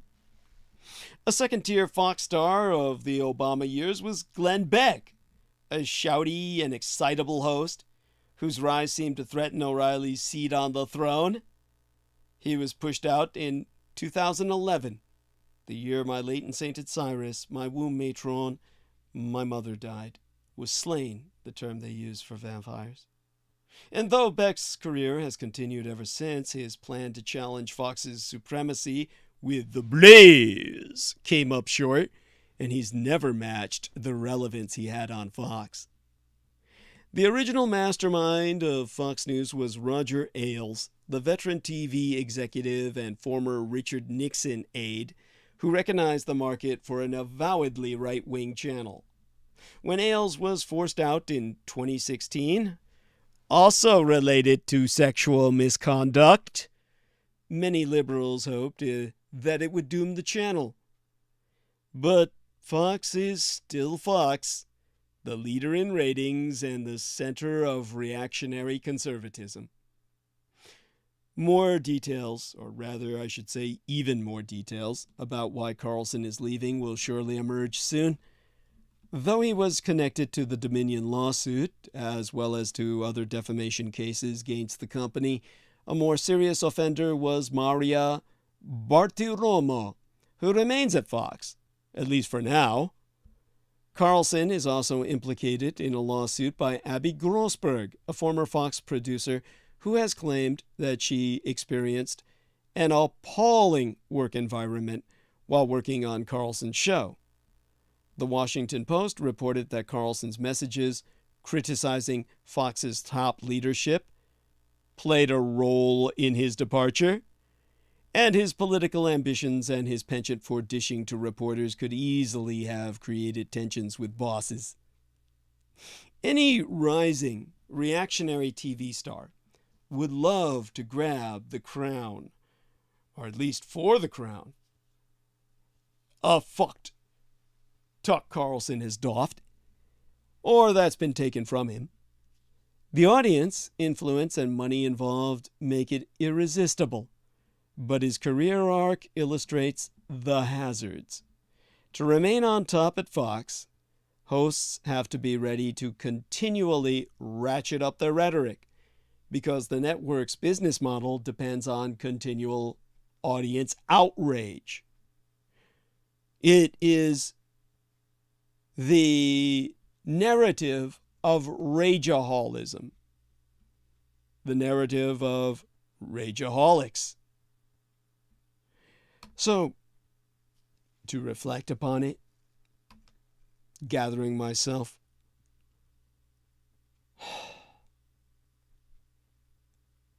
I would say, but audiences eventually become inured and require new and more extreme output. Providing that is a challenging and soul-leeching job, and someone will be delighted to have it. But Trump and Biden are likely to be renominated for very different reasons. Obviously, Biden is the incumbent, and as I myself might argue, has been a remarkably successful president under extraordinarily difficult circumstances. Whatever the grousing from Democratic faithful, parties do not torpedo their own president. The only sitting chief executive who was elected in his own right and then denied renomination for another term was Franklin Pierce in 1856. 4 others were denied nomination after becoming president upon the death of the incumbent. Atlantic magazine staff writer Mark Leibovich, however, has suggested that Biden's age is too big a problem to ignore, and that the Democrats would benefit from a contested primary. His words are, "The public silence around the president's predicament has become tiresome and potentially catastrophic for the Democratic Party. Somebody should make a refreshing nuisance of themselves and involve the voters in this decision." Now, I myself agree, but not loyally so. I'm not married to the concept. Biden, as the expression goes, has lost a step, but I kind of like the new Joe Biden. As a senator and a vice president, Biden was often a great source of Kinsley gaffes, the accidental truth-telling that made him a must-watch on the Sunday shows. Biden as a president is different, and not just older. There's a greater seriousness to him, a somberness, and an obvious weight upon his shoulders. To myself, at least, that's a better Biden. But the president is older. He's still liable to blurt out a gaffe or scramble his sentences, and it sounds less charming or amusing now than it did a decade ago. And sometimes his rambles go off into mystifying detours, some of which are simply untrue. But on the man's record alone, it's going to be hard to argue to Democrats and independents that he somehow doesn't deserve another term. Republicans, for their part, seem to know this, which is why they've rarely bothered attacking Biden on policy, resorting to debt ceiling chicanery and invocations of Hunter Biden rather than more substantive and legitimate criticism. Let's put it this way. If Ted Kennedy could not take out Jimmy Carter, no one in today's Democratic Party is going to defeat Joe Biden. But let's also admit an uncomfortable truth that the Democrats, well, they dare not say out loud. Before that, going to check to make certain I can still be heard out loud. We have interaction in the chat room in general. Feel free to continue that. So as that Democrats' Trump trap coming, the truth about Biden that they dare not speak aloud, at least some of the concerns about Joe Biden's age are in reality barely veiled worries about Kamala Harris. Biden's approval ratings are struggling, but the vice presidentress's numbers are worse. In fact, among the worst of any modern vice president at this point in any administration. Mike Pence is a strong competitor in this category, no doubt. I think Harris ran a lousy campaign and has been, at best, a lackluster VP, a Veep, and that sounds almost obscene. Yes, Joe Biden rambles, but Kamala Harris, when off script, often sounds like a compilation of disjointed cliches, delivered with a kind of corporate trainer earnestness. Some of this is likely related to her reported staffing problems. Her few forays into policy have been unimpressive, and even her intensely dedicated online supporters seem to have become a bit quieter. And I should know I was one of them.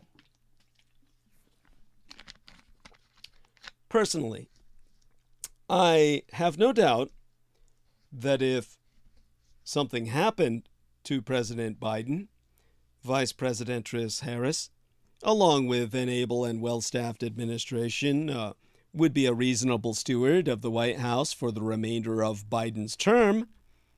Nevertheless, when health and age are prominent issues, as they were with Ronald Reagan and Dwight David Eisenhower, voters are going to look more closely at the vice president.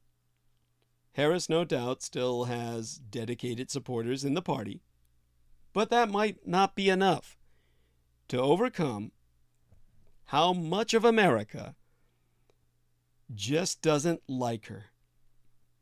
And of course, this is racism and sexism combined. Hear me say that without putting it to you in some manner that makes me sound partisan. Now, concerns about Joe Biden's renomination, however, are trivial compared with the problem facing those Republicans, roughly 4 in 10, who do not want Donald Trump as the Russo collaborationist Red Republican insurgent nominee.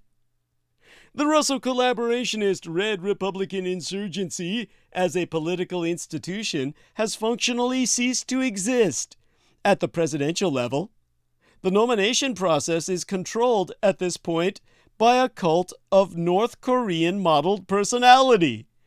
Trump bitter enders are now the backbone of the party, and their fanaticism gives Trump a stable plurality of votes that no other candidate can match. To defeat Trump for the nomination, a conventional candidate would not only have to attack Trump hammer and tongs, they would also have to demand that the National Republican Party buck millions of its own base voters. This is even more unlikely than Biden getting primaried by some youthful Democrat, because it would require the Republican National Committee chair, Ronna McDaniel, and other Russo collaborationist Red Republican insurgent leaders, cult leaders, to replace the tapioca in their spines with something like principle, and declare that the party of Lincoln will not lend its money and support to a psychotic sociopath who has incited violent sedition against the government of these United States. That's not going to happen. It is possible, I suppose, that if Trump is facing multiple state and federal indictments by late summer, Republicans will finally throw their support to someone else. Perhaps even Ron DeSantis, out of desperation. But for now, the nomination belongs to Donald Trump. Florida Governor Ron DeSantis hasn't officially entered the presidential race, but his chances of ever overtaking former President Trump for the Republican nomination took another symbolic hit this week when the dominant video from his trip to Asia was of the governor looking like a bobblehead, his eyes and mouth agape, while his head and shoulders wiggled as he tried to wave off an uncomfortable question about his low poll numbers. Or, his low pole. Many Democrats are gloating, in part because they despise DeSantis' culture war politics, but they also have a strategic reason to root against DeSantis. They believe former President Trump, who lost the popular vote twice, mindest ye, and led his party to underperform in 2 midterm elections, is a more beatable candidate in the general election. That may be true, but it raises a number of important questions. If you agree with President Biden that Trump is a threat to democracy, shouldn't you be rooting for any alternative? Is there a difference between Trump and the rest of the Republican Party when it comes to protecting democracy? And it is better, or rather, is it better, to face a more flawed candidate, Trump, even if it means a higher risk of putting him back in the White House? Most importantly, is Trump easier to beat? Let's start with a few reality checks. Number one, Republicans, not Democrats, will choose the Russell collaborationist Red Republican insurgent nominee. 2. Current polls of Republicans suggest Trump has withstood an indictment and a DeSantis wave and now holds a commanding position in the Republican primaries. 3. Biden, who officially announced his re-election campaign yesterday, opening last week, is designing his campaign around defeating Trump, mirroring his 2020 message that democracy is on the line. Here's where it gets interesting. Despite DeSantis' recent struggles against the Trump, he performs better than Trump against Biden in a general election in many surveys. That has led many Democrats, elite Democrats, to believe they are better off facing Trump. Per Jamal Simmons, former communications director to Vice Presidentess Kamala Harris, the MAGA movement inside the Republican Party is the dominant force. Whatever name is attached to the candidate, it's the movement that's concerning. Donald Trump as the nominee makes it easier to make the case against the movement because you don't have to educate voters about Donald Trump. They know. In other words, Simmons argues there is no difference between Trump and his fellow Republicans when it comes to democracy, but it's easier to make the case against the Trump. As evidence that DeSantis is on par with Donald Trump, Simmons and other Democrats point to DeSantis' "Don't Say Gay" legislation that restricts teaching about gender and sexuality in Florida's public schools, his maneuvers to penalize Disney when the company objected to the bill, and his support for a law banning abortion after 6 weeks. Now, Biden himself once praised good Republicans. By that, I originally thought he meant dead ones. Seriously. Do those policies, the DeSantis ones I just articulated, amount to the singular threat that Democrats experienced Trump of posing? Biden, in the 2020 election, praised good Republicans, living ones, while arguing that the rest of the party would snap back from Trump's anti-democratic impulses once he was defeated. This is a sign of senility, yes. Like maybe full-blown Alzheimer's, because since then, Trump has inspired an insurrection based on his lie that he won the 2020 election and attacked former Vice President Mike Pence and other Republicans who refused to help him overturn the legal result.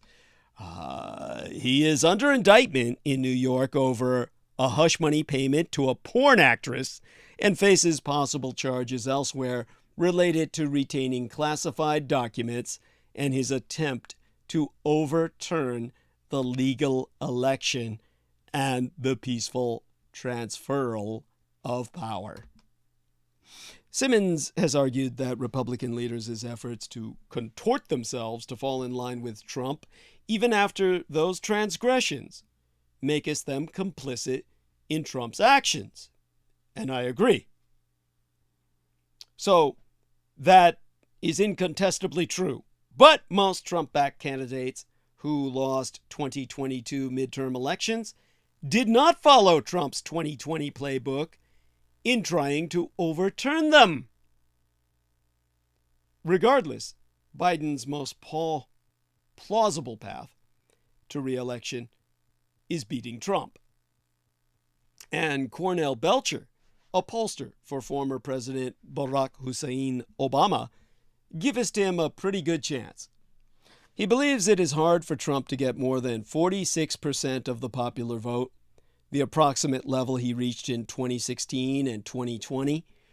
The electorate in 2024 will be 2 to 3 points browner than it was in 2020, which was a more diverse electorate than the one that elected Trump in 2016, making it an even tougher climb for Trump, whose base is overwhelmingly white.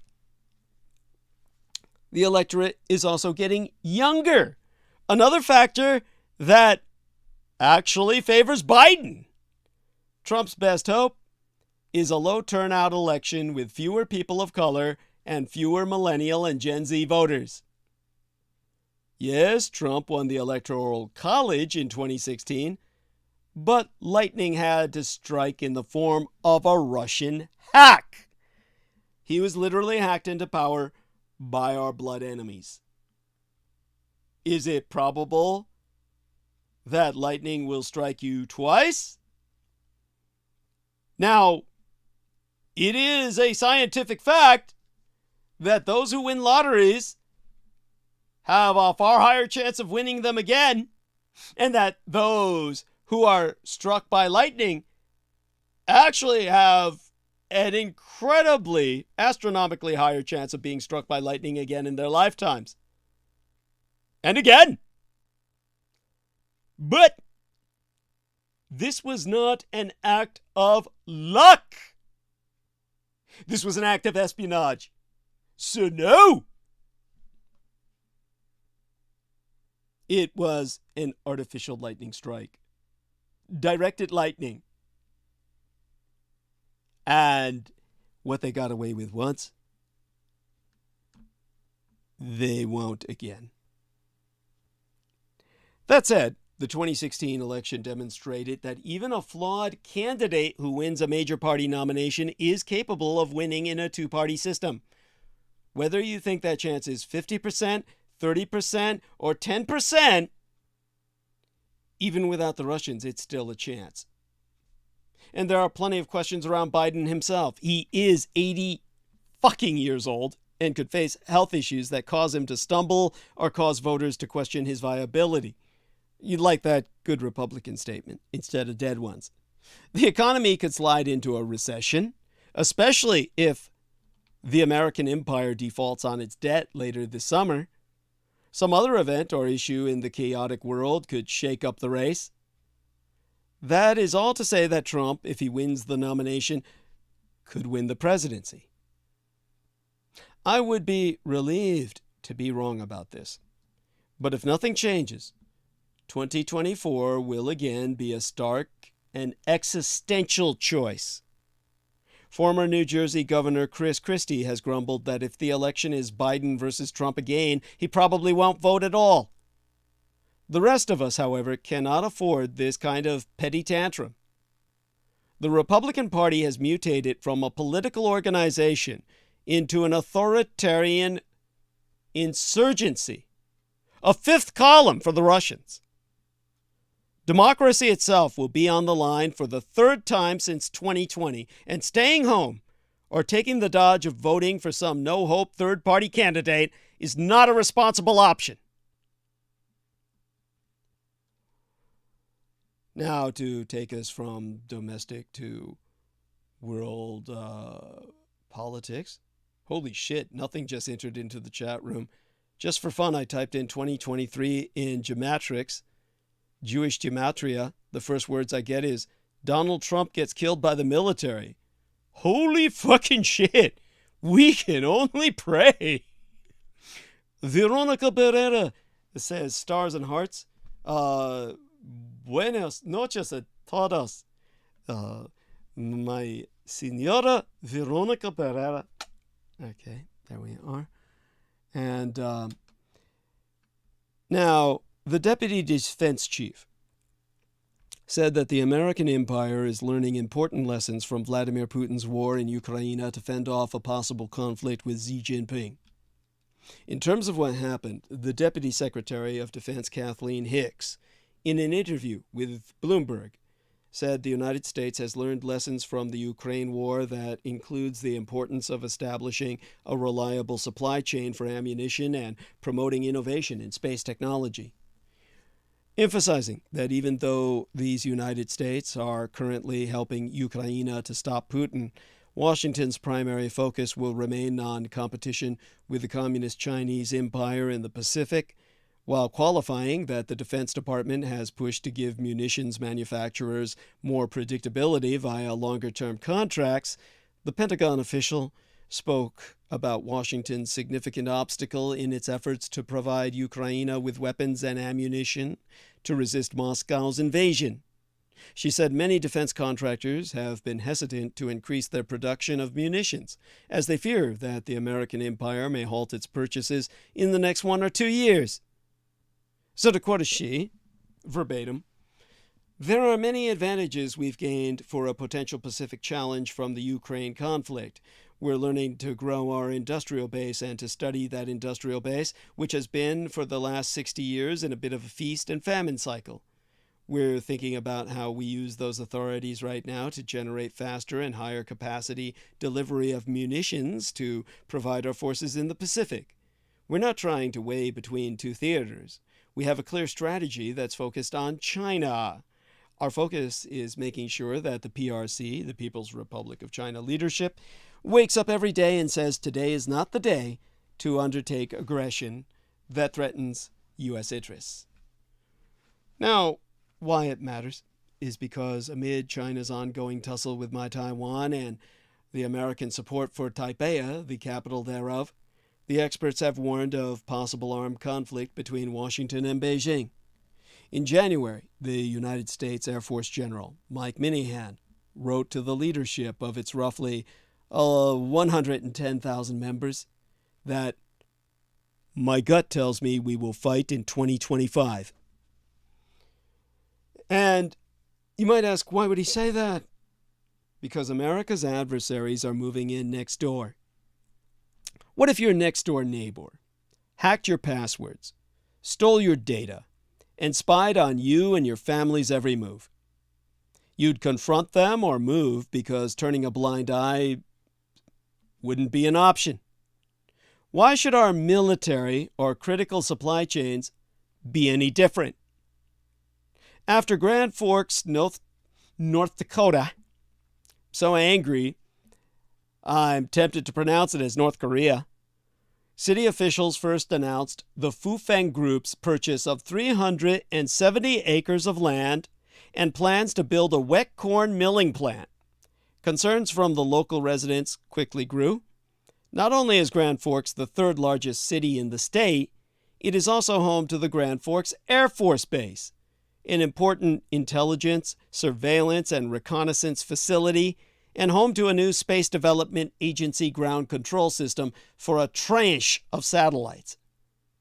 There is a lot of sensitive data coming in and out of that base, tempting our adversaries to interfere with or steal confidential information.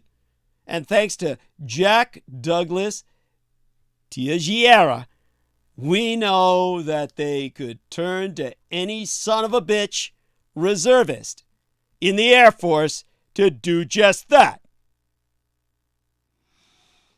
And that's where Fufeng comes in. The company's ties to the Chinese Communist Party are alarming, but they tried to hide their malicious intent behind the benevolence of economic development. Fufang's efforts to buy up North Dakota farmland to turn it into North Korea should have been met with immediate skepticism, but our experience became a textbook example of how fragmented systems lead to hot potato blame games, widespread confusion, and bitterly divided communities. All too often, much of the government's response is reactionary and not proactive. My son's husband, Sugar Daddy's objective has been to change that.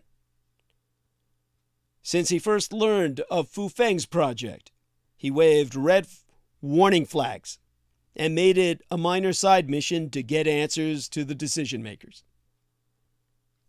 Clumsy is the most polite word to describe his experience. In July, Senators John Hoeven and Marco Rubio requested the Committee on Foreign Investment in the United States, or CFIUS, to review the purchase of this land. In an interagency committee, CFIUS assesses national security concerns regarding foreign investments in these United States. By December, after an extension to receive supplementary information, CFIUS simply concluded it did not have jurisdiction, sans any further analysis. After multiple briefings, meetings, and reports with federal officials where concerns were raised, CFIUS ignored the spirit of its mission and punted on a technicality. Thankfully, the Air Force publicly stepped up in January of this year and left ambiguity off the table by releasing a letter outlining how this land purchase is a threat to national security in both the near and long term. The process was tough on the Grand Forks community, but it sent a powerful message to our state and nation, well, certainly that state and our nation, on what to avoid.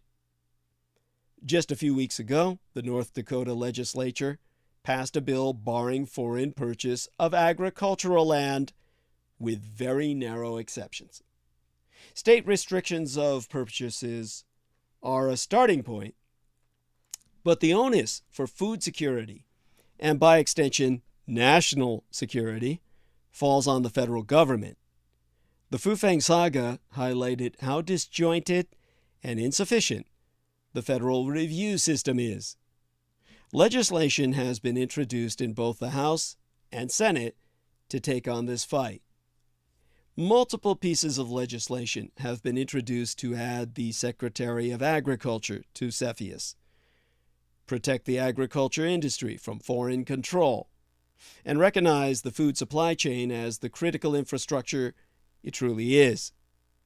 We must strategically decouple from empires and rogue states such as Red China, Russia, Iran, and North Korea by preventing further acquisition of land or businesses involved in American agriculture.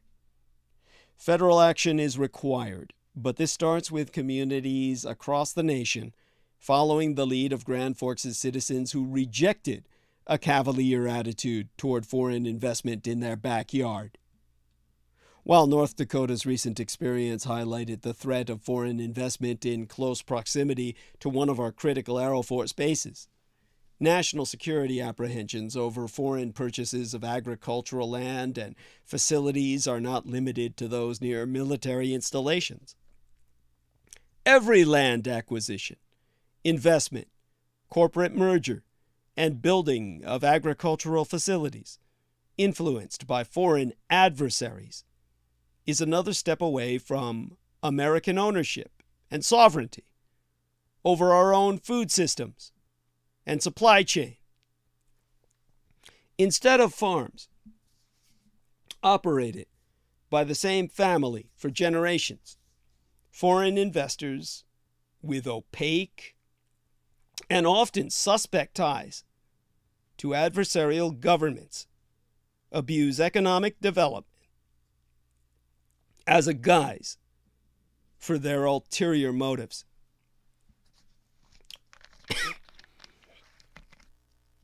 Now my voice is choking me, or I'm choking on particulate matter in my throat.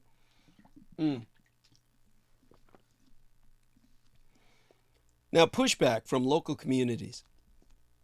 Our military, Congress, and a more focused CIFIUS will bring much needed transparency and clarity to the conversation, making us think twice about who we are letting move in next door. This while intelligence leaks, the likes the Chinese would have taken advantage of, prove that the United States and NATO are throwing away victory in Ukraine. As George Knight said, the British forces alone could have stopped the Russians in February of yesteryear. And for the last 2 weeks, commentators have eagerly reported on the massive intelligence leaks in these United States, but few analyses have seen fit to connect the dots or discuss what these leaks mean for actual policy. Only someone like myself can give you that. Ian West says he's off to work. We love you, Ian. Hugs. We hope that the call will continue, or we hope everything will continue smoothly if he hangs up. He says, continue stream. Bye. Thank you, sir. Love you. Bye. Stay safe and be well. Yes. And love you dearly. Yes, he's so cute. Okay. Then nothing, that's his name, his avatar in the chat. When I type in the numerals 2024 in the Gematrix calculator, the first words I get is nuclear war already happened. Oof. Hope that doesn't occur. Holy shit. Ooh. That means it happens this year. Groovy. Okay. Well, this is why we've got to win in Ukraine. I can connect the dots for you. Now, our man says to keep streaming, so he might have left his call on. And if he did so, good man. He's a good guy. Thank you, sir. Yeah, damn, he's the best. Holy shit. Hope he doesn't burn his technology out. And of course, yeah, that's incredible. Owe him that. And I can see why our dear Brooke Gibson loves him so. Yeah, I mean, she really does like him. I mean, nothing more than platonic, I assure you, but is charmed by him in his own perverse fashion, or hers. I mean, it's all kind of perverse, right? It's all kind of awkward. At any rate, in terms of connecting the dots, exempli gratiae. One highly publicized leak contended that Ukraine's long-awaited counteroffensive will likely not be as successful as expected, in no small measure due to an insufficiency of arms. Specifically, Ukraine was unlikely to gain more than modest territorial gains because Kiev, the capital thereof, was facing significant force generation and sustainment shortfalls. Beyond this, other intelligence assessments revealed that Ukraine's air defenses were in danger of collapsing, thereby giving Russia uncontested air superiority.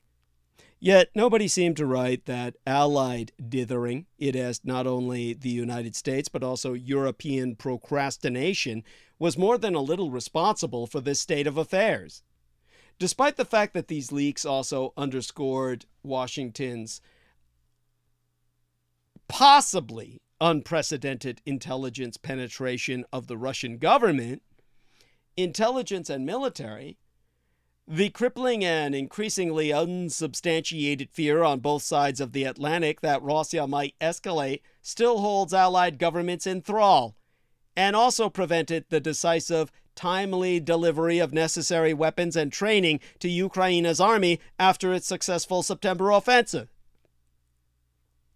Thus, there be every reason Good reason to argue that Allied fears of giving Ukraine tanks, air, and aero defense assets prevented it from obtaining those weapons and then extending its offensive and administering what would have been close to a decisive defeat to Russian forces. Instead, Moscow gained time to mobilize new forces, construct defenses in depth across the entire front, and even launch its own offensives, which are increasingly seen as futile. Nevertheless, thousands of people on both sides were killed, and much more destruction was wreaked upon Ukraine itself. The cumulative assessment coming out of these leaks fails to acknowledge Western fear and the absence of any coherent strategic response to this crisis.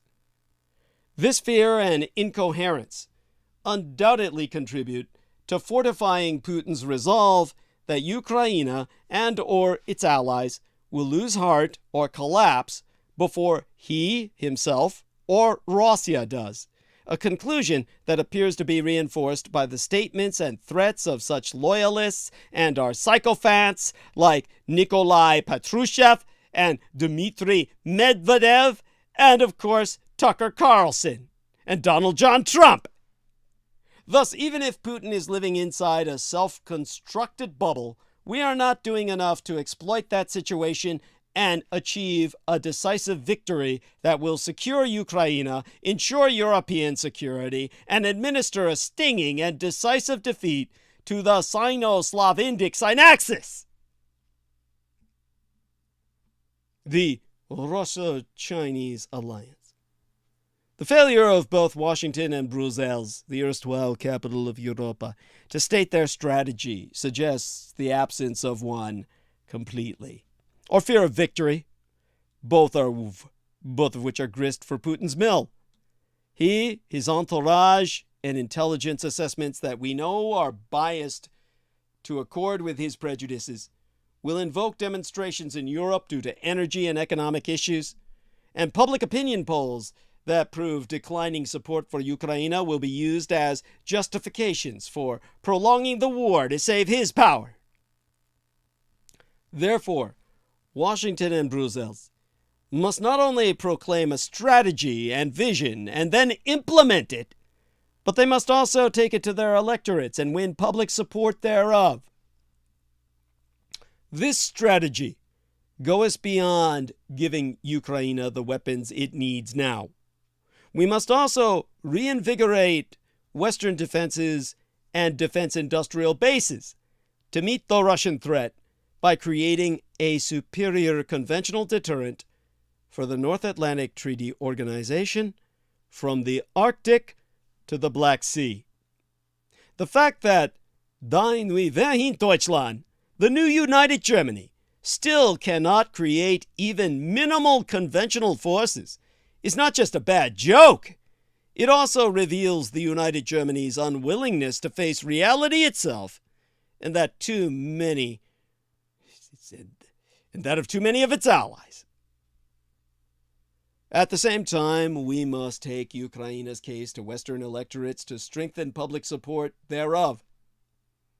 The assessment, probably a correct one, that no matter what happens on the battlefield, negotiations are unlikely in 2023, cannot become a pretext for more self-denying policies.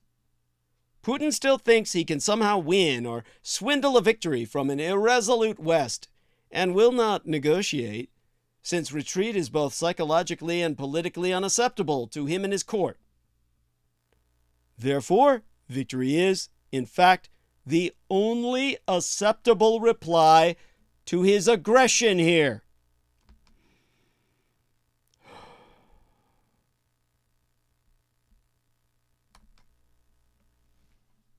Checking on the time we have remaining. 2 hours. In any case, Putin violated at least 8 international treaties signed by the revanchist, revisionist Russian Empire. The Helsinki Treaty, as amended after the Third World War in effect, the so-called Cold War, the Tashkent Treaty of 1992, the Russo-Ukrainian treaties of 1997 and 2010, the Budapest Accords, the START Treaty of 1993. That was historical in nature. The acronym at that time for the Strategic Arms Reduction Talks. The Non-Proliferation Treaty, the United Nations Charter, and the NATO-Russia Agreement. All violated, abrogated to launch this war. So it is difficult to see what advocating for negotiations brings other than a timeout before the next round begins. Thus, these assessments reveal a government and alliance adrift on the seas of mounting wars and crises. While we must act to prevent a recurrence of such intelligence disasters, we must also act to advance our interests and values, and those of our allies. Neither other governments nor history will forgive us if we fail to rise to this occasion. As President Lincoln observed in a similar time of war, crises, and testing, we, even we here, hold the power and bear the responsibility. Putin has already lost in Ukraine. The Communist Chinese Empire's coming war in Taiwan must be our focus. When the war in Ukraine ends, Russia will be irrelevant. Putin's army has been decimated on the fields of eastern Ukraine.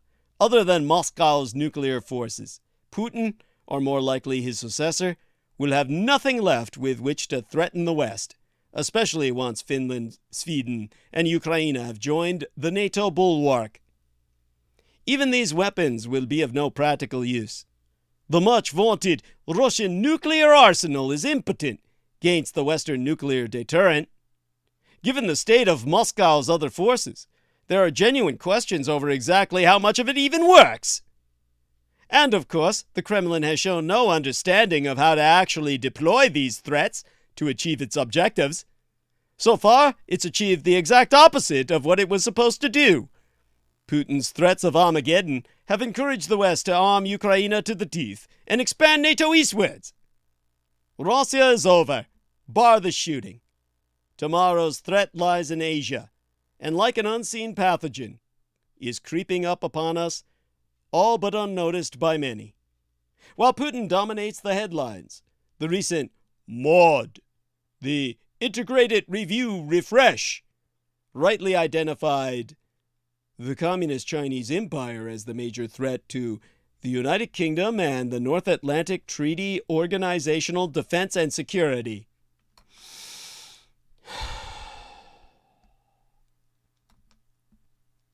Beijing has invested vast sums in building a massive postmodern army, navy, and air force. It is intent on a massive expansion in its stock of nuclear warheads. Its Belt and Road initiatives, particularly across Africa, seem like a modern form of colonialism aimed at making countries reliant on the goodwill of the CCP, the Chinese Communist Party, while resources are extracted and sites for military ports identified. And, of course, there are the unconventional capabilities of the state. It now seems most likely that the COVID-19 pandemic was caused by some sort of accident at the Wuhan virology lab. The Chinese, the Communist Chinese state, has gone to extraordinary lengths to prevent any proper investigation which might confirm this, and other labs remain shrouded in secrecy. Some may well be conducting dangerous gain-of-function experimentation with pathogens, with potential military applications. As we saw just 3 years ago, these can bring a country to its knees faster than any amount of military hardware. hardware which, incidentally, we may well lack. Right now, Ukraine is dominating our political, military, and security apparatus. Vladimir Putin is the most dangerous man in Europe, and it is right that he be stopped. But a relatively small event in Sudan, which almost passed by unnoticed, has now seen our diminutive and overstretched military straining to get a few hundred Britons to safety in Cyprus. This should be a wake-up call. We need a military that isn't just for show, but can effectively protect Fortress America and the Emerald Isles of Grand Britannia. After all, new threats will come. The Communist Chinese Empire has been eyeing my Taiwan like a shark eyes a seal. Our two massive aerocraft carriers on the side of England do not seem quite the white elephants they did a few years ago, and it is good that they have some capabilities to land our Western efforts in the region. But Red China in security terms is like an iceberg. We can all see its military expansion above the waterline, but what is happening below is vast, dangerous, and not even entirely obvious. For too long, we have been happy to accept the economic benefits of trade and investment flows with Red China while turning a blind eye to the potent security risks this poses. The bill is now coming due.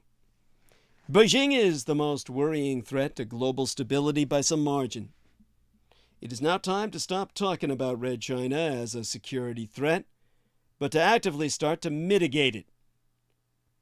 Fortunately for us, the strange brand of Chinese communism has capitalist economic principles at its heart.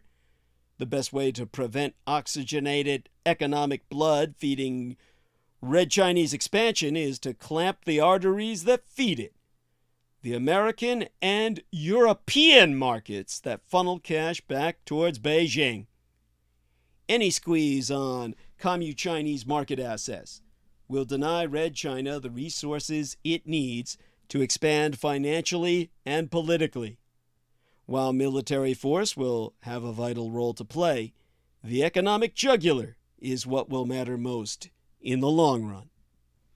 And Xi's charm offensive has faltered after Red China's envoy angered Europe. Xi Jinping has been on a winning streak of late, successfully rebuffing American attempts to portray the Communist Chinese Empire as a threat to the global order.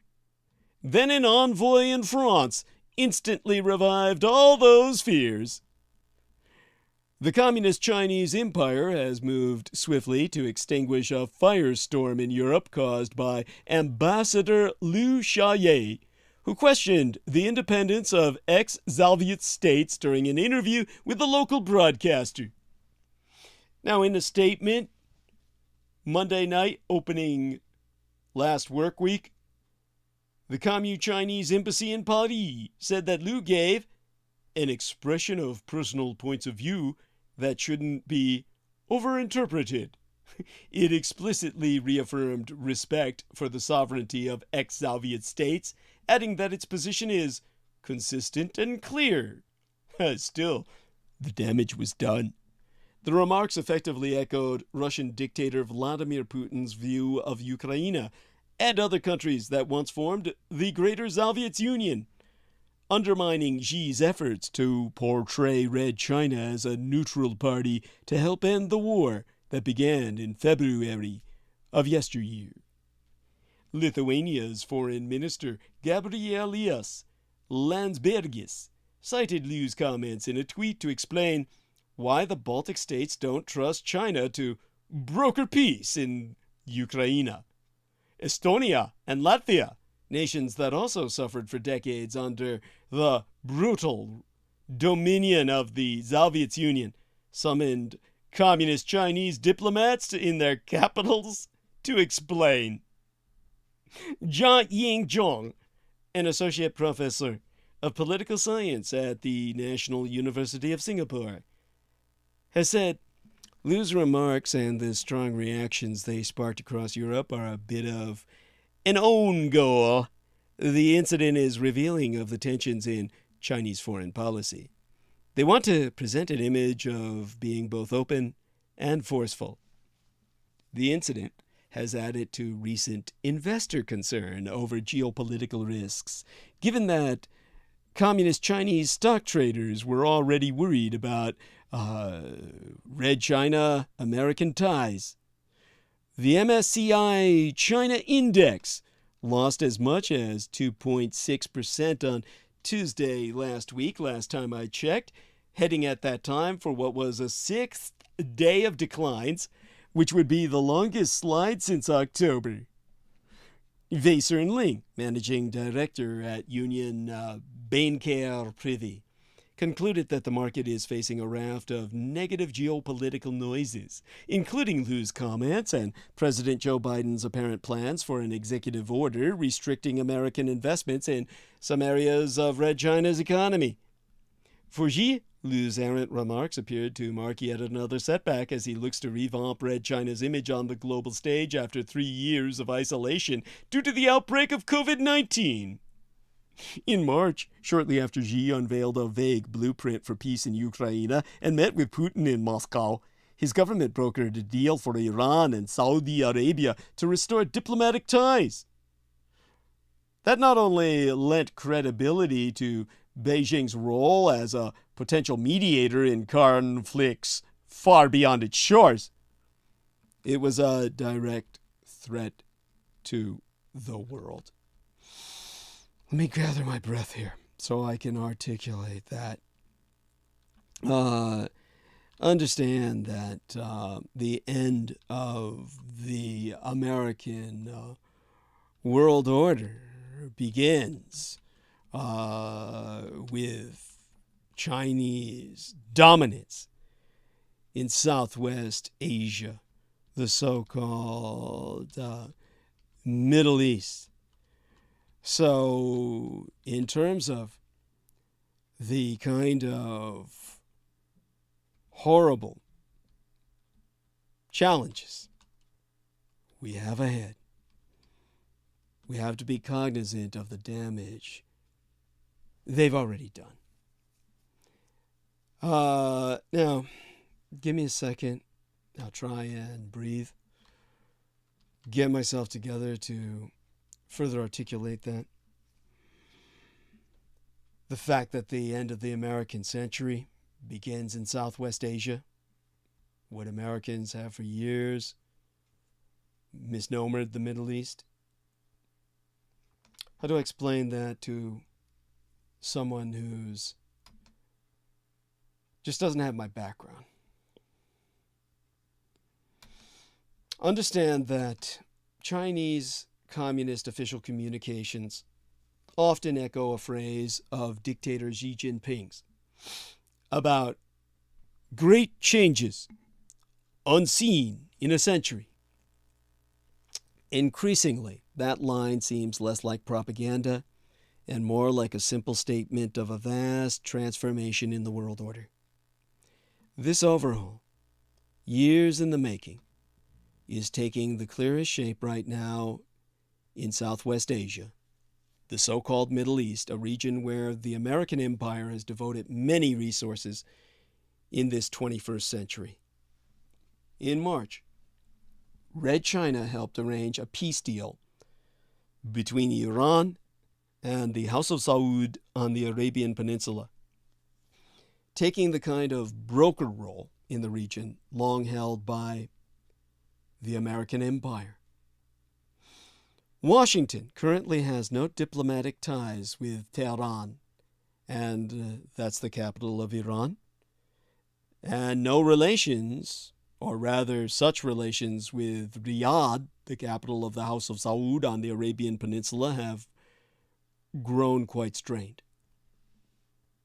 Chaz Freeman, a veteran U.S. diplomat, was quoted as saying, "We bluster, we threaten, we menace, we sanction, we send the Marines, we bomb, but we don't ever use the arts of persuasion." Now, Freeman himself was principal interpreter for President Richard Mulhouse Nixon on his visit to Communist China in 1972.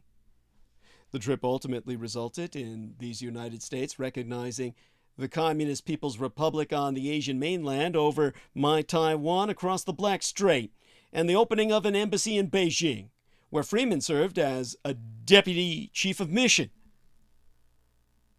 Now he's effectively told journalists that Washington's moment of diplomatic glory is long over. He says, "What has happened is that the American ability to coerce is declining. We seem to be approaching the world as though we still have an unchallenged authority that we imagined we did at the end of the Cold War." Many nations are pursuing their own paths, sometimes called strategic autonomy. The concept remains a hallmark of Asian India's non-aligned foreign policy. Even as it improves relations with the American empire, it's also gaining traction with once close American friends such as the House of Saud on the Arabian Peninsula, and has appeared in comments by French President Emmanuel Macron following his April visit to Beijing, where he exposed himself the April Fool. Freeman, who once served as the United States ambassador to the House of Saud on the Arabian Peninsula, says that the world is changing. The kaleidoscope is in motion. He says we're trying to put all the pieces in place. The basic aim of our foreign policy is retention of primacy, which is impossible. Nothing is forever. No great power is always supreme forever. To quote his T, "It's not just that the Pax Americana, the American century, which turned out to be about 500 years long, is over, but the 500 years of Euro-Atlantic global ascendancy are over." So, what he's trying to describe, apparently, is a non-hostile takeover. You see, the Communist Chinese Empire has long been positioning itself to take advantage of this shift. Hong Defan, a leading Chinese expert and professores at Shanghai International Studies University's Middle East Studies Institute, has been quoted as saying, "Since the reform and opening up in the late 1970s, Red China has been developing and deepening relations with other countries on the basis of mutual benefit and respect for each other. Red China has not actively provoked conflicts with other countries for decades. This leaves the Communist Chinese Empire with few enemies in the world, and also enables Red China to obtain a good external development environment." Now, obviously, this is communist propaganda, and it's all 100% bullshit. However, despite such propaganda, such veneer, the reality being that the Communist Chinese Empire has several territorial disputes with key neighbors, the People's Republic still emerging as the top trading partner of nearly 130 countries nevertheless. It has promoted the economic and diplomatic clout across the global south, including Africa and Latin America, through ventures such as Xi's Belt and Road Initiative, a network of infrastructure projects spanning nearly 150 countries. Courting Southwest Asia, the Middle East, has proven to be particularly valuable for Red China, the world's #1 oil importer. Iran and the House of Saud on the Arabian Peninsula both want spots in trade and security blocks. BRICS Plus, Brazil, Russia, India, China, South Africa Plus, and the Shanghai Cooperation Organization. Their membership could give Beijing the ability to withstand a potential American sanctions campaign, like the one levied against the revanchist revisionist Russian Empire over its war in Ukraine. Oil was at the heart of the post-World War II strategic partnership forged by the American Empire with the House of Saud on the Arabian Peninsula. The pact outlasted the Arab-Israeli wars and ensuing 1970s OPEC, or oil production exportation cartel boycott, and even 9/11, in which 11 of 15 Al-Qaeda hijackers were House of Saudi nationals. The American empire was also willing to overlook alleged human rights abuses by the House of Saud on the Arabian Peninsula, but President Joe Biden's branding of Crown Prince Mohammed bin Salman as a pariah, together with reduced American aid to a Saudi-led war effort in Yemen, and attempts to revive a nuclear deal with Iran, have opened a substantial rift with Riyadh, the capital of the House of Saud. Meanwhile, a few Middle Eastern and Muslim countries have joined the United States in condemning Red China's treatment of its mostly Muslim Uyghur majority.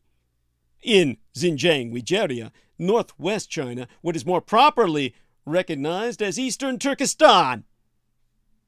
Now they are the ultimate minority in the Communist Chinese Empire, and as the American Empire has moved to end its forever wars to focus on the challenge posed by the Communist Chinese, a Middle East, a Southwest Asia, left divided and in disarray, continues to seek assistance. The aforecited communist propagandist fan sayest, "The United States has indeed ignored the urgent needs of the Middle East countries for development, or did not pay enough attention to it. Washington needs to understand that such challenges come not only from China, but also from many other countries. More and more countries, including Great China, hope to control their own destiny and hope to see a multipolar world." So, the world has changed.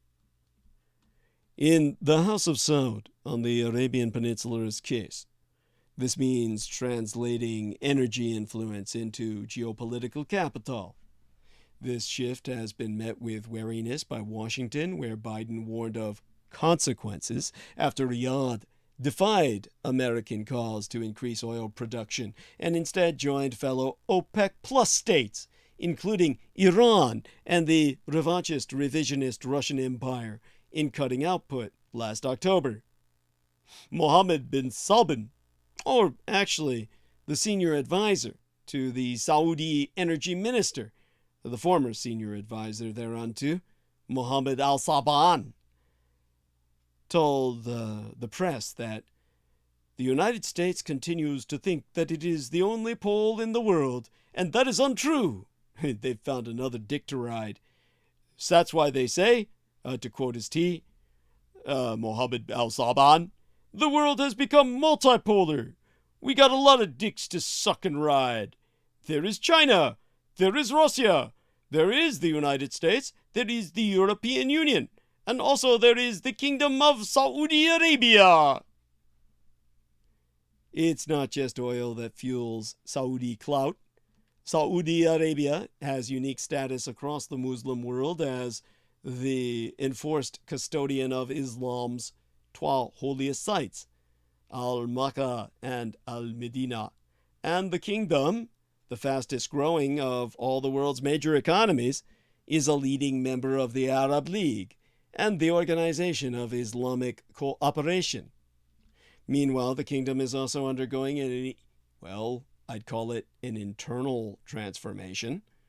While Riyadh, capital on the Arabian Peninsula, long clung to tradition and embraced fundamentalist, indeed extremist, Wahhabist Islam, Crown Prince Mohammed bin Salman has tied his legacy as the country's future king to modernization, cultivating a national identity beyond religion. The American empire once approved of this metamorphosis, but it has grown increasingly suspicious. Its metamorphosis has proven more Kafkaesque, like the man who woke up and found himself a cockroach. Not a cockroach in his bed, but that he had become one. Saban says the American empire, our empire's pursuit of commanding and unilateral policies will not pass with any nation. any nation that respects its sovereignty and that respects itself. The Kingdom of Saudi Arabia makes its decisions according to its interests, especially economic and political. The Kingdom of Saudi Arabia does not care about any other opinions or the opinions that are imposed upon it. Saban himself links the country's economic and geopolitical diversification directly to Crown Prince Mohammed bin Salman's Vision 2030 strategy and argues, everyone must respect the interests of the Kingdom of Saudi Arabia just as we respect the interests of others. He even goes so far as to warn no country should interfere in the Kingdom of Saudi Arabia making its decisions in the international arena. Well, regardless of his revulsion, the revulsion he generates in myself, it's a profound reassessment. Some diplomats worry that recent events in Southwest Asia and elsewhere outside the Middle East, 30 years after the fall of the Greater Soviet Union, show the American empire, for all its military, financial, and cultural power, has lost its appeal to much of the world. Jack Matlock, the last American ambassador to the Union of Soviet Socialistic Republics, has said, the example we are offering the world today is not as attractive as it might have been in 1991. Now, Matlock, who began his tenure in the Foreign Service circa 1956, if I remember, told America's Fourth Estate that Red China's success asserting itself around the world should inspire a profound reassessment leading to a change of course in Washington. A change of course to what, motherfucker? We've got a war going on. And in this case, truly, you're either with us or, as George Bush Jr. would have said, a Guinness. Today, American communication with top adversaries has reached an all-time low. Meanwhile, the Communist Chinese Empire pursues a growing list of geopolitical goals. The revanchist, revisionist Russian Empire wages war in Ukraine with no end in sight. Iran rebuilds ties with rivals, and North Korea accelerates nuclear weapons development. Sanctions, the mainstay of American diplomatic action, have so far done little to dissuade our enemies.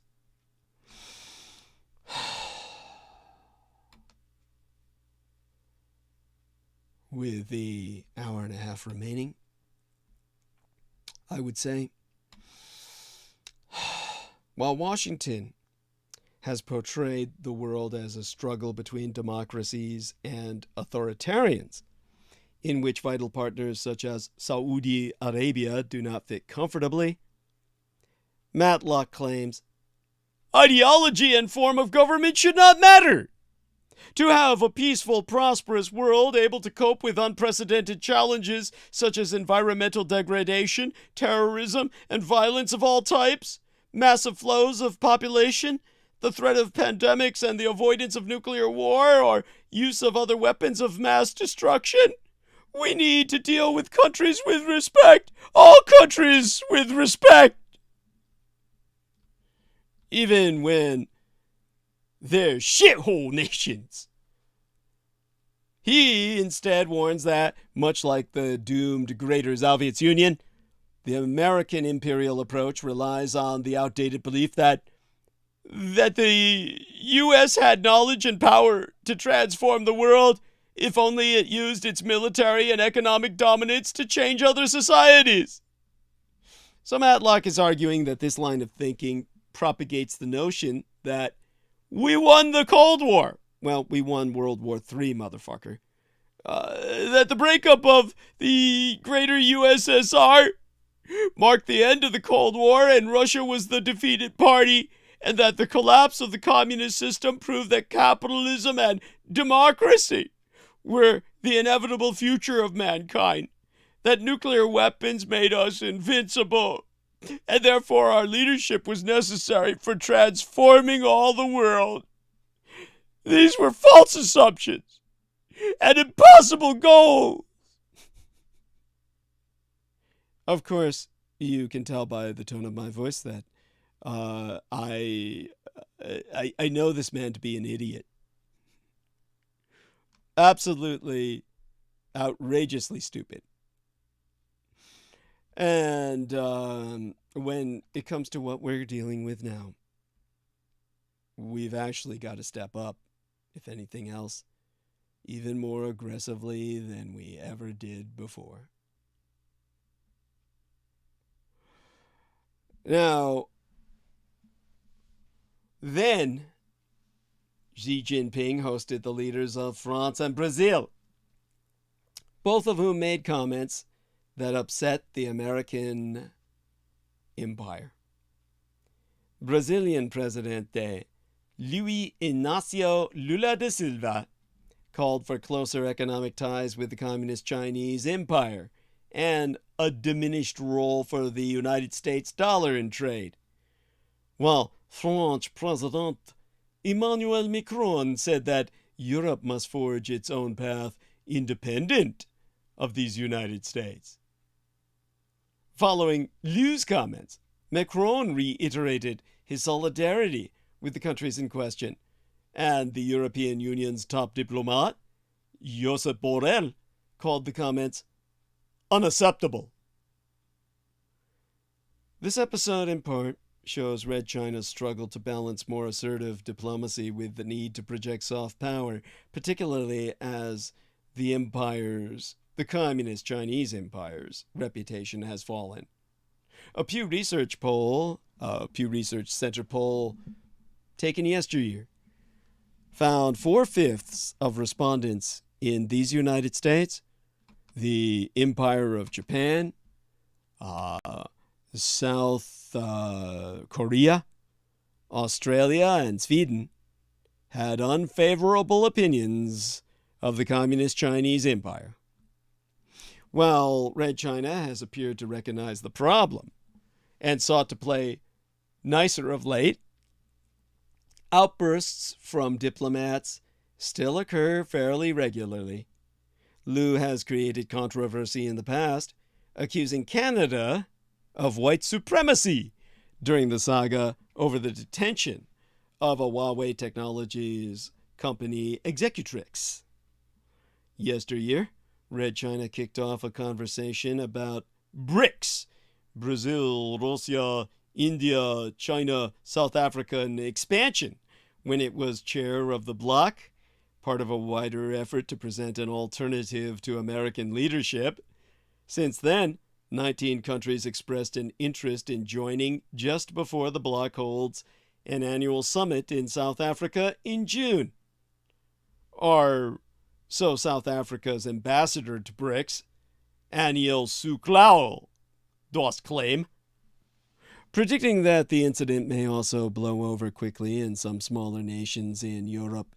Neil Thomas, a fellow at the Asia Society Policy Institute's Center for China Analysis, has said, many European leaders are likely to accept Beijing's walkback of Ambassador Lu's comments and continue to pursue their economic and diplomatic interests with China, especially those of smaller and poorer EU nations that especially value commercial exchanges with the country.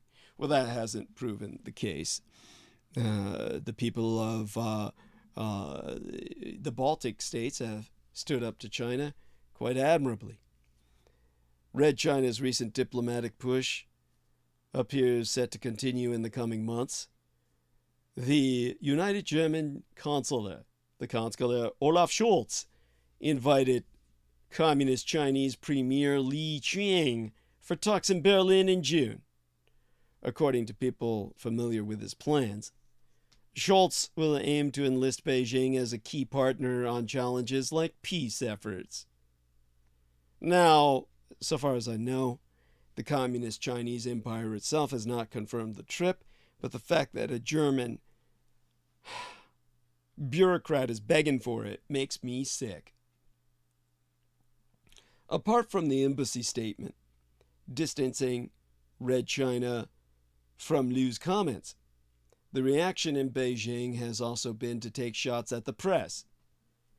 In a regular briefing on Monday before last, Foreign Ministry spokeswoman Mao Ning blamed the media for trying to sow discord between China and the countries concerned.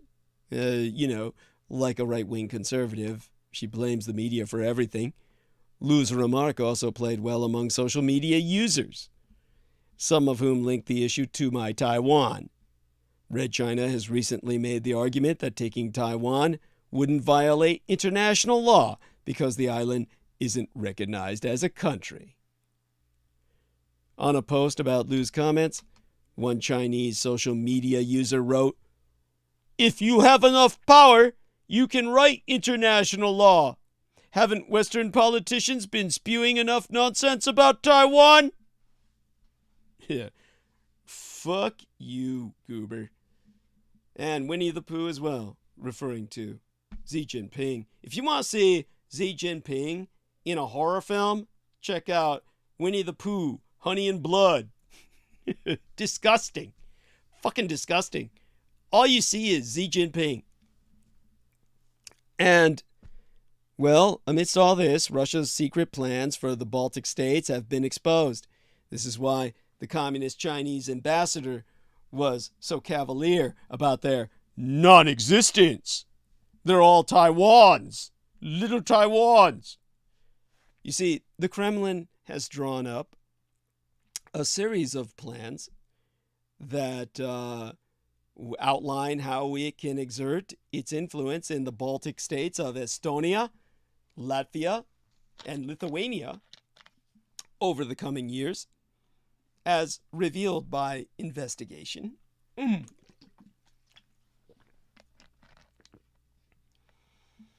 Oh my God. Now, leaked documents from the Russian dictator Vladimir Putin's administration in Moscow were obtained by Swedish news outlet Expressen and then circulated to American outlets like Yahoo News and others. Prior to Putin's full-scale invasion of Ukraine, the Baltic states had warned for years of a war that would be started by Russia.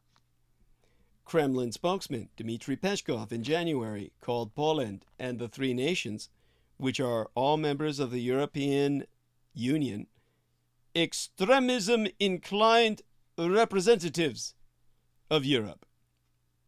The strategies were created by the Russian dictatorial administration's Directorate for Cross-Border Cooperation, which previously drafted another document that revealed the Kremlin planned the incorporation of Belarus, White Russia, into a union state with the revanchist, revisionist Russian Empire by 2030. According to Yahoo News, about 300,000 ethnic Russians live in Estonia, making up some 24% of the population. Around 471,000 ethnic Russians live in Latvia, around 25% of its population.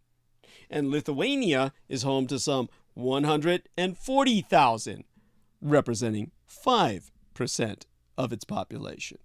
Which is why, of course, Lithuania has been the boldest among them all. There's less fucking Russians to drag it down. The key issue for the Kremlin is to reduce the presence of the NATO military alliance in these former Greater Soviet countries, while simultaneously strengthening Russian influence and culture. This is what the joint investigation by Expressen, the London-based Dossier Center, the Kiev Independent, Süddeutsche Zeitung, are the Southern German Times, Yahoo News, and the Lithuanian broadcaster LRT and others have confirmed. All cross-referenced, all proven to be a very real conspiracy. The documents prove that associations and organizations in Russian reality should be created that can covertly advance pro-Russian narratives and spread Russian culture. Talk about your fucking culture wars. Propaganda should allege discrimination against Russian speakers, and Russian-speaking students should be invited to Russia. And meanwhile, the demolition or relocation of the Greater Soviets-era World War II monuments should be prevented. And one document stating that in Estonia, lucrative business contracts should be offered to businessmen. Now, this document states, it reads in the Russian, which I will translate for you now. Work with Estonian businessmen to explain the readiness of the Russian Federation to open the Russian market to them, provided that Tallinn, that's the capital of Estonia, changes its foreign policy to be more pro-Moscow. Now, according to Preston, one strategy document suggests that the revanchist, revisionist Russian Empire intends to use the dependence of the Baltic states on its electricity grid as leverage by pointing to the risk of Estonia, Latvia, and Lithuania being disconnected from Russia's electricity grid. The Baltic states are part of BRELL, B-R-E-L-L, all uppercase, an electrical power grid controlled by Moscow. However, the countries are preparing to synchronize their systems with continental Europe at the beginning of 2026. Far too far away. A document on Lithuania states that the revanchist, revisionist Russian Empire will, as it reads in the Russian, create conditions under which the Lithuanian leadership would be forced to recognize the potential damage to its national security from the buildup of NATO's military presence in the region. The document states that Lithuania should be blocked from receiving aero defenses that are linked to NATO, while the number of and scope of NATO's operational and combat training activities in the country should be reduced. Darius Jonishkis, head of Lithuania's security service, told Preston that Russia often attempts to use its military power to pressure other nations, himself so going on record to state that, in his words, Russia's goal is to convince the international community that it is ready for military confrontation if its demands are not heeded. Now, reading, as I have, that by 2030 the Russian language should be considered, well, it should be consolidated as a state language by Russian conspiracy. The Kremlin's plans in Latvia mention the containment of NATO and the creation of a school at a Russian institution in the capital of Riga, which will become a center for strengthening the position of the Russian language, literature, and culture by 2025. Now, analysis. Our analysts going over this, I note that their analyses note that both Estonia and Latvia have recently adopted language reforms that will eventually result in the prohibition of Russian language teaching in kindergartens and schools. Thank fucking God. Praise Goddess and the gods of my ancestors. In February, Estonia's Foreign Intelligence Service said it believed the revanchist, revisionist Russian Empire could exert credible military pressure on the Baltic states. It assessed that the Russian Empire considers them to be the most vulnerable part of NATO, said intelligence service, saying this would make them a focus of military pressure in the event of a NATO-Russia conflict. There's a whole geostrategic aspect of this that I could go into the next episode. So in this context, as I'm articulating it, or should I go into that geostrategic situation in this episode? By the way, Nothing, Mr. Nothing, that's his avatar in the chat room, says, love George Knight's channel.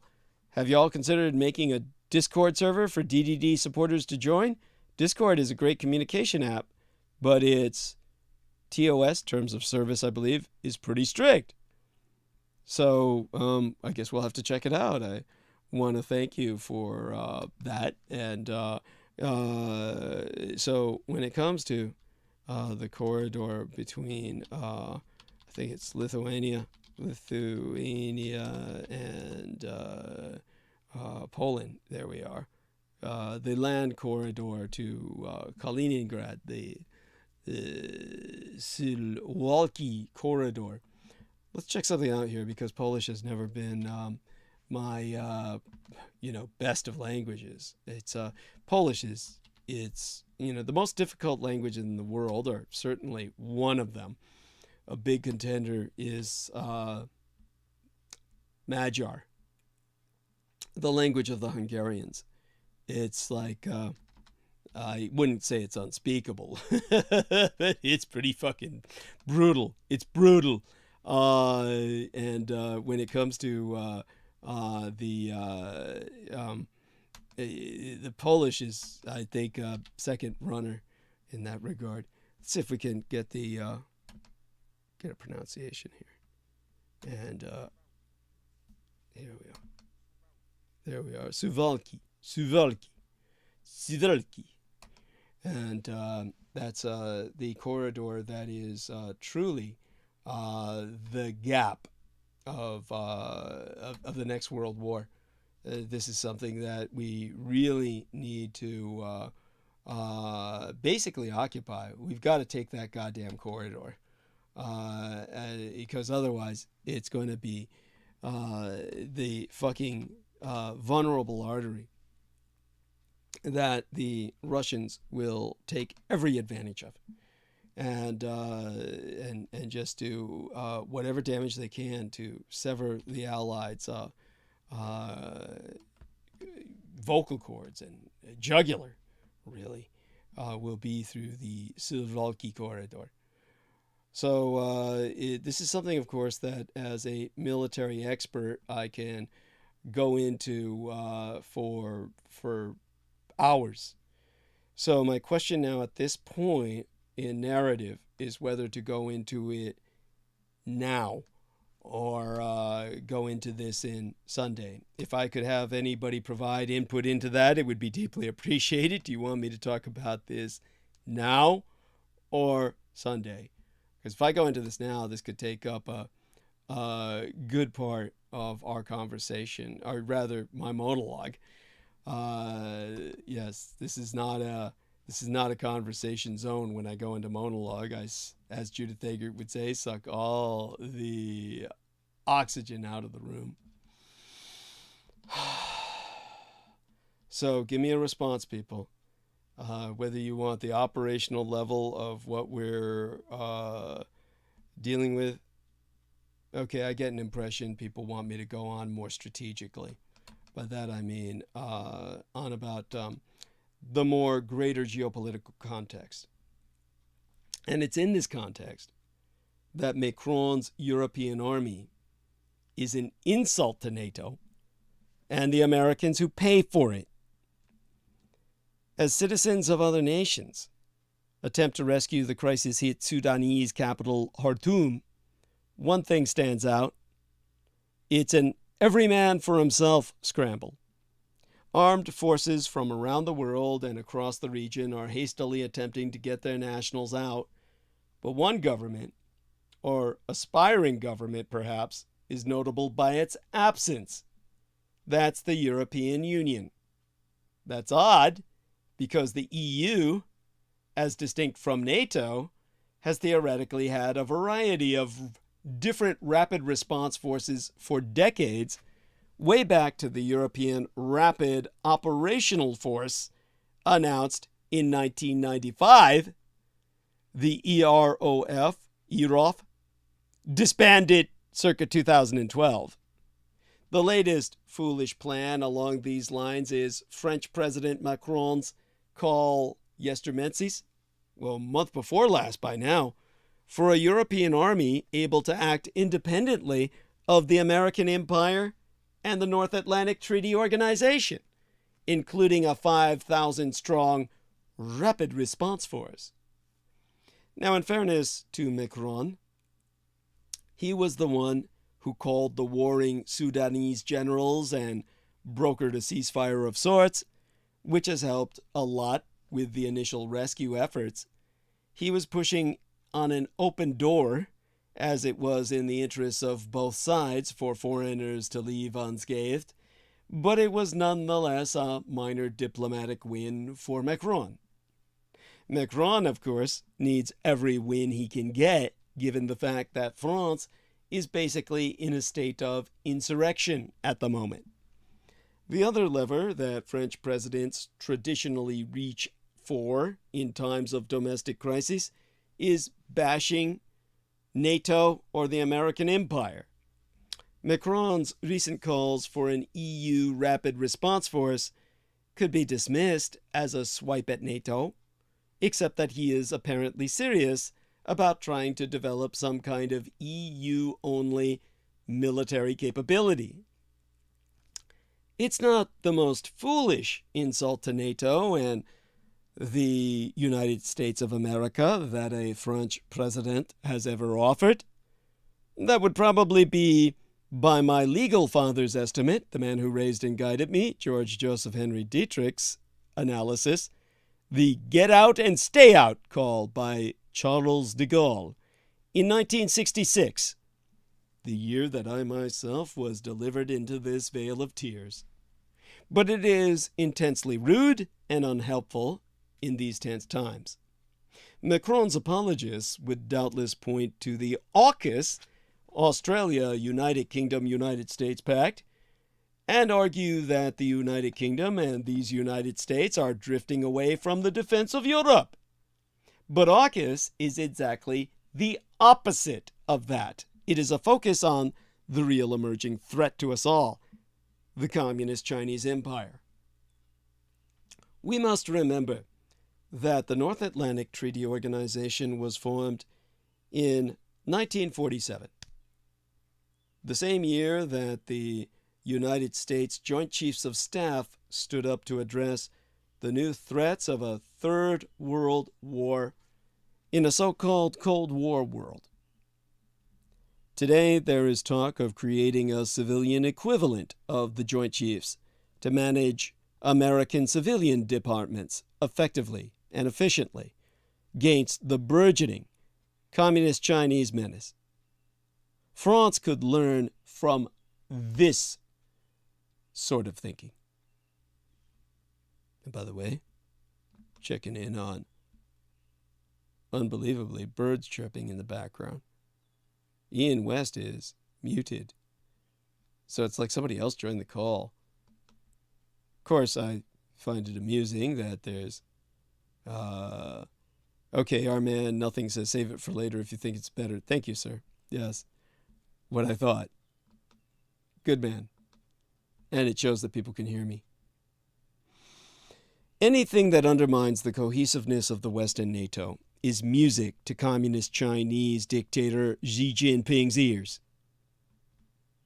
Winnie the Pooh from the horror film Honey and Blood knows that his main adversary, the United States, must build and strengthen a network of alliances as the Red Dragon begins to spread its wings. While the current focus is on my Taiwan, analysts with broader vision watch the humble deference Putin is showing to Xi Jinping out of necessity.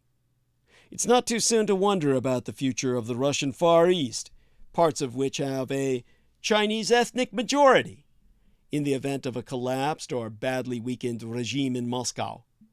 Given Xi's clear intent to unify Greater China and all the Chinese on Earth, including my Taiwan and elsewhere, it's to be hoped that the right people in the Pentagon and elsewhere are already thinking about this. Such a shift in focus by the Communist Chinese Empire could happen sooner than one might think. If we suppose that the current war in Ukraine were to end with the collapse of Putin's regime, it might not only, well, it might not be only Ukraine that wound up joining NATO. A badly weakened Russia, potentially newly free and democratic in that scenario, might ask to join NATO as well, as it did before. The motherland would certainly need some new friends in that case. Such an upheaval would bring NATO eyeball to eyeball with the People's Republic of Communist China across the soon-to-be disputed Siberian tundra. However things play out in the Ukraine and with China, a strong NATO is absolutely vital to the security of the West and, bluntly, to the security of France. NATO members must and should shoulder their share of the burden by paying 2% of gross domestic product towards defense. Just 7 of the 30 member nations currently do so. France does not. For instance, it is shameful that the American empire accounts for fully 70% of the alliance's defense expenditure, and even more shameful that Macron is calling for European members to commit their forces, already too small, to a Mickey Mouse EU force structure that nobody will take seriously. Anything that undermines NATO now is playing with fire. Even if enough troops can be robbed from existing NATO commitments or double-hat it, an EU force would be crippled at birth by the very nature of the EU itself. Agreements on its mission, its command, and on actually deploying it, if ever, would be Byzantine and unlikely to even happen. The EU army would also be hamstrung by the military limitations of its members. The recent French deployment to Mali in Africa highlighted one of the major shortcomings of any such force: airlift. In the case of Mali, Great Britain provided the necessary American-made C-17 and Chinook heavy transports and choppers. Great Britain's C-17s are the only heavy long-range military transport planes in Western Europe. Britain's Chinooks are the only viable heavy helicopters.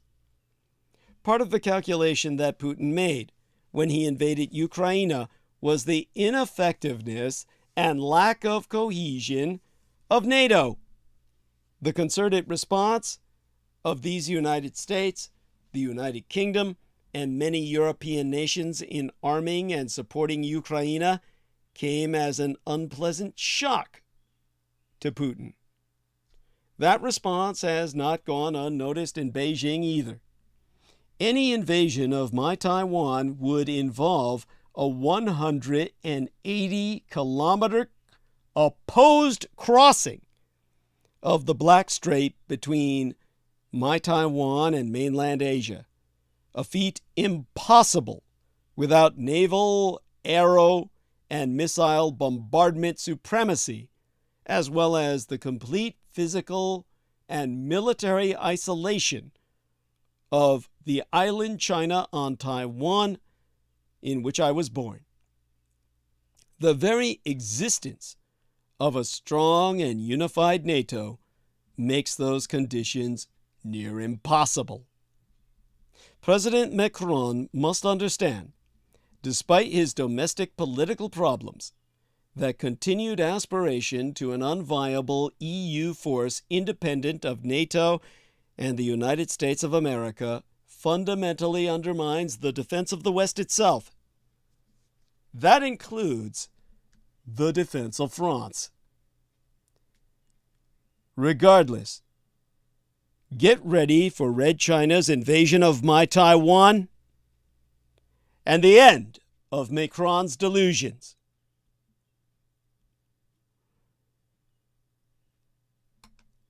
Blame it all on Richard Mulhouse Nixon, if you like, or rather his handler, Henry Kissinger. Nixon was the American president who began the process of post-war economic integration with the greater communist Chinese empire, and in so doing, severely compromised my Taiwan's right to an independent sovereign future. By recognizing Beijing as Red China's legitimate authority, and therefore its claims over my own Taiwan, Blue Island, China, Nixon opened Pandora's box. And if the more alarmist predictions are to be believed, very possibly sowed the seeds of the Fourth World War, when we count the Cold War as World War III. Part of history's enduring fascination is the way it keeps rewriting itself. Up until relatively recently, Nixon's opening to China in 1972 was regarded as a masterpiece of diplomacy that thwarted the greater Soviet Union and gave us birth to an unparalleled period of globalization, economic integration, and advancement. If there was ever redemption to be had for the shame of Watergate, this was it. Nixon's lasting contribution to a better and more harmonious world. Yet in so doing, Nixon incubated a monstrous rival which now challenges American imperial economic and geopolitical hegemony on multiple fronts. My poor little Taiwan, sandwiched between vying commu Chinese and American interests, is the most visible proxy for this ever more dangerous standoff. As a result of Nixon's maneuverings, my Taiwan has no standing as a recognized sovereign state, let alone one that presumptuously still claims jurisdiction over all the Chinas. My Taiwan was cynically sacrificed in Nixon's attempt to build bridges with Beijing. Notwithstanding repeated pledges by President Joe Biden, if Beijing invaded my Taiwan tomorrow, it is not clear that the American empire could legally come to its aid. In international law, Taipei, the capital of island China's position, would be more akin to that of Chechnya, almost indisputably part of Russia, than that of Ukraine. So there we have it, a flashpoint as potentially deadly today as the Balkans were in the run-up to the First World War, a period that was likewise characterized by unprecedented levels of economic integration, which many people believed had made conflict between the great powers impossible because of the damage it would do to prosperity. We've seen a repeat of naive thinking like this in Emmanuel Macron's recent positioning on Red China. On a flight back from a state visit to Beijing, the French president said that Europe faces the great risk is that it gets caught up in crises that are not ours, which prevents it from building its strategic autonomy. Macron seemed to be giving the green light to whatever Red China wants to do in the Far East. His remarks have been widely interpreted as an attempt to sweet-talk the Communist Chinese Empire into brokering a peace deal in Ukraine. Possibly he's right in believing that Communist Chinese involvement is ultimately the only way of delivering the desired peace settlement. Morally and geopolitically, surrendering my Taiwan as a quid pro quo, nevertheless, well, that's beyond being a very high price to pay. That's the end of your world, as I've explained again and again. But there may also be an ulterior motive. This week, or was it last by now, when I think upon it, Bernard Arnault's sprawling luxury goods empire, LVMH, became as the first European company to achieve a $500 billion United States dollar valuation and thereby enter the hallowed ranks of the top 10 companies worldwide by market capitalization.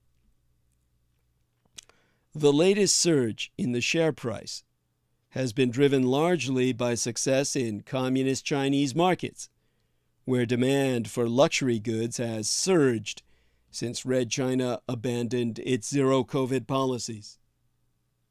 If you want to know why Macron is sucking Xi Jinping's, well, he's swallowing Winnie the Pooh's turds as they drop out of his honeyed ass, there could be your answer. The economic interest has trumped the security concern. Olaf Scholz, the Deutschen Kanzler, the German Chancellor, may pretend otherwise, but privately he will not have been displeased by Macron's intervention. Europe's economic interest in the Communist Chinese Empire ensures an ambivalence to Red Chinese ambition and causes it to shrink from outright confrontation. Unfortunately, Beijing doesn't appear minded to return the favor.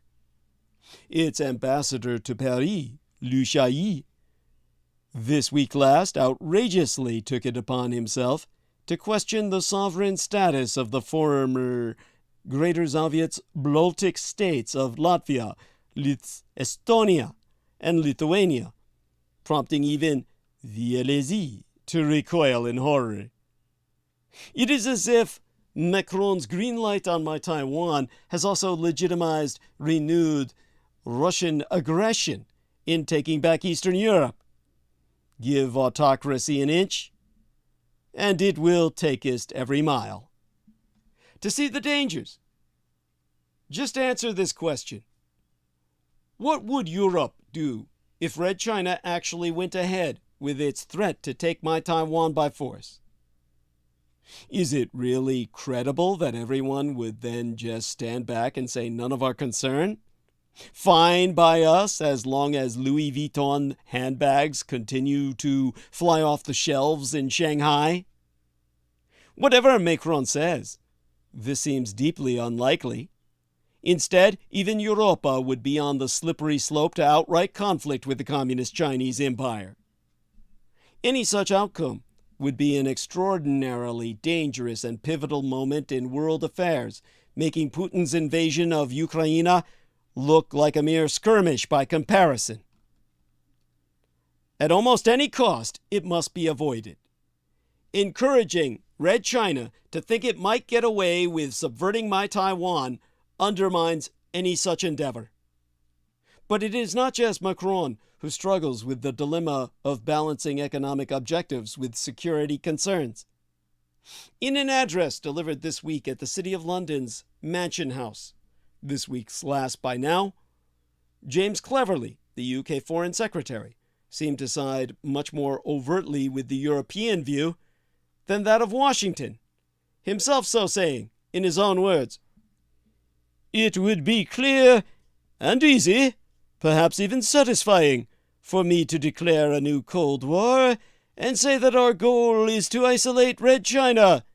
Clear, easy, satisfying, and wrong, because it would be a betrayal of our national interest and a willful misunderstanding of the modern world." For the American empire, my Taiwan has become as totemic. To surrender my Taiwan would be not just to imperil crucial supplies of advanced microchips, the semiconductors that support your world. It would also mean giving up on key shipping lanes and on large parts of the Pacific Ocean in general. America's sphere of influence would be permanently impaired, with both the Empire of Japan and Australia left isolated. Total disengagement from Red China in preparation for such a moment is not really an option. After decades of economic integration, we are bound at the hip, Siamized. Separation would be extraordinarily destructive. Comparisons with the Cold War of the 50s, 60s, and 70s, that Third World War that America won, are therefore not particularly instructive. There was little or no economic interaction between West and East in those days. This is not a remotely similar situation.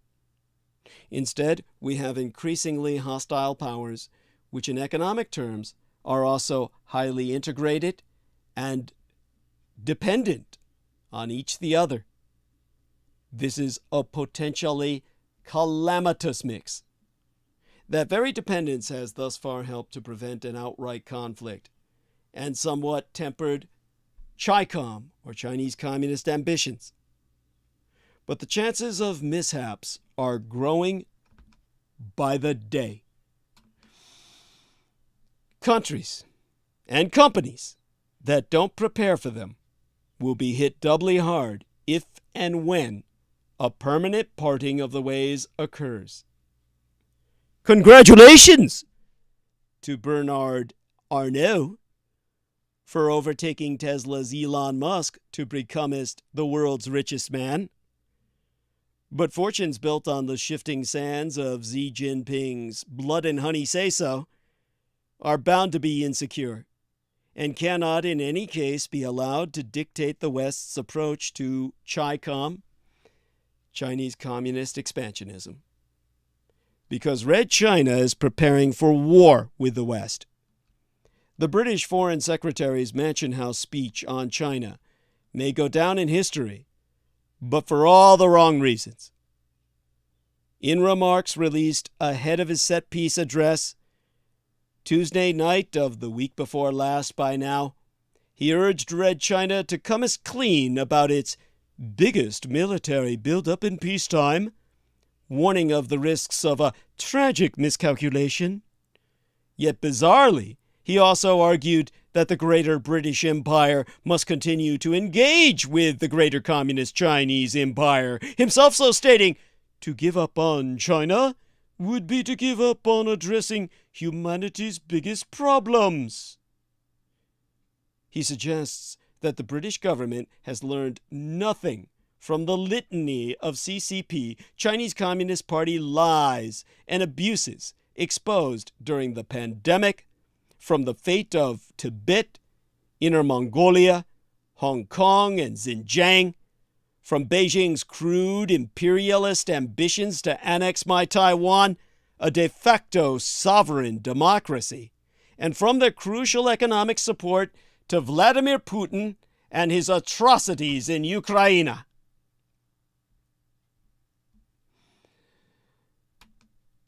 The CCP, a vastly wealthy, unelected gang of Marxist revolutionaries, is busily pursuing asymmetric warfare with these United States and the rest of the free world, while building up arsenals of everything from drone swarms and lasers to nuclear warheads and hypersonic missiles capable of winning or forestalling full-on nuclear hostilities.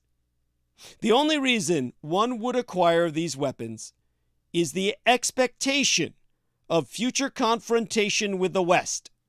It plainly proves who they perceive the real enemy to be.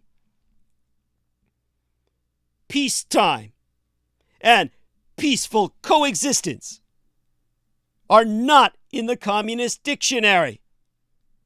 Some commentators might argue that nuclear proliferation cannot be solved without the Greater Communist Chinese Empire.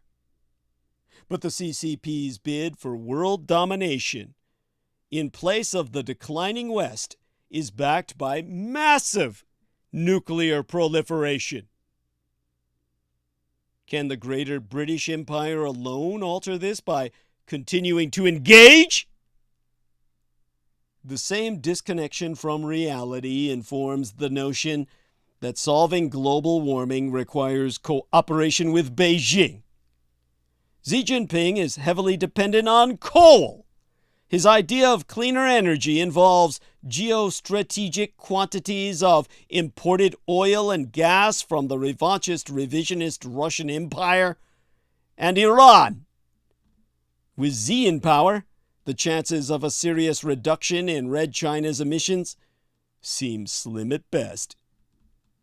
The Greater British government is also keen to emphasize the importance of working with Red China to prevent future pandemics.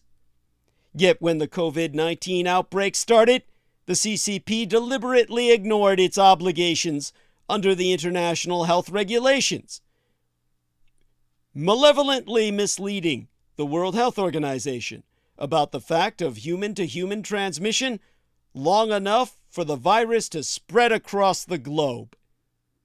The CCP still refuses to share vital COVID data, and there is every chance that the next pandemic will originate in China and that the CCP will again try to cover it up. In short, the Greater British Empire appears to be in willful denial of the ruthless truth of Xi's regime. And that's before one even considers its brutality at home. Years before their putsch in Hong Kong, Beijing assured a very senior UK visitor that torture was illegal in the Chinese judicial system. They did not respond when he handed them a Chinese police gazette recording hundreds of cases of torture the previous year in a single province. Here and now, Xi and Putin are colluding to disunite and overthrow the democratic, law-based international order. To do so, they use everything from cyber and human espionage to bribery and influence operations, threats to key national infrastructure, gray zone operations, coercive diplomacy, theft of key military and security technologies, collusion with tyrannical regimes, subversion of international institutions to industrial-scale black propaganda and disinformation campaigns. In the well-chosen words of Rishi Sunak, China is consciously competing for global influence using all the levers of state power. But despite the obvious implications of this statement, the British government persists in a contradictory and weak approach to confronting the greatest security challenge the international community has ever faced. Baudelaire was right. The smartest ruse of the devil is persuading you that he does not exist. It's time for a genuine policy refresh, one combining honest dialogue and a big stick. Yet dithering Sunak is embarrassing Great Britain on the world stage. GCHQs. Cybersecurity Chief. Chieftainess had a chilling warning for us all. Last week, or the week before last, the GCHQ being the Government Communications Headquarters, an intelligence and security organization responsible for providing signals intelligence and information assurance to the government and armed forces of the United Kingdom. They would be the Greater British version of our NSA, of which Michael Aquino became a deputy director thereof. Across the Atlantic, the Grandma Dame Lindy Cameron, boss lady of the National Cybersecurity Center, told a conference of industry experts in Belfast, the dramatic rise of Red China as a technology superpower poses an epoch-defining challenge to the West. Her words were borrowed from the government's updated blueprint for Greater British Foreign and Defense Policy. Published in March, it described an increasingly authoritarian Beijing as representing a systemic challenge to almost every aspect of government policy and the everyday lives of British people. Sino-skeptic conservative ministers of parliament are increasingly asking how their prime minister plans to respond. After all, Rishi Sunak recently declared that the golden era of relations with Beijing envisaged by a wide-eyed George Osborne was over, before then going on to talk in rather vague and contradictory language about the need for robust pragmatism towards Xi Jinping's regime. And as arch-China hawk Sir Lane Duncan Smith pointed out, it was telling that the updated integrated review chose to describe Red China as a challenge rather than a threat. The former Tory party leader dismissed the document as Project Kowtow, which means bowing so forcefully that you hit your head against the floor. Embarrassingly for Sunak, while he dithers, Joe Biden seems determined to act more decisively amid growing concerns in Washington about heightening tensions in the disputed Black Strait between Taiwan and the Asian mainland that separates Communist China's empire from my island China on Taiwan. In February, CIA Director William Burns said it was a matter of intelligence that Xi has ordered his military to be ready to invade Taiwan by 2027. His comments came just weeks after four-star U.S. Air Force General Mike Minihan provoked panic in the Pentagon with the terrifying prediction that the United States will be at war with Red China within 2 years. As part of Biden's attempt to constrain Beijing's ability to invade my Taiwan, the United States president is stepping up efforts to shake America's allies in the region into action, at the same time as quelling criticism from Republicans that he has been too soft on China, particularly over the recent spy balloon affair. The latest evidence of a more assertive approach can be seen in American diplomacy in South Korea, as President Yoon Suk-yeol prepares to arrive in Washington, certainly was preparing to do so by the Monday opening this latest work week for a high-profile state visit. Biden has sought reassurances from one of its longest-standing allies in the region that its biggest chip makers will not seek to capitalize on any commercial opportunity that may arise if the greater communist Chinese empire bans the American microchip giant Micron Technology from operating on communist Chinese soil. The potential flashpoint has arisen after Red Chinese officials became frustrated by American sanctions on its chip industry.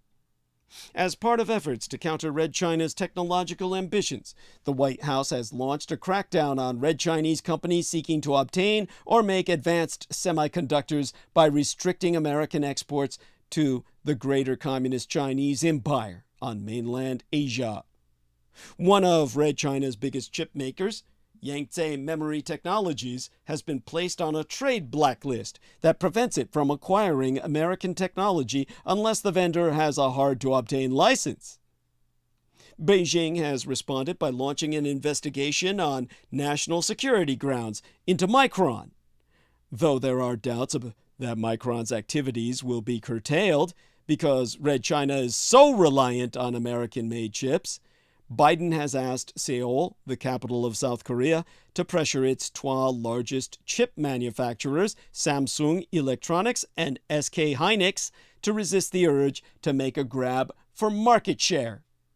Though there is the risk of the maneuver, sparking a costly tit-for-tat technology war, Biden is right to go to such lengths.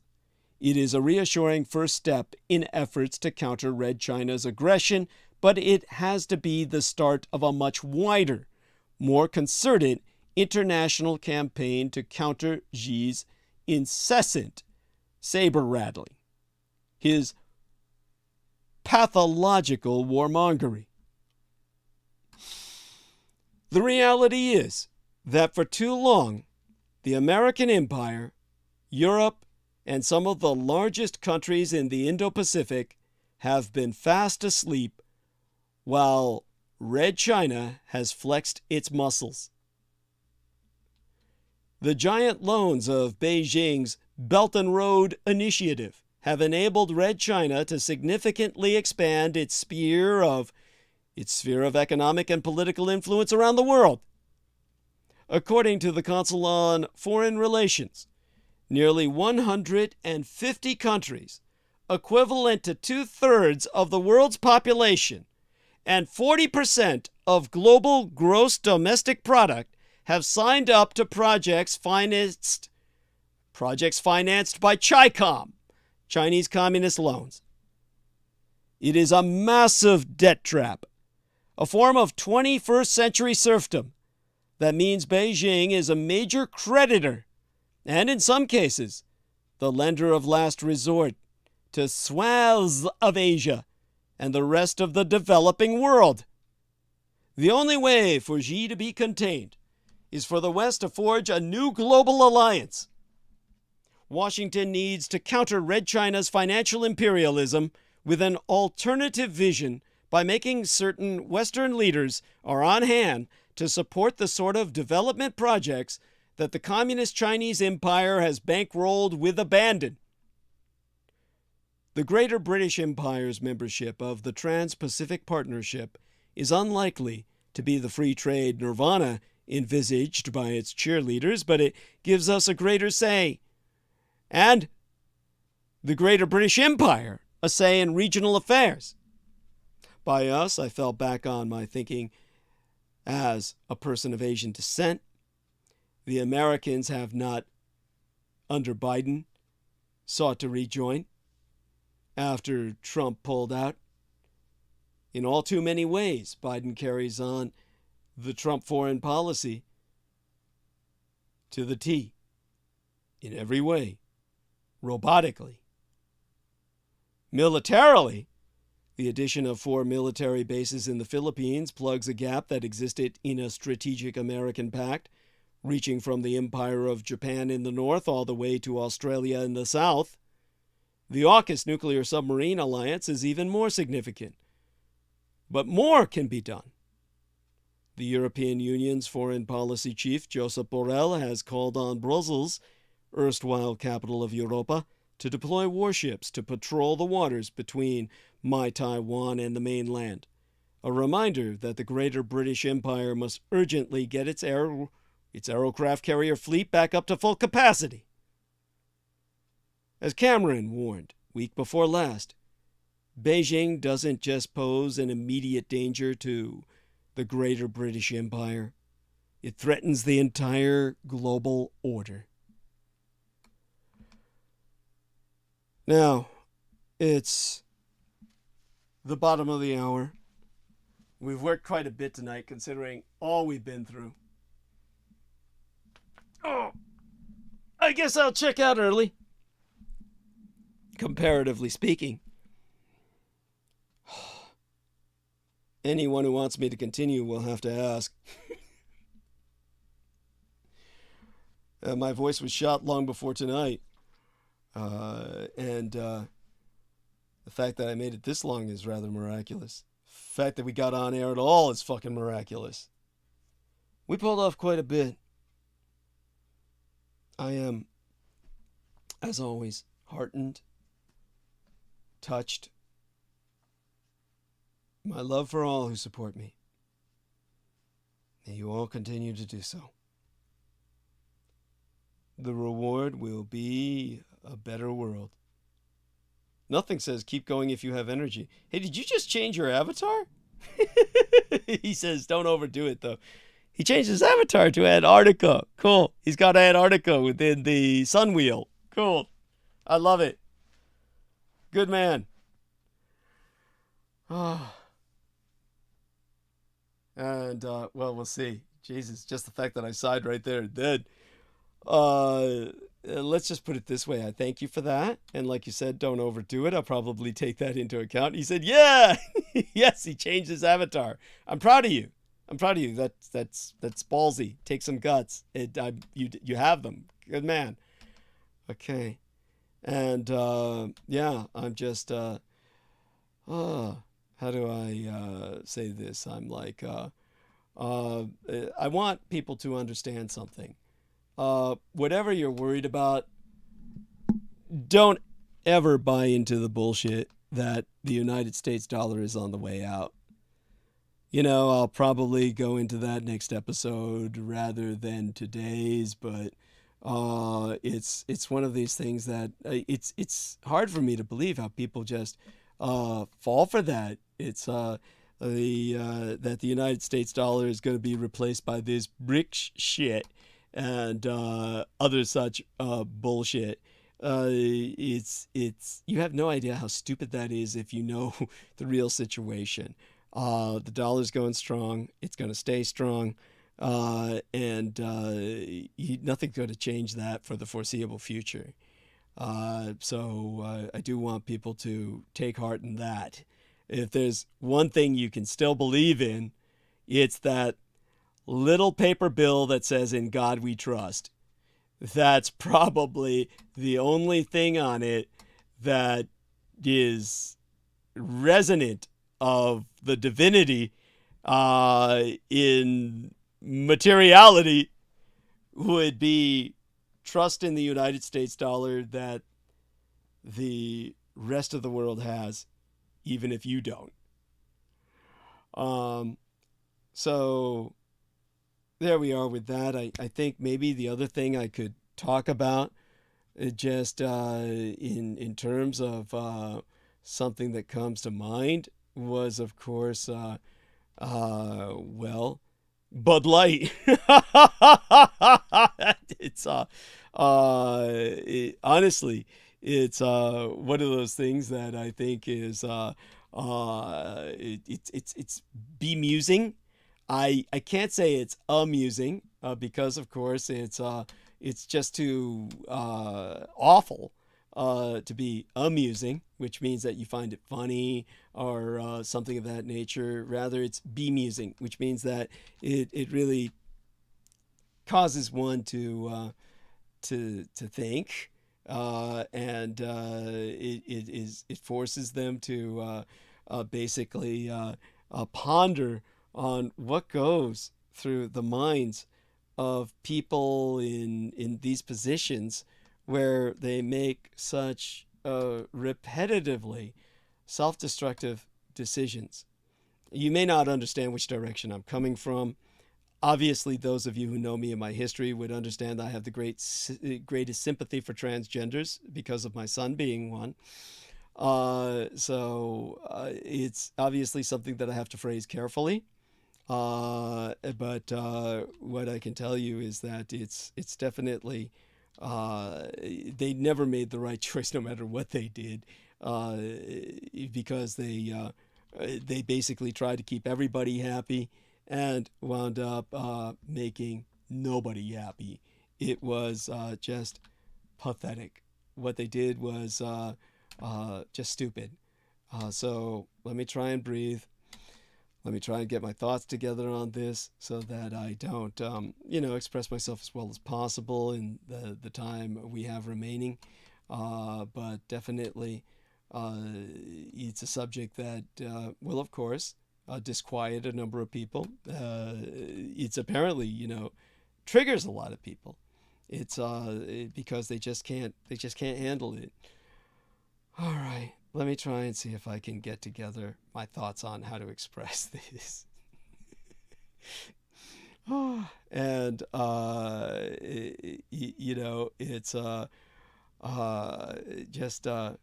it's just been so, how do I say this? Bud Light wanted to market to all. Instead, it's alienating everyone. That's the best way to start it, as the singular message. Even if we don't get to the rest of it till Sunday night, it's incredible how spooked these fuckers were, and how it fractured the country. Sparking a civil war in country music, no less. I mean, oh my fucking God. It's something that, of course, I learned about because of the Bud sales falling off a cliff. Thereafter, they're shoving their foot in their mouth. It's just incredible to me. And the way people take this so seriously. It's just a guy who's now a girl, people. He's not raping your children. as much as you hold that fantasy to heart, it's simply incredibly stupid that you ever feared anyone who's transgender. So, all right, this is all pretty basic, and I'm not going into depth about it because, you know, my voice and other things that come to mind. Exactly how do I organize my thoughts on it? Because my thoughts are emotional on this. My thoughts are emotional for obvious reasons. So because I have a stake in this personally, because I have a dog in this fight, then it's one of these things where I'm just not going to speak about it without thinking carefully. Like, how would how would my son feel about what I'm going to say? And the desperation of the Bud Light backlash, it might even need to be explained at this point, because people might just know too little about it, believe it or not. I mean, when it gets to the point that you've got Bud Light hoping free cases of beer will smooth over any tensions with its sellers after the Dylan Mulvaney backlash, what am I supposed to say? But let's talk about the desperation here. Let's talk about that. Maybe we can outline that first this night with what time we have remaining. Let me take a look at the time we have left. Make certain that we don't take too long. Nothing says love your content, looking forward to the next stream. I hear a lot about a cashless society, but it's being used as fear-mongering. I mean, it's a pretty scary thought. That's something I'm scared of. And believe me, there's a lot of people who want it, and they've already accomplished it, I think, in Sweden. Anyhow, inclusive marketing campaigns never fail to trigger right-wing culture warriors, and the relentless, obsessive hostility is growing increasingly desperate, particularly the ongoing backlash to Bud Light. Now, you might even be one of those who say, "What Bud Light backlash?" Now, Bud Light recently partnered with trans activist and popular TikTok creator Dylan Mulvaney, boasting 10.8 million followers, who revealed that Anheuser-Busch had sent her a can of Bud Light with her face on it and promoted the beer on her social media.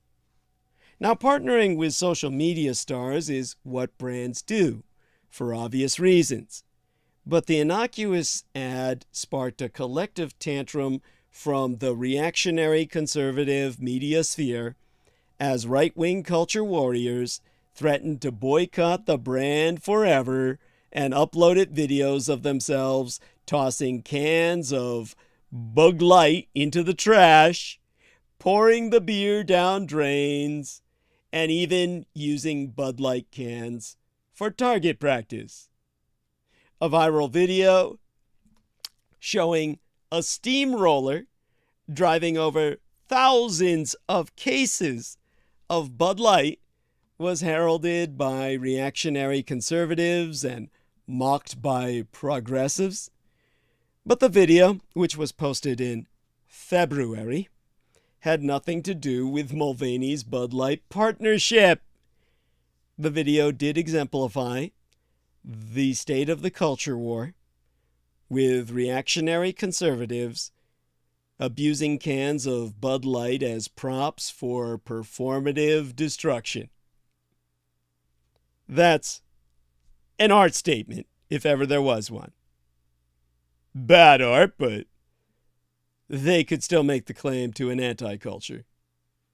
Singer Kid Rock filmed himself shooting at cases of Bud Light with a semi-automatic rifle, concluding his performance by facing the camera and telling his audience, "Fuck Bud Light! and fuck Anheuser-Busch. I mean, really? Really?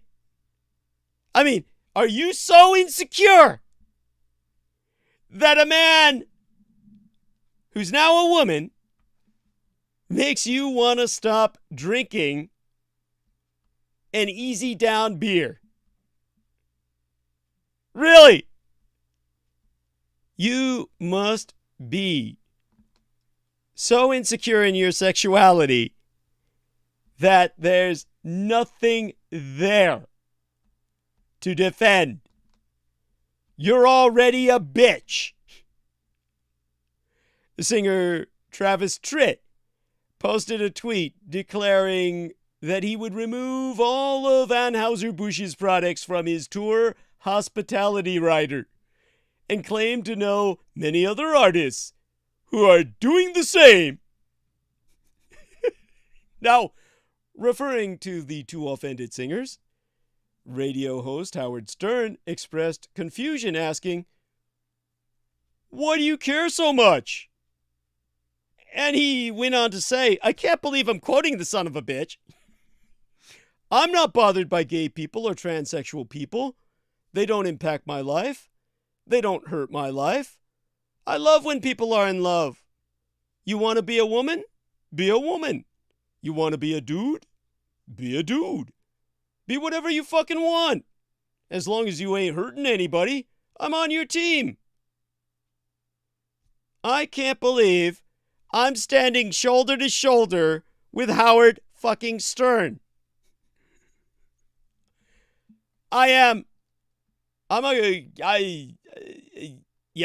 It's almost at the point where I don't know where to stand when I'm standing by Howard Stern. Now, despite the right-wing tendency to paint inclusive marketing campaigns as out of touch and alienating, Stern's live and let live attitude reflects how the majority of consumers view such campaigns. Rolling Stone recently published a deep dive into progressive marketing campaigns that sparked right-wing backlash and concluded that go woke, go broke is a myth. As expected, multi-billion-dollar corporations are not risking their profits for the sake of diversity, but are simply attempting to expand their customer base. Days after the Bud Light backlash, Mulvaney shared a paid partnership post, a post on Instagram, where she wears a pair of Nike women's leggings and sports bra, which resulted in another surge of transphobic hatred.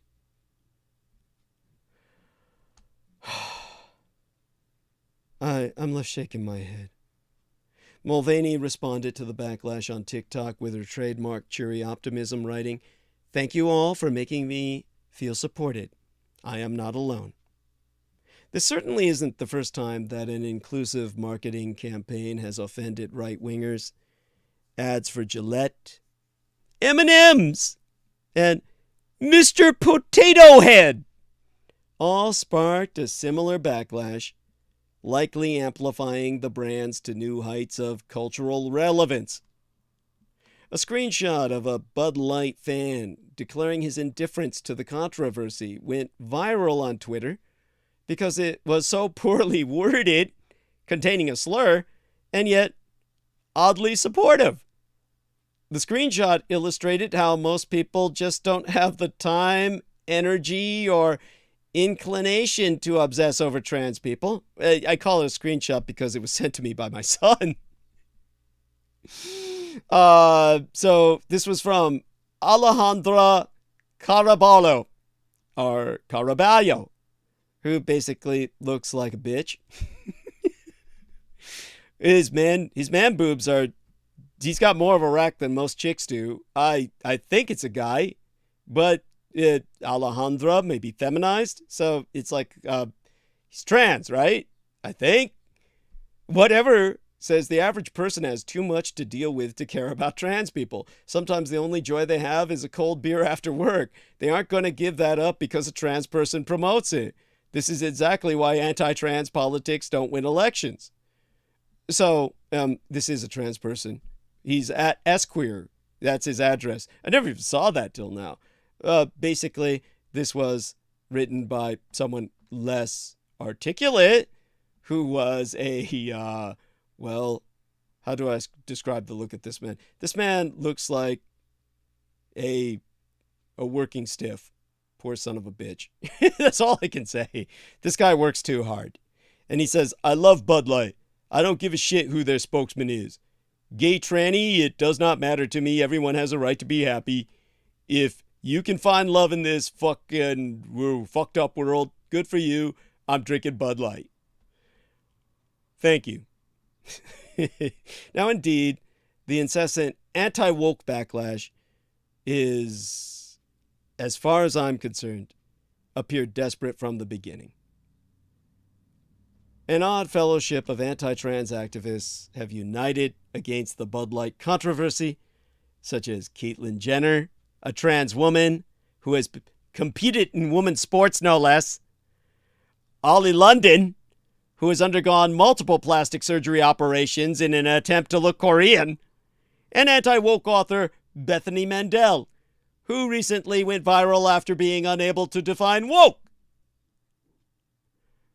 Now, here we have Max, at Max, _ Tweedy, gay guy of that there be beyond any doubt, who says it's genuinely ridiculous that Caitlyn Jenner, a trans woman who has modeled women's clothes and competed in women's sports, and Ollie London, a person who had multiple surgeries to try and become Korean, are leading a boycott against Bud Light and Nike for ad campaigns.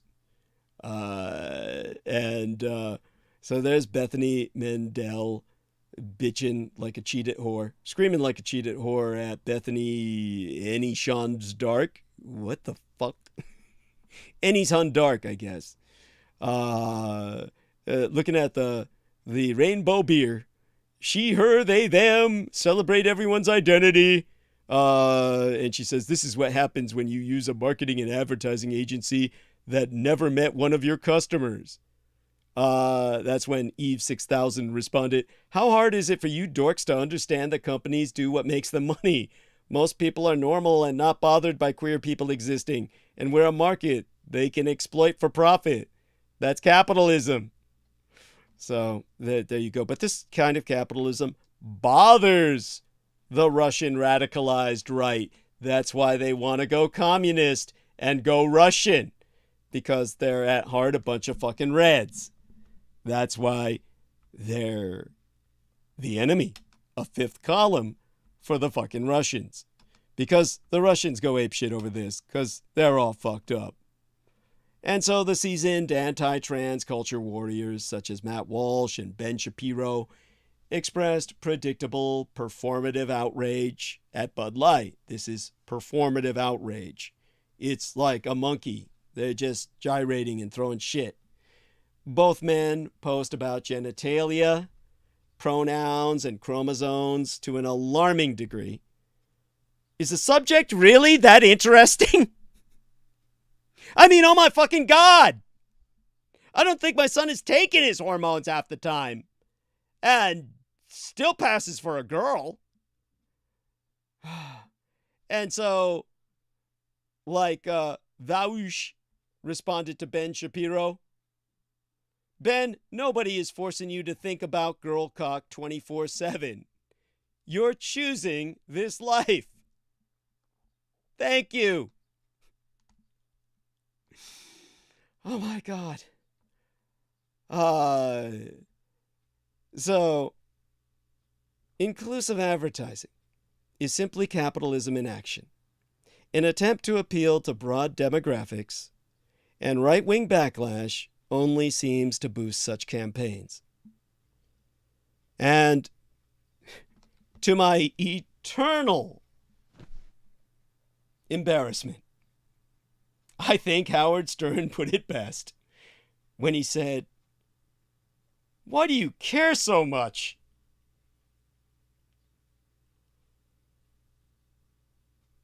I mean, really.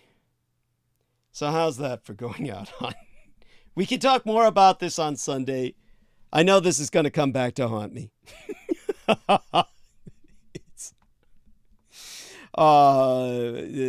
We got 10 minutes left, and that's 10 minutes too few to do anything else. So, all right, you've all been very helpful, and I need as much help as you can still keep on giving. For those of you out there who haven't done so yet, my love unto you all. All of you who support me, may you all be blessed for all eternity. May the blessings of Tian, heaven, rain upon you. Join us on Sunday night. Maintain Brooke Gibson in your thoughts and prayers. And hopefully the new treatment she's trying to get going for what she's been suffering for a while, physiological. It's nothing like cancer or nothing like that. But it's like, it's horrible. I mean, it's just really kicks anyone's ass. She's, just pray for her, and let's hope that she appears with us again to cheer ourselves up the way she does. I understand that there's something terribly wrong with me when I find enjoyment in her company. Yes, my mother really did a number on me and left me a bit of the masochist. Prone to a bit of humiliation fetish there, but yeah, altogether, what can you do? It's all right. So he says, best wishes to you and your son. Best wishes for Brooke too. Thank you so much, Mr. Nothing. Love you dearly. Hugs. And with that, okay, we're checking out for the night to all the females out there. Kisses. Hugs out there to the men. With that, the son of Hitler bids you adieu, and I'll be putting some timestamps up on this show, and I'll be releasing the other excerpt as public. So I'll do that soon enough, sometime in the next hour or two. So be on the lookout for that. If you're subscribed, you'll get a notification. So subscribe. If you haven't subscribed yet, subscribe. And wonderful young lady I met out there, who I'm not going to name right now, but neo-Nazi who is an anti-vaxxer. And of course I'm pro-vax, and obviously I'm National Socialist by historical reason. That is, I have a deeper cultural understanding of National Socialism than any of these phonies out there who are trying to look woke and liberal and progressive, who decry it, or any of the right-wing conservatives who do so as well. You'll notice that both parties, right and left, call each other fascists because they're both stupid and ignorant. And what I am is a radicalized centrist, which is exactly what Napoleon Bonaparte was and my biological sire Adolf Hitler was. Radicalized centrism is the only viable path, the sustainable path, the path to a better world tomorrow. Okay, with that, my best wishes again, and I will retreat into the gentle day. Anyone wants to put something up, put it up now so it uploads with the video, and I will begin to end stream.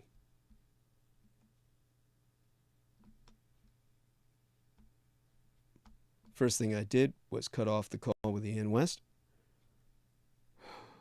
Good man. And with that, holy shit.